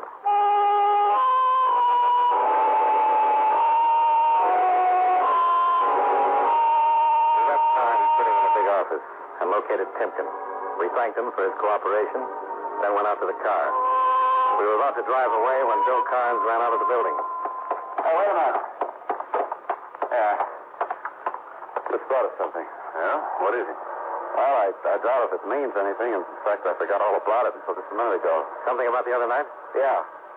When we were down on the pier on the pike, playing the concessions, I down there had a fight. Fight? Yeah, that's a shooting gallery. I spent about $2 knocking down pipes and winning coupons. When I got done, Judy wanted one of the dolls, the plaster prizes. Yeah. This was a big black one, about this big. And the guy wouldn't give it to me. You got in a fight with him? Oh, darn near. I bought enough coupons for the doll, but he said it wasn't a prize. And I said, what have you got it up on the shelf for? Judy wanted it, so I finally made him give it to me. Really had to fight him for it. Hey, it wasn't so much the doll, it was the principle. I hate to be had like that. No. I know it isn't much, but it was kind of strange. Of course, I don't know what it could have to do with Judy. Well, you never know. Does she take the doll home with her? Well, yeah, sure. And a lot of other things, kind of junk. Okay, Bill. Thanks a lot. Sure. See you later. Yeah. Bye. Go on.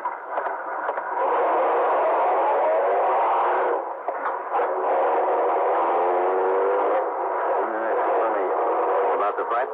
Yeah. Said she took the doll home with her. Why? Wasn't it in the apartment? No. All the other junk from the pier was. I remember it scattered all over the dresser. Scattered? Yeah. But no big black doll. You were right. About what? That is funny.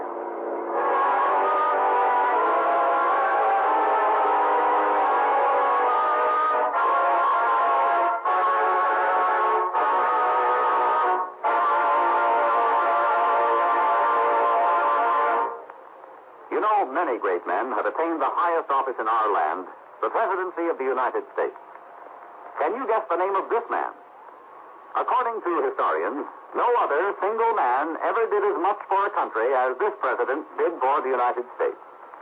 After a brilliant military career, he was called from retirement to preside at a federal convention in Philadelphia, where he was unanimously chosen president. He was also unanimously re-elected for a second term, but refused to run for a third. Although a Federalist, he named a man from another party, Thomas Jefferson, as Secretary of State. If you don't have his name by now, here are two more clues. During his presidency, the cotton gin was invented, and the first census was taken. Who was he? George Washington, first president of the United States. His life is part of your American heritage.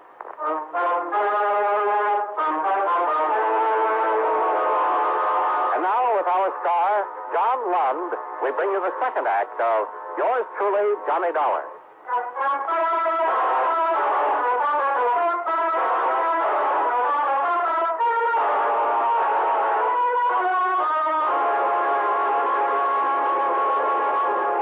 Lieutenant Brickford drove across town to the dead girl's apartment just off Franklin Avenue in Hollywood. A uniformed cop was still staked out at the door. He gave Brickford a casual salute as we let ourselves in. Yeah? Body was here. Shot from where? From over here. The position of the body and wound puts the killer somewhere in this area here. Which way is the back door? Through there. And here's the stuff on the dresser. Uh-huh. Everything you'd win at an amusement fair. Everything but a big black doll. Why would a plaster doll be so important? I couldn't even guess. Well, it's the only lead you've got so far. You want to check it, I suppose. Concessions on the pier open around 6. You got any plans for this evening? I'm with you. Let's go talk to Bill Carnes again. I think it'd be a good idea if he came along with us tonight.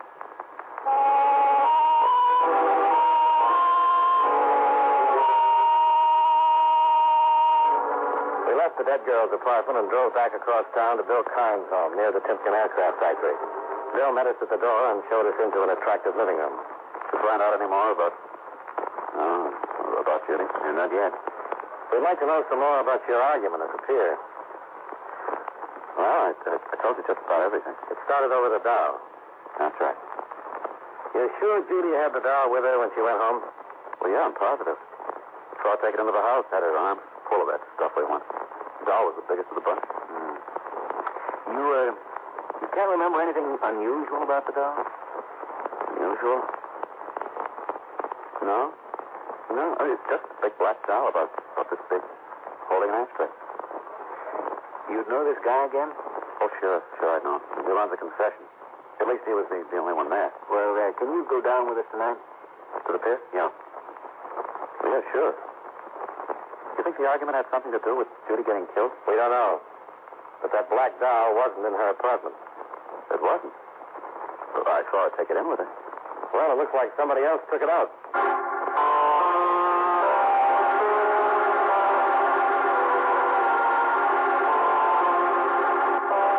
Expense account item 2, $14.55. Dinner for Brickford, Carnes, and myself. A short drive later, we pulled into the big parking lot on the amusement pier. As we got out of the car, the roller coaster reached the top of the first dip high above us and started down.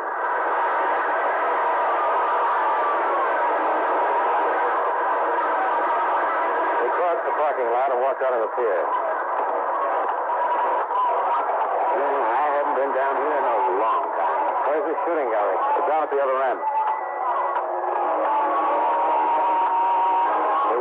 to the pier until we reached the shooting gallery where Bill had won the Black Dow. All right, step up and try your luck. The man running the confection was in his late 40s, short, stocky, and bald. We stopped a few yards away. Come on, boys. Let's see that time to catch them all. Who's shot for Eagle shot?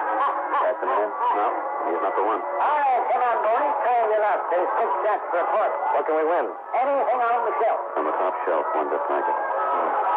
How about the big Black Dow? Sure, but you gotta hit all the clay pipes. Well, go ahead, darling. Aren't you going to try it? If you don't hit them all. Okay. Let me see.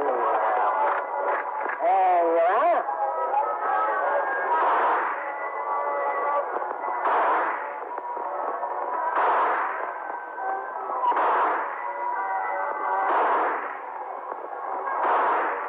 Hey, that's good shooting. You must have been in the army or something. You really knocked them down. Say now, boys, how about another round? No, I'll just take the Dow. Sure, how about you boys not going to let him show you up now, are you? He already did. Another round and you can win a cup and a cigarette. Just the Dow. Okay. There you are. The way you shoot, you could win anything I got here.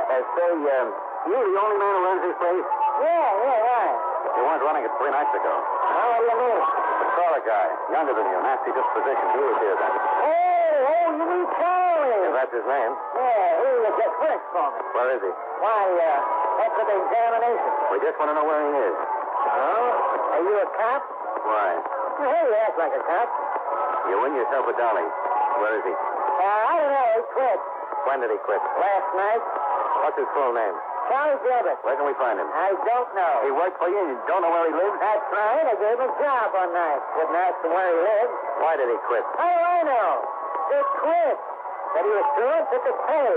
Ain't nothing illegal about that, is there? You ever been arrested? Me? You. No. I want you to tell me everything you know about Charlie Gilbert.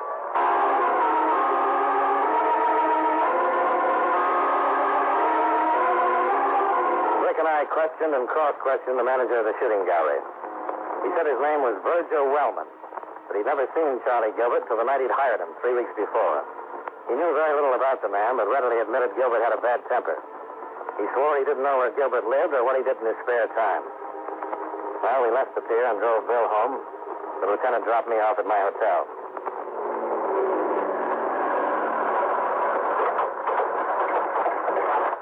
Oh, thanks. Thanks for the dinner. What happens now? Well, get some sleep and try to find Gilbert. Well, you got a pretty good description. Yeah. I'll put out an APB and take the mugs. Just might have a record. I'm going to check on that guy at the shooting gallery, too. I think I've seen that face somewhere. What are you going to do with the doll? Have the lab look it over? Bet you don't find anything. Then I'll give it back to you. You want it. Gee, thanks. It's just what I always wanted. It's nice. Good night.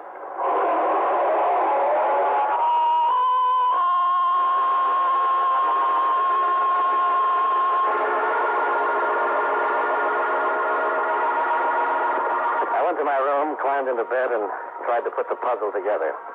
After a half dozen cigarettes, I gave up and turned off the light. I felt as though I'd hardly fallen asleep. Okay. Yeah. All right, sure. Johnny Dollar. This is Brinkman. Oh, hi. Hey, what time is it? 2 o'clock? Goodbye. Hey, wait a minute. Something important. Okay. Let me wake up. Well, this will wake you up. About an hour ago, they hauled a man out of the ocean. Been shot twice. About 36 hours. Who is he? I don't know. No identification. Nothing in our file on his print. So we sent for a kickback from Washington. Why is this corpse so important? Because he fits the description Carnes and Wellman gave us. Gilbert? Yeah. And I went through the mugs and came up with an identification on the guy who was running the shooting gallery tonight. I knew I'd seen him before. Who is he? Right name's Virgil Shelton. Wellman's an alias. Got a narcotics record. Served 5 years. Only been out for a couple of months. Well, that sounds interesting. How about the dead man you found in the ocean? Carnes coming in to make an identification? Already sent for him. You coming down? Right away.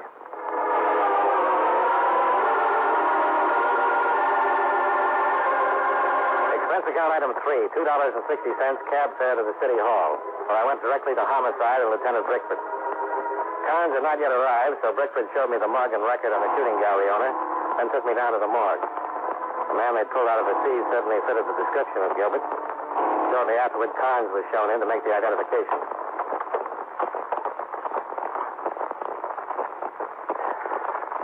Yeah. That Gilbert? That's the man I had the argument with. You sure? Yeah. I'm sure. Lieutenant, he said he'd been dead about 36 hours. Close. And he was killed shortly after the girl was. Yeah. Here's the kickback we were waiting for, Dollar. Prints on the dead man identify him as Frank Sidney, alias Charles Sidney, alias Sidney Gilbert. Alias Charles Gilbert. Yeah. FBI wants him, narcotics friend. Well, it sure gives him something in common with the guy at the shooting gallery, then, huh? Let's take another ride down to that pier.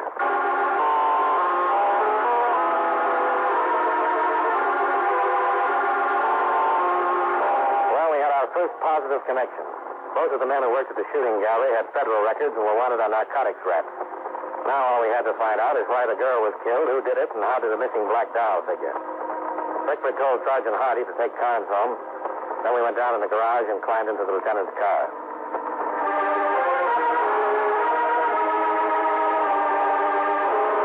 25 minutes later, we were back at the amusement pier. The concessions were all closed. The entire pier was dark except for a few work lights at the entrance. We walked to the shooting gallery and stopped. It could be a front. Yeah, it could. The lab find out anything about the doll? No thing. Well, remind me to give it to you. Yeah, I'll tie a string around my finger. Yeah, let's take a look around back. You know, I got a hunch. About the doll? Yeah, probably the same one you've got. Suppose the doll Carnes had the argument about was supposed to be picked up by a particular party, expected about the time Carnes arrived. Yeah. That dog you won tonight's hollow. Big space. Could hold a couple of bindles. Nice way to pass the stuff, huh? Oh, hold it. Boat coming in at the end of the pier. Come on. Let's take a look. You got a gun? Yeah. Might just be a fisherman. Might, but I doubt it. Better take it easy. The boat was pulled up to a small landing where a ladder led down from a spot a few yards away from it. We got down on our hands and knees and crawled to the pier railing for a better look. Below us, we could make out 2 men in the boat and 2 on the landing. One of the men in the boat stood at the wheel while the other passed a large crate to the men on the landing. Okay, remember, this is the last boat for a while. Contact the Admiral Heathrow. Tomorrow's getting a little too nosy. Recognize him? Our friend from the shooting gallery. They're coming up. Take it easy with it. Okay, hand it up. Okay. Okay. Now let's get out of here. We got to be in Fresno by 7. Hold it right there. Look up. Look out.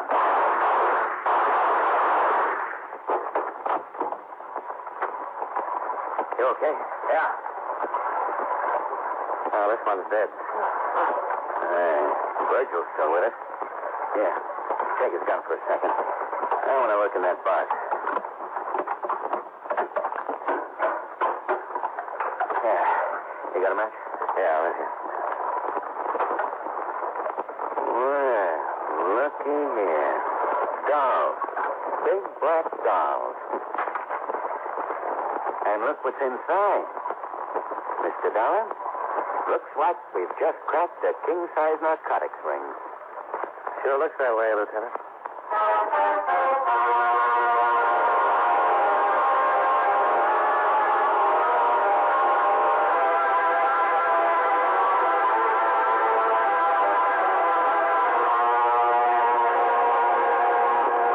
Lived long enough to tell us the whole thing.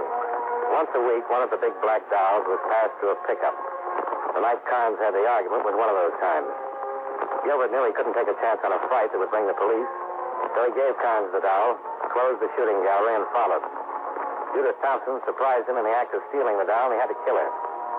Virgil Wellman knew Carnes would be able to identify Gilbert, and with a murder, the police would be sure to investigate. So he killed Gilbert and dumped him off the pier.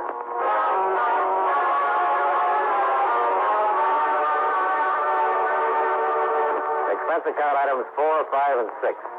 $260.50. Hotel bill, breakfast, and plane fare back to Hartford. Lieutenant Brickford drove me to the airport, thanked me, and gave me the big black doll I'd won at the shooting gallery. It looks awful, but it makes a fair ashtray. Expense account total, $467.60. Yours truly, Johnny Dollar.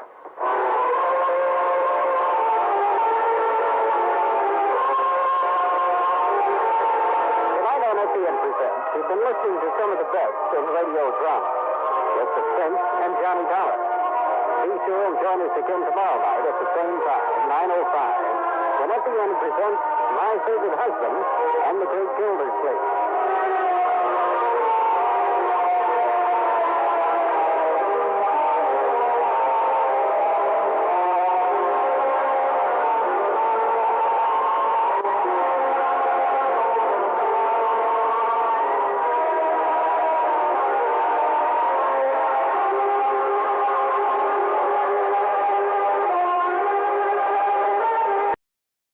From Hollywood, it's time now for Edmond O'Brien as... Johnny Dollar. My name is Edward Hawley. I represent the East Coast Underwriters Association of America. Yes? It has been brought to my attention that you are a special investigator, available on a contract basis. That's right. But as a matter of fact, we carry a policy on a Sidney Rykoff, a pugilist, I believe. We have received notification of a very unusual nature. Uh-huh. Why don't you get it off your chest, Mr. Hawley? Off my chest? Oh, yes, of course. We have just received a ransom note. Mr. Rykoff has been kidnapped. Edmond O'Brien in another transcribed adventure of the man with the action-packed expense account, America's fabulous freelance insurance investigator. Yours truly, Johnny Dollar. Expense account submitted by Special Investigator Johnny Dollar to East Coast Underwriters Association, Hartford, Connecticut. Attention, Edward Hawley. The following is an accounting of my expenditures during investigation of the Sidney Rykoff matter. Expense account item 1, $1.50 cab fare to your office. Now, I'm not in the habit of beating about the bush, Mr. Dollar, but the situation from which we must extricate ourselves is, well, delicate enough to warrant your extreme caution. Sidney Rykoff will be dead in 7 hours. You want to pay off the ransom note, is that it? Now, you understand that this requires the utmost secrecy. Because few people realize the necessity of insurance companies, such as ours, being forced to negotiate with unscrupulous persons. Here's the note. It was mailed yesterday in Kansas City. Have the police seen this? Certainly not. I'm afraid you don't understand at all, Mr. Dollar. Now, you see... Yeah, I see. $25,000 is against $100,000 for you boys. No questions asked, right? Right. It was what anyone would expect a ransom note to look like, made up of print taken from newspapers and magazines and pasted on a plain sheet of yellow paper. It read, "We have Sidney Rykoff. If you want him alive, bring $25,000 to the Anthony Millstone Mausoleum, Johnson Park Cemetery, Kansas City, Missouri, at exactly midnight, May 13. If you call the police, forget the money, Rykoff will be dead." Now, naturally, $25,000 is a lot of money. If there's a possibility of saving it, we wish you do a little investigating first. Now, look, Mr. Hawley, it's 5 o'clock in Kansas City now. As you said yourself, he'll be dead in 7 hours. It'll take me at least 5 hours to get there. We'd better pay off first and investigate later. You've marked the money, haven't you? Certainly. Here's the list. And here's the $25,000. The matter's in your hands. Expense account item 2, $453 in advance for charter plane. As we hit the Ohio River, the sky started to blacken ahead of us. Looks pretty rough out west. What's weather say? Nothing later than St. Louis. Storm front to 16,000. I think we ought to set down. We can't. If I'm not in Kansas City by midnight, somebody will be dead. You a doctor? Yeah, in a way. But this is one sickness that can only be cured with money. Look, mister, I'm going to lay it on the line. I'm no hero. I got a wife and a couple of kids back east. My contract says I'll get you to KC if I can. But that front ahead there isn't kid stuff. It'll bounce this kite around like a balloon. Well, I can't tell you to do it. It's up to you. But if we set down now, we'll find a dead man in the morning. Okay, mister. I'll do the best I can. Fasten up. This plane is too underpowered to climb above it. We'll try to go right through. Hope the wings stay on.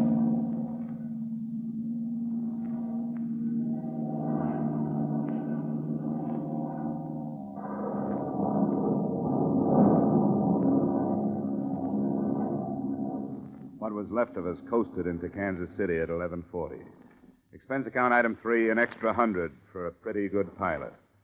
Expense account item 4, $3 transportation to Johnston Park Cemetery. The driver took my money and scooted off fast.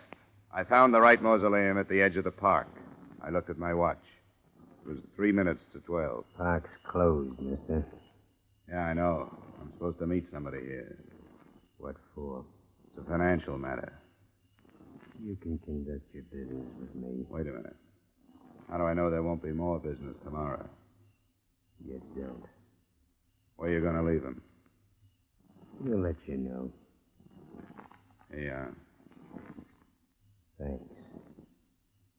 See you around. There's never a guarantee in a kidnapping case. You hope the guy will be alive, but you don't just sit around waiting for him to show up. I checked into a hotel, had half a night of sleep, and the next morning I strolled around the listed place of occupation of victim, Sidney Rykoff, the Southeastern Athletic Club. This high-sounding name covered for a bunch of cheap pugs and cheaper boxing equipment.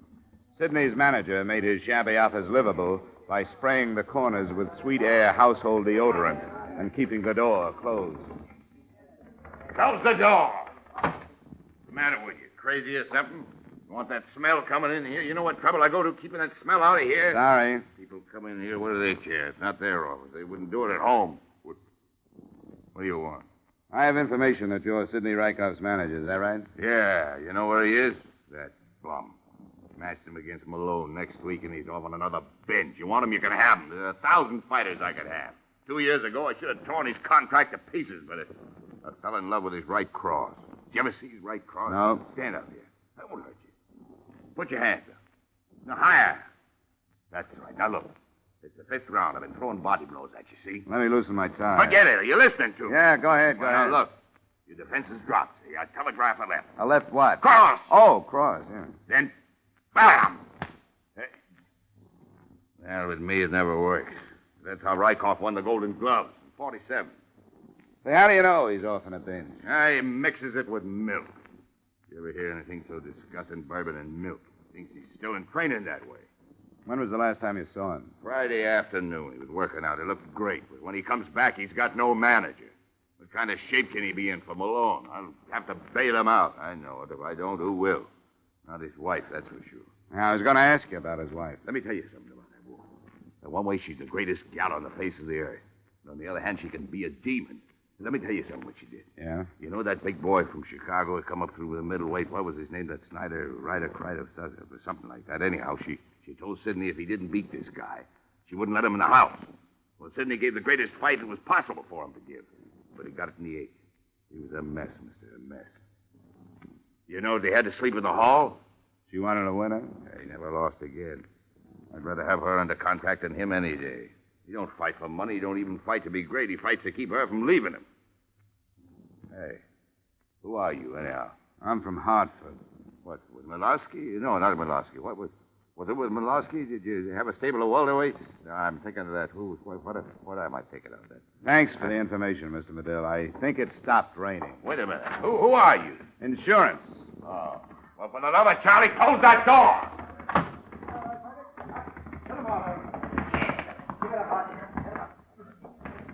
Say, I hear you're nosing around about Sidney Rykoff. I've been losing a lot of money on him. What makes you think I want to know anything about him? Quit it, will you? I listen to doors. You found out anything? About what? About his disappearance. Who said he disappeared? He ain't been around. He disappeared. Some people think he went off on a binge. Nah, it ain't his cycle. He had his last binge in March. He ain't due again till September. You a friend of his? Allow me. My name is Al Barsumian. I handle wages. Where do you think Rykoff is? I don't know, but the longer he stays there, the better I like it. The betting ain't good when he's around. Why's that? He's erratic. Sometimes he wins in the 8th and sometimes in the 10th. Well, that's the way it goes. His wife still live in the same place? Yeah, just follow the broken glass. I didn't get on the trail of the busted gin bottles until about 11 that night. I knocked at her door and she yelled, "Come in," from the kitchen.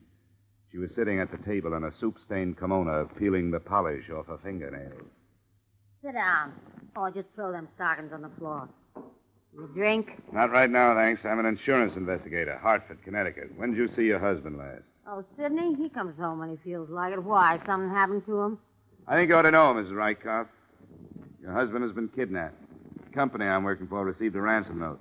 I paid somebody $25,000 last night to get him back.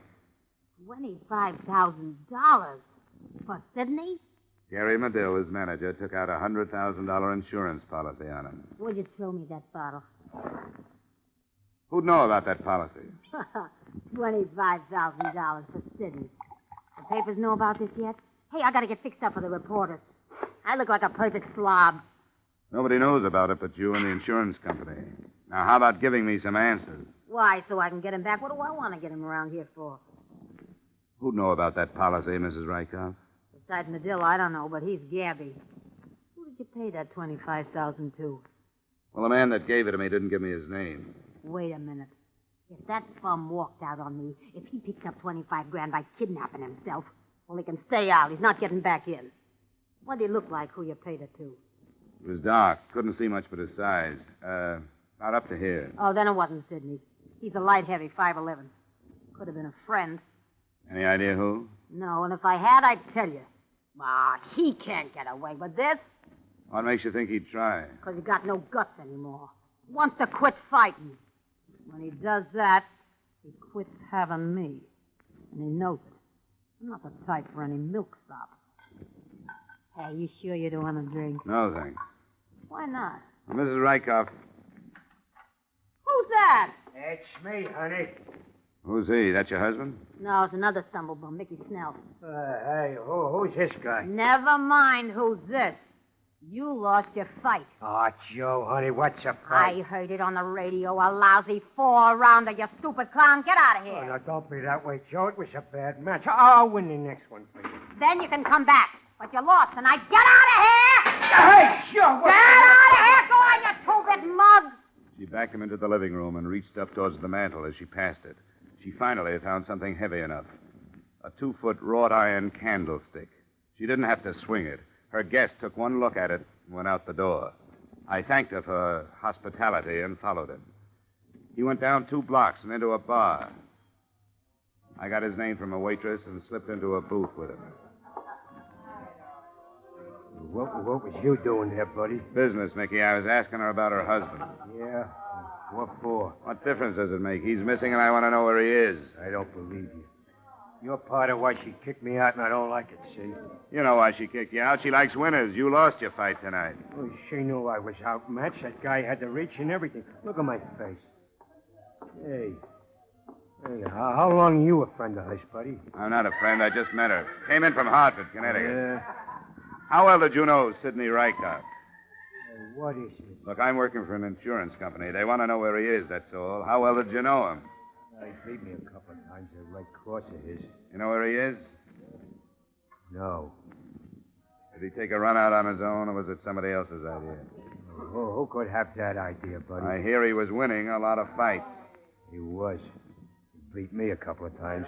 Well, who was losing money? Arbuthnel? This is too public. Where you staying? Commodore Hotel. It's not far from here. You know it? Yeah, I know it. But I can't go with you. I'll meet you in the lobby. We'll go to my room. It's got to look like I ain't meeting you. Sure, it's easy. We'll order another drink here. I'll leave, and then you saunter over in about 20 minutes. Okay? Okay. I pulled only one double cross on Mickey Snell. Instead of waiting in the hotel lobby for him, I waited outside the bar. He came out 20 minutes later, and I followed a quarter of a block behind him. I was half expecting him to make a wrong turn at the first corner, but he didn't. He stopped to wait for the traffic signal to change, and then stepped into the street.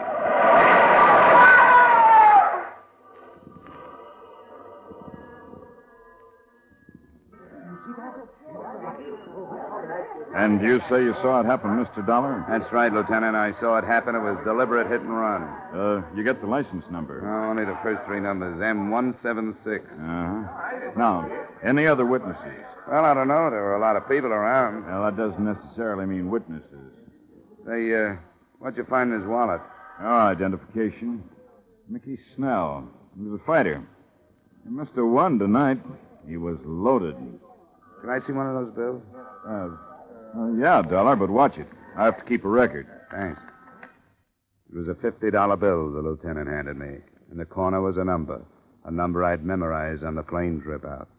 The bill on Mickey Snell's body was part of the ransom money I'd paid for the victim I hadn't gotten back. We will return to the second act of yours truly, Johnny Dollar, in just a moment. Circle Wednesday night. That's the night George Burns and Gracie Allen drop by to visit with you over most of your CBS stations. Each Wednesday, Burns and Allen bring you 30 minutes of rich laughs and hilarious characters. Remember, Burns and Allen this Wednesday night.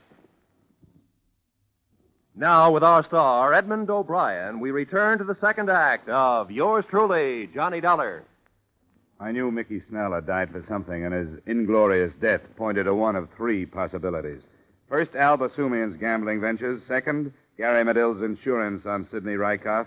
And number three, the old kidnap yourself and collect the ransom type crime, with Mr. Rykoff himself as the suspect. To me, the latter loomed as the most probable. I told the police as little as I could, still operating on the assumption that Sidney would be dead if I spilled what I knew. At 2:00 a.m., I went back to my hotel for another half-night's sleep. The next morning, I made up my mind to visit Mrs. Rykoff again. It was such a nice day, I walked. As long as Sidney was missing, there was nothing to do but ask questions until something seemed to make sense. Because everybody had an angle. Basumian might have been paid off, Gary Medill might have been paid off, and Mrs. Rykoff might have been paid off. I took the whole thing up with Mrs. Rykoff as she stood in front of a cracked full-length mirror, trying half-heartedly to comb the knots out of her hair.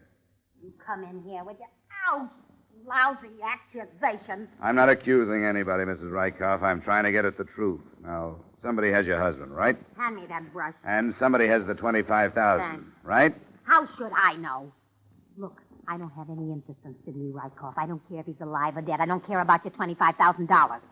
All I know is I'm sick of hearing about Sidney Rykoff, Sidney Rykoff, Sidney Rykoff. I had a good mind to go out and change my name. You two must have had a fine romance. Oh, he was okay for a while. Was winning steady. I can't stand to go with a guy that can't win. And when he lost... He slept in the hall. Exactly.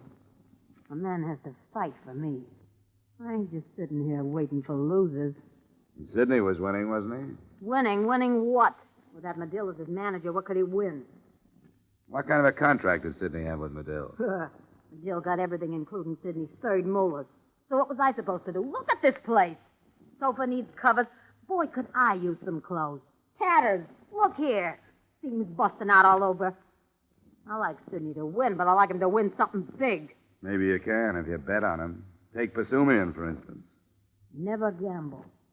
It's against my whole way of life. And then there's the possibility that you got in debt and, knowing about Medill's $100,000 policy on Sidney, talked Sidney into kidnapping himself and writing to the insurance company for ransom.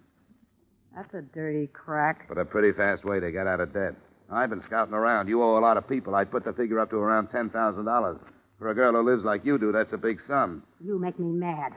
Get out of here. Bet you didn't think it would be like this when you first met Sidney, huh? Golden Gloves winner, handsome boy, trips around the country. I'll bet Get out! I'll put down that candlestick. I'll get it. You finish your hair. I'll get it. You stay where you are. Oh, copper, huh?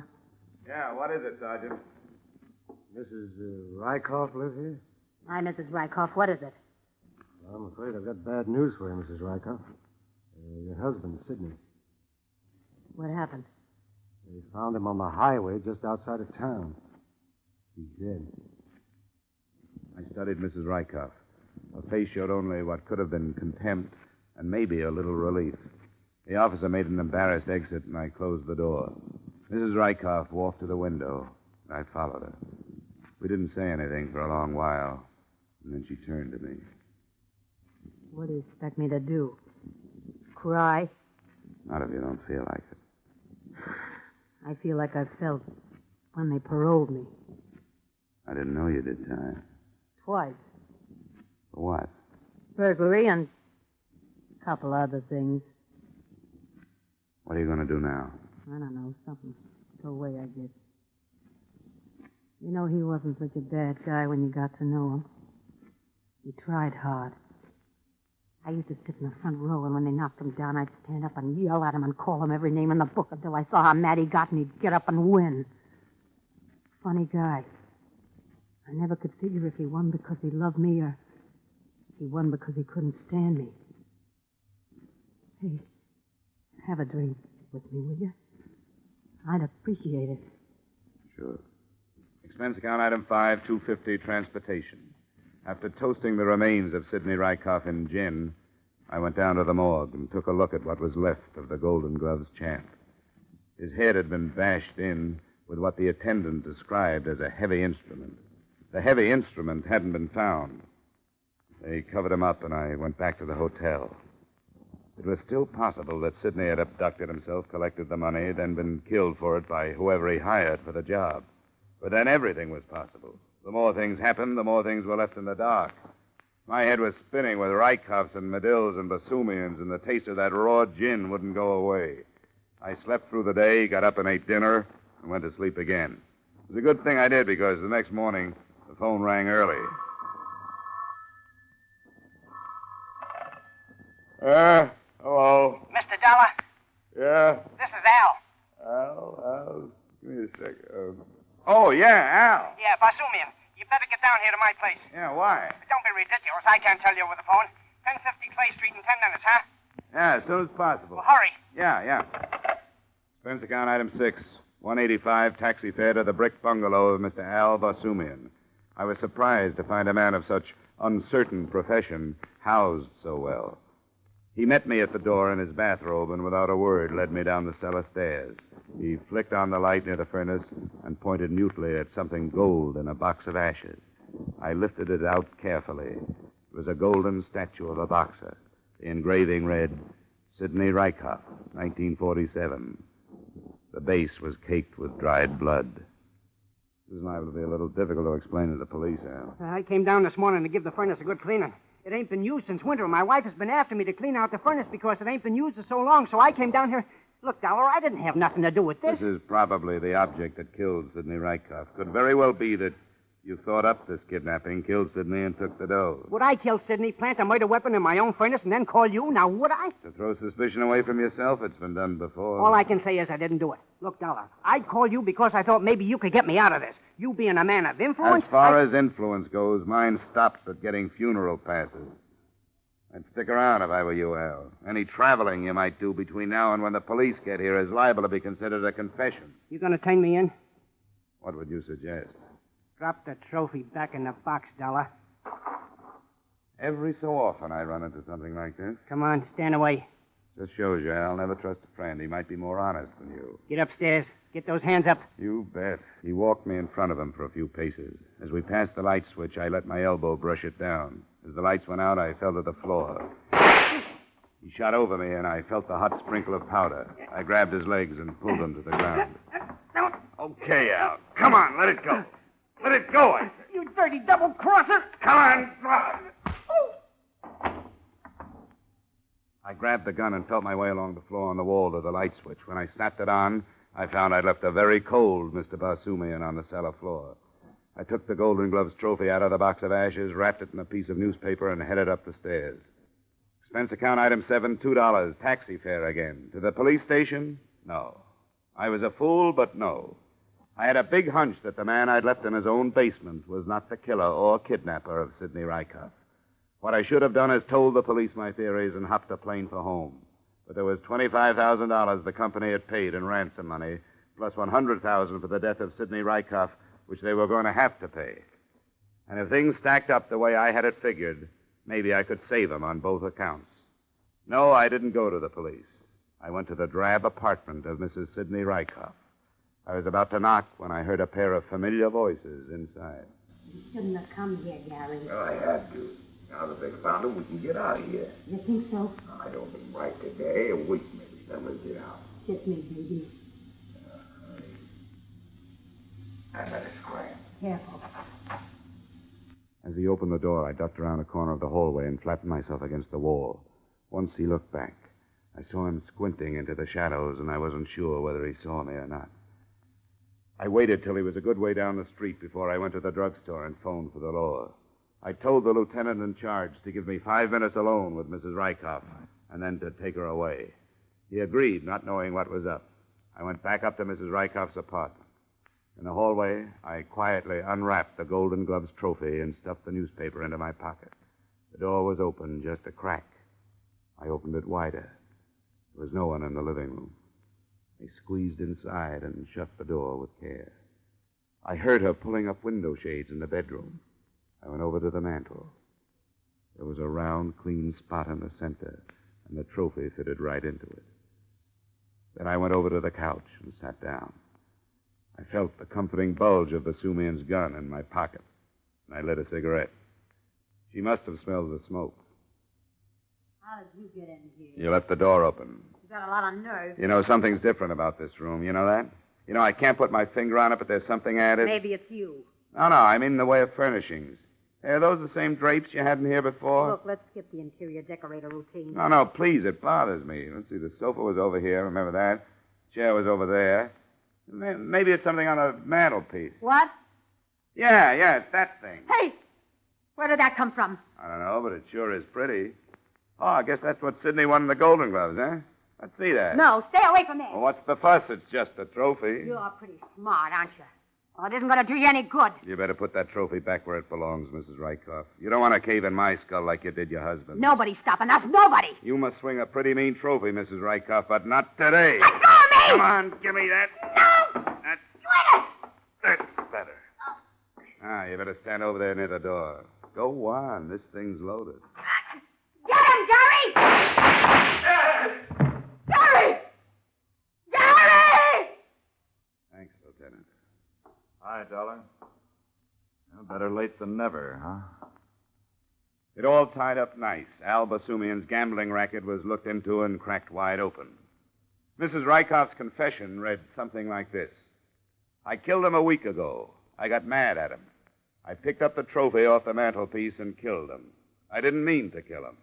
I called Gary, and he put the trophy in Al Basumian's furnace and got his boys to lug the body out to a place he had. They kept the body for a week and then put it on the highway after the insurance company paid the ransom. End of confession, end of affair, end of story. Expense account item 8, $203.54, air travel back to Hartford. Expense account total, $982.28. Yours truly, Johnny Dollar. Yours truly, Johnny Dollar, stars Edmond O'Brien in the title role and is written by Gil Dowd and David Ellis, with music composed and conducted by Leith Stevens. Edmond O'Brien can soon be seen starring in the Columbia Pictures production, The Los Angeles Story. Featured in our cast were Howard McNear, Howard Culver, Walter Burke, John McIntyre, Bill Gray, and Jeanette Nolan. Yours truly, Johnny Dollar, is produced and directed by Jaime Del Valle. Join us again next week at this time when Edmond O'Brien returns in another transcribed adventure of Yours truly, Johnny Dollar. From Hollywood, it's time now for Edmond O'Brien as Johnny Dollar. Hello, Mr. Dollar. This is Dr. Carr. Yes? Sergeant Wright had to go back to his office and asked if I would call you. Oh, I get it now. The Boldrick shooting. Sorry, I understood Dr. Stone was on the case. We've both been attending Boldrick. What's his condition now, Doctor? He's improved some, but he'll be lucky to live.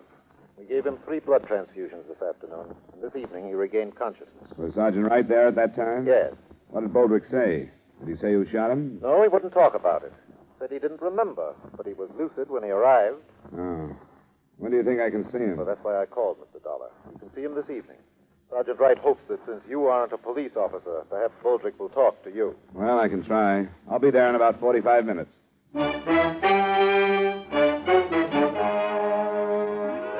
Edmond O'Brien in a transcribed adventure of the man with the action-packed expense account, America's fabulous freelance insurance investigator. Yours truly, Johnny Dollar.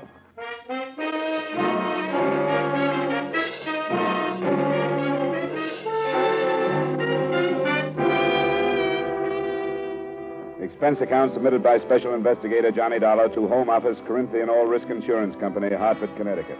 The following is an accounting of expenditures during my investigation of the Arthur Boldrick matter. Expense account item 1, $2.30 cab fare from my apartment to the emergency hospital.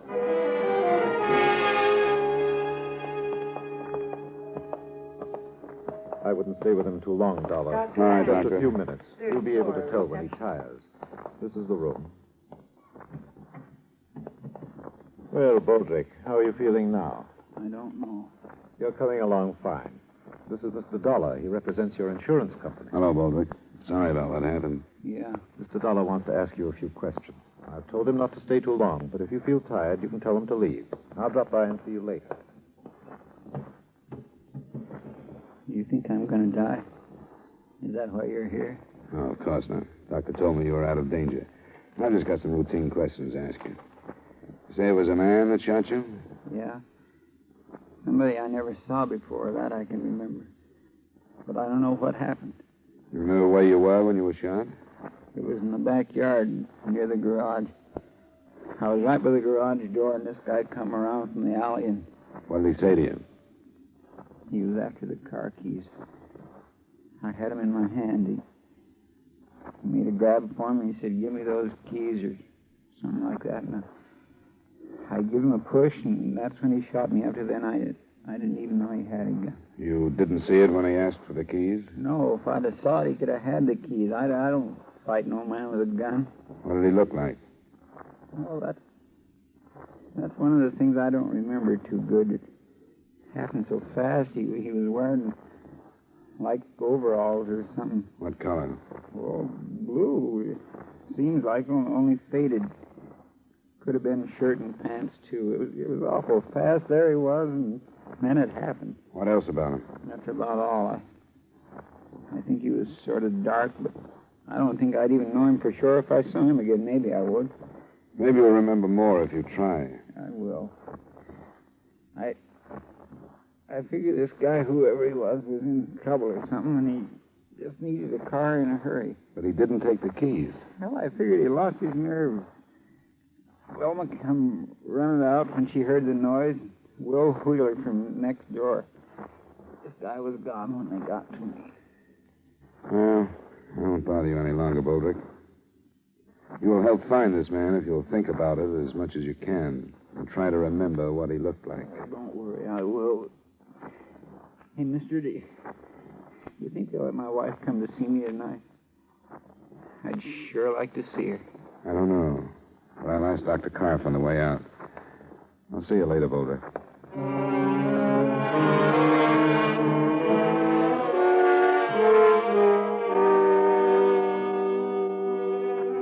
I made my report to the sergeant, and the search was started for a dark man dressed in a faded blue work clothes and possibly armed with a .25 caliber pistol or revolver. It was only 7 o'clock, barely dusk, so I cabbed out to the Boldrick address. It was a single-story, run-down house in the neighborhood we Hartfordians choose to call an older part of town rather than a slum. His wife was a work-worn woman who looked older than her 34 years. She led me into the backyard and showed me the garage that faced on an alley and the spot still stained where her husband had lain.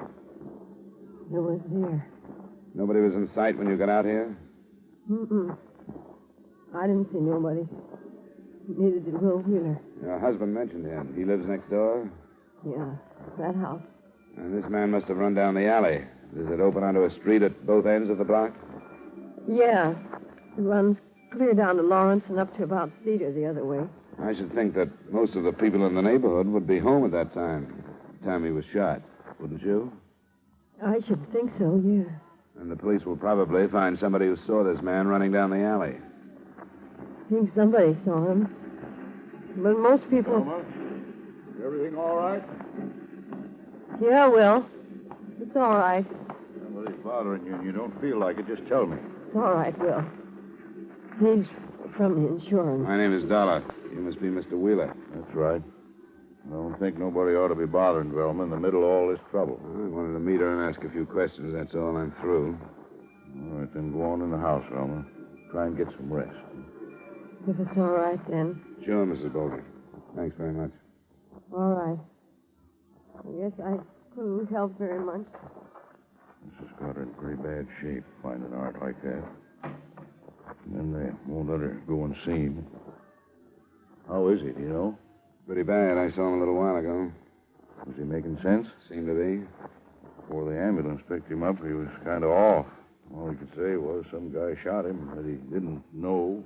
Something about the car keys. But he told me, too. Yeah, this is a rotten neighborhood. It's full of rotten people. He isn't going to die, is he? They don't know. You didn't tell Velma that, did you? No, but I think somebody should before she reads it in the papers. One of the dangers is a wound he got in the last war. Yeah, in the lung. 2 slugs he took this afternoon may take care of the other one. Oh. didn't think it was as bad as that. I guess I'd better tell her. I've been a friend of Art's for a long time. Well, I will see you later, Mr. Dollar.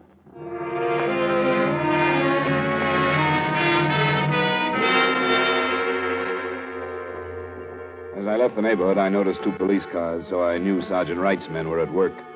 I was in his office a little later when 2 of the men brought a witness in. This is Mr. Dollar, Mrs. Cole. How do you do? Mrs. Cole? It was nice of you to come in. I thought it was my duty. The other policeman wanted to know if I was in my backyard near the alley when there was that shooting, and I was. How far from the Boldrick house do you live, Mrs. Cole? Well, there's 2 houses between theirs and where I live. Those policemen told me they were looking for somebody who saw a man running down the alley.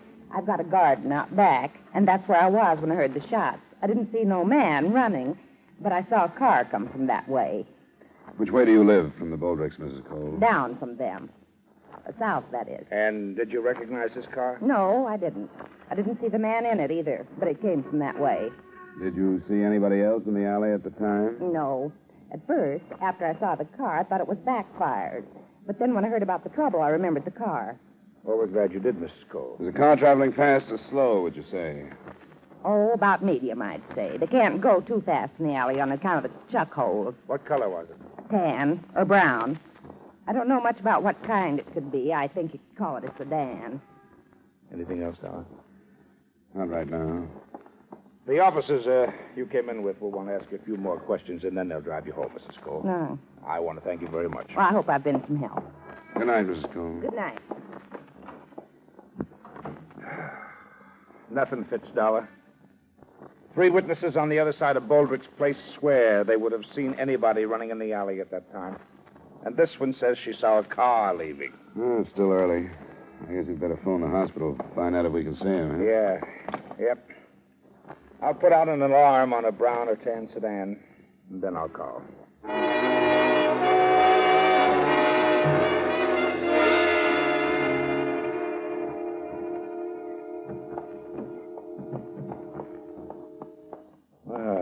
Hello, Boldrick. How you feeling now? Not so good. How come they tell me I'm not strong enough to see my wife, and then they let you guys come in? I want to see her. It'll only be a few minutes. We thought you'd like to know what they found out about the shooting. Sure I would. What? Well, enough to make us wonder if you're telling the truth about what happened. I don't get you. 3 witnesses who live in your block say that a man didn't run down the alley after the shooting. Well, I can't help what they said, can I? But another witness said she saw a car drive away. The more people we question, Boldrick, the less possible it seems that this man you talk about could have shot you. They'd have no reason to lie, so we've come back to you. You haven't been telling the truth, have you? Why should I do anything else? What about this car that drove away? I didn't see any car. I don't know anything about it. Now, look, you've been evasive about this from the beginning. You told me you couldn't remember, but you had time to think before Dollar got here. And you gave him the story about this man. We think you're protecting whoever shot you, Boldrick. That's crazy. We want you to tell us who it was. I can't tell you. I don't know. You won't tell us who was in the car? Leave me alone. All right, Boldrick. If you want to protect whoever tried to kill you, I guess it's your business. But we'll learn who it was. Wait a minute. I deserve to get it. That don't make any difference to you, but it does to me. I don't want to hurt anybody anymore. That's why I won't tell you. Now, take it easy, Boldrick. There was only one way to stop me from hurting people. What were you doing? My ex-wife. You were still seeing her? I guess there was only one way to stop me. I was hurting her husband, my wife, and my friend. Was her husband in the car, Boldrick? I think we better call the doctor. Was her husband in the car? Yes, but I don't want to hurt him anymore. Maybe we shouldn't have questioned him, huh? I'll call Dr. Karp.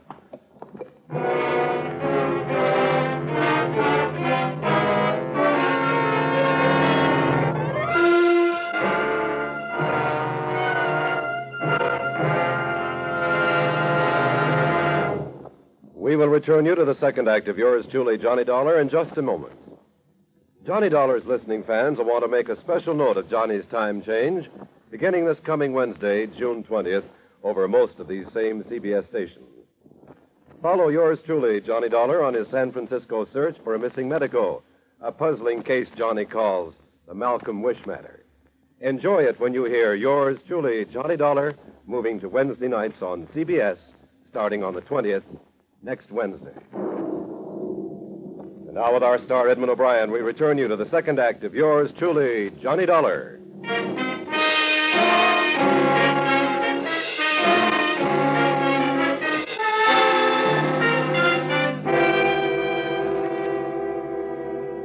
With Arthur Boldrick nearing the point of death, the next move was obvious. To bring in the man he had accused and arrange a formal identification and an accusation. Sergeant Wright called 2 other officers to stand by the hospital and, in case we were too slow, get a deathbed statement. Then Wright and I left. The dying man's first wife, Anna, had married a man named Thomas Hood. We found their house in a slightly more desirable neighborhood, but not too far from where the Boldricks lived. Yes? Are you Mrs. Hood? Yes. Here you are. Here you are. Police. Is your husband at home? No, he's out of town. What's the matter? I think we'd better come in and talk to you then. What do you want with me? We want to talk to you about Arthur Boldrick. What did he do? He was shot this afternoon. Now, may we come in? All right. This is Mr. Dollar. He's a private investigator. Mrs. Hood? Art is dead. No, but he's not expected to live. Why did you come here? We just left Boldrick a short time ago. He told us your husband shot him. Oh, no. No, he didn't. You said your husband was out of the city, Mrs. Hood. When did he leave? This afternoon. Why did he leave? He went on business. He's a salesman. He's out of town. He couldn't have shot him. What time did he leave? It was this afternoon. I think about 4 or so. He left this house about 4? I think that's when it was. Boldrick was shot a little after 5:30, between then and 5:45. Is your husband's car a sedan or a coupe or what? Oh, sedan. What color? Tan. A sedan driven by a man and described as brown or tan was seen leaving the alley near where Boldrick was shot. It was seen a few seconds after the shots were heard. No. No, he didn't do it. I'd better sit down, Mrs. Hood. Come on, sit down. He didn't shoot him. I swear he didn't. I swear. You mean he approved of your saying Boldrick? He did. Who told you that? Boldrick? My husband didn't know. I know I was wrong. I shouldn't have seen him. That doesn't make any difference. Except my seeing him didn't have anything to do with whatever happened. Tom didn't shoot him because he didn't know about it. And he mustn't know. He mustn't find out. In spite of what you thought, it looks like he did know. Now, where is he, Mrs. Hood? We want to reach him tonight. I won't tell you. He didn't have anything to do with it. And I can't let him find out about Art and me. Mrs. Hood, according to the doctors, Boldrick won't live through the night. This is going to turn into a murder case. What we say to your husband about you isn't important in the least. Very few things are when it's murder. He didn't know. He didn't have anything to do with it. When do you expect to hear from him? I don't know. Sometimes he phones, but never the first day out. Usually to say he'd have to stay out longer than he expected to. We'll have to have more than that. We'll get in touch with his company. I wish you'd listen to me once more. I tell you, Tom didn't do it. If you talk to him, all you're going to do is bust up our lives. That's all you're going to do. Then I guess that's what we'll have to do. You ready to go, Dollar?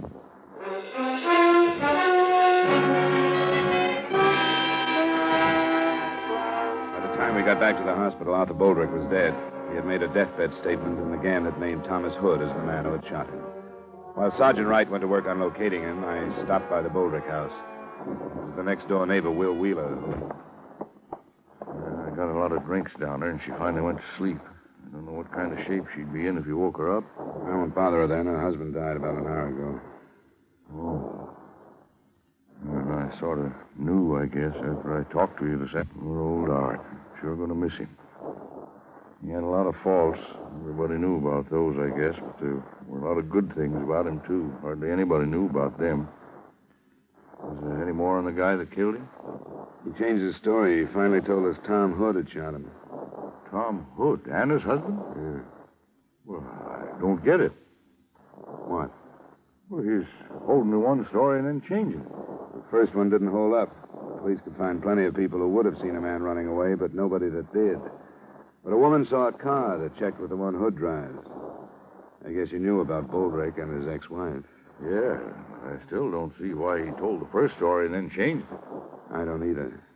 He said he deserved to get shot, that he'd hurt a lot of people, and there was no other way to stop him. He said he didn't want to hurt Hood anymore.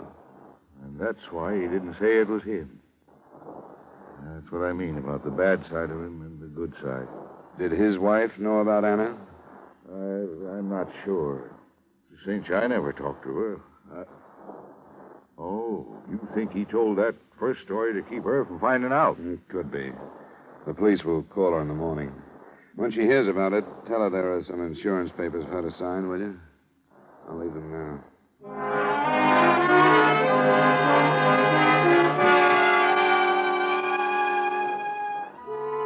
The next morning, when I phoned Sergeant Wright at 10, things stood pretty much the same. Thomas Hood hadn't been located. He supposedly had left for Boston, where he was expected to check into the Royce Hotel, but he never reached there. The Massachusetts police were alerted, and we were sure that part of it was covered. I got to Wright's office at 10:45, and at 11:30 we were thrown a curve.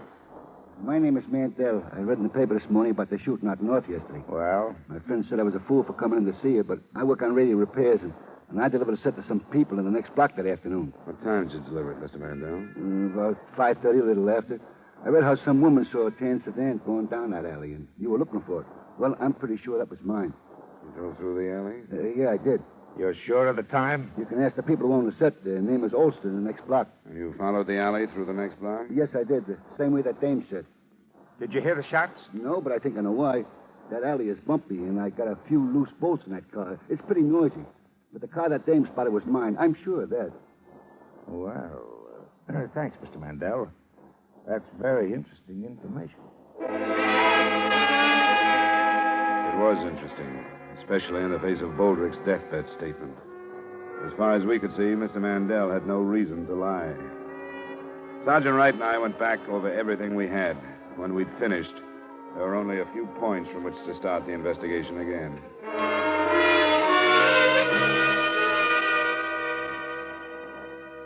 This is Sergeant Wright, Mr. Wheeler. I don't believe you've met.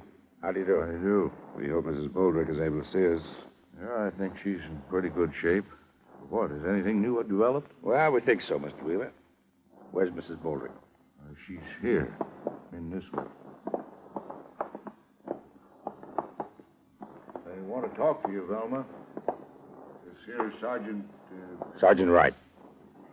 How do you do? Hello, Mrs. Boldrick. We want to cover this as quickly as possible. You know that your husband accused Thomas Hood of shooting him? Will told me. It was an... Do you believe it? Said so. You knew about him and his ex-wife? No. Not till Will told me about what he said when he was dying. You're sure of that? He never talked about Anna. Well, in spite of the fact that your husband accused Hood right up to the time he died, it looks like Hood didn't shoot him. Why would he say it? Must have been that he was trying to protect someone. But if you didn't know about him and Anna, he couldn't have been protecting you, because you wouldn't have had any reason to kill your husband. So, who do you think he was protecting, Mrs. Boldrick? I don't know. Wait a minute. Art told so many stories. I don't get it. The last one depended on a car. I told you about it. But it turned out not to be the one that Hood drove. What was the matter with it? Well, it looks like he was just trying too hard. Only one or two people could have really seen whoever killed Boldrick. We've covered the alley both ways. We've covered the houses across the alley where the killer could have slipped through. This house and yours, Wheeler, are the only ones we didn't bother to check. I can't do any more, Will. Wait a minute.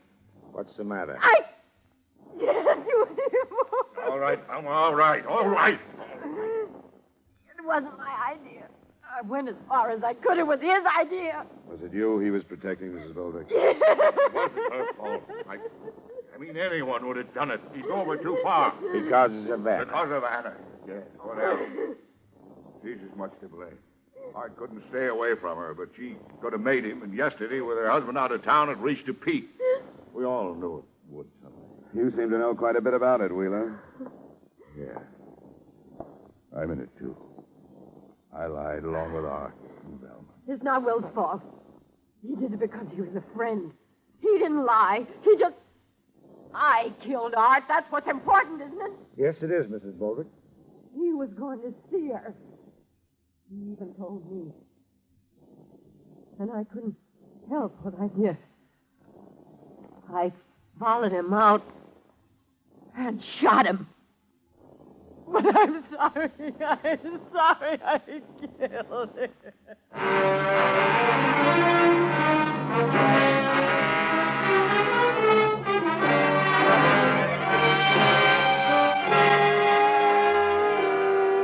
Expense account item 2, miscellaneous, $75. Expense account total, $77.30. Remarks? According to precedent, Mrs. Boldrick will probably get one of those widow's specials from 3 to 20 on second-degree murder. That should have her out of prison in a little over 2 years, so the company has that length of time to figure out ways and means to avoid payment of her claim. Yours truly, Johnny Dollar.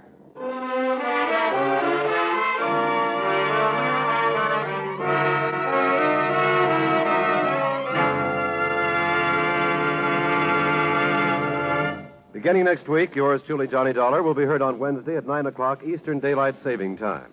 Consult your papers for the time change in your area. Yours truly, Johnny Dollar, stars Edmond O'Brien in the title role and is written by Gil Dowd with music by Wilbur Hatch. Edmond O'Brien can soon be seen in the Paramount Pictures production, Warpath. Featured in tonight's cast were Edgar Barrier, Parley Bear, Jeanette Nolan, John McIntyre, Wally Mayer, Virginia Gregg, Gene Bates, and Harry Lang. Yours truly, Johnny Dollar, is transcribed in Hollywood by Jaime Del Valle.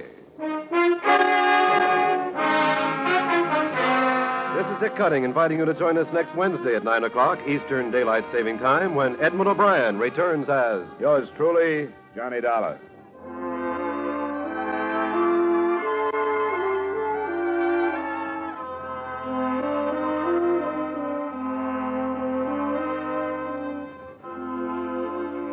Here is a really novel crime-busting switch.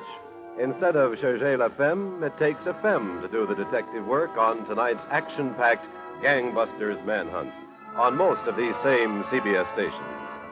In this fast-paced Gangbusters chase, it takes a lady detective to trap a shrewd safe-cracking trio when her male counterparts fail to get the evidence. And now, stay tuned for 5 minutes of the latest news.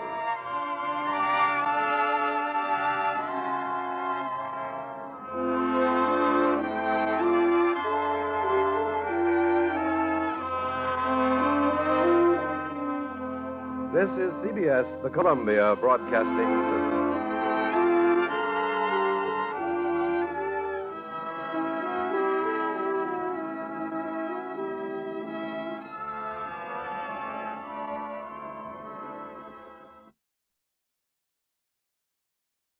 From Hollywood, it's time now for Edmond O'Brien as Johnny Dollar. Mr. Dollar, this is Miss Ramey, Legal Department, Britannia Casualty and Life. Oh, yeah, Miss Ramey. Thanks for calling back. I just wanted to get something straight.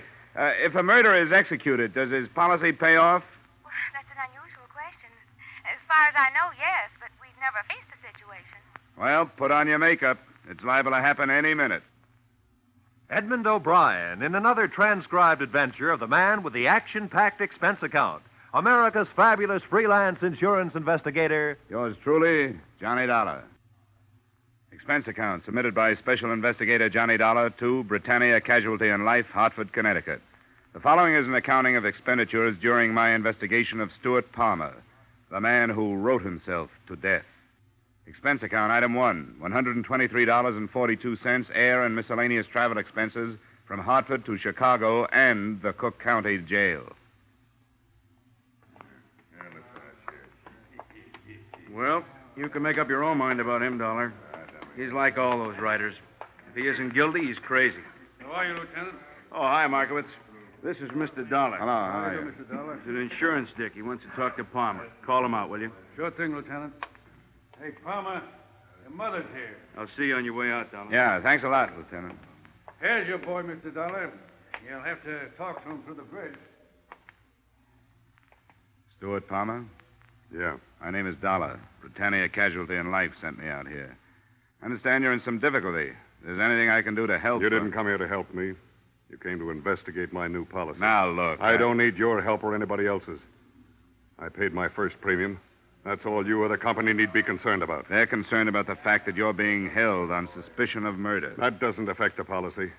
Have you retained counsel? That's none of your business. Thanks for the cooperation. Nice to meet friends in a strange city. You can have him, Markowitz. Thanks. Well, Dollar? Lovable, isn't he? What have you got on him? Oh, not much. Some wino was killed in the Clark Street pool room. Palmer was holding one of the cues. We pulled him in with about 14 others. When are you going to release him? We're not sure. He's been in before, you know. Tell me, what's the matter with him? Who knows? He's a writer. Crime stuff. Hangs around the West Madison district a lot of the time. Calls it research. Does he still have that Kenwood address? Wait a sec. Yeah. 5715. Well, I hope his wife is jollier than he is.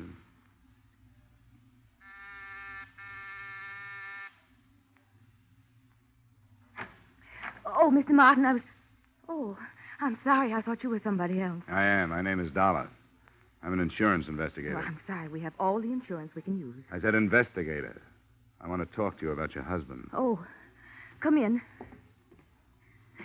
Why do you do this to him? I know why. It's like he says. You're all after him.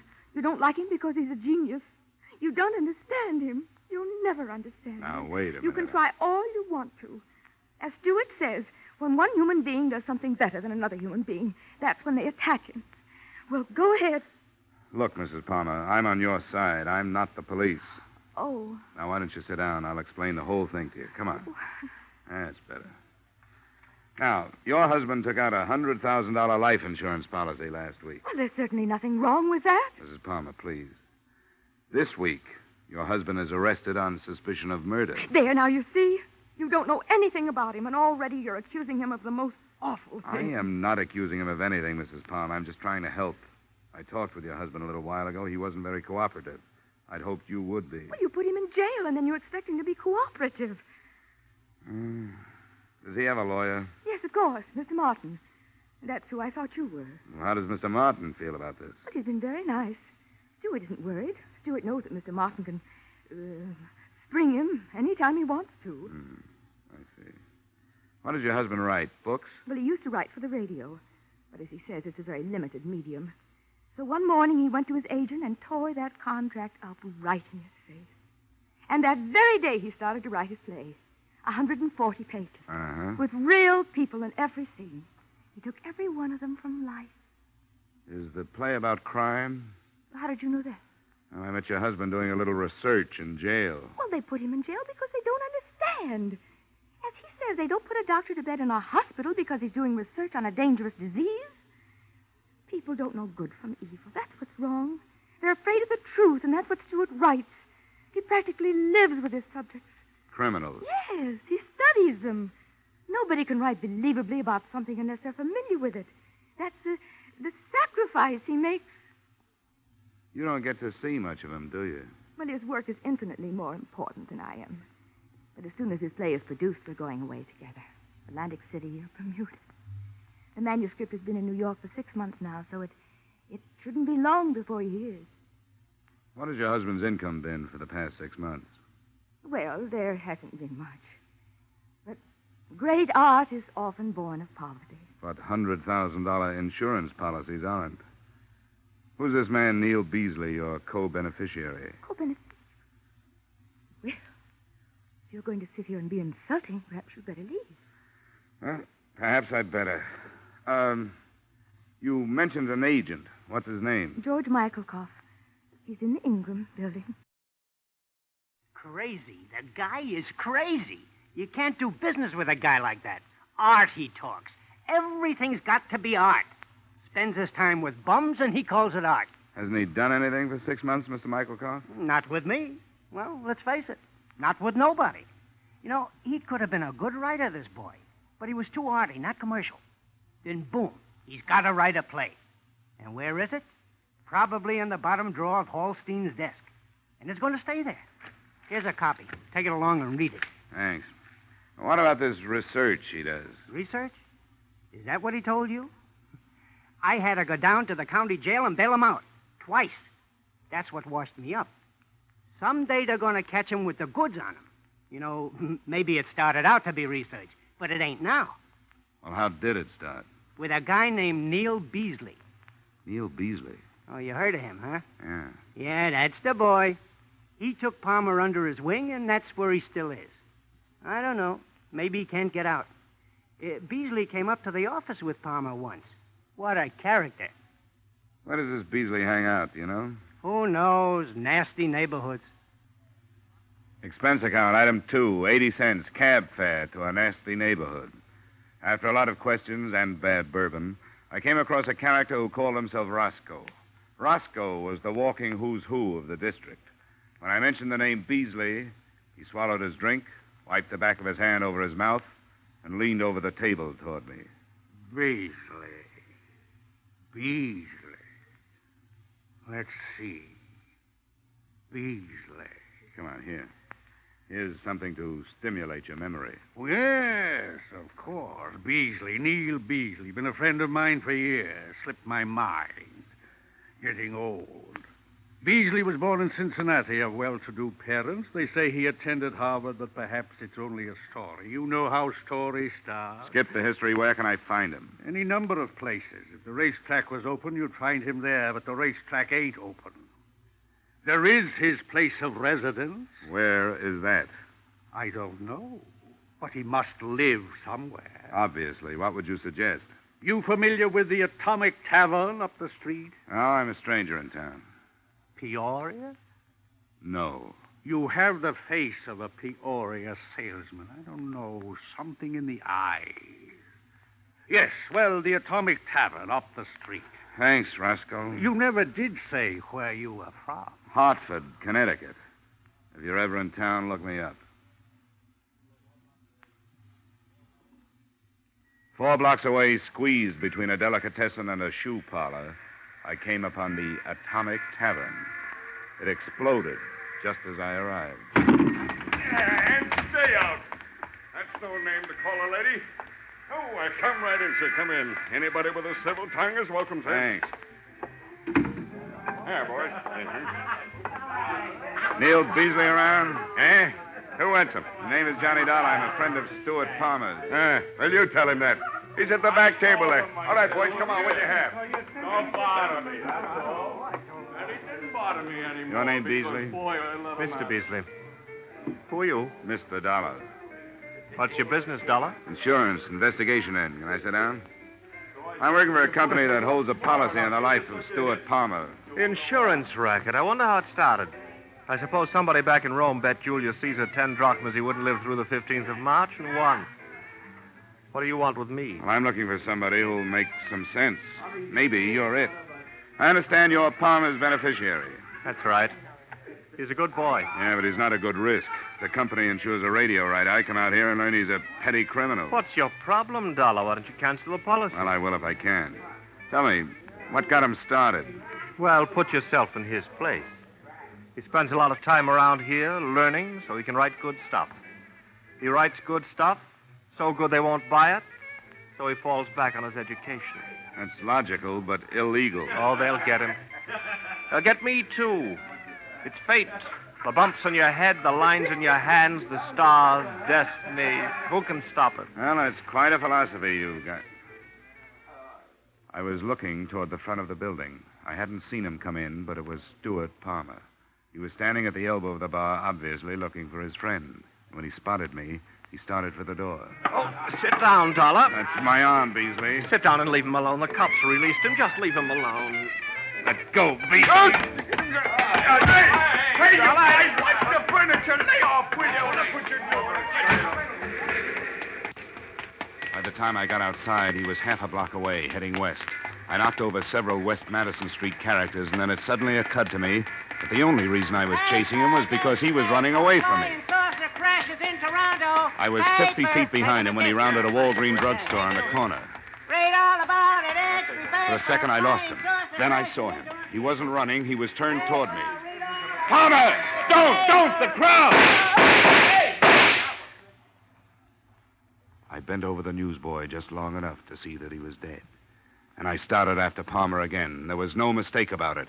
He wanted that policy, and he'd kill to keep it. In just a moment, we will return to the second act of yours truly, Johnny Dollar. But first, the screen's sophisticated, caustic Mr. Belvedere, alias Clifton Webb, will swap quips with Bing Crosby on the Groner CBS show this Wednesday night. CBS cordially invites you to hear this great show that promises some of the best laughs of the season when it comes your way on most of these same CBS stations this Wednesday night. Mildred Bailey, the rocking chair lady of popular song, also will be on hand as guest star. So remember, be listening when Clifton Webb, Mildred Bailey, and Bing Crosby get together tomorrow night. Now, with our star, Edmond O'Brien, we return to the second act of yours truly, Johnny Dollar.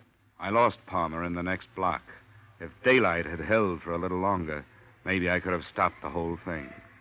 I looked at my watch. It was 6:05. The Hartford office was closed. I headed back for a phone in the Walgreen drugstore. I got to the corner just as the police in the person of Lieutenant Carrigan pulled up. All right, you people. Clear away. Clear away. Dollar! What the devil are you doing here? Look at that kid, Carrigan, lying there. If you hadn't let that maniac out, the boy would still be hawking his papers. Hey, wait a minute. Back off. What are you talking about? Who do you think did it? Palmer. Palmer? Are you sure? Yeah, he was shooting at me. What'd you let him out for? Oh, look, Dollar, there are laws. I told you earlier we didn't have much on him. He was clear. Well, you're sure not clear on this one. Huh.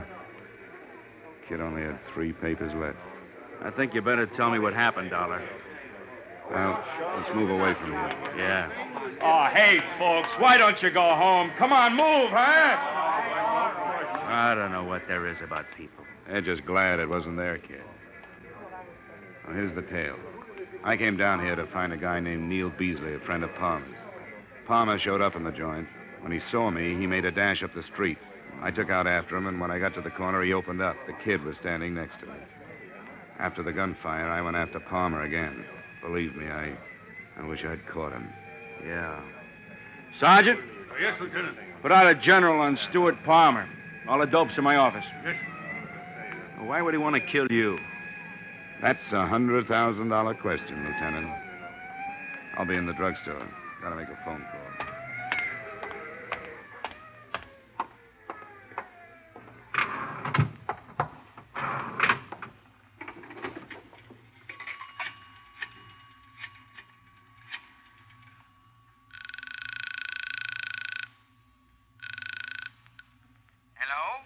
Mr. Sandal? Yes? Sorry to bother you at home. I'm on the Palmer case out of your Hartford office. Oh, yes. Mr. Dollar, isn't it? That's right. How are you making out? Well, things couldn't be worse. Your only move is to cancel the policy, sir. How soon can you do that? On good grounds. Well, I couldn't get word from the East until tomorrow afternoon at the earliest. Well, if you can't do it tonight, just forget the whole thing. Well, I don't understand. Well, the police have put out a general alarm for the policyholder, dead or alive. And the odds are on the bad side.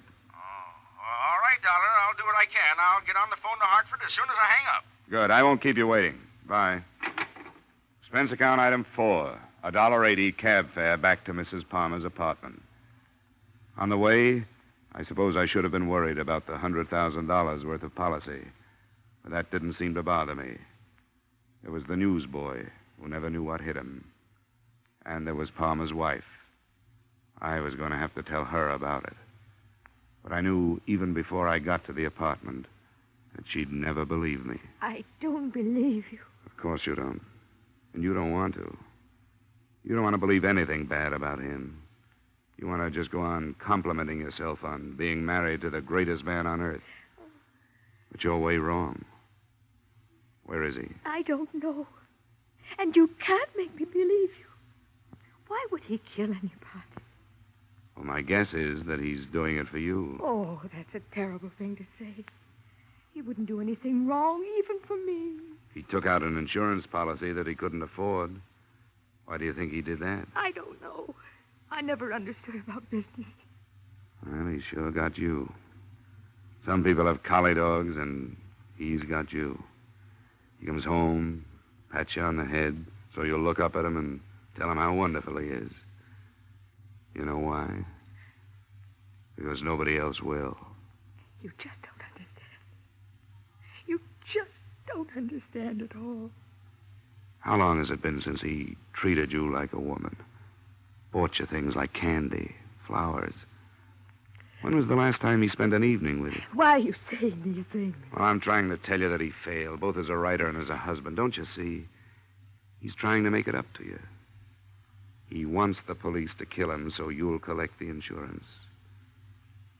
That's a lie. Where is he, Marion? Oh. Hello? Yes? No, he's here now. Why do you say that? No. Stuart, where are you? He hung up.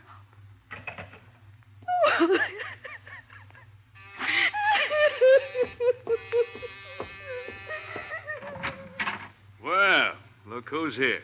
I wish Palmer was as easy to find as you are. You won't find him here. Does she know where he is? No, he just phoned her and wouldn't tell her. Well, looks like a long night. Yeah? For her, too.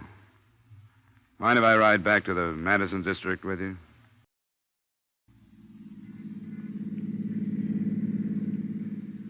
That's quite a theory, Dollar. What happens to a guy to get him in a mess like this? I don't know. Burned too many bridges, I guess. Made a stand with his agent. Told everybody he'd show him he was right. Now he can't do it. Oh, people. I don't know. Maybe I've been in homicide too long. I used to think a lot about things like this. You know, wonder about what started these characters, what got them to the place where I'd have to go after them. No more. Their problems aren't mine. All I worry about now is how to get them without getting anybody else hurt. You've got a nice, simple job, Lieutenant Carrigan. Yeah. I was thinking of that. You want him alive? The insurance company does. I hope it works out for you. I can't take any chances. We always try to save him for a trial. But if you're right about this one, he'll come out with a gun. Those are the kind we have to stop. You know, this could turn into a very unpleasant situation. The lieutenant was kind enough to drop me at the Atomic Tavern. The place was empty. The sirens had frightened most of the clientele out of the precinct. All except one. He sat in the same position, at the same table, with what looked like the same glass of beer. Hello, Beasley. Mr. Beasley. I was expecting you. Sit down. Thanks. How's the insurance business? Well, sometimes we sell too much. You know where Palmer is? Surely, always know where Palmer is. He tells me things he wouldn't tell anyone else. You may not care, Mr. Beasley, but you just made yourself an accessory to insurance fraud. Not unless I tell the police where he is. And then your company is out the $100,000. And you're in 10. I'll tell you the truth. I don't want that money. I don't want a penny of that money. Looked good at first. He wanted to give his wife a break, offered me $10,000 to help him out. How did you help him out? Well, take right now, for instance. I could have tipped the cops twice a minute since it happened. In fact, I was supposed to. Cops would have killed him. Wife and I would have collected our money. But I can't do it. Isn't it a little late for Boy Scouting? No. No, not if you could talk him out of it. Where is he? No cops. No cops. Just as soon as I finish my beer. We walked down Halstead with the red streetcars rumbling by and the fruit trucks and the chicken wagons. I didn't notice the name of the street we turned west on, but a block and a half later, we stopped, 2 doors away from a basement barber shop. Well, that's where he is. You're crazy to go in there. Are you staying out here? No, I'm going in. But I'm crazy, too. Really? That's why you should never listen to a guy like me. Palmer's got nothing to lose. How much do they pay you for getting killed? Come on, if you're going, let's go. Okay.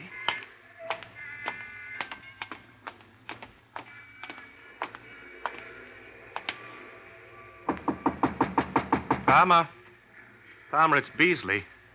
Let me in.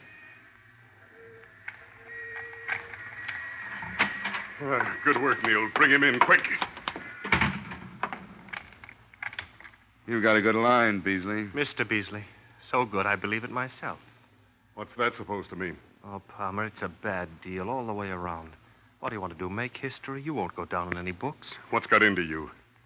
You helped me lay out the whole thing. Oh, yes, it looked good, but it won't work. He's right, Palmer. It won't work. I put through a cancellation request on your policy. But it hasn't gone through yet. If it had, you wouldn't have come in here. It's no good, Palmer. Even if it doesn't come through, they'll fight it in court after you're dead. We've got too much against you. How far will they get without your testimony? You aren't going to be around to give it. Well, that's no good either. If you kill me, that'll clinch it. Oh, come on. Use your head, Palmer. You've got a chance. The newsboy is only a second-degree rap. There was no premeditation. You're trying awful hard to save that company of yours $100,000. Listen, there isn't a commission big enough to make me come here. All right, then why did you come? I don't know. Maybe because way back in my mind I thought to myself, I can get to this guy. Maybe it was your wife that made me come.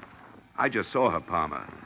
You know, you aren't doing her any favors by getting yourself killed. She loves you too much. You can't buy a thing like that off with $100,000. They're coming. I didn't tip them. They must have followed us down. It doesn't make any difference how they get here. Just so they come. Oh, watch it, Dollar. Stay away from me.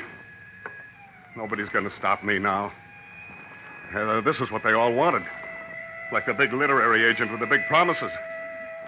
Great play, he tells them. Yes, and the old friends. They'll cut the story out of the papers and they'll save it in the desk drawer. Poor Stu, they'll say. He could have been a good boy. Well, all right, they can save it. It's gonna pay off. That's what counts. It won't pay off, and you know it. The only guy that wants it this way is you, because you haven't got the guts to go on. Palmer, we know you're in there. We'll give you 30 seconds, Palmer. I'll be right out. Palmer, it's waste, Palmer. It's for nothing. It's no use, Dollar. He's going to do it. Better lie down on the floor.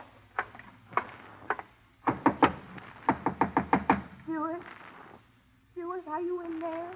Marion, get away from here. I want to talk to you, Stuart. Open the door. Oh. Come on in here. Marion, what are you doing here? Come with the lieutenant. Don't do it, Stuart. I don't want money that way. Wait a minute. Did they make you come in here? No, I wanted to come. Don't do it, Stuart. Please. Goodbye, Marion. Stuart, don't go. Stuart, come back. Let go of me. Stuart! Get down on the floor. No! Come on, get down. There's nothing you can do. Stop, Palmer. Stop.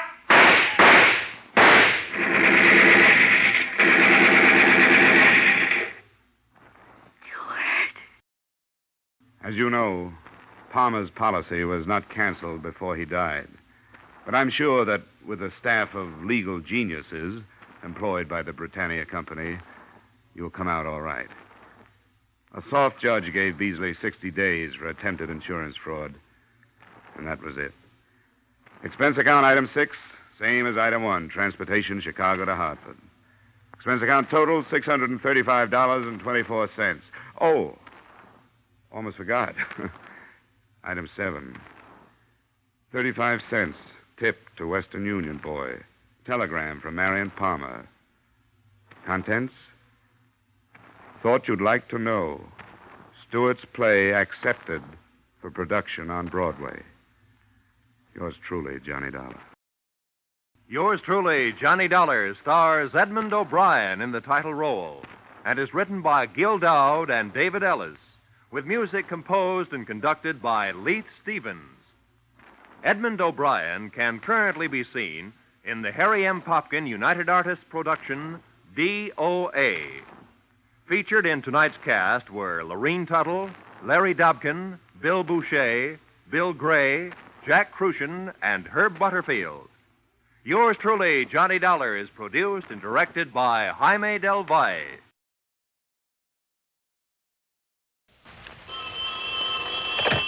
Johnny Dollar. Hi, this is Bill Tilson, Johnny, at New Jersey State Mutual. Oh, hi, Bill. How are you, boy? Terrible. Good. Now, I'll tell you why I'm calling, and what was that? I said, do you want to buy a pair of skis? ski. That's right. And did I hear you say you're feeling terrible? You did. What's the matter? North Slope, Chicopee Mountain, New Hampshire, over the weekend. Oh, getting a little too old to tackle that North Slope, huh? No, But if you took a fall on it, a bad one. I sure did, but not the way you think. Oh, you mean you fell for some cute little blonde? No. Doc Hubble and I had just started up the mountain on the ski lift, and my chair broke loose and fell on top of me and almost busted my back. Hurts even to talk about it. Oh. So over the past 3 days, I've been doing nothing but sitting around my apartment here, quietly suffering and feeling sorry for myself. Oh, that's too bad, Johnny. And to make matters worse, Doc has me all strapped up in one of these corsets, one of these sacrolumbar supports. Ooh, brother. I hardly even breathe without wincing. Oh, I'm sorry. So have you had any idea about asking me to tear down there to Jersey? Oh, I wouldn't think of it, Johnny. Well, I better see if I can get hold of somebody else. I'm afraid so. Even if it is Larry Moody that we finally got a line on. Yeah, you better get some other investigator on this. Larry Moody? Yeah. Fingers Moody, the safe operator? Yes. You got a lead on him? We sure have, but if you're not in shape... Well, what's the matter with you? Why didn't you say so? Well, if you're on the sick list, Johnny... Well, let somebody else have a crack at that crook, not on your life. Now, listen. Oh! Yeah, you see, with that back of yours in bad shape... What are you talking about, Bill? You sit tight. I'm on my way. Oh!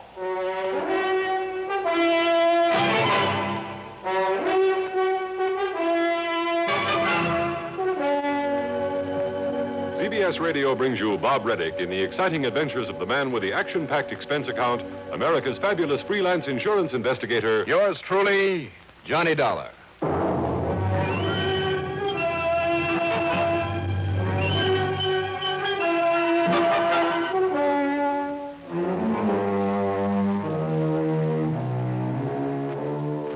Expense account submitted by Special Investigator Johnny Dollar to the New Jersey State Mutual Life Insurance Company, Trenton, New Jersey. Following is an account of expenses incurred during my investigation of the short-term matter.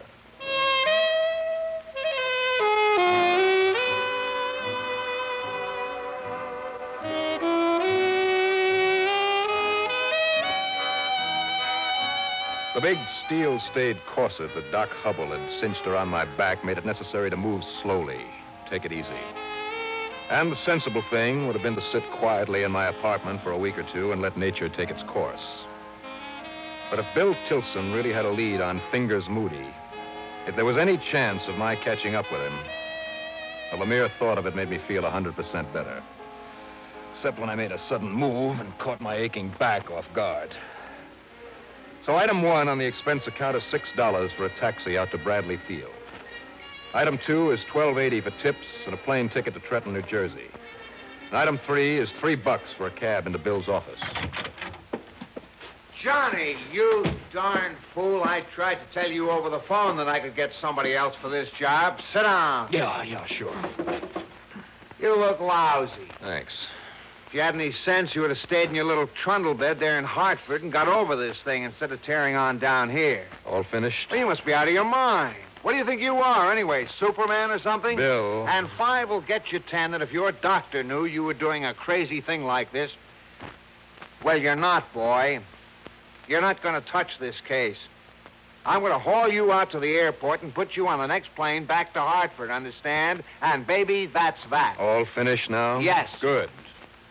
Now tell me what you know about Larry Moody. Where is he? What's this lead you have on him? Now, come on, Bill, come on. You just won't give up, will you? No, not where Larry Moody is concerned. Okay. Well? It was 4 years ago that Moody pulled that caper in Chicago. He got himself a job in Merriman's department store and walked off with nearly $10,000 that our branch office had to make good on. And like a sap, I followed up every misleading clue that he left behind, chased him halfway across the country, and never so much as laid eyes on him. I know. If he hadn't gotten that highway smash up near some one-horse town in Iowa... I know. A cop picked him up without the least bit of trouble, collected the reward, and all I got out of it was 2 weeks of wasted time and a black eye in the process. And then when that crooked lawyer got him off because nobody could find the dough he'd stolen... Well, you can't blame yourself for that, Johnny. No, but if I'd had the chance and the time and the money... Well, never mind. Now, tell me about this lead that you had on him. Oh, come on. Tell me what... Oh! Hey, take it easy, will you? Doesn't that corset do you any good? Oh, it's the worst part of it. The heavy stays in it keep poking me in the... Well, come on. What about Moody? Night before last. Over $30,000. Hanshy's Emporium. Here in Trenton? Yeah. Hmm? And you're sure it was Moody? Absolutely. How come? Because of his modus operandi, Johnny. Got himself a job in the store, got the lay of the land, somehow learned the combination of the safe. Well, that isn't enough to pin it on a man. Nor a description. Well, Nor the fact that 3 witnesses looked through the National Mug file and positively identified him as the man they saw walking out through the alley and back of the store with a bag containing the loot. Well, now, how do you know the bag? 2 hack drivers and a cleaning woman from there in the store. And he left a trail of $5 and $10 bills for nearly a block. Not even so, Bill. So unless he's changed his habits a lot, Larry Fingers Moody is somewhere in this area. Now, if you can find him, find the money, keep our company from having to shell out some 30... Hello, Tilson speaking. Lieutenant Ivan at headquarters, Mr. Tilson. Oh, yes, Lieutenant. Just a minute. Pick up the extension, Johnny. Yeah. Okay, Lieutenant, what is it? Your friend Moody has been picked up. Yeah, where? Down in the little town of Pemberton. Good. Yes, sir. Well, I guess that lets me out. And the money, Lieutenant? Moody? Break down and tell where he stashed the money or admit that he ever took it? Yeah, but it's that money that the company... Look, unless you can find it for us... You have any idea how, Mr. Tilson? Yeah. Yes, I have. Johnny. Yeah, I heard. Well, Lets you out, did you say? Well, if they found him, Bill... Lets you out nothing, Johnny. You find that 33 grand for us.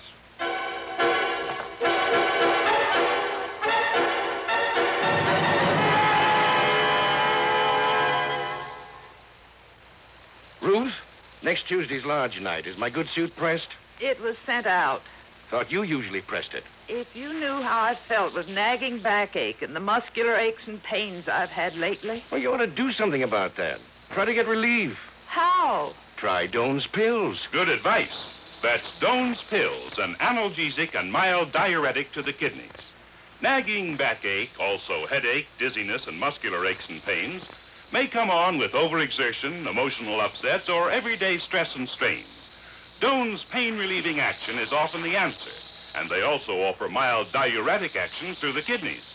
So if nagging backache is making you feel worn out, tired, and miserable, with restless, sleepless nights, don't wait. Try Doan's Pills, used successfully by millions for over 60 years. See if they don't bring you the same welcome relief. Get Doan's Pills today. To save money, buy Doan's big economy size.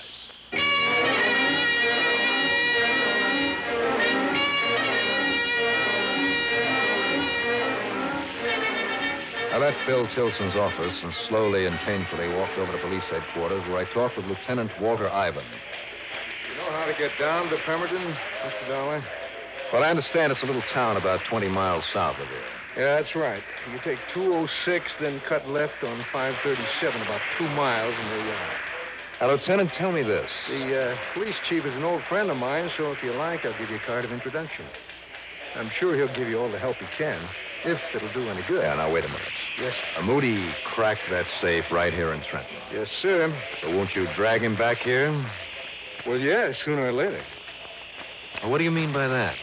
You see, Pemberton doesn't want to let us have him until they can settle their charges against him. He pulled another robbery down there? No, sir. What they're holding him for had nothing at all to do with the Hanshy job here in town. Well, what did they get him for? For running down one of the town's leading citizens with his car. I see. And, Pemberton isn't a very big place, you know. Doesn't have too much excitement, and I guess they want to make a big thing of it. Oh, fine. As a matter of fact, they didn't even know he was the man we wanted until after they had arrested him. Locked him up. Now, look, Lieutenant, if he can get himself out on bail and then skip town... No danger, Dollar. I made sure of that myself. No bail. How long, then? Before we can get him up here without a lot of extra legal rigmarole? Yeah? Who knows? But don't worry. We got all the time in the world. Well, maybe that's something in my favor. What? What's that, sir? Tell me, Lieutenant. Yeah, what's that? How much of a jail have they down there? Oh, nothing like ours, of course. They hardly need it at all in a quiet little town like that, but I'm sure it's adequate and they'll have no trouble. Now, why'd you ask a question like that, Mr. Dollar? Well, I've just thought of a little stunt. And if it works... Yeah? Well, you see, my job is to find out what Moody has done with that $33,000. Yeah, from what I know about him, you're not going to have much luck. Why not? Dollar, I was on the force in Chicago when he pulled the Merriman job out there. You know about that? I certainly do. Well, they had just as strong a case against him as we have. But could they get any line on the money? From Moody? No, sir. And, mister, they never will. Or on this job either. I myself tried to break him down out there in Chicago, and believe me, I know what I'm talking about. I know what you mean. But whether we find this Hanchy money or not, we're going to nail him for it so tight that... What is this little stunt of yours? What? No, Lieutenant, if I told you what I planned to do, I'd never get away with it. Why not? Because I don't think you'd let me. But knowing what I do about Moody, and with him not knowing me, Lieutenant, I'll say... Oh, back is really kicking up, No, it's this darn corset.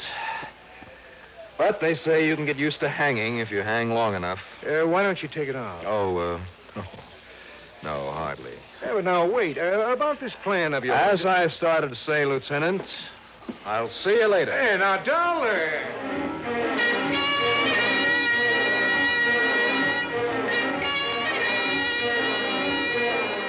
Item 4, 5, whatever it is, 80 cents for a taxi back to Bill Tilson's office.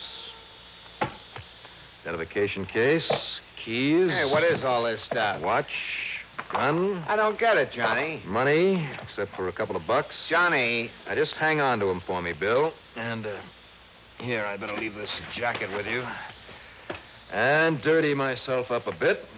You're going out without a coat in this kind of weather? Well, a cashmere jacket wouldn't exactly be in character with what I have in mind. Well, just exactly what and, do you... you have got a heater in your car, haven't you? Well, sure, but you have to... My car? So if you'll just let me have the keys to it, Willie, I'll be on my way. Oh, now, look. Keys? Okay. Sure. Here you are. Thanks. Now wish me luck. I'll see you, Bill. No, now, wait a minute. Where are you going? What are you going to do? I'll see you in jail.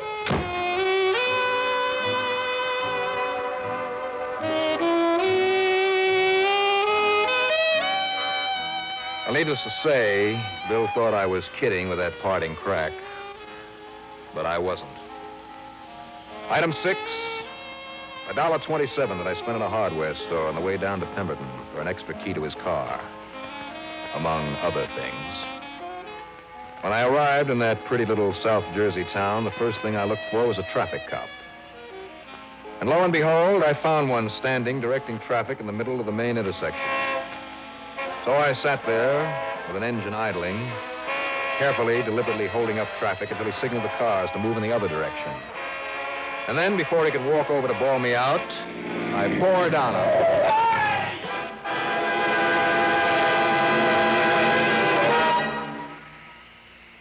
The net results, exactly 17 minutes later, I was rather roughly shoved into what I suppose you'd call a semi-private room. Okay, now get in there. And listen, buddy, until you're ready to talk and tell us who you are, you better not try anything. All right. Take it easy, will you? I got a bad back. If I had my way, I'd take that corset off you and let you really suffer for what you tried to do to run down Officer Conroy out Will there. you try it? I'll sue you, buddy. Yeah, sure you will.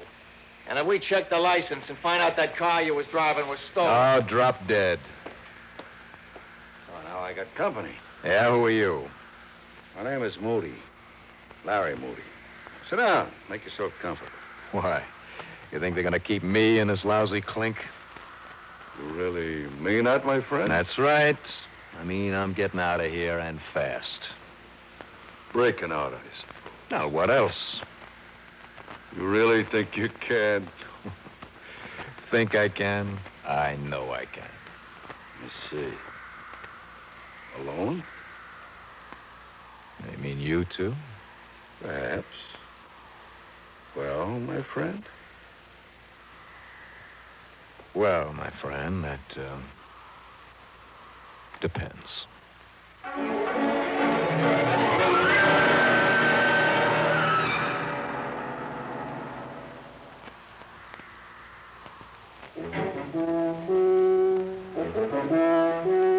Commander, welcome aboard. Try new king-size Philip Morris Commanders. New because the tobacco in them is vacuum clean. And the cleaner the tobacco, the better it tastes. Yes, the cleaner the tobacco, the better it tastes. Philip Morris Commanders are made by a new kind of machine, the Mark 8, that takes rich, full-flavored tobacco and first gently vacuum cleans it, then rolls the cigarette fully, evenly, cuts the ends clean and firm.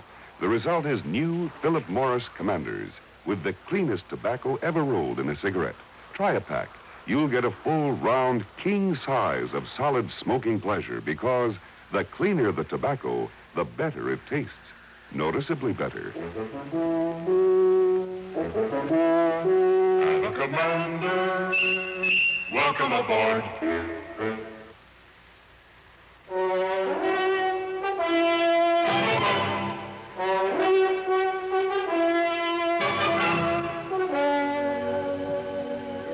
Think you can get out of this jail? What did you say your name is? I didn't. Call me Mike. Sure, I'm sure. Maybe for a price, I'll take you along, too. You interested? That depends. What do you mean by a price? You say your name is Moody? That's right. Larry Moody. The guy that took that department store for 33 grand? So they say. What's that mean? Unless they can find that money. I mean, with the help of a good attorney. The money? Who said anything about the money? What about the murder rap? What? What are you talking about? That guy you bumped into on the street down here in Pemberton. What else? But you said murder. You mean you didn't hear about him kicking off late this afternoon because of the way you hit him? He what? They're going to burn you for that, baby. So you what are you didn't trying know, huh? You didn't know. No. No, listen. Yeah? You're sure you can get out of this jail? Sure, I'm sure. I told you that. And listen, Mike. No. No, I changed my mind. I'm not taking any killer along with me. Mike. Don't you know what they could do to me for that? Please, listen to me. No, baby. I guess maybe I'm just going to sit tight and take the rap for that car I helped myself to. $5,000. What? I'll give you $5,000 on what I got in that store. Oh, baby, I don't hear good. $10,000. Look, I told you, taking a little rap for borrowing somebody's car is one thing, but aiding and abetting a murder, or whatever they call it. Half? Well... Hey, take it easy, will you? My back. Well... Keep your voice down. Half, huh? Yeah. That's over 16. Look, I'll give you 20,000 of it if you'll get me out of here tonight. Well? 20,000. Yeah. Okay. It's a deal. But how?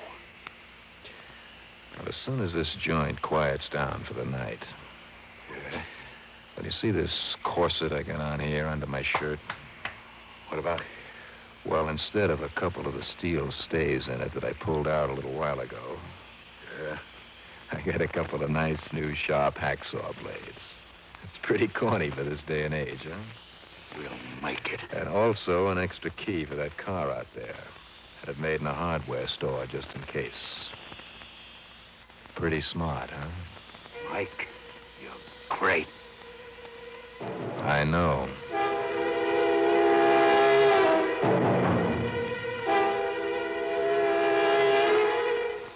So shortly after midnight, yours truly, Johnny Dollar, and his cellmate, who now thought he was a killer, proceeded to cut their way out of that jail.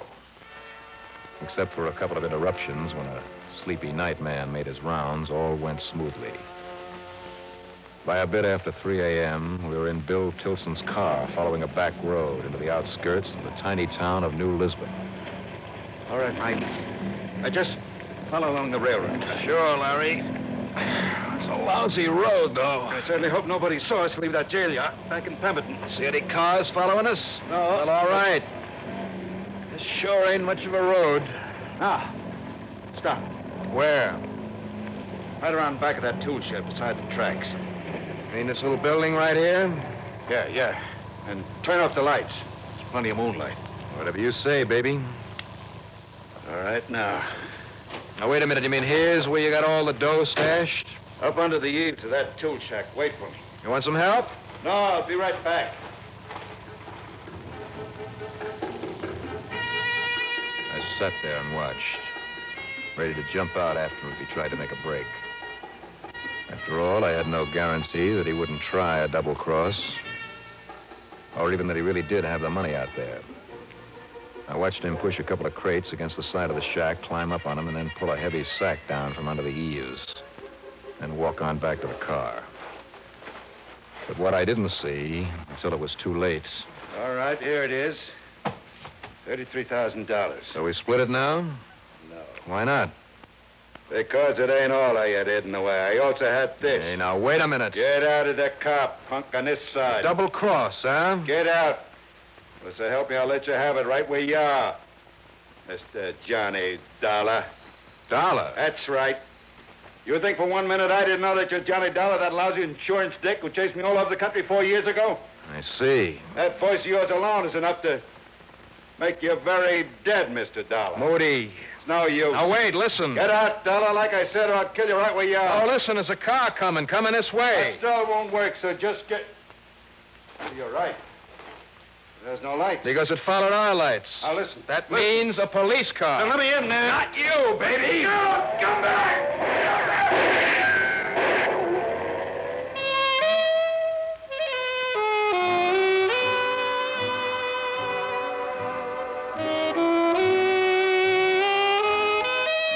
You know something?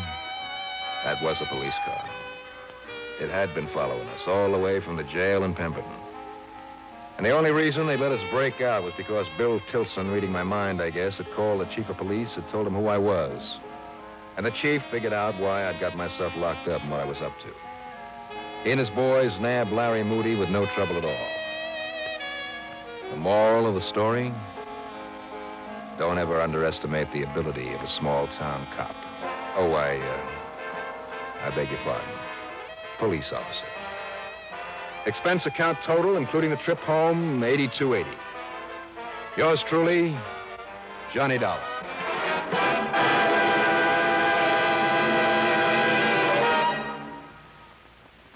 Now, here is our star to tell you about next week's story. Next week, another locked room mystery. See if you can figure it out. Yours truly, Johnny Dollar.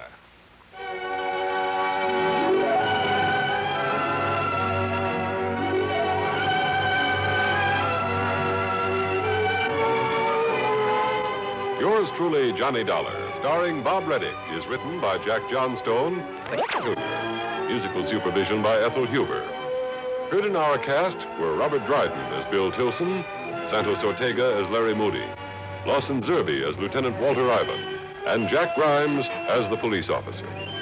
Be sure to join us next week, same time and station, for another exciting story of Yours truly, Johnny Dollar. This is Art Hammond. From Hollywood, it's time now for Edmond O'Brien as... Johnny Dollar. This is Mrs. Ernest Caldwell, Mr. Dollar. Oh, yes, Mrs. Caldwell. I'm the investigator your insurance company has hired to look for your son. Yes, I understood that from the message you left. Howard is dead, Mr. Dollar. When did you learn this? I don't have to learn. It's one of those things a mother feels. My son was a part of me. And when he died, I felt it. Oh, I see. Well, an insurance company is bound to operate from a basis of facts, not intuition. If you're going to be in this afternoon, I'd like to drop by and talk to you about him.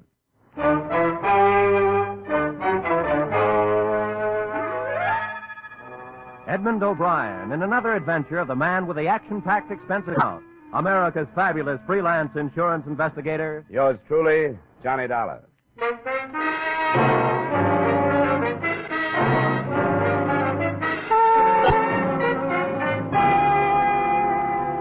expense account submitted by Special Investigator Johnny Dollar to Home Office, Britannia Life Insurance Company, Hartford, Connecticut. The following is an accounting of my expenditures during investigation of the Howard Caldwell matter. Expense account item 1, $6.50 transportation round trip between my Hartford apartment and the Caldwell country estate. From every angle, inside and out, the place looked more like a museum than a dwelling. And Mrs. Caldwell struck me as the mother of all the answers as to why boys leave home. I don't know why Howard left. I simply can't understand it. No mother could have been more devoted than I. Except school, I never left him alone for a moment. I made him share everything with me. I protected him and I advised him. And yet... Yeah. Well, now let's get these facts in order. Name, Howard, age 23, left here for San Francisco, California about a year ago. What was he doing in San Francisco? Oh, he was studying to be an artist. In a rather deceitful way. He knew I didn't approve. He told me he wanted to go to the coast to see a football game. Then he wired me that it had been delayed. And the next thing I knew, this letter arrived, saying that he'd met some people out there, that he didn't need any money, and that he'd enrolled in this art school. I didn't believe it. I knew he was in trouble then. What's the name of the school? The Orlando School of Art. I wrote and begged him to come back. And he answered that he thought it would be better if he didn't, as if he were being threatened. Why would anybody threaten him? Well, I don't know. He told me very little of what he was doing. That's why I knew he was in trouble, because we always shared everything. He'd never kept secrets from me. I think you're exaggerating this thing, Mrs. Caldwell. I tell you I'm not. You haven't told me any one thing that I What can... should I think when he writes that I'll never see him again? When he tells me not to go to the police because it won't do any good? That he's gone to another life? Here's a letter. Read it for yourself. The letter did say that. The date on it was a week old, and it went on to make other vague references to danger and death. But a statement that the mother had ignored came to my mind closest to the truth. Howard Caldwell had written, "If I had been mentally equipped for life as other people are, this wouldn't have happened, and I could have lived."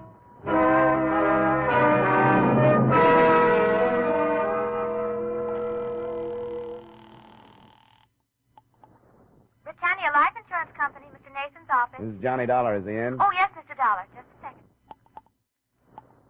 Well, Dollar, that was a quick trip. What do you think of Mrs. Caldwell? Well, that's neither here nor there. How'd she happen to turn to you? Her lawyer advised her to. We carry a big policy on the son. The lawyer told her that putting the problem in our lap is the best way to do it. And there was something about a letter advising her not to go to the police. Yeah, I read it. Well, we ordinarily don't do this sort of thing, as you know, but it's a matter of $200,000. Did it sound like suicide to you? Well, it sounded vague. He's been writing his mother a lot of double talk that she's been interpreting in her own motherly way. He was supposed to come home this summer and didn't. I don't know what to make of it. If you want to find out anything, you won't get it from her. Could you go out to San Francisco? Oh, sure, but let's not share this with Mrs. C. She'd probably beat me out there.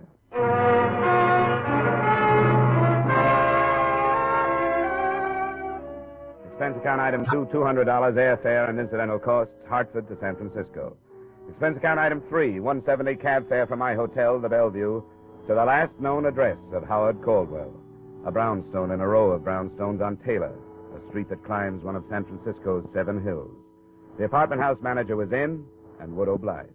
Well, he hasn't been here for a week and a half. I've been taking his mail up to his apartment, but his box gets so full they can't get any more in. The apartment is still in his name? He paid up 3 months in advance. You mind if I look it over? Well, I suppose it's all right if you're trying to help it. It's up here. Mr. Caldwell say anything to you about leaving? Well, no, he didn't. I hope there isn't any trouble. But you'd think he'd come for some of his clothes if there wasn't, wouldn't you? They're still here? I couldn't help noticing after he'd been gone so long, without a word. Oh, sure. Yeah, this is it. 22. After you. Thanks. There's all his mail on the table. I hope everything's all right. He's a nice, likable young man. Know any of his friends? Well, no, I don't. I expect he had some, though. He was out at night lots. He never came home drunk or anything, no. Well, if you don't mind, I think I'll run through the place. I won't be long. Well, I suppose it's all right as long as I'm here. After I'd finished, I knew very little about Howard Caldwell that I hadn't already known. The letters on the table were, as to be expected, all from his mother. A drawer in a bedside table gave me something too odd to be ignored. 25 or 30 match folders, all from bars or restaurants, all empty of matches, and each marked in pencil with a date. The earliest, May 4th, 1950. The most recent, September 12th. A closet gave me a portfolio of sketches from various perspectives, and they looked like a brunette. Nothing else in the place seemed to point in any direction, so I copied the addresses on the match folders and helped myself to 3 of the most descriptive sketches. Expense account item 4, $1.30 cab fare to the Orlando School of Art.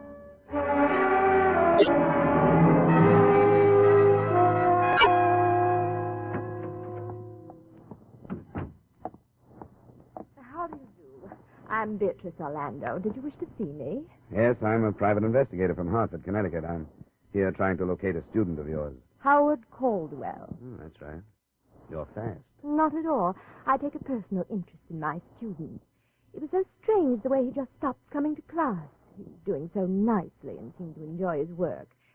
Is he in trouble? I don't know. I wonder if you could tell me which of his classmates were personal friends of his. Well, I don't think any of them were. Here. Look at these. Oh. Yes, that's Howard's work. Excellent, don't you think?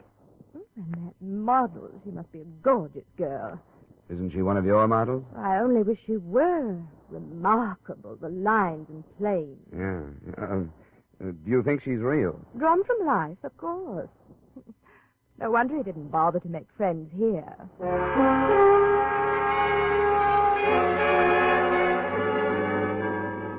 Expense account item 5, $45, see enclosed bar tabs.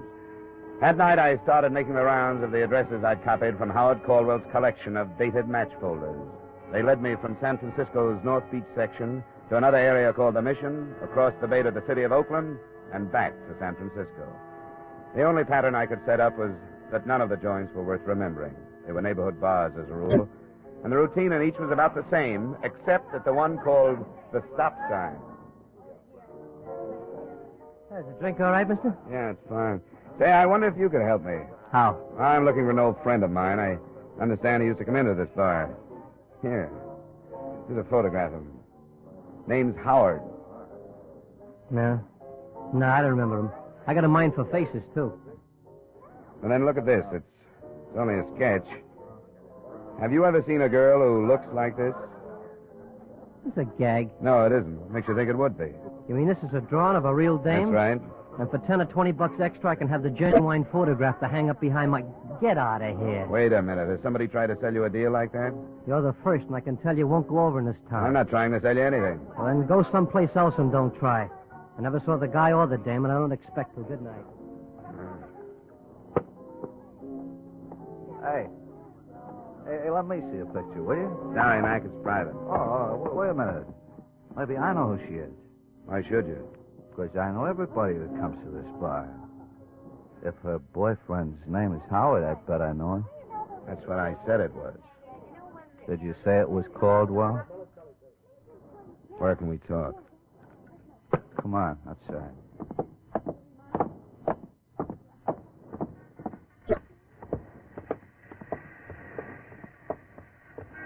You know where Caldwell is? Yes, sucker, I know where he is. Keep it quiet. Hey. We'll both keep it quiet, huh? I'll take this out of your ribs if you play ball. That's a deal. Up to the corner, then, and across the street.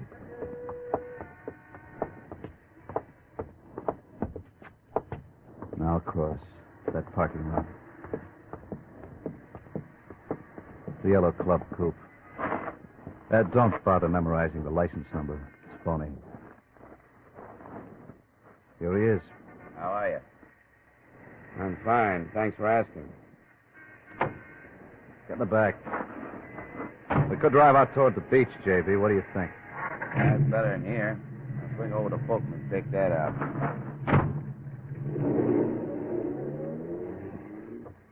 How'd you get the addresses of these bars? How did you find out about me? We've been waiting for somebody to show up. Been watching his apartment. We saw you go in and then tailed you to that school. Is Caldwell alive? Yeah, but he won't stay that way if people start prying. Why not? Who hired you? I'm a private investigator. I'm not supposed to tell people things like that. We aren't getting any place, are we?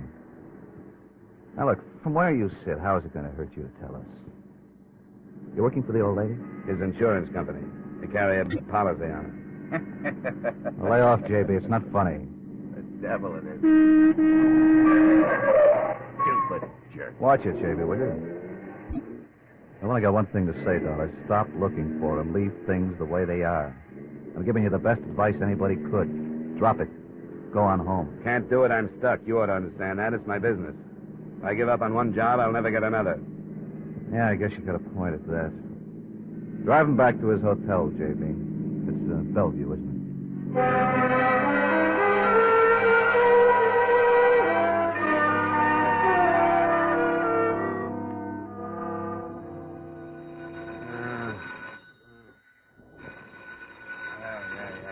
Yeah. Wait a minute. Yeah, what is it? It's 5:30. The early edition seeing the streets. What? Who is this? You'll remember when you wake up. Go buy an Examiner, page 1, headlines. Yes, sir. Huh? Send me some coffee, will you? And the early Examiner. Yes, sir. I think the coffee shop is just opening. A couple of cigarettes later, room service arrived. The headline read, Syndicate head found slain in auto trunk. Benjamin Miller, Western gang chief, shot to death. I didn't see how there could be any connection between a dead mobster and the Howard Caldwell matter.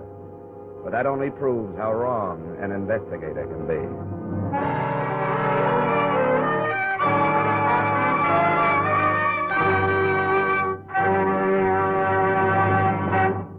In just a moment, we will return to the second act of yours truly, Johnny Dollar, starring Edmond O'Brien. But first, some more of radio's greatest stars check in at CBS The Stars address this Sunday night. The first you'll hear are Amos and Andy. Then a little later this Sunday, we welcome Red Skelton back from summer vacation. With Joey Adams, Eve Arden, Jack Benny, and Corliss Archer already on hand to bring you great comedy, be sure you add Amos and Andy and Red Skelton to your Sunday night listening dates, starting this Sunday over most of these same CBS stations. And now back to our star, Edmond O'Brien, and the second act of yours truly, Johnny Dollar.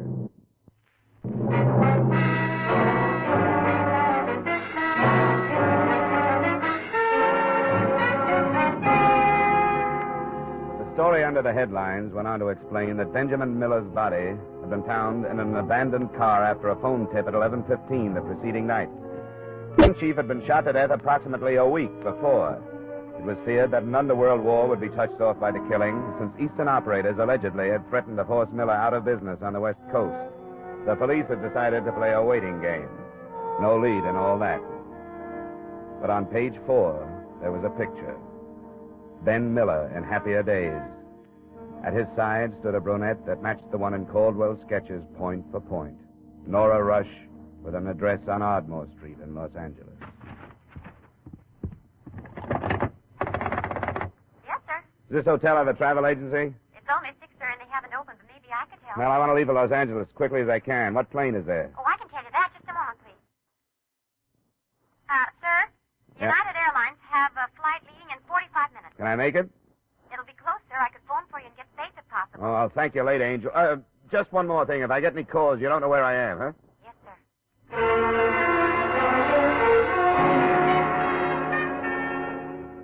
Expense account item 7, $5 cab fare and $5 tip for a taxi driver who got me to the airport in 20 minutes. Item 8, $20, United Airlines to Los Angeles. And item 9, same as 7, taxi trip to Nora Rush's Ardmore Street address. I arrived there at 9:15. She was still in a robe when she answered the door, but the trace of makeup, which was all she needed for her face, and the soft hairdo, made me wonder if she was expecting me. There's certainly no reason to be anything but truthful. Yes, I've been expecting you.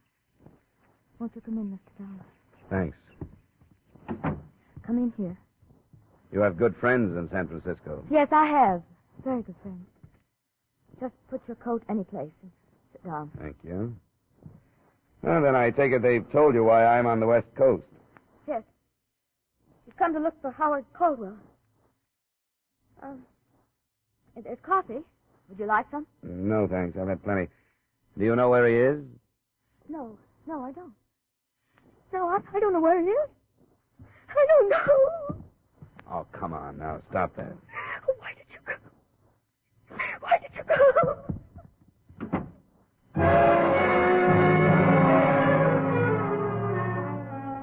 That was the end of the test run. I rattled around the rest of the place for almost an hour while I waited for her to come out of the bedroom. I didn't feel like snooping, but I couldn't help seeing a framed photograph that had been hastily hidden under a mat on the piano. It was young Caldwell, but not the subdued, dead-faced kid in the picture I'd gotten at his Connecticut estate. Instead, a guy with some enthusiasm in his friendly eyes. I was in the kitchen drinking the coffee when she came out. What are you doing? Waiting for you? Why don't you leave? Well, if I did, somebody else just like me would show up. Maybe he'd make you unhappier than I do. That kind of a racket. I sympathize with you. You should. You put me on the defensive. I hadn't noticed. How did I do that? You started by posing for some sketches. And you're stronger in person. You saw them? Yeah. They're in a hotel room in San Francisco. Or at least, that's where I left them.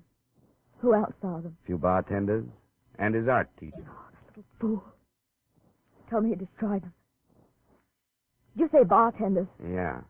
He had a match folder collection all dated from a series of nondescript hideaway type bars. Oh, how could he have been so stupid? Could he have been in love? Well, he didn't have to go out of his mind. He lied to me. He told me there was nothing to link us together. What's the difference if there is? Because Howard killed Ben Miller. And nobody will believe it now. Why won't they believe it? It was my gun. Registered? Yes. Where is it? Howard has it hidden. I loved him and all that. But the true story has... Oh, you've got to believe. You haven't told me. I will, Mr. Dollar. I have to sit down. All right, come on, over here. How did you meet Caldwell? I was going with Ben Miller. Not because I thought anything about him, but he was so powerful out here, and I'd just come from Chicago. Caldwell? Well, it was one of those parties. Some of the models from the Orlando school were invited just to fill out. It was Howard's school, and one of the girls had talked him into coming. That's when we met. There was something about him. I don't know. This was in May, I take it. I think so. Spring, anyway. He was supposed to go home for the summer and didn't. I'd meet him in these bars, and he'd come to my place when Ben was out of town. He wanted to sketch me, but that's not important. Ben saw me meet him and followed us to my apartment. This was at your place? You had an apartment in San Francisco? Yes. Ben hit me, and Howard went for the gun and killed him. He knew where you kept the gun? Yes. Why? Well, how did he know? In case he ever needed it. Miller's body was found stuffed into the trunk of a car. You don't believe me, do you? Well, there are little things like how did he manage to get the body into the trunk of that car, and how did he manage to steal the car? I'll tell you. He had help. Everybody knew that combination from the East was moving in on Ben and would kill him if they had to. So they've been trying to help Howard. And it was all right till you came out here. Oh, that's a pretty good setup. Ben Miller would be checked off as a gang killing, the kind they so seldom get around to solving. When it cooled off, you could take up where you dropped him. I didn't kill him. A plural you. You're all in it. But I can't quite figure it. What? Why those two friends of yours who picked me up last night would go to bat for a worthless Eastern aristocrat. They want to help him. Why? Well, because he's my friend. Why should anybody take a rap for killing a man like Ben Miller? You don't want him to die for it, do you? Do you? Of course not. We're trying to help him. What are you going to do?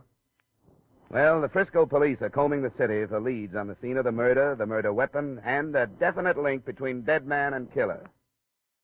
I seem to be sitting on all three.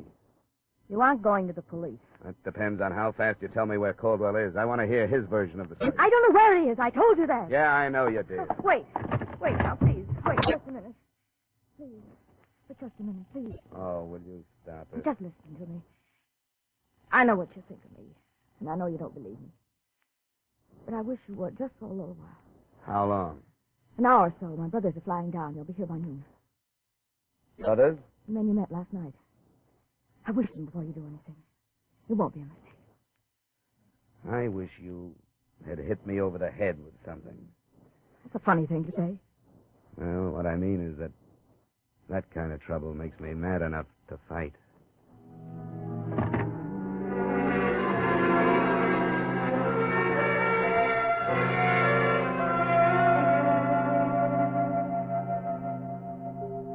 Oh, there they are, Johnny. I'll go. Wait a minute. Sit down. We're back in Johnny! business again, gorgeous. Sorry. I'll let him All right, go ahead, you stubborn jerk. in. Come in. Where's the other one? Stayed in Frisco. Sorry I couldn't get here faster, honey. Are you all right? I'm all right, Al. Did you tell them how it happened? Yes. She told me and we made a deal. I wouldn't phone the police until I talked to you. Still stands. Can I get you anything, Al? Yeah, a drink would help. All right. Look, Dollar. For some reason, my sister fell for this kid. I guess it was the first time in her life that something decent came along for her. He wanted to marry her. And it fell to pieces when Caldwell lost his head and shot Ben. What really happened, Al? Ben made a lot of threats and stirred up all the mud in Nora's life. She tried to stop him. He slugged her, and that was it. Were you there? No, I wasn't there, but that's what happened. Leave it alone, Dollar. Ben had the finger on him anyway. Why not let it cool off? There are a number of reasons. Unfortunately, I'm burdened down with a vague but heavy thing called ethics. Says so on my license. Another thing, if I forget it, it makes me an accessory to the killing. But most important at the moment is the fact that I'm not sure that Caldwell is guilty. Keep coming, Dollar. It would make more sense if you were protecting your sister instead of that punk. Would you agree? It's not true. Stay out of it, honey. Isn't that why all of you have been working so hard to keep me away from Caldwell? Because you don't want me to hear his pitch? Okay, I'll take you to him. He's here in Los Angeles. Al. For the drinks. I'm giving ground, Dollar. What do I get from you? You've already gotten it. I didn't call the police. Somebody is going to blow your head off one of these times, Dollar. There's a car in the garage, honey.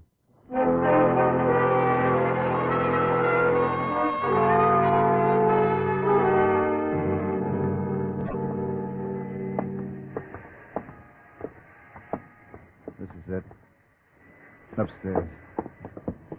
Quite a come down for a scion type. That's a good spot for him. You could live in this part of town for 100 years, and nobody would know who you were or what you were unless you wanted them to. Up front here. Howard. Howard. It's Al, Howard. Howard. What about it, Al? What's this? They told him not to leave. No clothes. This is an empty room, Al. This is where he was. You can check downstairs. He used the name Harris. Save it, Al. There's only one place he'll go, to Nora's. I'll try the rest of this without you. You've got nothing but a mouthful of lies. I don't want any more of them. Come on, get out of my way.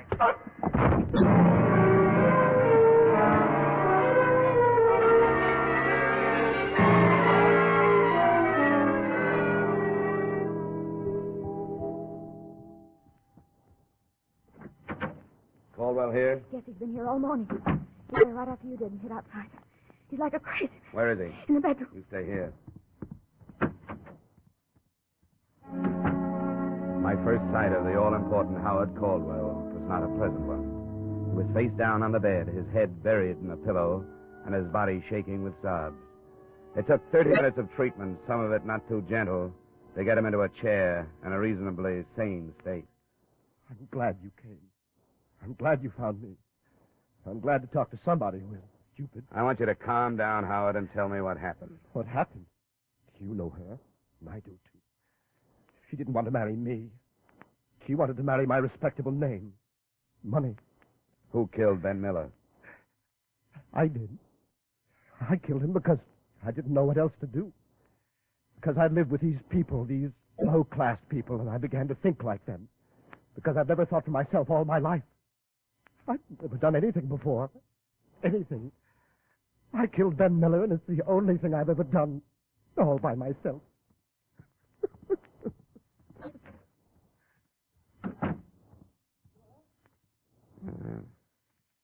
Why did you risk all this to protect him? I don't know. Because there was something that drew us together. He was lost, and so was I. And I figured it was my fault. I'd drawn him into my life. He hadn't drawn me into his. I thought I owed it to him. But he's a snob, isn't he? Yeah. Yeah, I'm afraid so. He called me a tramp. But I guess when you take a guy like him, who wants to get away from his kind of life, and a dame like me who wants to get away from her kind, and neither one can figure it out. What can you expect but trouble?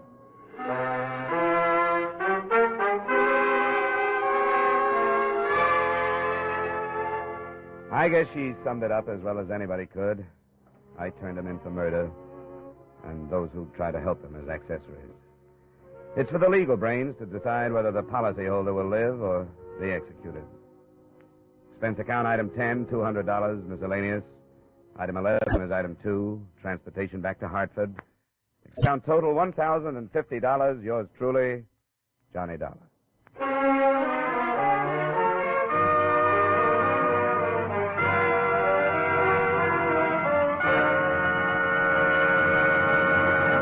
Yours truly, Johnny Dollar, stars Edmond O'Brien in the title role and was written by Gil Dowd with music by Wilbur Hatch.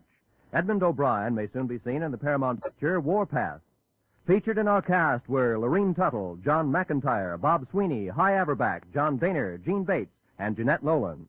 Yours truly, Johnny Dollar, is produced and directed by Jaime Del Valle.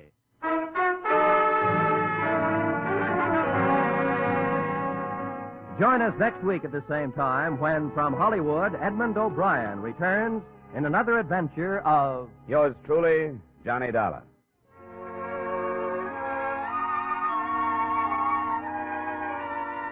This is Roy Rowan speaking. Stay tuned now for Vaughn Monroe's Caravan, which follows immediately over most of these same CBS stations. This is CBS, the Columbia Broadcasting System.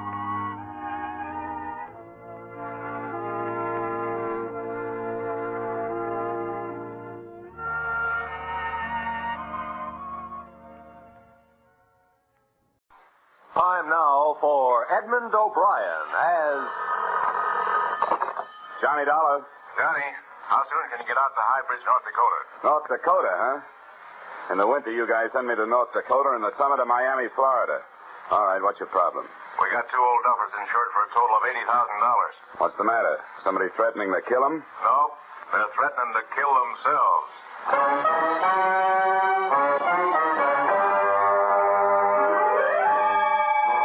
Edmond O'Brien in another of the adventures of the man with the action-packed expense account, America's fabulous freelance insurance investigator, Johnny Dollar.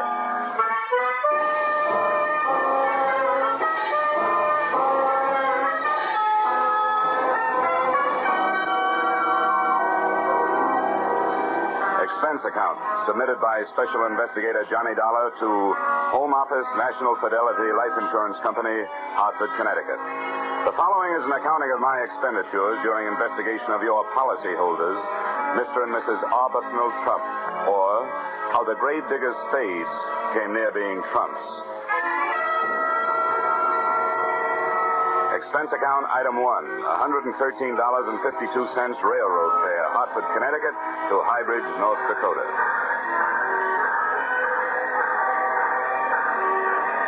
As I walked towards the station in High Bridge, the wind whipped white shawls of snow out of the night and around me like a Spanish dancer, and the raw cold had my teeth acting like castanets. Inside the shack, I found a pot-bellied stove surrounded by a pot-bellied station master. Hello? Oh, hello. You are early customer? Well, I'm the only one got off the train. Can I find a taxi around here? Yep. As soon as my son gets the mail and freight tucked away, he'll take you. Only won't be any taxi cab. You drive you wherever you're going in the Pong. By the way, where are you going? To the Trump residence. Do you know it? Yep, I know it. You one of the family? No, just business. Oh. Well, Well, what? what is your business is none of mine. But, have you ever been out there before? No, I haven't. Why, something wrong?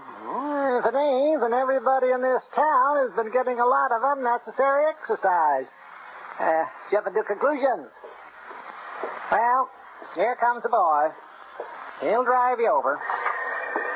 Hickey. Yeah? Hickey, you got a customer for the pung. Wants to go out to Trump Place. That Trump place? Well, all right. But, mister, I'll only take you as far as the gate.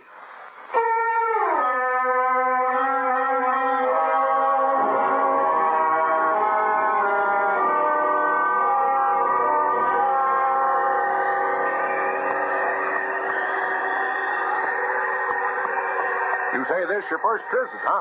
That right, Mr. Dollar? Yep, that's right. Hey, how much more we got to go? Oh, about another mile. You cold? Cold? Ooh, I'm freezing. Well, pass your arms around. Keep up circulation. Hey, does it always get this cold around here? Nope. Only in the winter. Oh. Say, Hickey. Yeah? You mind answering a few more questions? No, many answers. You're welcome to those. Well, what about this Trump place? Why is everybody around here scared of it? What is it, a haunted house? Nope. As far as I know, everybody out there's alive, all right. Matter of fact, I'd feel better if some of the things out there was dead. What do you mean? Well, past year or so, I've been delivering some packages out there. Boxes coming express on a train. Some of them come all the way from Africa. Quite a few from India, too. All marked danger. All marked do not open. Deadly. Whatever comes in those boxes is alive. What about the people, the Trumps themselves? Oh, they look nice enough. Sort of on the old side. Old man Trump looks like a deacon. His wife looks like a deacon's wife. But they never seem to come to town, let alone church. Hey, that's funny. What's so funny? Well, look, they're on the road. Fresh auto tracks. Only one place to go out this way. Same place we're going. To the Trump house. I don't see anything wrong with that. Those folks never have no visitors. Now, it looks like they're having a lot. Hey, maybe they're having guests for dinner. That's right. Maybe they are having guests in for dinner. I didn't say in for dinner. I said maybe they're having guests for dinner. Oh, that's some funny joke, that is. Yeah. Well, here we are, right around the next bend. Good. I'll tell you what, Hickey. When I get ready for you to drive me back, I'll give you a call on the telephone, huh? Well, that'll be a good trick if you can do it. What do you mean? They don't have no telephone.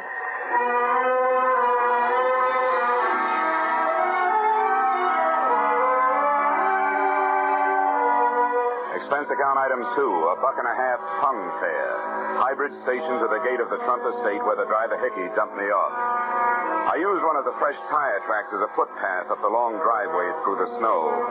And steaming the white flakes out of my eyes with my breath, I took inventory of the house. It was big, colonial, and in good repair. All rooms lighted downstairs, one room lighted upstairs. Near the front, the automobile tracks took off around to the back of the house. I had to make my own footsteps in the drifts from there to the front door. Quickly, don't let that cold in. Let's shut the door.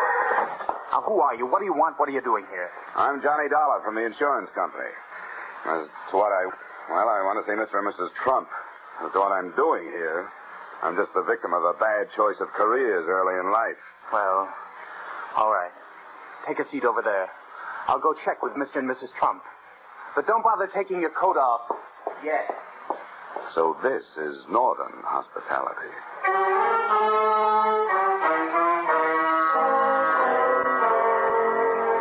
Coming in out of the cold makes any house seem warm, but my overcoat started to steam about 10 seconds after I got inside this one. So did I. Looking around, I saw the reason. There were potted orchids growing all over the hallway, and orchids grow only in tropical warmth. Despite the invitation not to, I took off my overcoat and waited. After 10 more minutes, I felt like slipping out of my suit, a decision I didn't have time to make. They're just finishing dinner, Mr. Dollar. They suggest you join them for coffee. Follow me. Thanks.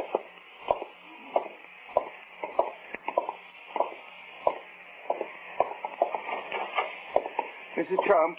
Mr. Trump, this is Mr. Dollar. How do you do? How are you, Mrs. Trump? Won't you join us? There, sit right over there. Yes, Mr. Dollar, come and sit down. Have some coffee. Oh, thank you. Fine. Now, that'll be all, Irwin. You may leave. Well. Fine. Now, sugar and cream, Mr. Dollar? No, thank you, Mrs. Trump. This will be all right just the way it is. Well, Mr. Dollar, I assume you brought the necessary papers? Yes, I did. They're in my pocket all ready for your signature. Good. We'll sign them right away. Well, I was hoping you wouldn't sign them, at least until I've had a chance to talk to you about it. Talk to us? What is there to talk about? I hope you understand that, well, it isn't every day that an insurance company gets a letter from a pair of policyholders calmly stating that they are both planning to commit suicide. Oh, no? No. Well, I suppose it is a bit out of the usual run of things, but there's nothing we can do about it. My goodness, we checked with our lawyer. And he said we were perfectly within our rights. Well, granted, you've had the policy a long, long time, and the suicide clause is no longer in effect. However, well, frankly, the company did send me out here in the hope that while I was arranging the change of beneficiary you requested, I could also talk you into changing your mind. Mr. Dollar, you might just as well save your breath. Our minds are made up. Mrs. Trump is right, Mr. Dollar. As soon as we get those change of beneficiary papers signed, we intend to dispose of ourselves. Well, And furthermore, young man, within the past 48 hours, we have had ourselves thoroughly examined by a board of extremely well-thought-of alienists who signed documentary proof that we are both perfectly safe. So there is nothing you can do to stop us in that direction. But why? Why do you want to do this? Now, you don't look unhappy. Well, we're not. We've had an extremely happy life, haven't we, Mr. Trump? Indeed, we have, Mrs. Trump. And that's just it. You see, Mr. Dollar, we both feel that having enjoyed such a beautiful life, we owe the world something. And finally, we have evolved a method of paying our debt. In doing what we intend to do, we shall leave to the world the beginnings of a new humanity. What's the matter with the old one? Nothing. But it is doomed to extinction. Mr. Dollar, just think of yourself. Atom bombs, hydrogen bombs, biological warfare. And don't forget the flying saucers, Mr. Trump. Don't forget, indeed. Unknown objects hurtling through space, interplanetary traffic. Dear. A prelude to invasion and destruction. Now, wait a minute. How do you know? Who told you? Mr. Dollar, Mr. Trump knows these things. He was a professor for many years, and he reads all the time. He knows all that. Would you mind pouring me some of that coffee, Mrs. Trump? Not at all. There. Thank you. Mr. Trump, granted we're all doomed for extinction, how's knocking yourself off going to help? If you just stick it out, you'll not only enjoy a bit more time alive, but you'll also be around to see the fireworks. You will notice, Mr. Dollar, that we are changing the beneficiary in our policies from our niece, Miss Hope Selden, to the young man who let you in here tonight, Mr. Irwin Harper. Yes, I noticed that. And I also noticed that this young man isn't even related to you. Now, what's that all about? Well, Hope is a frivolous girl. She laughed at us when we tried to tell her what's happening.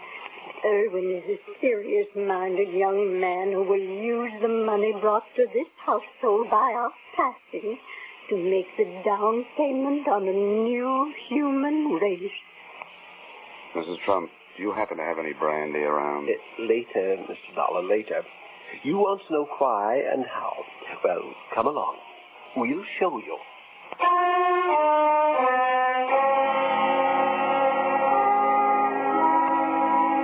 A nightmare is bad enough when you're asleep, but I was awake, and that's when they're really frightening. They took me down through the back of the house to a winding, half-lighted stairway into the belly of the black hole. The oppressive heat grew even more oppressive.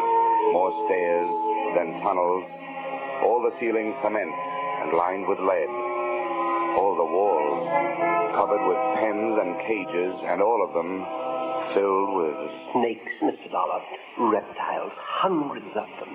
Every species, every variety known to modern man.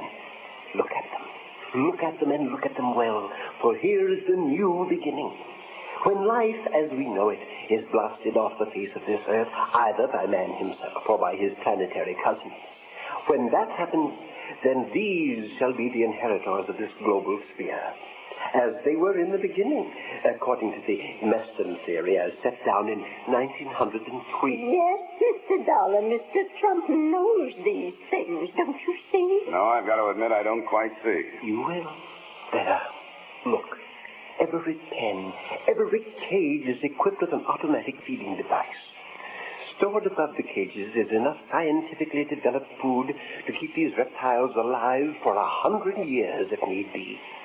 Until the Holocaust, they will be cared for by young Harper. I could use some old Harper myself. When the Holocaust comes, Erwin Harper shall survive as long as possible. Then the machines will take over. The reptiles will be fed, and when the recording devices up on top say that the radioactivity and magnetic forces have been dissipated, the doors of the cages leading to the earth above shall be automatically projected outdoors, and the cycle shall be complete. Then the reptiles will be set free on the face of the earth to once again evolve themselves into the new humanity. I see. Look, Mr. Trump, I'm out here to ask you a very simple question. What's all this got to do with your committing suicide? That is easily answered, Mr. Dollar. We need money. We need a lot of money to buy the rest of the equipment. We are willing to give up the little that is left of our lives to provide it. Erwin will remain behind to put our money to good use. Mr. and Mrs. Trump, I don't question your motives, but you can't blame me for taking a second look at your methods.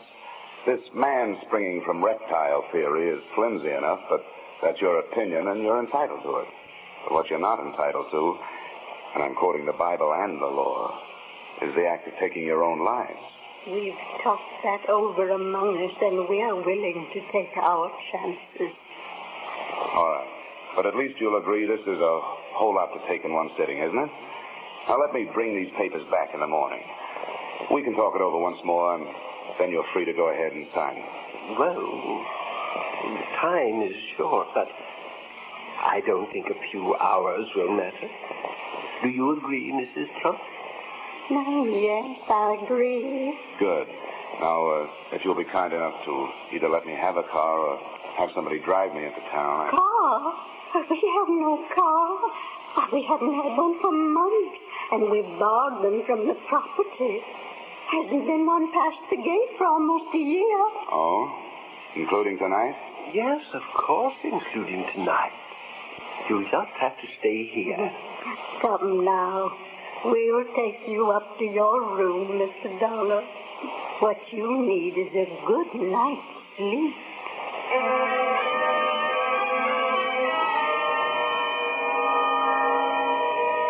I'd have had a better night's sleep on a tightrope.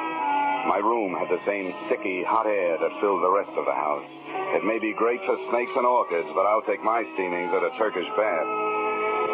I stretched out on the bed, turned off the lamp, and closed my eyes. But for 20 straight minutes, I could still see ghost automobiles and snakes and more snakes. I kept my eyes closed as much as I could because when they were open, I could see on the wall the serpentine shadows of the tree branches outside. At least I hoped that's what they were. Then, just as I was hoping the hardest that the realest of them all wasn't what it looked like, out of the blackness from across the room I heard... I reached down under the bed for a shoe. Not much of a weapon, but all I could think of at the moment. Then I snapped on the lamp and saw it. It had plenty of coils, all right, but it was strictly non-venomous. The steam radiator standing there hissing my performance. But my nerve ends didn't even have a chance to lie down. They were still standing straight up when it happened. I was out of bed, across the room, and out into the hall in slightly more time than it takes to tell. The ray of light from my open door fell across a jumbled pile of beautiful young women. I bent over her and...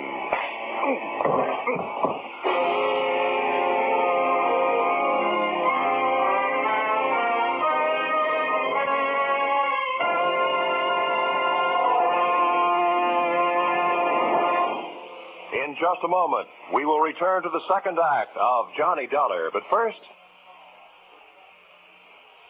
Now, with our star, Edmond O'Brien, we return to the second act of yours truly, Johnny Dollar.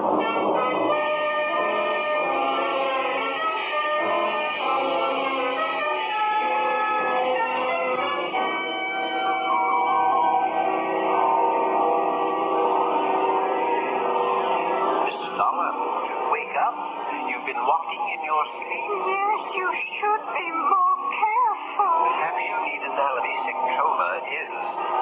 Perhaps you need analysis. Learn what the basic coma is.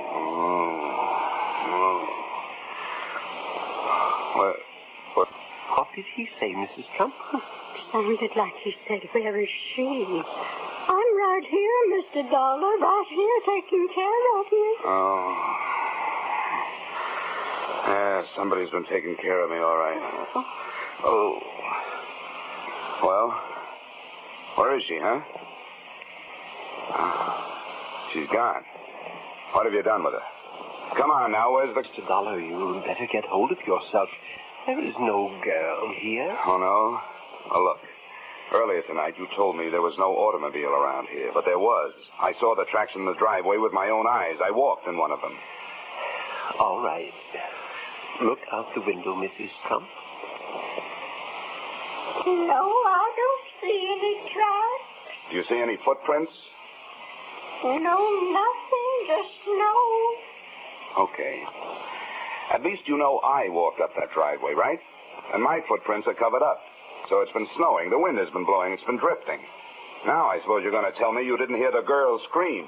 Come now, Mr. Dollar. You were having a nightmare. No girl scream. Well, if you didn't hear anything, what are you doing out here? What brought you? Young man, we have a right to be wherever in our own home we choose to be. But I might as well tell you, I found you when I started to the kitchen to get some crackers and warm milk. I found you lying here. Yeah, everyone's lying around here. Young man, that does it.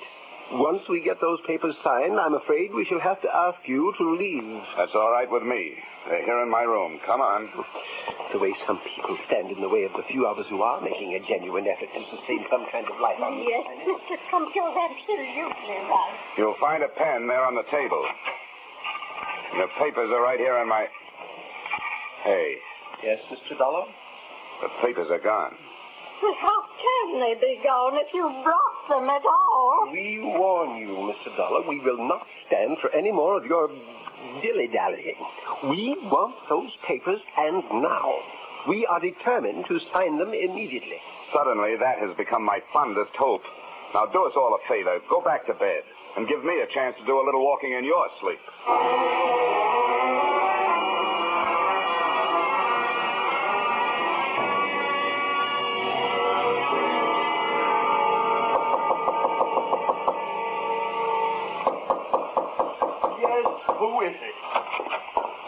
What do you mean, barging in here? I'm looking for a girl, and I'll admit this is a very unlikely place to find her. I'll thank you to get out of my bedroom. You realize how suspicious you look just lying there in bed? What do you mean? Well, I mean that about 15 minutes ago, a woman screamed at the top of her lungs not 20 feet from here. Now, what's your story?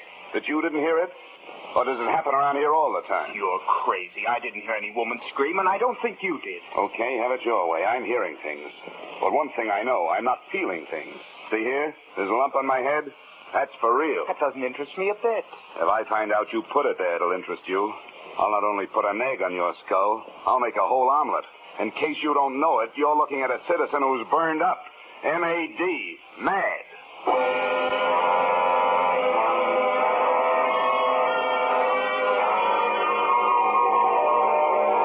From there, I started through the rest of the rooms in the house. I thought I knew who I was looking for. The only person I could think of who would profit by seeing those papers not signed. The present beneficiary of the Trump policy, their niece, Miss Hope Selden. All I could find in the next 6 bedrooms was a lot of old-fashioned furniture. I was just looking under the bed in the last when the wind outside took on a new note. I ran back to my own room, flung open the window, and stuck my head out into the blizzard trying to get a look in the direction of the noise. I wasn't taking any chances on that kicker finally sparking the automobile into life before I had a chance to see who was in it. I swung my feet over the sill and dropped the 1-story into a high drift.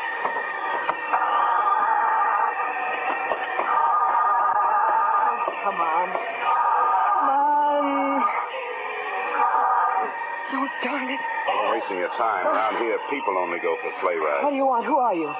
You should know. You had your hand in my coat pocket earlier tonight. Of course, unfortunately, I wasn't in the coat, but something else was. And I want it back. If I took anything out of your pocket, I had plenty of reason and plenty of right to do it. The only one I want taking things out of my pocket is the cleaner when he's filling out the tobacco crumbs. Now, come on, give me those papers. No, just let me talk to you first. I want you to hear my side of things. Look, I'm freezing. If it takes more than 5 seconds for you to say what you gotta say, no dice. Well, then let's go back in the house. I know you'll believe me.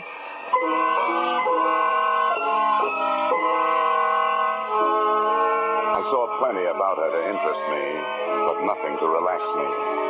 She looked like a big-time operator. A gal who would be as dangerous kissing you as killing you. As I closed the door behind us, she walked across the room and made a perfectly natural movement as though to throw open her coat. When she turned, she had a gun in her hand. It was the first time I'd ever seen a shoulder holster on a woman. Now put your hands up, Mr. Dollar, and listen. If you'll just unwrap your finger from around that trigger, I'll be more likely to keep my mind on what you're saying. Go ahead. I'm listening. You've got to help me.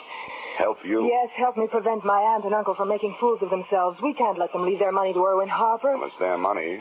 They're attempting to do what they believe is right. That money is mine, and I'll kill anyone to get it. Irwin Harper won't stick around 5 minutes after my aunt and uncle have killed themselves. He isn't planning on taking care of their filthy snakes. I was in his room tonight after he went to sleep. In his pocket, I found a ticket for South America. His plans were all made. He caught me in there and chased me out in the hall and slugged me.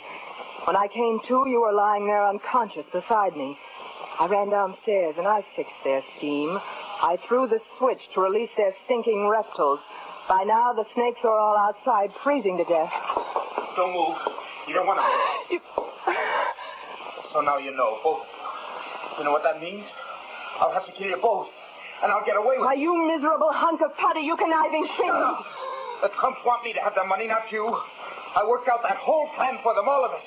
And I'm the one they want to take care of it. Now drop that gun, Hope. You'd better drop it, Hope. It doesn't make any difference anyway. What do you mean it won't make any difference? Because our friend over there isn't going to pull the trigger. Oh, no? Then why not? Because Hope has released all those snakes. One thing she forgot. When snakes get cold, they try to get warm. And one of them just joined the party. He's right behind you, Irwin. I don't believe you. You're bluffing. Can't you hear him? You can't fool me. That's a steam radiator. In this house, they're all noisy. Irwin, if you make any kind of a move or fire that gun, he's going to strike. I'll make you a deal. Let me reach down and get that gun off the floor. I'll blast its head off. Careful. Don't move, Irwin. No, you don't. I know what you want that gun for. I wouldn't even turn around and look, Irwin. Not only going to move, I'm going to get that gun out of your reach. There was a snake. Look out, he's on the loose. Oh, he shot me! The bushmaster! The worst of them all. Well, you've got the gun. Go on. Shoot him, Howard. Shoot him. All right, That's for him. But you're not staying behind me to get your... This is for you!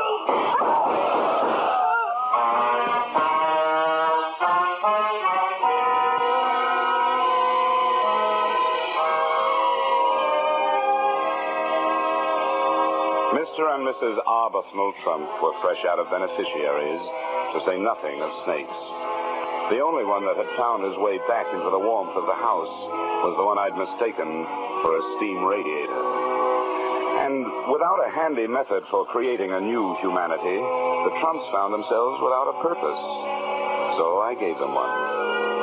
At my suggestion, and at the moment, Mr. T is hard at work in his home laboratory, attempting to develop a machine with which mankind will fight the flying saucer. Mr. Trump's invention will be known as the Flying Cup, and will be secretly dedicated to a waitress I once knew.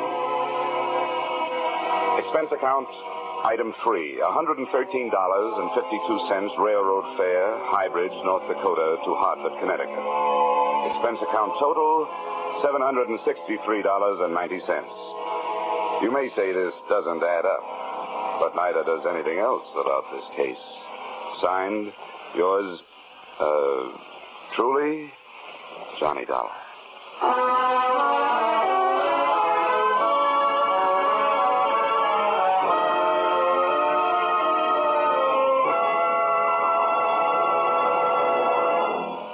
Yours truly, Johnny Dollar, stars Edmond O'Brien in the title role and is written by Paul Dudley and Gil Dowd with music by Leaf Stevens. Edmond O'Brien can currently be seen starring in Harry M. Popkin's United Artists production, DOA. Featured in our cast were Peggy Weber, Harley Bear, Hugh Thomas, Dick Ryan, Jess Kirkpatrick, and Mary Shipp. Yours truly, Johnny Dollar, is produced and directed by Jaime Del Valle.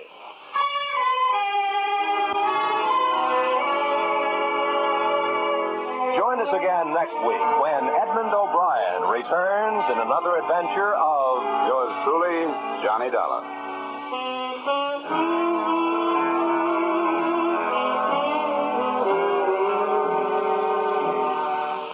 The Echo of Jesse James, a modern story of how police tracked down a couple of train robbers, will be brought to you on CBS's Gangbusters this Saturday night.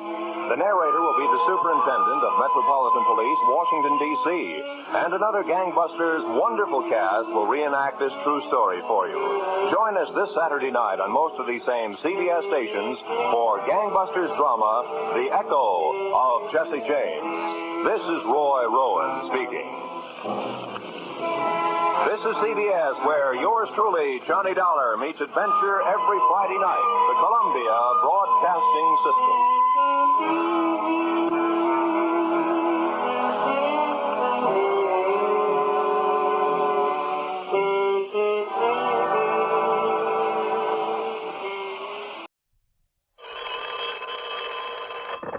Johnny Dollar.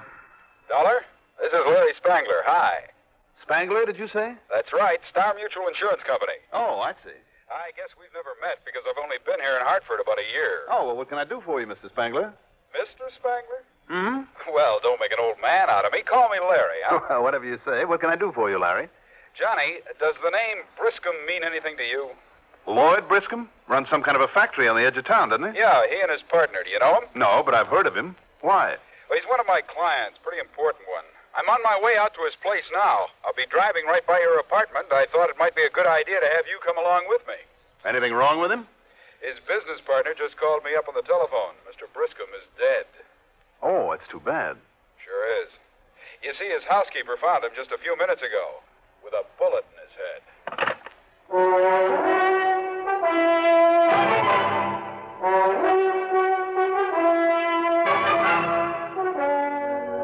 The CBS Radio Network brings you Mandel Kramer in the exciting adventures of the man with the action-packed expense account, America's fabulous freelance insurance investigator, yours truly, Johnny Dollar.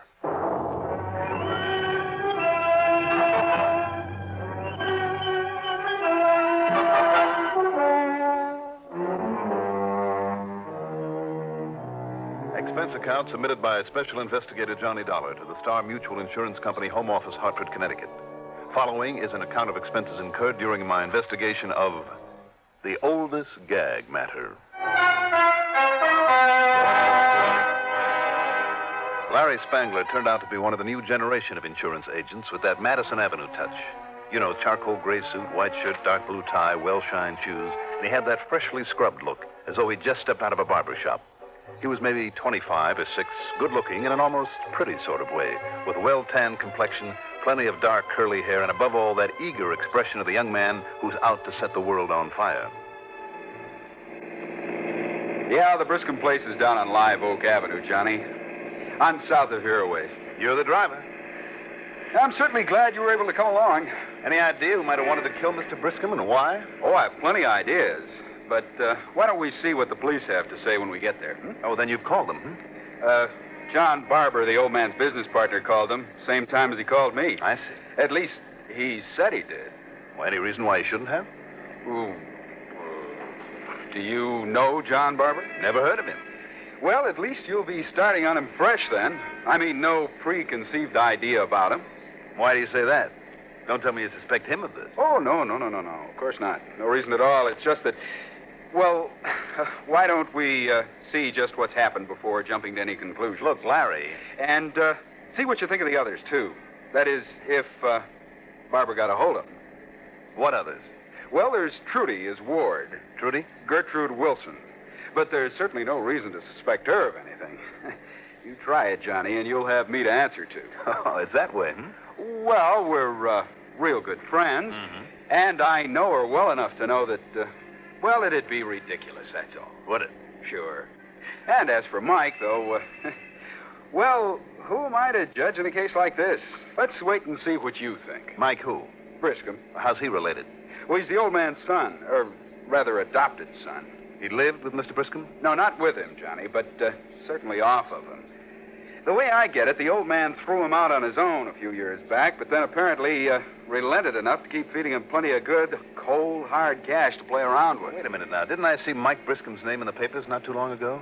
Maybe it was just after that big nightclub ruckus at the Purple Jive when a bunch of drunks kind of wrecked the joint. Oh, yeah, I remember now. Yeah, but now wait, Johnny. Nobody actually saw Mike there that night.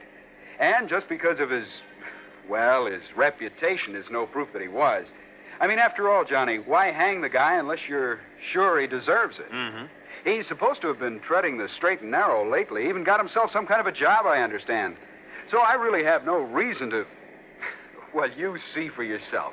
Tell me, did Briscom have a wife? She died 8 or 10 years ago. Who benefits by his death?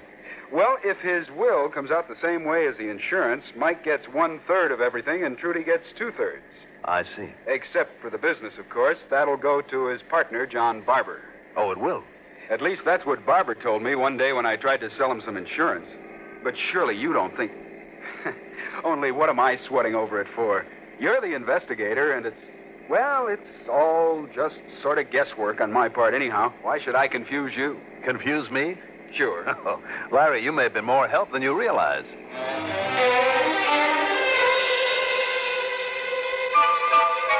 In charge at the Briscom place was Sergeant Danny Gilbert, not the homicide man I'd have picked for a case like this. He was always a bit too sure of his usually wrong spot judgment. He sent Larry into the living room where a sad-eyed but good-looking girl sat quietly talking to a couple of men, then led me directly into the study where Briscom's body had been discovered earlier by the housekeeper. That's old Mrs. Haskell, Dollar. After I got all I could from her, I sent her up to her room to weep and wail it out all by herself. She was only in the way. I see. Well, there's the stiff, just the way she found him. Only, don't you touch anything until the doc gets here. The body was slumped forward over a big mahogany desk. The right hand, with obvious powder burns on it, still held the old battered .38 that apparently had done the job. There were powder burns in the forehead, too, where the bullet had entered at close range. There's no sign of a struggle or of anything in the room having been disturbed. Body's all so stiffened up, I figure it happened sometime late last night. Yes, very possibly. Who was here in the house with him? Only the housekeeper. You sure of that? That's what she says, Dollar. I've got no reason to doubt her. Mm-hmm. And she didn't hear the shot? Her room is away up on the 3rd floor. Besides, she's kind of deaf. Well, from the looks of things around here, Sergeant... Sure, Dollar. It's obvious. Plain as the nose in your face. The old man committed suicide. Did he? You don't think so? I don't know. Well, I do. I'm betting the lab crew and the medical will back me up. I've seen too many of these things not to know the signs. What kind of signs? Briscom's business hasn't been doing too well lately. Hasn't it? Certainly hasn't. Ask his partner out there, Mr. Barber. Yes, I will. And he's had that worthless kid Mike on his hands. And even that ward of his, Trudy Wilson's been a worry to him ever since she stopped living here with him. And that's proof that he committed suicide. good enough for me. Well, Sergeant, don't bank on it.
Suicide?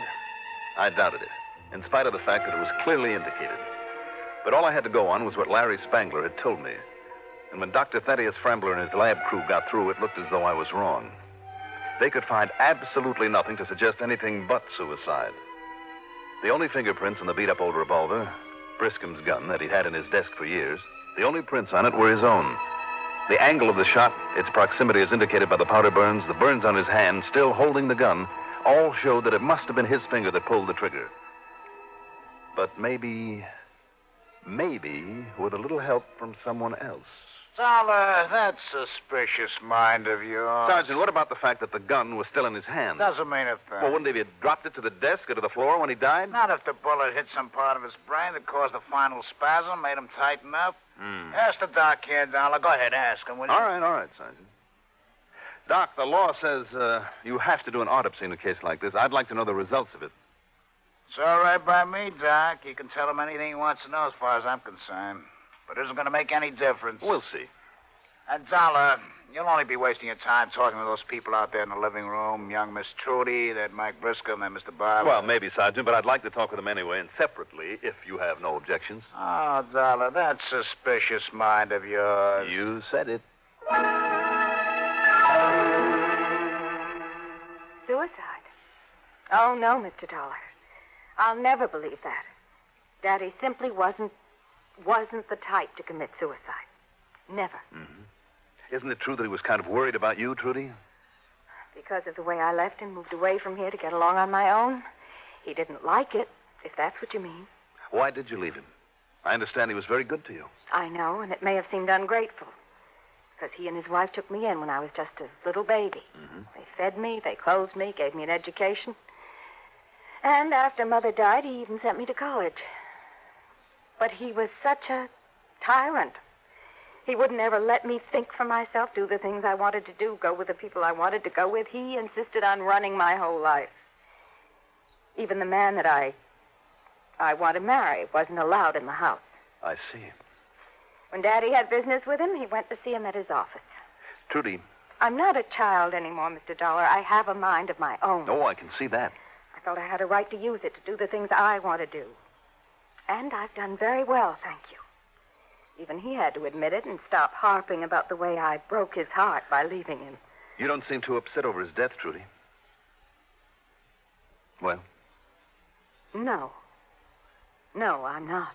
Because of the fortune that'll be coming your way now? Yes, partly. It'll make me free, independent. I can marry the only man I've ever wanted to marry, do exactly as I please, without this stubborn old man breathing down my neck all the time.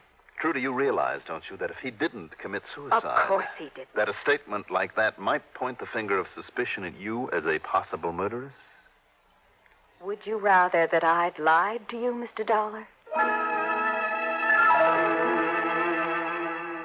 Suicide? A strong-minded, stubborn old codger like Frank Briscoe? Never, Mr. Dollar, never. You seem pretty sure of that, Mr. Barber. Well, I've reason to. If you'd been in business with him for nearly 10 years, as I have, you'd know it couldn't have been suicide, too. Even the worries about your business? He had no worries about it, not really, Mr. Dollar. Don't you know how much Frank was worth? Nearly $1 million. I mean, of his own. Sure, the business hasn't done very well lately, but that's because of him. What do you mean by that? That stubbornness of his over his out-of-date, old-fashioned methods, his refusal to let me put in new, efficient equipment, inaugurate new procedures that could have made a fortune, that could have put me on easy street, too. Believe me, things will be different now. Now that he's conveniently out of the way and you'll have the business alone? Yes. Yes, that's right, Mr. Dollar. In other words, then, Mr. Barber, if it wasn't suicide... And I'm certain it wasn't. You've shown a pretty good motive for killing him yourself, haven't you? Oh, no, just a... That's ridiculous, but I suppose I have now, haven't I? You certainly have. Would you rather that I tried to deceive you about my feelings in this whole matter? What do you want me to do, Dollar? Try and put on an act? Then you're not at all sorry, Mike. Why should I be? After all, he was no blood kin to me any more than he was to Trudy or her to me. So I understand. So I'm not one bit sorry the old man's gone. There's been a lot of times I wished I could have kind of helped him on his way. In spite of the fact that he was pretty good to you over the years? He's doing a lot better for me right now, Dollar, than he ever did before. You mean the money you'll inherit? Sure. A third of his money, 1/3 of all that nice insurance. All in one nice big hunk. No insurance if it was suicide, Mike. Oh, now, wait a minute, Dollar. Well?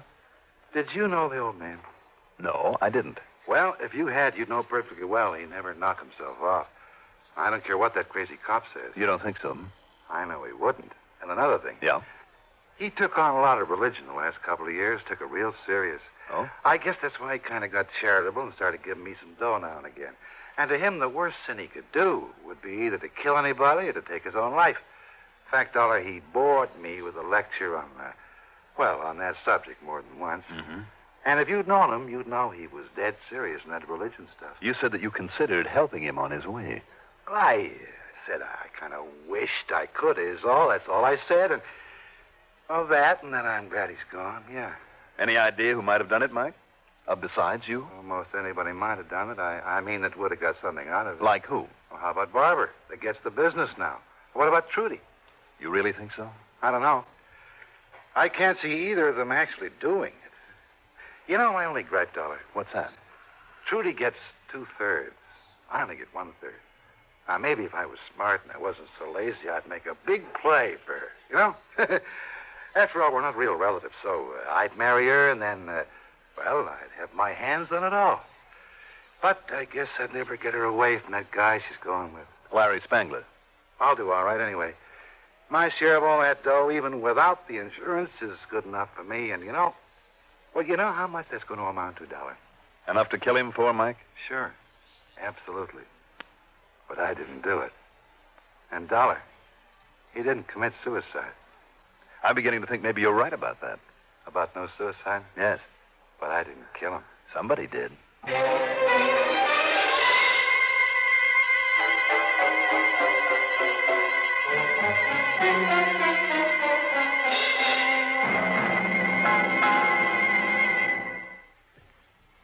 If you ever suffer a touch of arthritis or rheumatism and you've never tried Mentholatum Deep Heating Rub, you can't know how good its deep heating action can make you feel. As you massage it into painful areas, you feel its deep heating action. You know relief is on its way. Mentholatum Deep Heating Rub is an extra strong combination of active ingredients for safe, temporary relief of minor arthritic rheumatic pain. Use greaseless, stainless Mentholatum Deep Heating Rub often.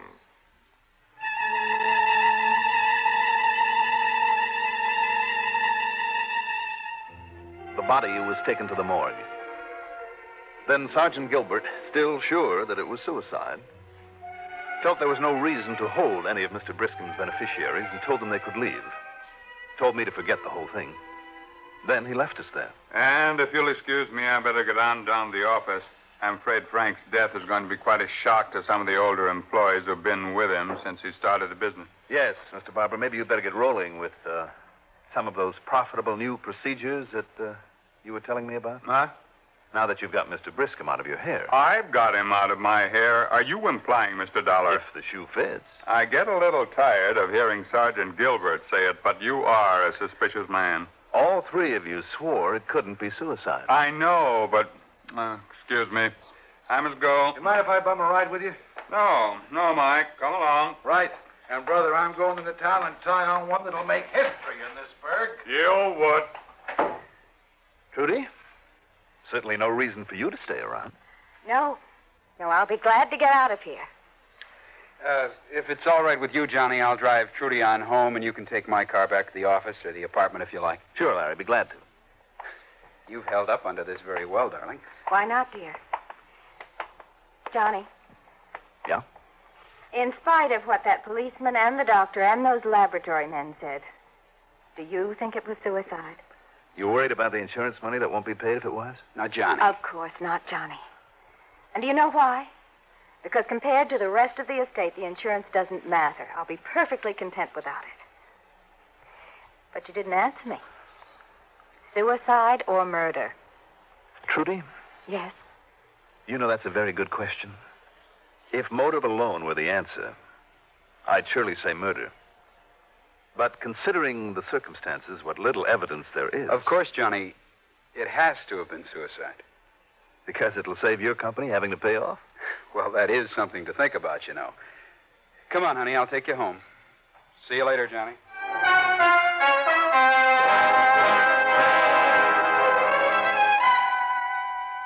When the lovebirds drove away in Trudy's car, I took off in Larry's.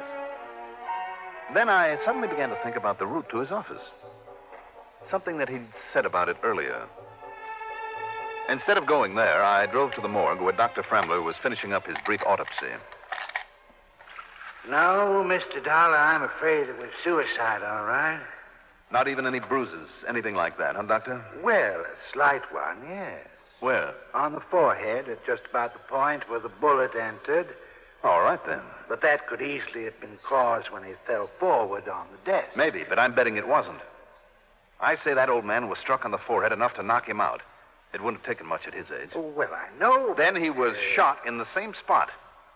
So the bullet and the muzzle blast would cover up that bruise. Now, you've got to admit that's possible, Doctor.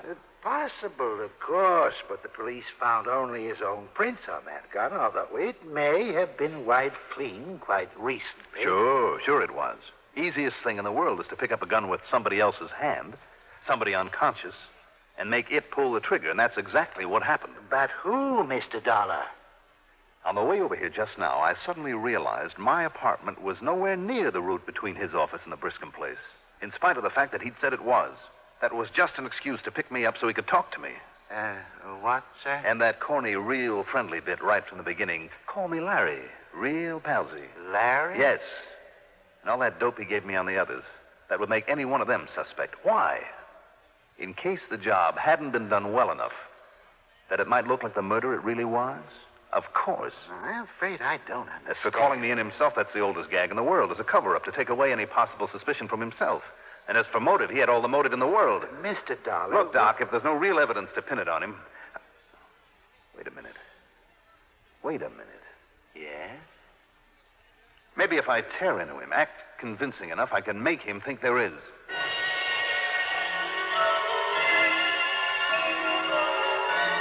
No, Johnny, you're out of your mind. As for motive, Larry, who had a better one? The girl, that fortune, even without the insurance, would be enough to keep a bright-eyed young opportunist wealthy for the rest of his life. Now, listen. It's too bad, isn't it, that your lack of experience in crime tripped you up so easily? Oh, you don't know what you're talking about. Don't I? You're out of your mind. You're crazy. Oh, not I, Larry. You have no proof of anything like you're suggesting. Haven't I? No. Didn't you know that your latent prints would show up on that gun even after carefully wiping it? And That your prints would show up on the back of old man Briscom's hand just as clearly as they did on the arm of the chair you sat in there in the living room? That a simple comparison down at police headquarters. My fingerprints on the back of his head? That's right. That's impossible. Is it? Yes, because of a pair of cotton gloves that I wore. Cotton gloves, Larry? Oh. Like I said, Larry, you're a complete inexperience. Johnny, no. Only the rankest amateur would have let himself be tripped up like that.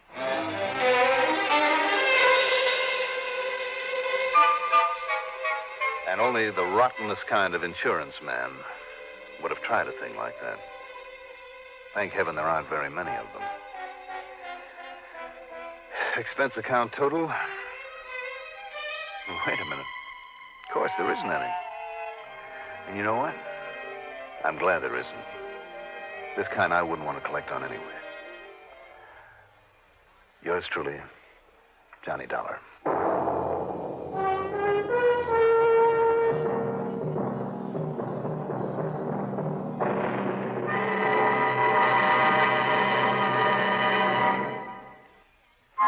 Hot, tired, thirsty. Easy as 1, 2, 3. You've made iced tea, and oh, what a beautiful flavor. New instant tender leaf tea. Instant tender leaf, cold water, lots of ice. You've got it made. Richer, brighter, livelier iced tea. 100% pure tea. New instant tender leaf tea. Now, here is our star to tell you about next week's story. Next week, do you remember who the Lorelei were? Look it up, Then join us, won't you? Yours truly, Johnny Dollar.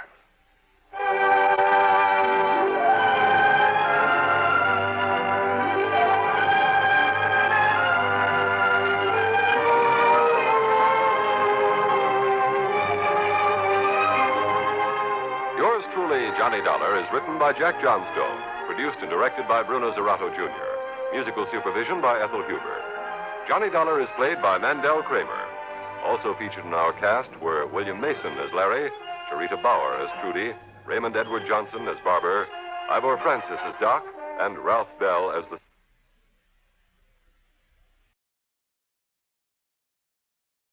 From Hollywood, it's time now for Edmond O'Brien as... Johnny Dollar. This is Doug Strand over at Bay State Bonding and Liability. I've got a big bonding case for you up in Boston. Well, I just started to work on a case here in Hartford, also bonded. But okay, what's the picture? Huh? How'd you know it was a picture? How did I know what was a picture? The one I'm calling about, an oil painting. Insured for $250,000. It's just been stolen.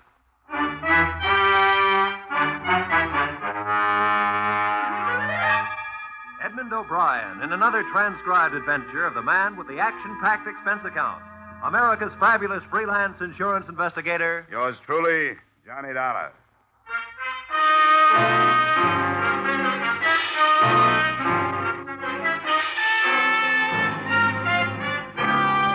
Expense account submitted by Special Investigator Johnny Dollar to Bay State Bonding and Liability Company, Hartford, Connecticut. The following is an accounting of my expenditures during investigation of a missing masterpiece. An investigation that took place in Boston, but turned out to be no tea party. Expense account, item 1, $8, mileage, Hartford to Beantown on the Charles. First stop, the Modern Art Gallery, a modest made-over brownstone in a modest business neighborhood.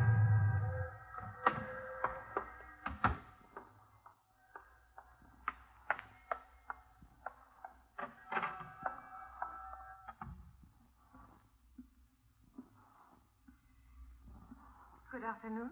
Oh, hello. Is Mr. Andrew Modern here? He stepped out of the office for a few moments, but perhaps I could help. I'm his daughter. Oh, I see.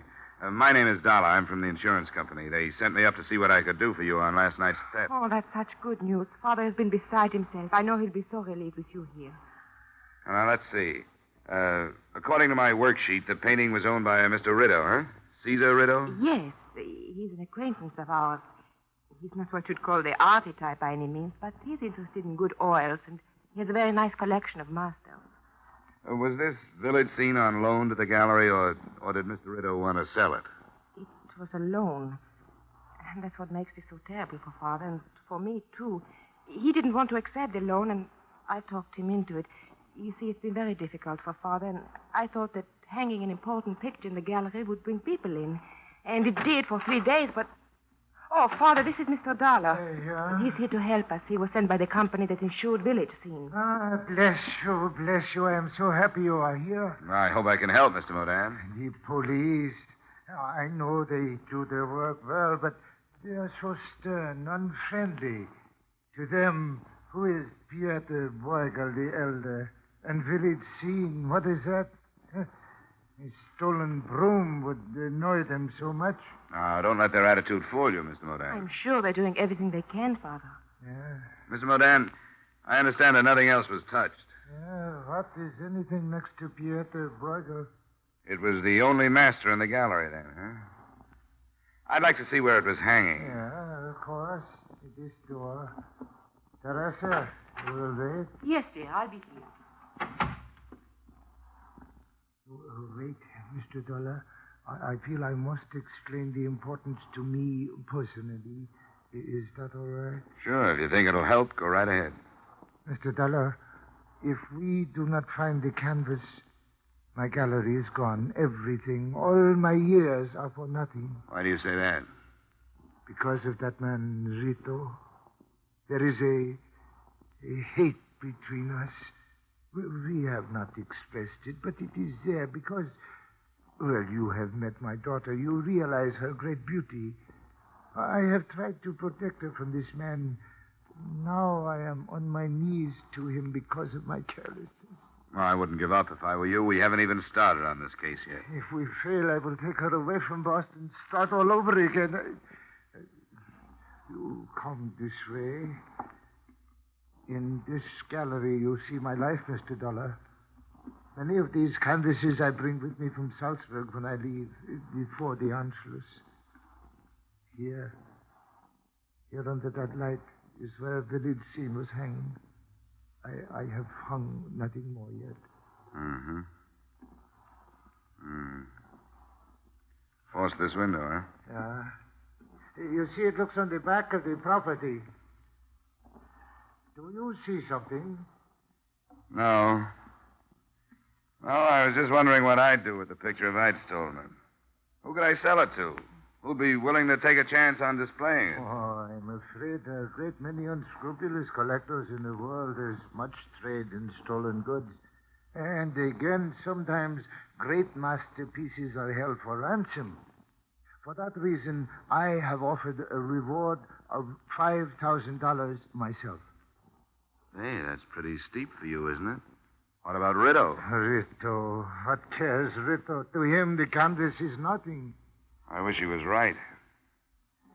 Well, I think I've seen everything I want to see here.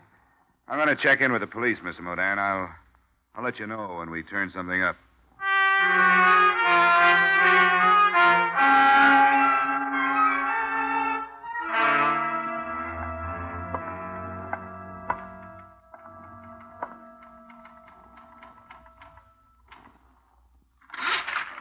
What is it? I'd like to talk with whoever's working on the Modan burglary, officer. Here's my ID. Insurance, huh? What'd you say the beef was? Maudan, Andrian Modan. Stolen painting. Call came in this morning. Modan. Oh, yeah, here it is. That'd be... Hey. Estimated value of $250,000. Yeah. A picture? Yeah. And I'll bet you the artist was lucky if he got a month's rent out of it. The price has gone up $100,000 every century he's been dead. Oh, one of them old-timers. You can have him. I don't understand him. Your man is Sergeant Hines, through that door, first office to the left. I'll buzz him. You're on the way. Thanks.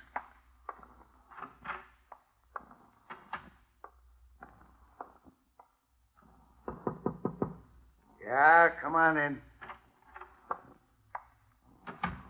How are you, Dollar? So you came up on the Modan thing, huh? Yeah, that's right.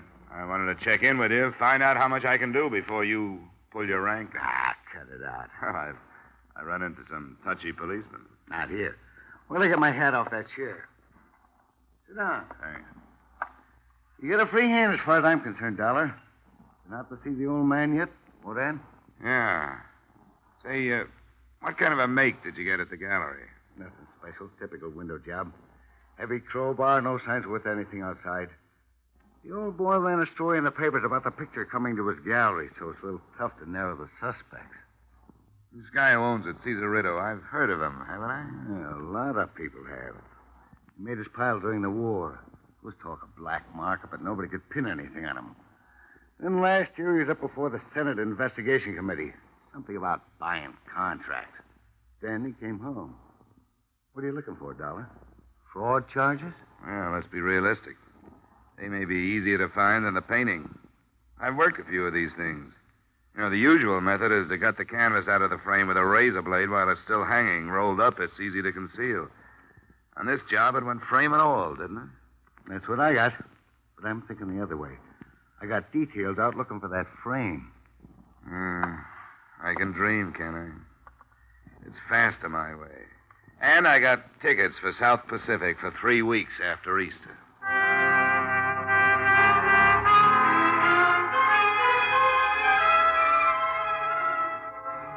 I did some spade work on Caesar Rideau that afternoon before I went to his address.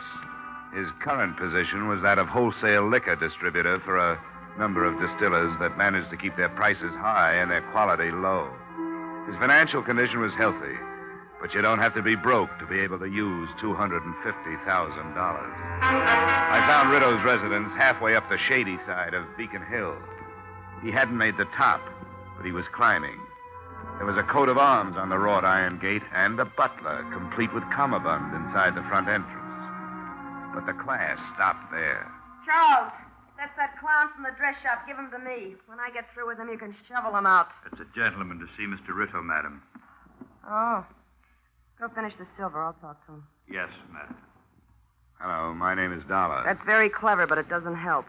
Could you be the sick friend he's been sitting up with lately? The insurance company told him I was coming up when he reported the theft of his painting. Oh, Rideau's folly, huh? You Mrs. Rideau? Not yet. I'm holding out to be a June bride. Come on in the bar, Mr. Dollar. You and me are interested in the same situation. My name is Lily Swanson. I don't know anything about art, but I got a few ideas about who's supposed to be modeling as a sap. You want a drink? No, thanks. Don't let me stop you. I had one here somewhere. Oh, here it is. Well, did you meet the museum piece? You mean Teresa Modin? Yeah, I met her. If you want to make a quick buck, take out a policy on her life. To me, she's poison. Oh, it's hard to believe. What do you mean by that? I was just looking at you. You don't have anything to worry about. Haven't you heard sometimes beauty is only skin deep? I want to tell you about Caesar Rideau. He's a climber. I've been good enough for him for a long time, but now he wants refinement. Doing specialties in burlesque houses, that's one thing you don't develop. Maybe I'd better have that drink. Yeah, help yourself.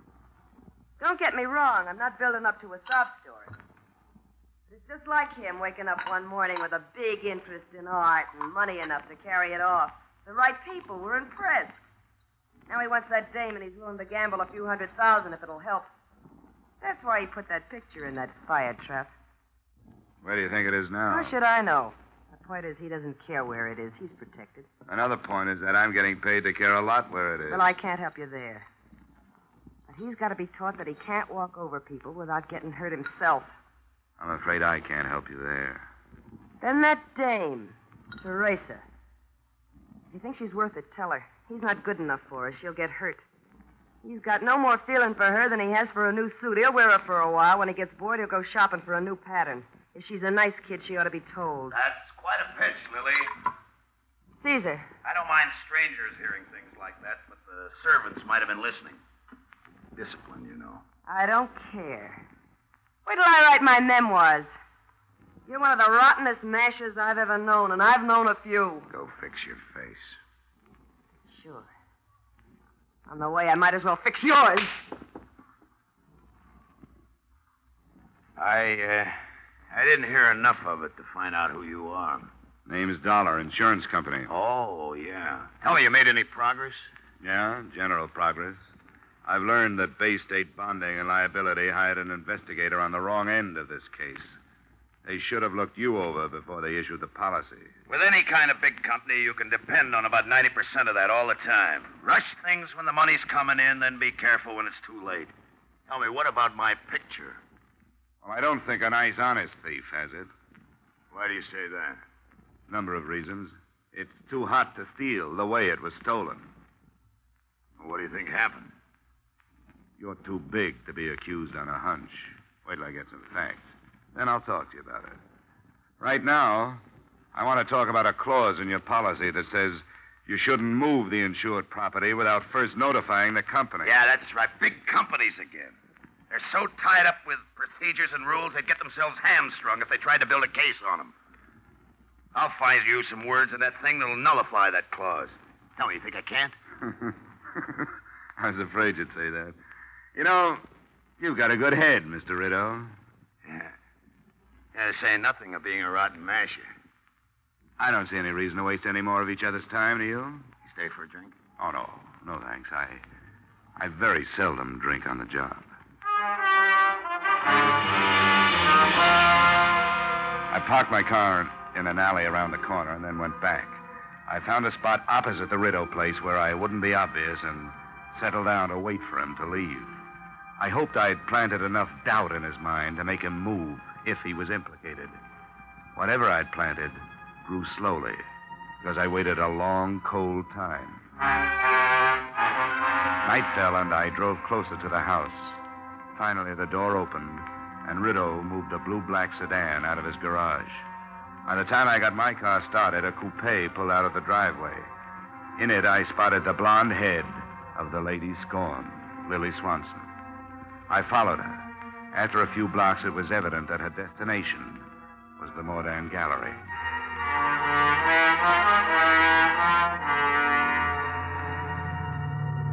I pulled up at the rear of the building. I could see a dim light burning on the ground floor. I started toward a window. But before I got to it, it happened at another one.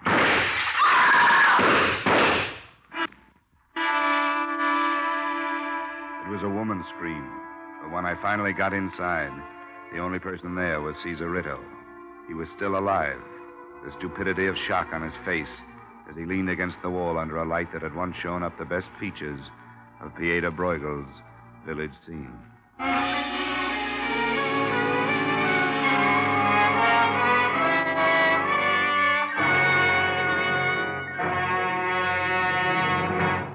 In just a moment, we will return to the second act of yours truly, Johnny Dollar. But first, Wednesday nights on CBS bring you Groucho Marx, Bing Crosby, and Burns and Allen. An hour and a half of radio's top entertainment for the whole family.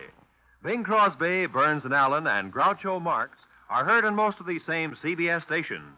So make this wonderful Wednesday a steady date with CBS. And now, with our star, Edmond O'Brien, we return to the second act of yours truly, Johnny Dollar.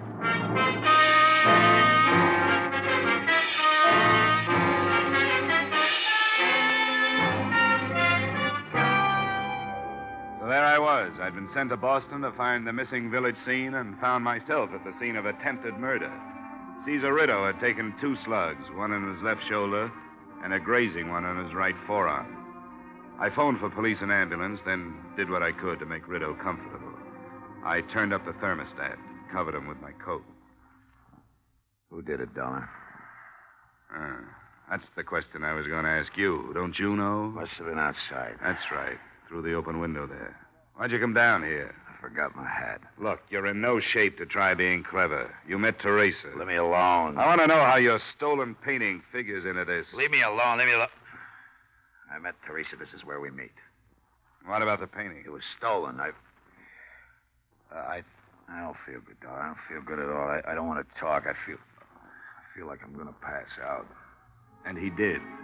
After the ambulance took him away, I made a statement to the police that was not false, but lacked enough truth to save a few people from being dragged in for questioning. I headed for the blonde member of that group.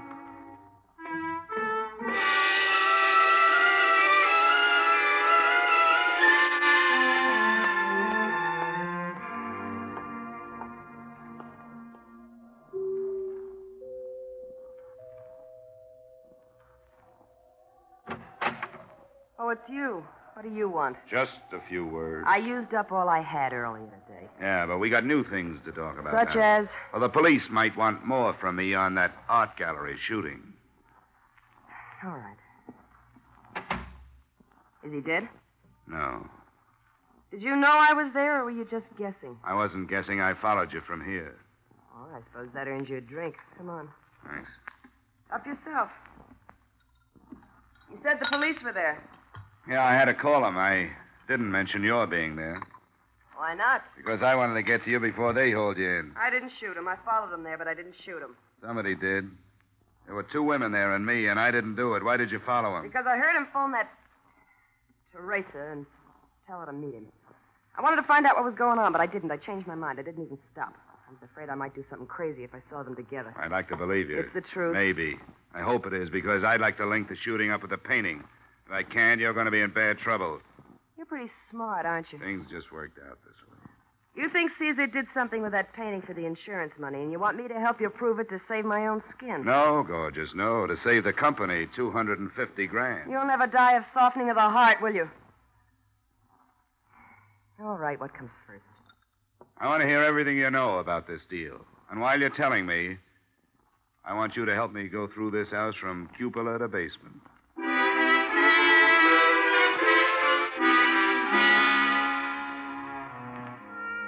This time I believed her story, but there still wasn't anything in it to help me. The search of the house paid off the same way. No painting, no leads, nothing.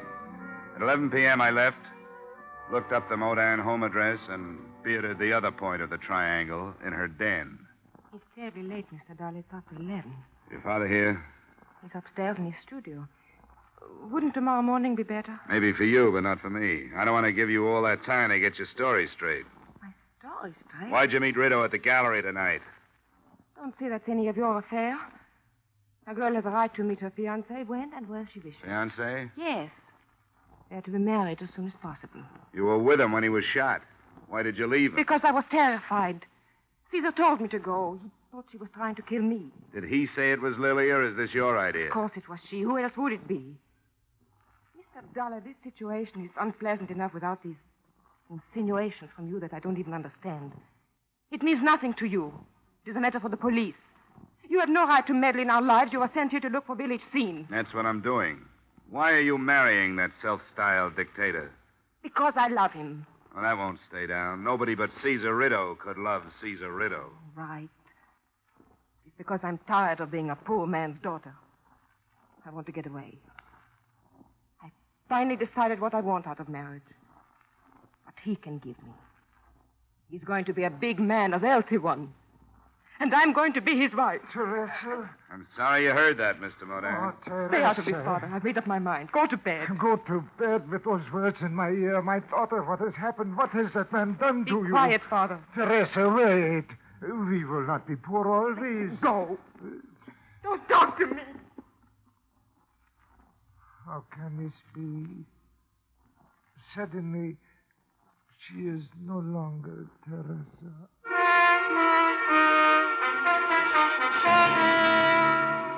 I didn't sleep too well that night. An all-night car line that ran past my hotel didn't help. Neither did the questions that were running around in my head. But what grew in importance was the realization that the lives of everyone who had come in contact with the village scene had been emotionally upset since I'd arrived in Boston. That is, all but Caesar Rideau, who'd only been shot. My half-conscious musings didn't move me forward any, but the phone call that awakened me did.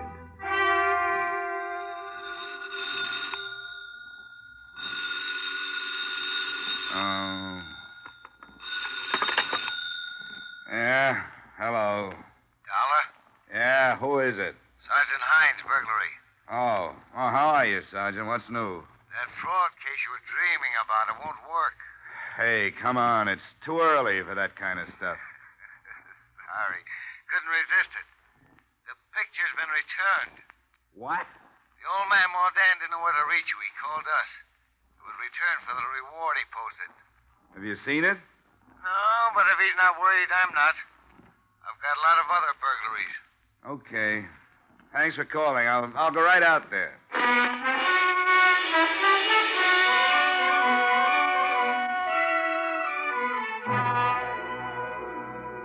It sounded good until I got halfway to the gallery. Then things began to pester me. A, the painting had been stolen in the frame. B, Mordan hadn't mentioned being an artist, yet he'd been working in his studio the night before. C, Caesar Rideau knew nothing about art, collected as an affectation. And D, Mordan had been the only one to post a reward, $5,000, offered by a poor man. Then it hit me. He knew he wouldn't have to pay it. He'd posted the reward to divert suspicion. My hunch was that he had put the picture on ice himself. When I got to Mordan's gallery, the copy Mordan had made of Village Scene was there. But also, hanging next to it, was the original. You are surprised, Mr. Dollar. Yeah. Yeah, doubly, Mr. Modan. My copy is quite excellent. Do you agree? Well, I'm not an expert, Modan. It is very good, I think. I am pleased with it. The most important work of my career. A work of love for Teresa. Yeah, I understand. She was an ambitious girl, always. Oh, that is not a fault. She is like her mother, born for good things. I could not give them to her. Caesar Rito could. He's soon coming for his canvas. Well, no crime has been committed, except theoretically. You copied the original, meant to sell it, but you didn't. Maybe Rito won't press charges. Perhaps not. When he came the first time into our life, I knew. The way he looked at her, I knew he wanted to take her away from me. Then the gifts, more expensive, each one money to buy. You should understand, Mr. Dollar. This copy is a work of hate, too. You don't have to tell me these things. Why don't we wait till he gets here and see what he's going to do? Yeah, we wait. But I must say these things that are in my heart. To attempt a copy was wrong, and it was not wrong. To Little Bruegel's village scene was nothing. He was blind. I hoped with the money I could hold Teresa. But I waited too long. I was too late. He's taken her from me with his money. Come on, Miss Modan. I think you'd better sit down. No, listen. Listen, here he has come. I must be strong. Show him he is no bigger than I am. Hello, Modan. Dollar. Well. Except for a little blood, everything turned out just like it should. The insurance company will be happy. Where is my daughter? Why, she's in the car. She thought it would be better if she didn't come in. Yeah, perhaps she is right. Oh, come on, Pop. I'll take good care of her. Now, come on, you just give me my picture and we can forget. Hey, wait a minute. What's this? There's two of them. Yeah, two of them. What's the matter with you, Modan? What is the matter? In all my life, there has been no shame until now. There, you see on the wall. Deceit. For that, I am ashamed. We can still forget it. And in your car, waiting for you, my daughter. For her, I feel the greatest shame. I give her my blessings. Modan. Hey, no! My blessings. No! Drop the gun to the floor. Go over to that chair and sit down.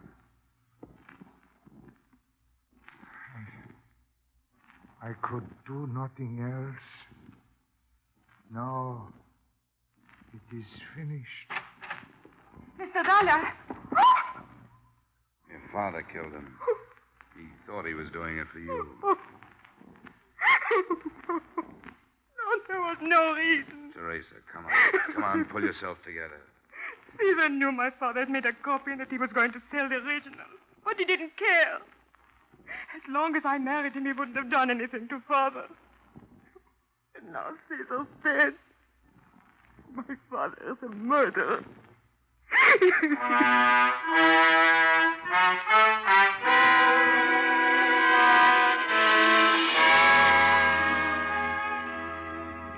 There wasn't much left for me to do in Boston. I made the statement that caused Andre Modan to be booked for murder, the father who didn't know when to stop protecting his daughter. I paid a farewell visit to Teresa, the daughter who had put her father where he was by trying to help him. And I mentioned to Sergeant Hines that if he cared, it had to be Lily Swanson who had thrown those wild shots into Rideau at the gallery.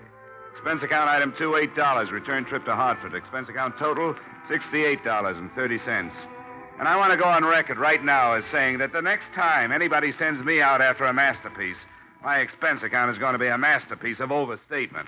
Yours truly, Johnny Dollar.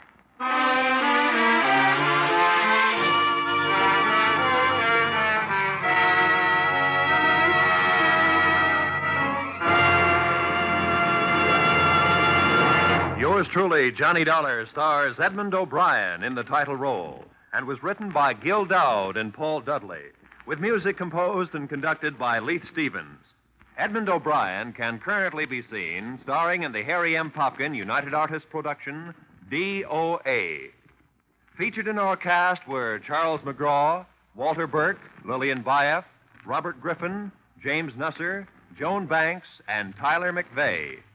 Yours truly, Johnny Dollar, is produced and directed by Jaime Del Valle. Join us again next week when, from Hollywood, Edmond O'Brien returns in another transcribed adventure of... Yours truly, Johnny Dollar.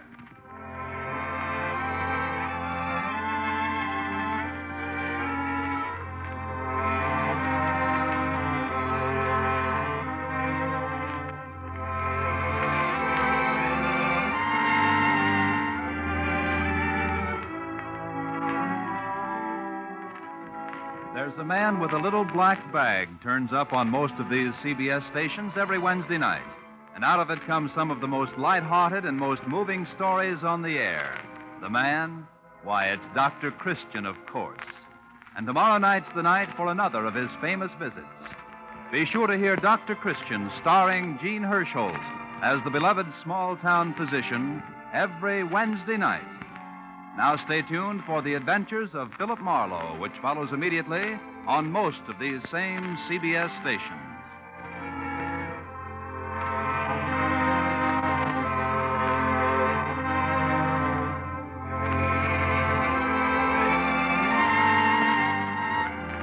This is CBS, where Wednesday night is Bing Crosby night, the Columbia Broadcasting System.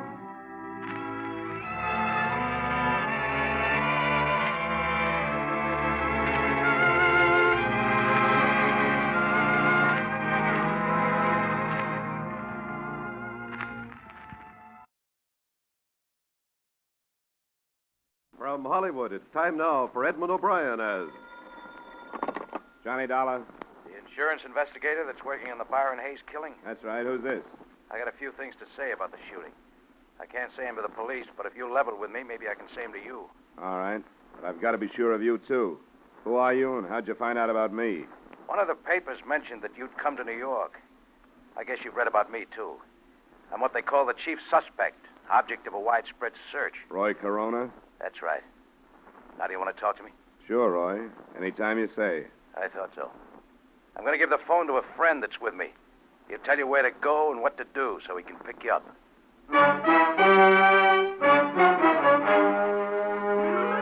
Edmond O'Brien in another adventure of the man with the action-packed expense account, America's fabulous freelance insurance investigator. Yours truly, Johnny Dollar.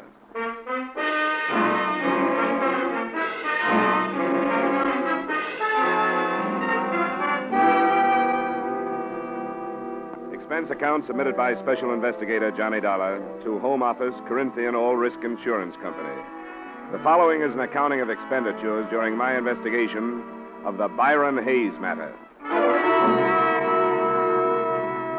Expense account item 1, $12, transportation from Hartford to New York. There wasn't much to be done that first day. The police had their theory on who had killed Hayes, and I hadn't had time to form mine. And then that evening, I received a phone call from a man who called himself Roy Corona, the basis of the police theory. 20 minutes later, according to instructions, I was standing on a 7th Avenue street corner holding a copy of Life magazine in front of my face so I'd be recognized.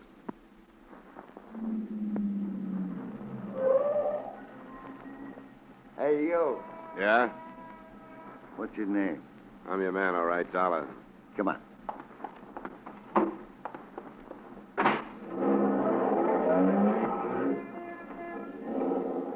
How are you, Dollar? All right. You didn't do anything I told you not to on the phone, did you? I told you I wouldn't do anything, didn't I? A lot of people make a lot of promises they don't keep. Maybe so. But I guess all I can do is either trust you or drive fast enough and far enough to shake a tail if I don't trust you. Or you can drop me if you don't want to go through with this. I didn't ask to come, you know. That's right. And I don't think you should have been asked. But it's Roy's neck, not mine. I'll just pretend there's a tail on me so I won't get out of practice.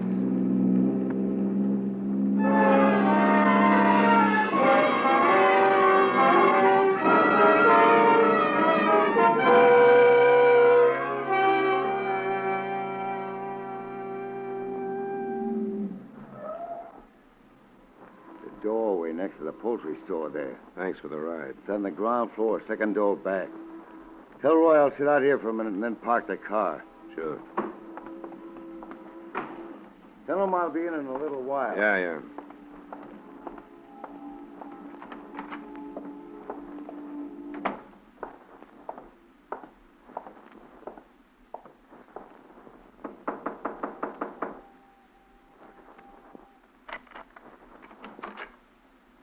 Roy? Yeah. My friend stay outside?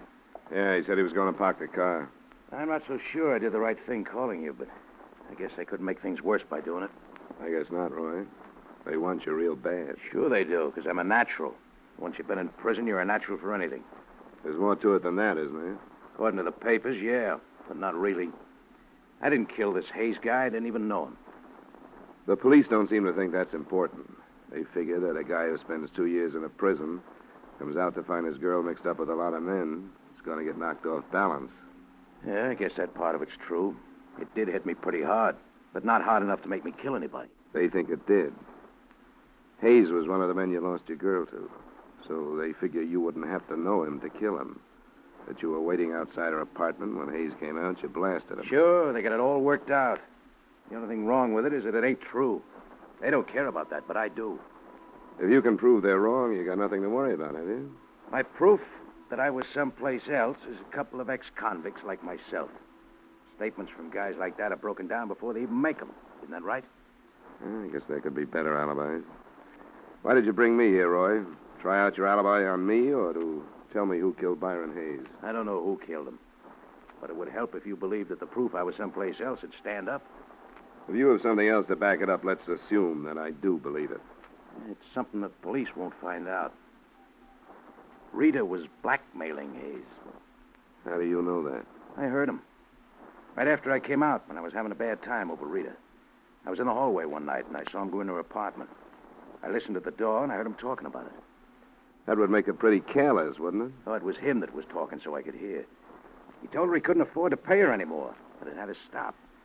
It wouldn't do you any good to make this up, Roy. I know that. And if she was taking him, she must be taking the others. A cop wouldn't get the truth out of anybody, but you might be able to check it if they'll trust you. All right. I'll look into it. What about the police? You going to tell them? That I got it from you? Yeah. They'd either toss me into a cell or laugh me out of town if I did, unless you'd like to stick around and back me up. I don't think I will.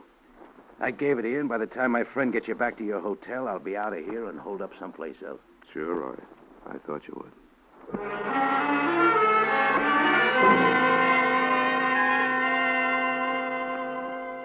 The only reason this tip from the number one suspect meant anything to me was that to date, no progress at all had been made.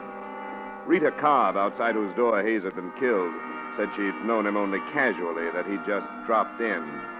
Nobody else could be found who knew about the association, and even the widow, Agnes Hayes, said she had never heard of Rita Cobb.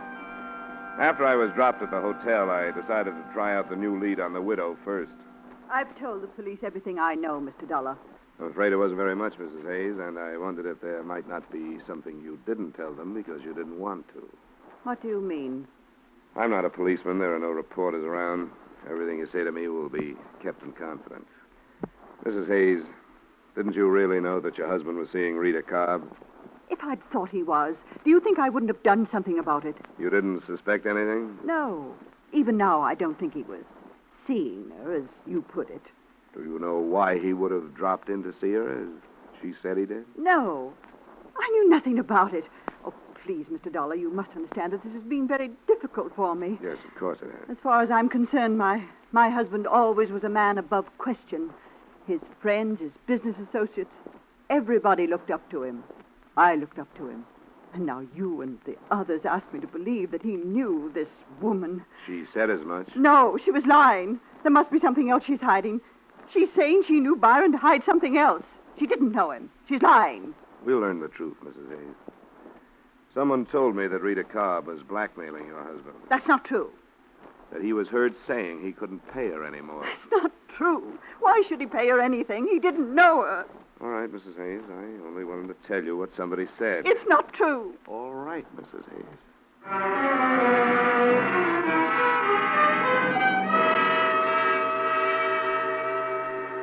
I thought a little more of Roy Corona's lead after I got the widow's reaction. Nobody can deny so vehemently and not be doubted. I wondered how the beautiful blonde in the case would take the bait.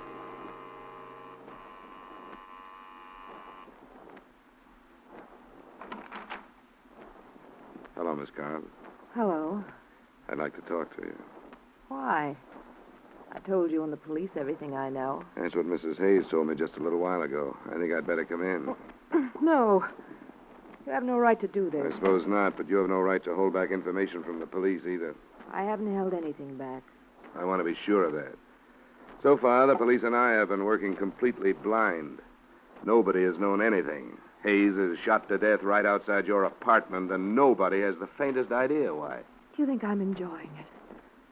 Do you think I like seeing my face plastered all over the papers, labeled the mystery woman? Don't you think I'd like to see this cleared up? Would you like to see it come out that Hayes was more than a casual acquaintance of yours?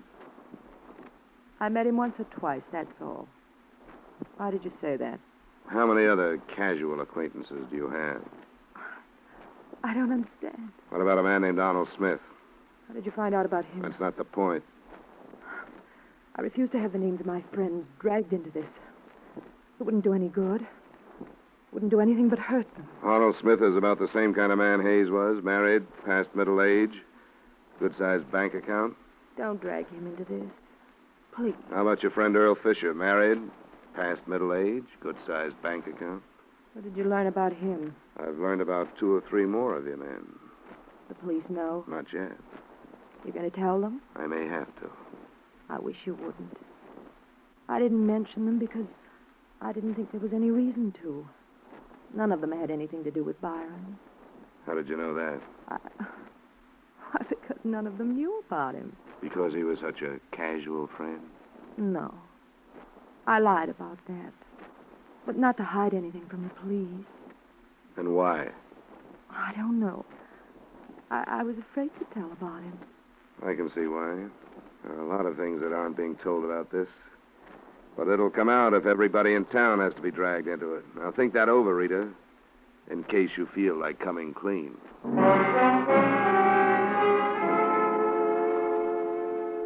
She didn't feel like saying any more to me anyway. It was about 10 p.m. when I left her.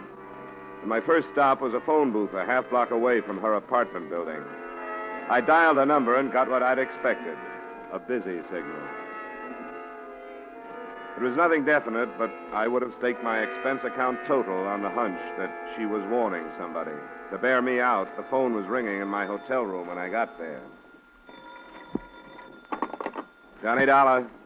This is Earl Fisher, Mr. Dollar. Earl Fisher? Yes. You mentioned my name to Rita Cobb a short time ago. Yeah? I had a feeling I should have talked to someone before this. That's right, you should have. I hope you can understand, however, my feelings. I naturally didn't want my name to enter this publicly. Naturally. I have a great deal to consider. A family, reputation. Yes, I understand, Mr. Fisher. But I feel that I have to talk to you. Did you tell Rita Cobb that you were going to? Hardly, since she threatened me with dire consequences if I did. All right, Mr. Fisher. Where can we get together? I'd have to know that I could count on your confidence, at least temporarily. I think you can count on that. Could you meet me this evening? Where? Do you know Ricky's Club on Lexington near 80th? I can find it. Then shall I see you there in 30 minutes? The bartender will point me out to you. I'll be there, Mr. Fisher. Thanks for calling.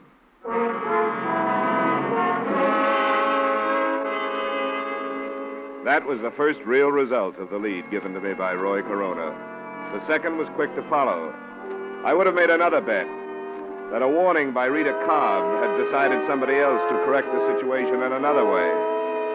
It happened when I left the lobby and called for a cab. Hey!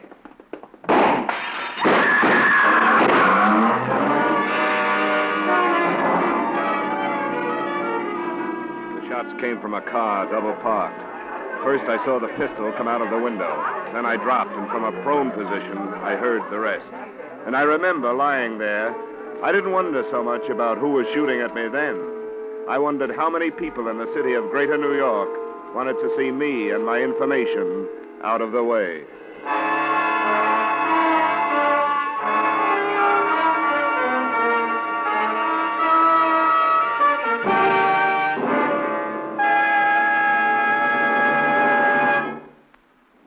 return you to the second act of yours truly, Johnny Dollar, in just a moment. For another great crime-hunting drama, spend a half hour with CBS's Gangbusters every Saturday evening. On Gangbusters, sheriffs, police chiefs, and district attorneys from American cities and towns tell the story of their manhunts. Fine casts of top actors join them to reenact these real dramas of crime-busting in action. Gangbusters is heard every Saturday evening on most of these same CBS stations. Be listening this Saturday, won't you? And now, with our star Edmond O'Brien, we return you to the second act of yours truly, Johnny Dollar.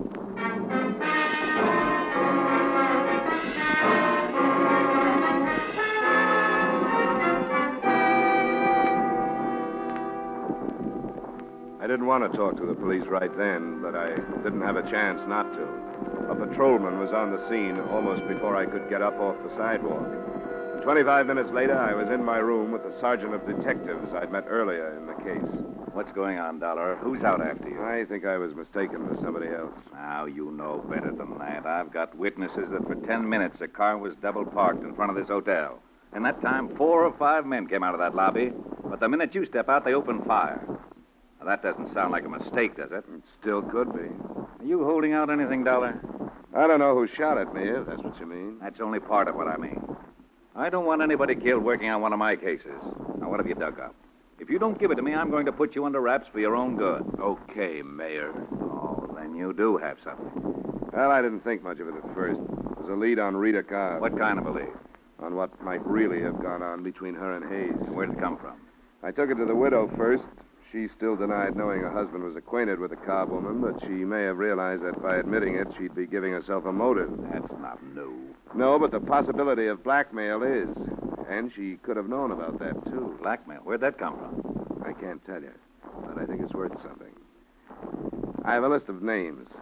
Men who might be on the same spot that Hayes was. Got it written down? Yeah, right here. Where'd you get this, Dollar? Names, addresses, and occupations. Sorry, I can't tell you that. You're going to refuse to answer police questions? Just that one. I'm not trying to hog your case, Sergeant Middleton. I'm trying to be hard to get along with. But you've got to understand. You must have given your word to an informer somewhere along the line. All right, we'll let it pass for now. Thanks. And I guess you understand, too, that you're probably holding the names of some potential suicides if you break this publicly right now. What about a potential killer? Do these men know you're onto them? I'm not sure how many. I tossed a couple of names at Rita, generalized the rest. Then one of them phoned me. When I was leaving the hotel, I was on my way to meet him. He probably baited you out onto the sidewalk. It could be. I couldn't tell where he was phoning from. Maybe right downstairs. Which one was he? This one, Earl Fisher. Married, family. Fairly big gun on the stock exchange. Motive enough to make a try on you? No proof that he fired the shots, but I'd pick up Rita Cobb as a material witness or something.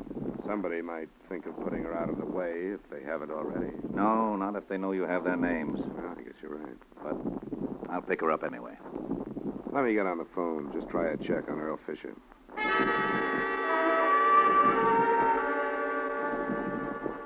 I called the bar where Fisher said he'd meet me.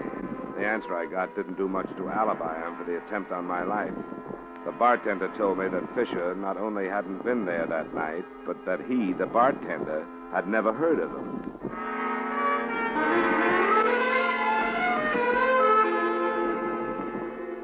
While Sergeant Middleton went out to pick up Rita Cobb, I hopped a cab, went back to the Hayes address to try the widow again. Is it absolutely necessary, Mr. Dollar? I'm so distraught. I'm afraid it is necessary, Mrs. Hayes. A number of things have happened since I left you. Very well.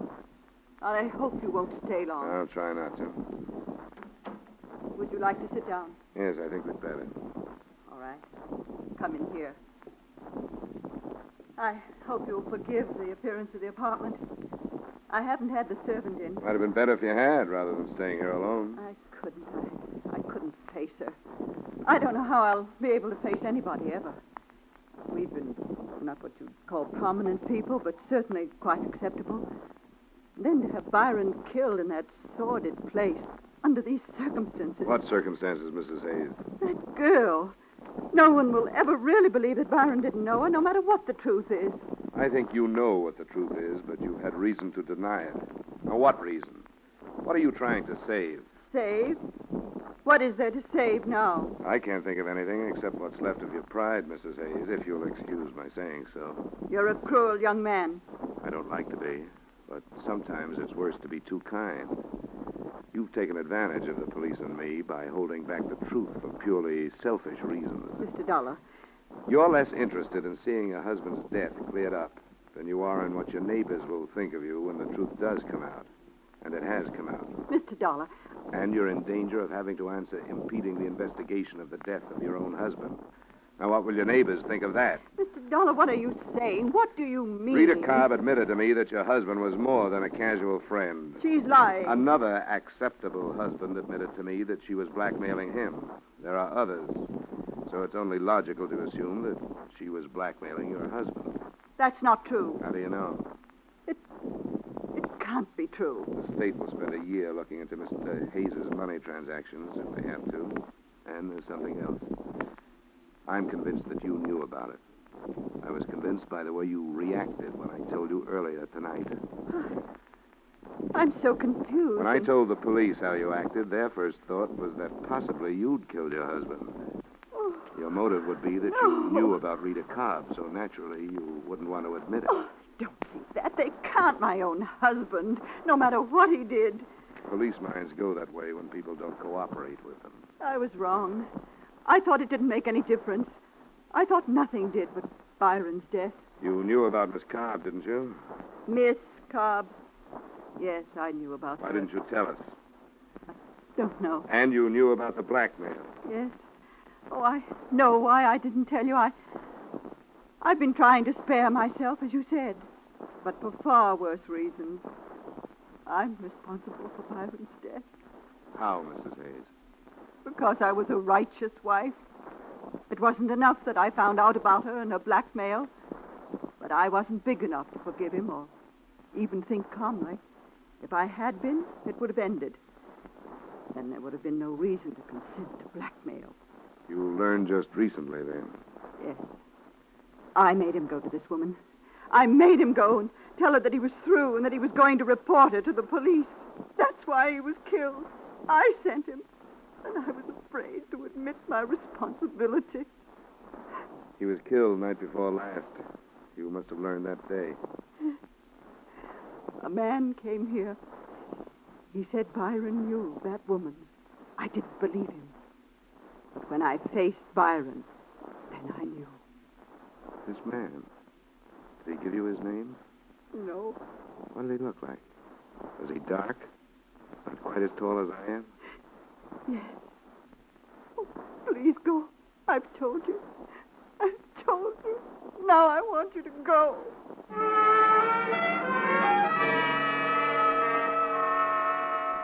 I left and took with me one more piece of the puzzle that looked like it was ready to fall into place. The man I described to her was my original informant, Roy Corona.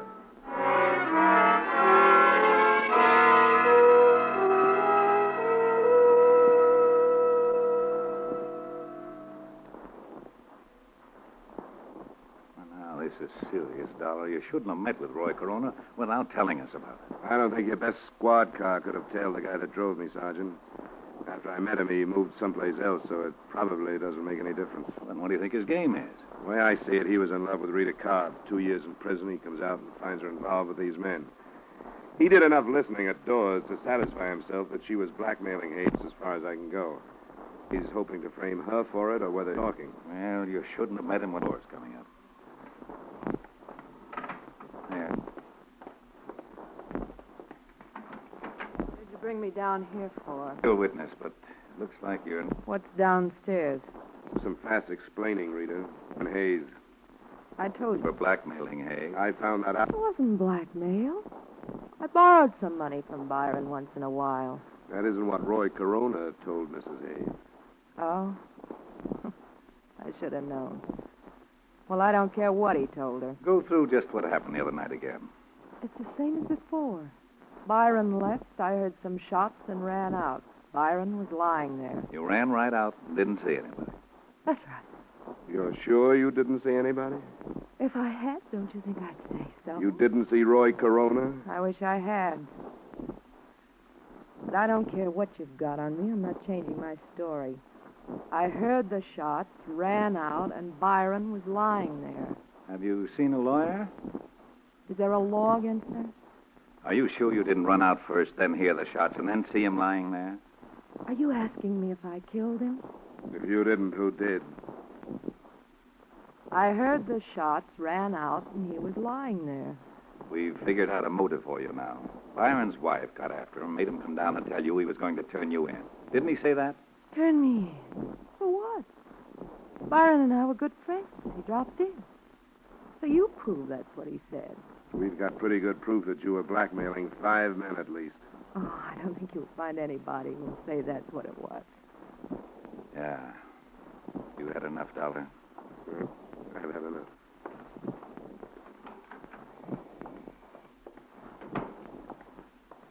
I'm going to see her charged with murder tomorrow. You've certainly got enough.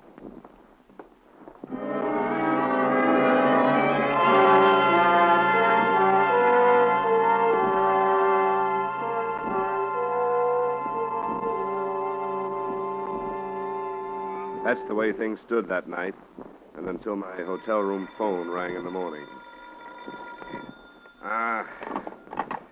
Johnny Dollar. Dollar, this is Roy Corona. Yeah, what do you want? I read in the morning paper they're charging Rita with murder. That's right. She didn't do it. I did. What are you talking about? What's the matter with you? Nothing's the matter with me. Only she didn't kill him, I did. I shouldn't have, but when I found out she was seeing him and she wouldn't see me, I went crazy. I saw him come out of her apartment and I killed him. I want you to come and get me. Nobody has to come and get you, Roy. Nobody's interested in you. If you want to make a statement, look up Sergeant Middleton and make one. I can't do it that way. Look, I'm where you first met me. Bring the sergeant and come out after me. And do it fast before I change my mind. Hello? Hello? After working half the night, it bothered Sergeant Middleton even more than it did me. But it was something that we thought we should look into. About 45 minutes later, we were knocking on the door of the dingy room next to the poultry shop. Who's that? Dollar? That's right, Roy. Well, you came too late. I told you I might change my mind. Well, I have. Oh, come on, Roy. Don't be ridiculous. No, I killed him. And if there's no chance of working out a life with Rita, you might just... Look, Roy, everything is just... Okay, Dollar, let him have it.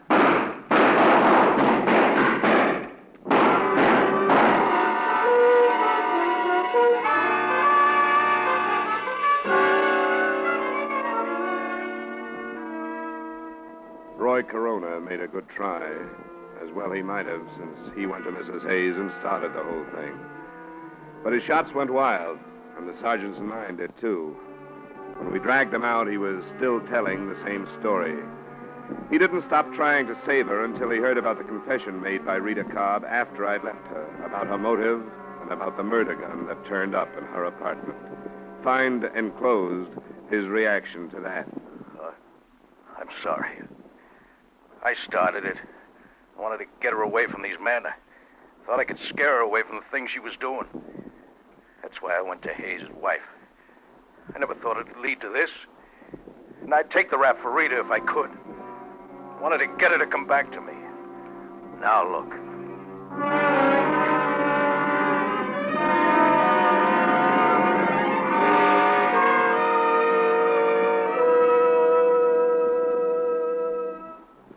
Expense account item 2, $140 miscellaneous expenses in New York. Item 3, same as item 1, transportation back to Hartford. Expense account total, $180.80. Remarks? Earl Fisher, the man suspected of shooting at me, was brought in for questioning. Because there was no proof, he survived that. But I felt sorry for him. I saw his wife, and what lay ahead for him at her hands was obvious. He was a condemned man. Yours truly, Johnny Dollar.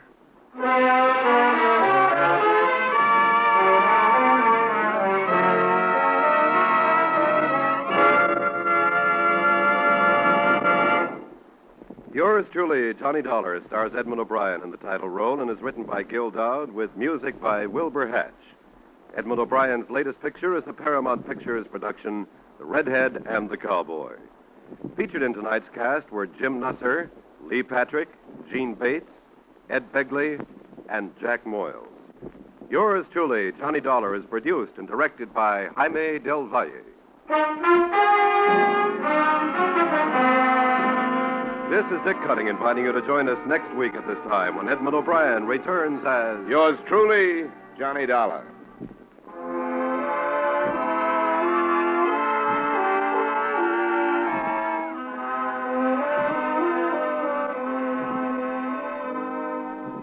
It's faster, it's funnier, it's got new life and a brand new punch because Jan Murray is taken over.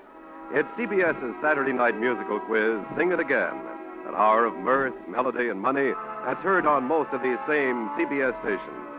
Yes, Jan Murray is your new host. Alan Dale, Judy Lynn, the Riddlers, and Ray Block are your music makers. And there are still loads and loads of cash for identifying the new Phantom voice. Be sure to hear the new Sing It Again, starring Jan Murray, tonight on CBS. Stay tuned now for Von Monroe's Caravan, which follows immediately on most of these same stations.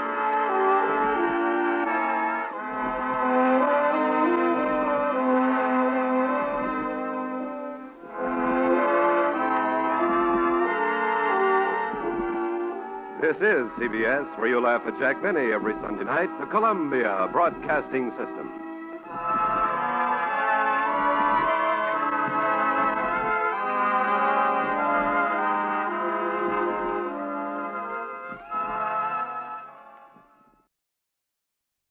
And delicious Wrigley Spearmint Gum is so handy.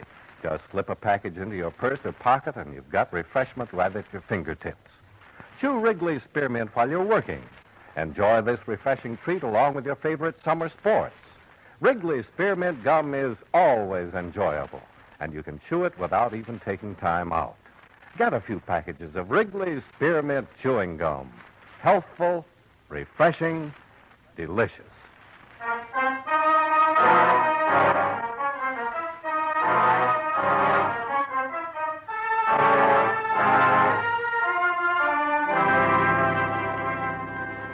Expense account submitted by Special Investigator Johnny Dollar to Home Office, Columbia All Risk Insurance Company, Hartford, Connecticut. The following is an accounting of expenditures during my investigation of the Shayne bombing matter. Expense account item 1, $14.75. Train fare and incidentals between Hartford and New York City, after I received from you the necessary information concerning the late David Shayne. I arrived in New York at 3:30 in the afternoon and went directly to the 3rd Precinct Station, where I contacted Lieutenant Will Stevens of Homicide. Sit down, Johnny. Oh, thanks, Will. Been a long time. Yeah, it has. Will, I'm investigating the David Shayne killing. Well, I'll give you all the help I can. Well, I'd appreciate it. Understand you're holding the brother. Yeah. We talked to Mrs. Shayne. She told us Charles sent the box. Says she heard David say so before he opened it. Brothers weren't living together? No, Charles Shayne's been in California. He arrived here by plane this morning. We picked him up. What does he say about it? He swears he didn't do it. What do you think? Well, I don't know. As near as we can find out, the brothers were very close. Oh, so were Cain and Abel. Yeah. But there doesn't seem to be any motive in this case. At least we can't find any. I thought for a while Charles was going to give us a lead, but just before we had him brought up for questioning, his lawyer showed up. With a writ? No, just said he was representing Charles and wanted to talk to him. He was with him for about a half hour, and after he left, Charles wouldn't open his mouth. My report on David Shayne says he worked at Bishop and Harding. That's right. Factory foreman. I knew him. He's a nice guy. Took a lot of interest in union affairs, and everybody seemed to like him. And you can't find any motive for the brother to send him a bomb? Not yet. Can I talk to Charles? Sure. But you're not going to get anything out of him.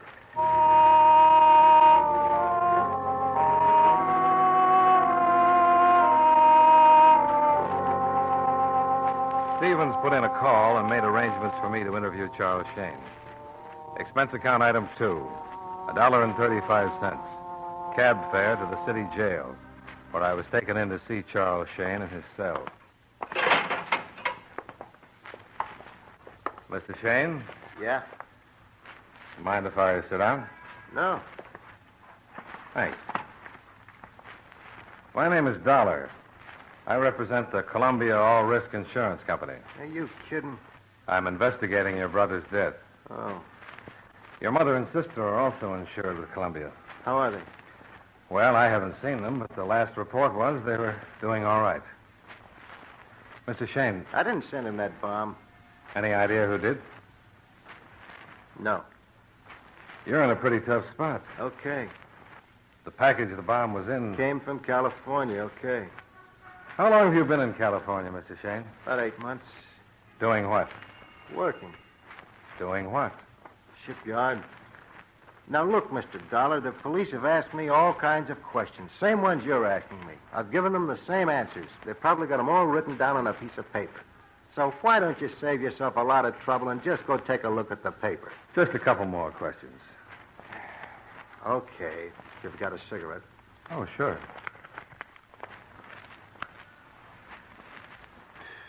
If you had a job in California, why did you come back to New York? Because I quit my job. Why? Because I didn't like it. Now, you've had your couple of questions, Mr. Dollar. Okay. You didn't send the bomb? No, I didn't send the bomb. Now, would you lay off, please? Okay. Guard. I'm going to see your mother and sister. Any message? No. I can't help wondering. What? How your brother knew the package was from you. Goodbye, Mr. Dollar. Kind of foolish for a guy to send someone a bomb in a package that could be so easily identified. I said goodbye, Mr. Dollar. And thanks for the cigarette. Sure.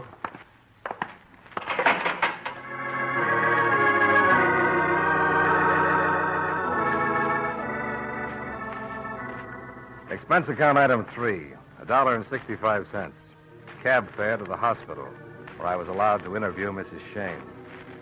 She was in her late 50s, a small, frail woman, lying in the clean white hospital bed and looking up at me with hurt-filled eyes.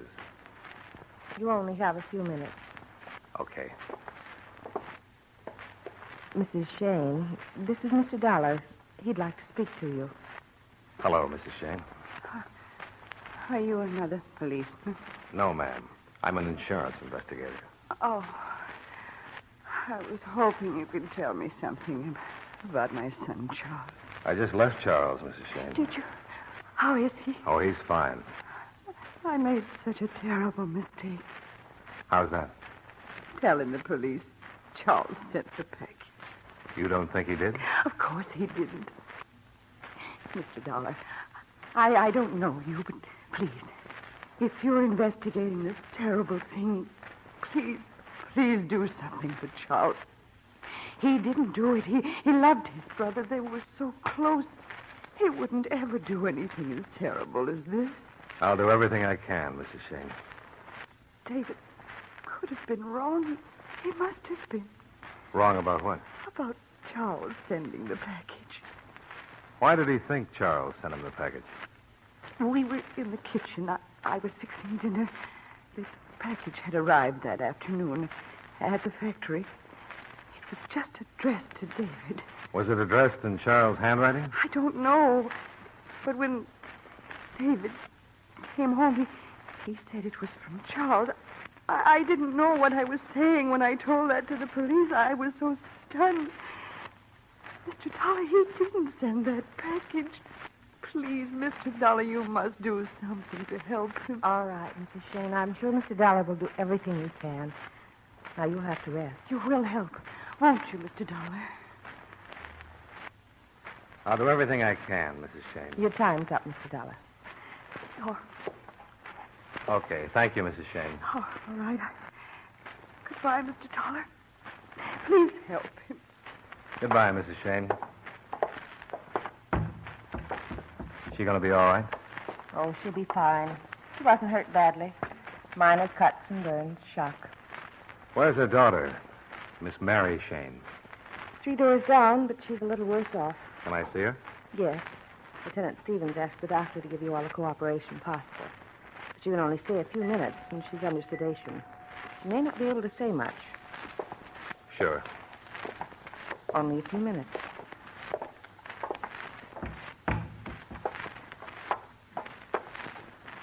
Miss Shayne.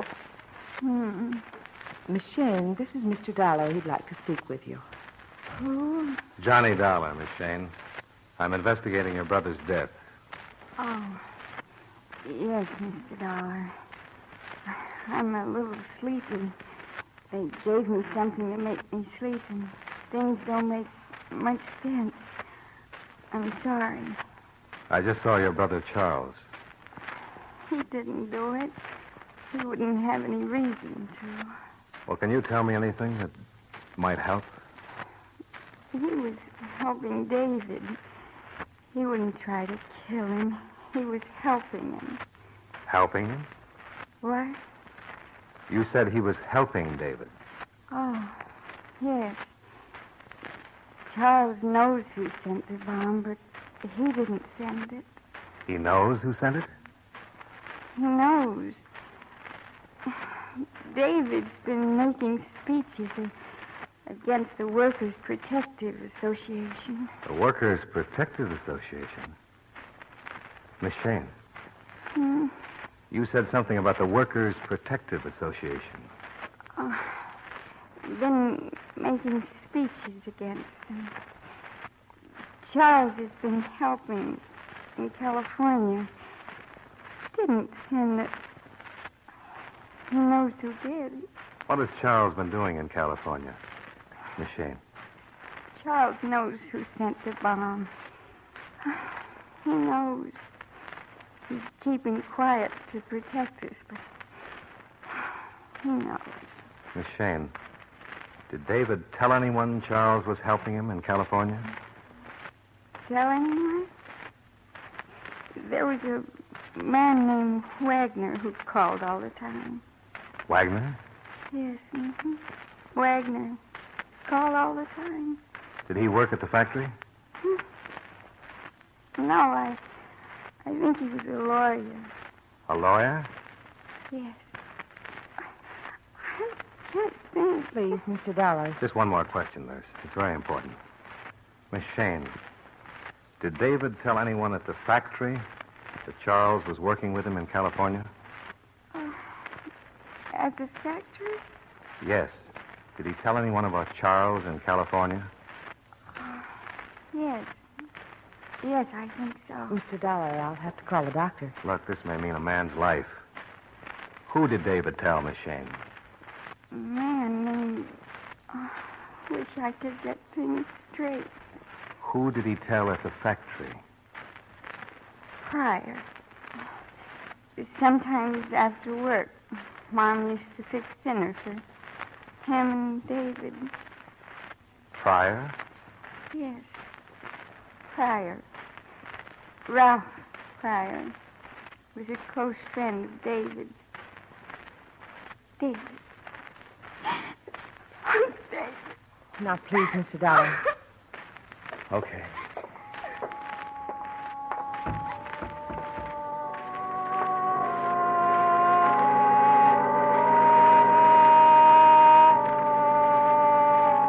I left the hospital and walked out in the street. One of those sidewalk photographers snapped my picture and handed me a card in case I wanted to send him 2 bits for the print. I threw the card away and hailed another cab. Expense account item 4, $2.65. Cab fare to the Bishop and Harding factory where David had worked. I identified myself to the superintendent. He took me down and introduced me to the new foreman of the shop, who pointed out Ralph Pryor at a turret lathe.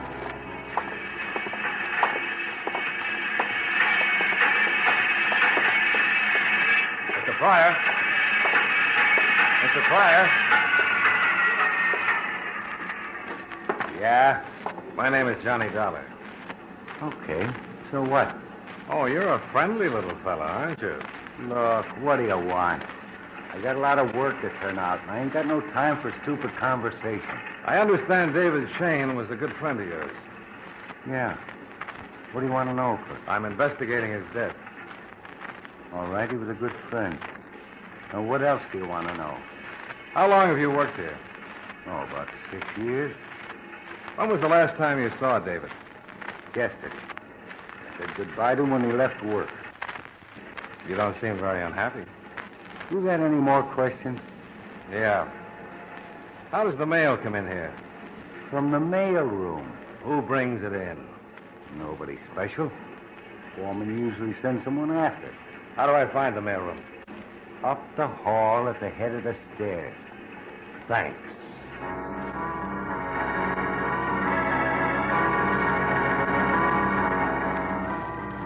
I went up and talked to the mailroom clerk, and he was a little more help. There had been a package for David. He remembered it because it was so heavy. He told me that he'd sent it down along with some other mail, but he couldn't remember who'd picked it up. I was starting to get a hunch, so I got to a phone and put in a call to Lieutenant Stevens. How you doing? Pretty fair. You know, I don't think the brothers sent the bomb. I don't either. The lab says the bomb was dynamite, highest grade. I don't see how it could have come through the mails all the way from California without the caps blowing the whole thing up. Huh. Do me a favor. If I can. Pick up a Ralph Pryor. Works at the factory. Any charge? Just pick him up for questioning. He was supposed to be one of David Shayne's closest friends. Pick him up and hold him as long as you can. You, got something? Maybe.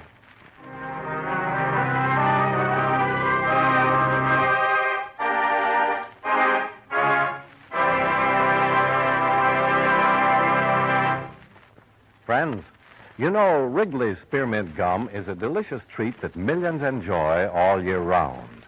It's good to chew almost any time and any place. In warm weather, you'll enjoy especially the refreshment that Wrigley's spearmint gum gives you. When your mouth feels hot and dry, or when you're feeling warm and tired, chewing Wrigley's spearmint gives you a pleasant little lift. It cools your mouth, moistens your throat, and refreshes your taste. Besides, chewing on a good smooth piece of Wrigley's spearmint gum seems to add enjoyment to whatever else you're doing. So enjoy it at home, at work, wherever you are. And remember, Wrigley's spearmint gum is a swell treat to take along on picnics. Get plenty for everybody. That's Wrigley's spearmint chewing gum. Healthful, refreshing, delicious.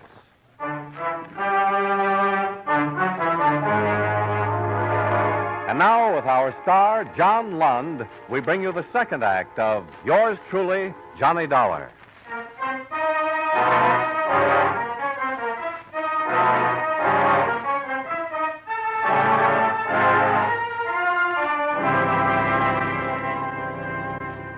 After calling Lieutenant Stevens, I left the factory and hung around outside for about 15 minutes till I spotted a squad car pull up and two of New York's finest go into the building to pick up Ralph Pryor. Expense account item 5, $2.75. Cab fare from the Bishop and Harding factory to the 3rd Precinct police station. Boys just brought Pryor in. I got him downstairs. Would you mind letting me in on this? Well, it's a long shot. I found out what Charles Shayne was doing in California. Well, we know that. He worked in the shipyard. Yeah, but he was also doing some undercover work. Undercover work? His sister told me he was helping David get some evidence on something called the Workers' Protective Association. Know anything about it? Yeah, had a lot of trouble with them. King-size extortion. They muscle in on the local union and guarantee the workers protection. Protection from what? From nothing. But if they don't pay up, they get their heads split. We've even had a couple of killings, but we've never been able to pin them on anyone. The FBI's been working on it for over a year. They're operating all over the country. I'll bet my expense account that they sent the bomb. Well, you think Pryor's mixed up in it? Well, the sister told me Pryor knew what Charles was doing in California. David told him. You don't think Pryor's going to admit anything, do you? I doubt it.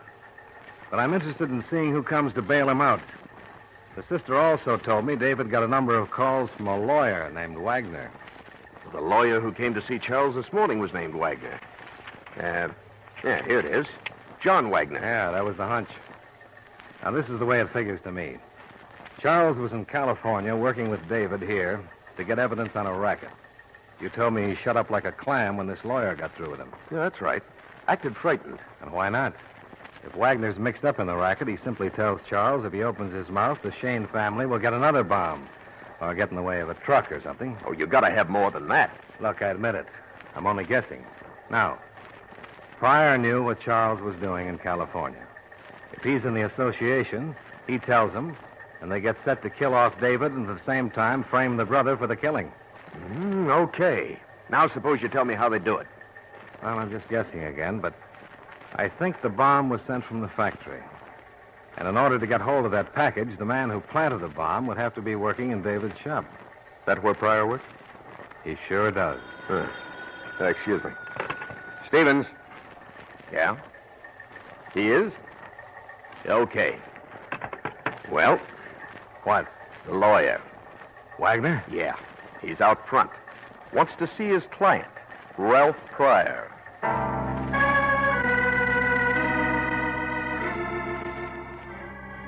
I left Stevens and went out front where I spotted the lawyer, Wagner. He was small, dressed neatly in a Homburg, blue suit, and spats. I made sure he was the man I wanted, then I went out front to wait. About a half an hour later, he finally came out and grabbed a cab. Expense account item 6, $3.25. One more cab to tail Wagner. He led me to a waterfront dive on Canal Street. I watched him go in, then I followed.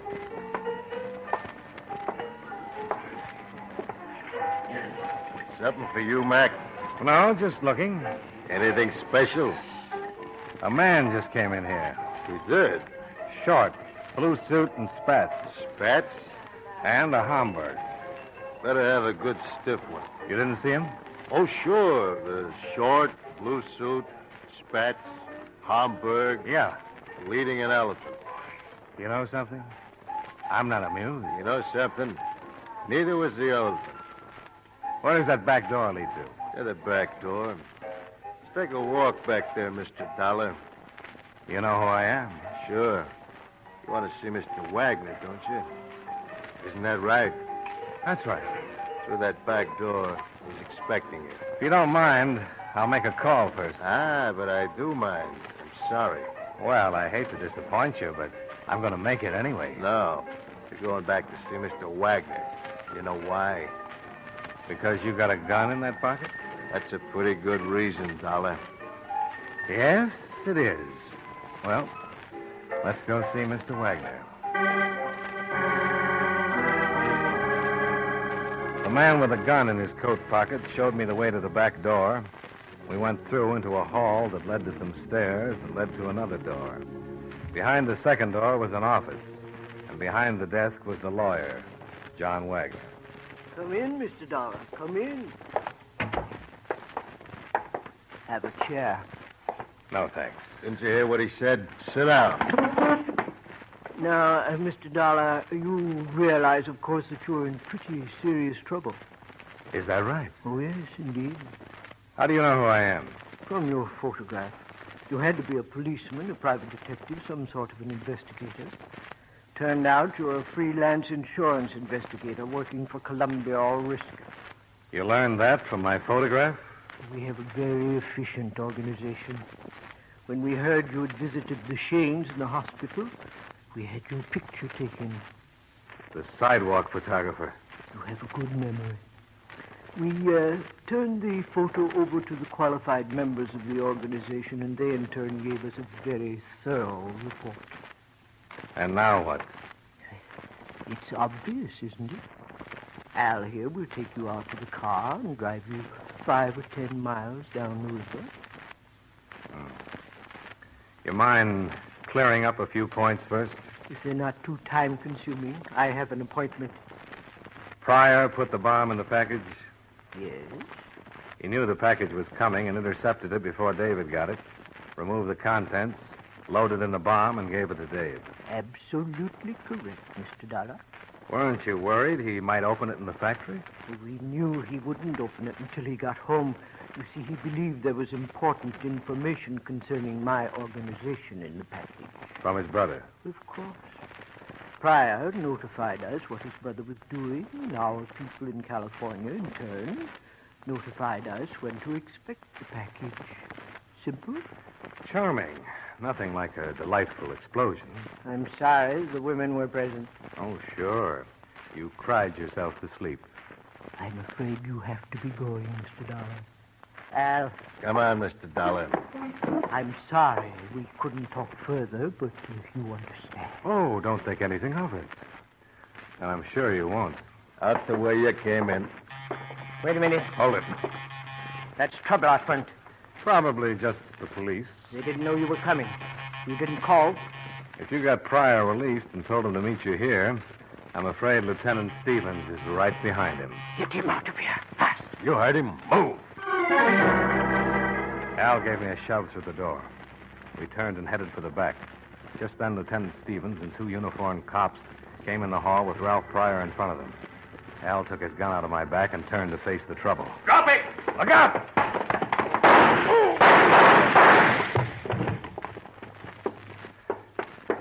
I tried to take it away from him. Jim, take Pryor out to the car. Where's Wagner? In here.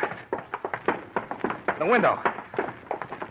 There he goes. Wagner, stop! No, don't shoot. I can catch him. I'd love it.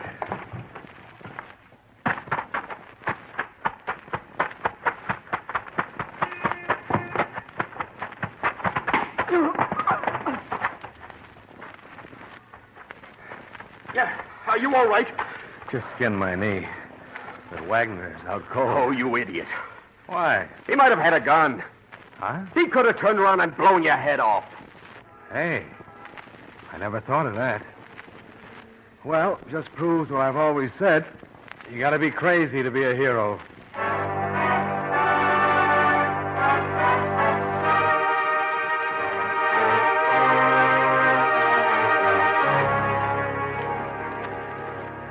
The whole thing tied together something like this. Wagner was the head of the Workers' Protective Association. Pryor was one of the boys. When David Shayne told Pryor his brother was in California collecting evidence that would stop the organization, Pryor reported to Wagner, and Wagner ordered him to intercept the evidence Charles was sending from California and get rid of David. Wagner sprung Pryor, as we thought he would, and Stevens trailed him to Wagner just in time to save my hide.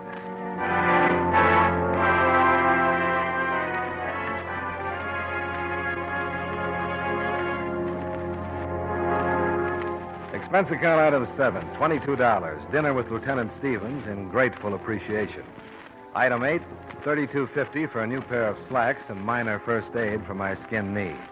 Expense account items 9 and 10, $42.80. Hotel bill, train fare, and incidentals back to Hartford the next day. Expense account total, $123.70. Yours truly, Johnny Dollar.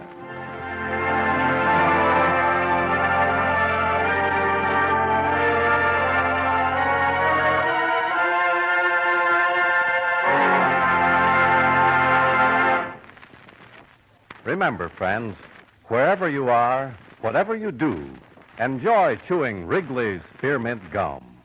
That lively, full-bodied Wrigley Spearmint flavor is really refreshing. It cools your mouth, moistens your throat, helps keep you feeling fresh and comfortable. The smooth, pleasant chewing helps keep you feeling relaxed, too. So you naturally feel better, work better, get more fun out of doing things. Remember, too, Wrigley's Spearmint Chewing Gum is a refreshing treat you can enjoy almost any time and any place. Just slip a stick into your mouth whenever you want it. Do as millions do. Keep Wrigley's Spearmint Chewing Gum handy and enjoy it often, every day. That's Wrigley's Spearmint Chewing Gum. Healthful, refreshing, delicious.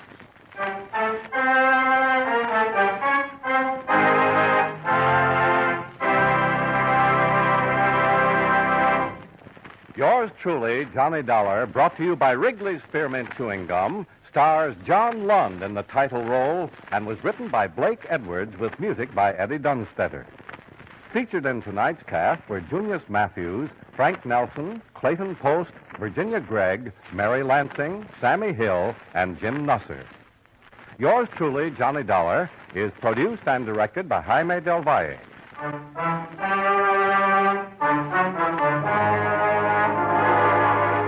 The makers of Wrigley's Spearmint Chewing Gum hope you enjoyed tonight's story of Johnny Dollar and that you're enjoying delicious Wrigley's Spearmint Gum every day. This is Charles Lyons, inviting you to join us again next week at the same time when from Hollywood, John Lund returns as yours truly, Johnny Dollar.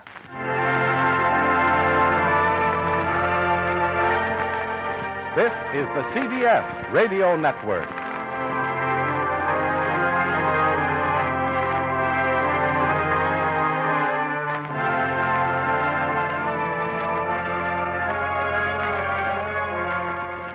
Suppose you tell me how much you know. Miss Ann Collins was dead before the act double indemnity clause in his policy. Won't Find out you could have saved yourself a trip for we. Now, I'll tell you when off a canyon road a little after 10 o'clock. That. Coroner's report 2 hours when the accident occurred. There's a blunt instrument. Someone... 2 hours later, that car drops off at his wife. Apparently wasn't home. He brought her home about 11. That's checks. Cab picked her, drove them home. She's been into her, doctor says. We drive over there and see her any time now. Drive over there? Oh, Madison. That's about 5 miles nearer them. Only some people live there up the top of the little canyon. Narrow. There's a lot of quick turns first turn. Uh-huh. Crash. Is he the only one who heard of this? That's not too surprising, though. Up the top of the canyon. His neighbors at the first turn of the road below Collins. No one lives in between them. After Pinkert, there isn't much the rest of the way into Manitou. Pretty isolated road is, but it comes out right on Manitou's main drag. If you know how to handle that road, you could get right in the center of things in 3 minutes. Suppose we go out there, see Mrs. Collins. You can see the layout yourself. Fine. Oh, does she know yet that her husband was murdered? Yeah. Doc told her a little while ago.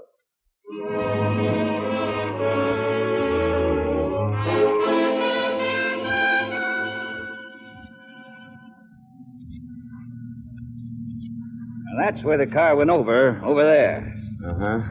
How much of a drop is it? Oh, 40, 50 feet, I guess. They got the car out, though, an hour or so ago. Should have a report on that before too long. That must have been Pinkert's house there at the curve. Yeah, we'll check him after we talk to Mrs. Collins. Look, you see, the way the canyon slopes, you can see the tops of those buildings. Ah, yeah. And they're on the main street we just turned off. That's right. So it isn't as isolated as it looks up here. Well, looks like this is it.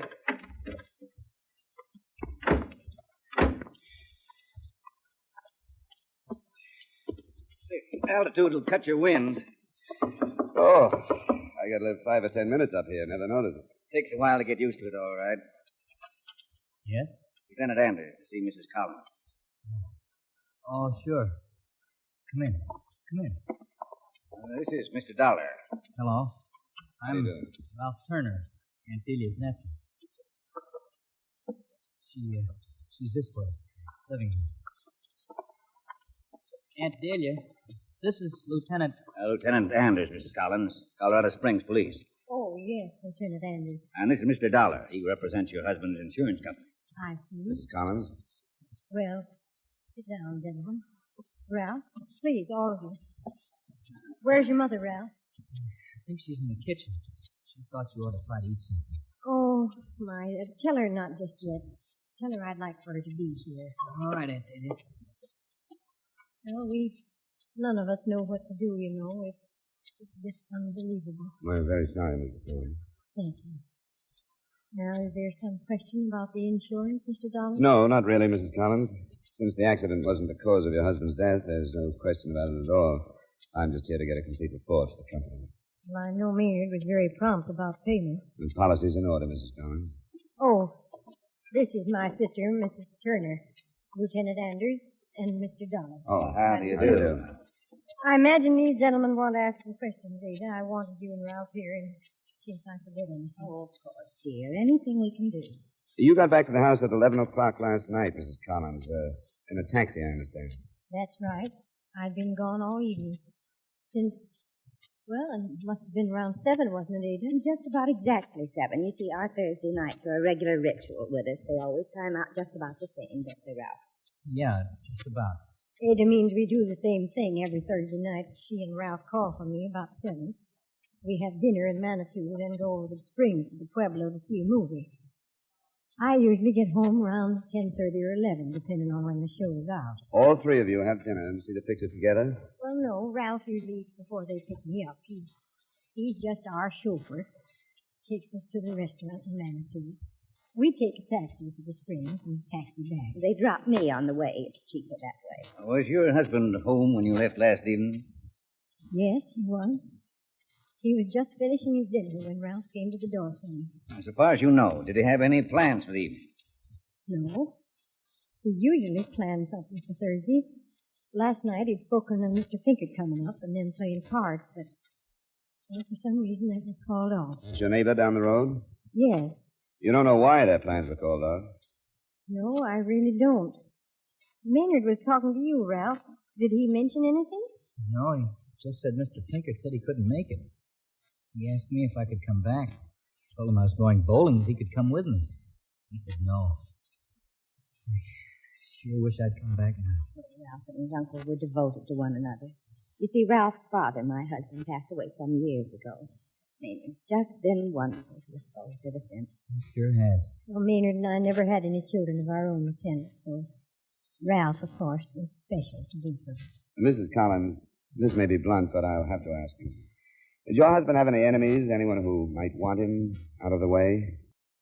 Why, not that I know of. I just can't imagine anyone not liking Maynard. I suppose that's just natural. Someone killed him. I know. Look, do you have to say things like that? I'm afraid so. Well, that's all right, Ralph.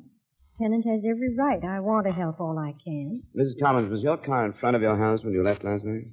Yes, I believe it was. Mm-hmm. Maynard often left it there. Yes, it was there, all right. Parked heading down the canyon. Remember, Ralph? We pulled up just in front of it. Yeah, we did. Well, is it important where the car was? It was important to the murderer, Mrs. Collins. It must have looked like a cover-up for him. A natural just sitting there in front of the house. Did it happen in the car? We don't know yet. We don't know where it happened. We have men checking outside. Some of them will be coming in here in a while to give the house a going over. After that, I get a report on the car. We should know a lot more. I hope so, Lieutenant. Whoever it was, I hope you find him soon. We'll get back to you, Mrs. Collins. We'd appreciate it if you'd stay here together. We may want to talk to you again. We'll be here. We won't leave Aunt Jane. And if you think of anything that might help us, let us know. By the way, Ralph, where do you do your bowling? The Clark Lanes in Manitou. Mm-hmm. I was there. You can check. We will. We did, too. According to the bowling alley reservation book, Ralph had the third alley from 7:15 to 10:15. A regular Thursday night customer, the owner said. Apparently, the whole family spent their Thursday nights in a prescribed manner, and everyone was properly accounted for between 8 o'clock when Maynard Collins was murdered and a little after 10 when Collins' neighbor, Doug Pinkard, heard the crash. It seemed like a good idea to talk to Pinkard. Nope, it couldn't have been any earlier. I know, because the 10 o'clock news had just come on when I heard the crash.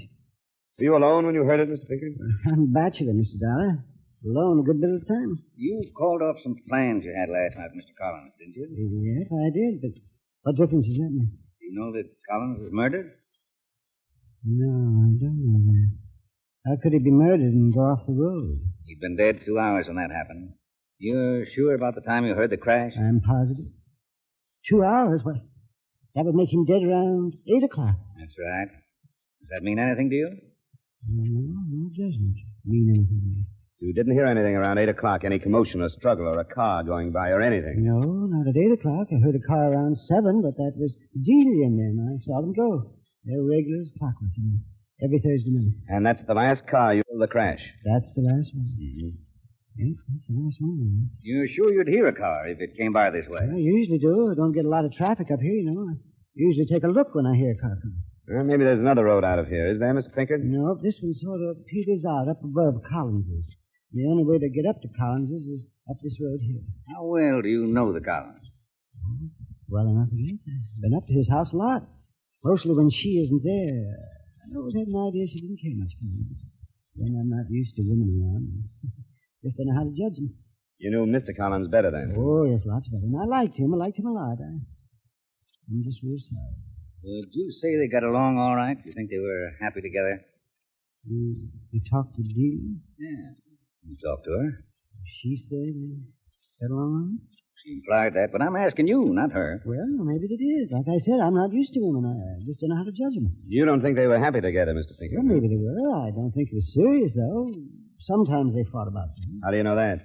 Well, Maynard told me mostly. And then a couple of times I wandered in up there, and they'd be going at it a little, you know. About anything in particular? No, I wouldn't say so. I don't remember anything in particular. I try to stay out of things like that. Just get along. Did you ever hear them going at it about money? Oh, I guess, yes. Yes, money. Well, that's all. I was fixing to go for a climb. That's the way I spend most of my time, you know. No reason why I shouldn't go now, is there? Mr. Pinkard, do you have any idea who would kill Mr. Collins? No. I can't think of anyone who'd do it.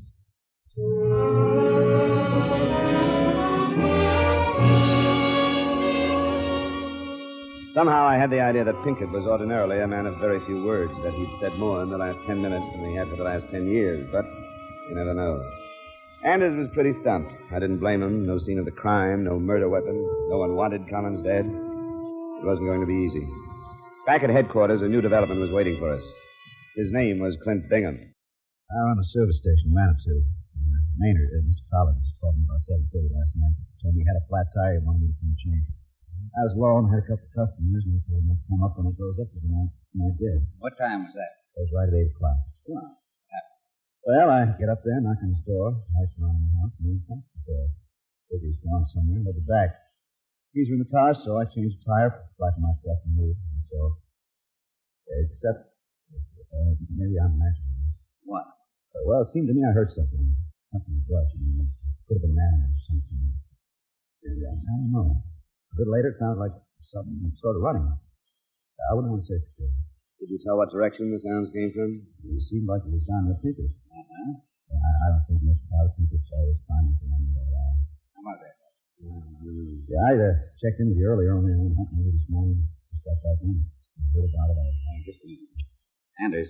Got a couple of things for you, Lieutenant. Looks like Collins was killed with some brush not far from his back door. Pretty spruce, though.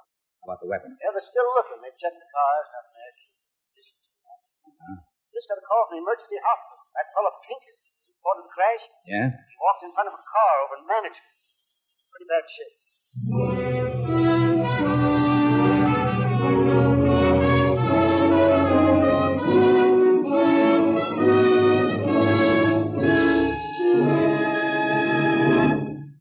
We will return to yours truly, Johnny Dollar, in just a moment.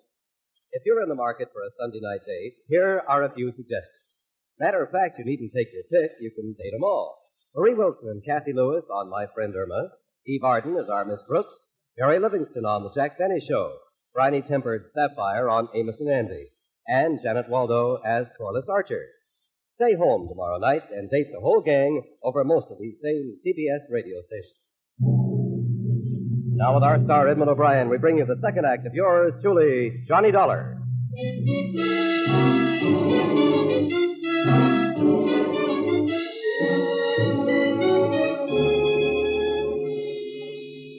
It was going to be a while before Pinkett would be in condition to talk. According to the driver of the car and witnesses, Pinkett never even looked, just walked out into the path of the car. One of the witnesses, the kid who worked at Clint Bingham's service station, said Pinkett had come in, asked for Clint, and took it very big when he learned he had gone hunting.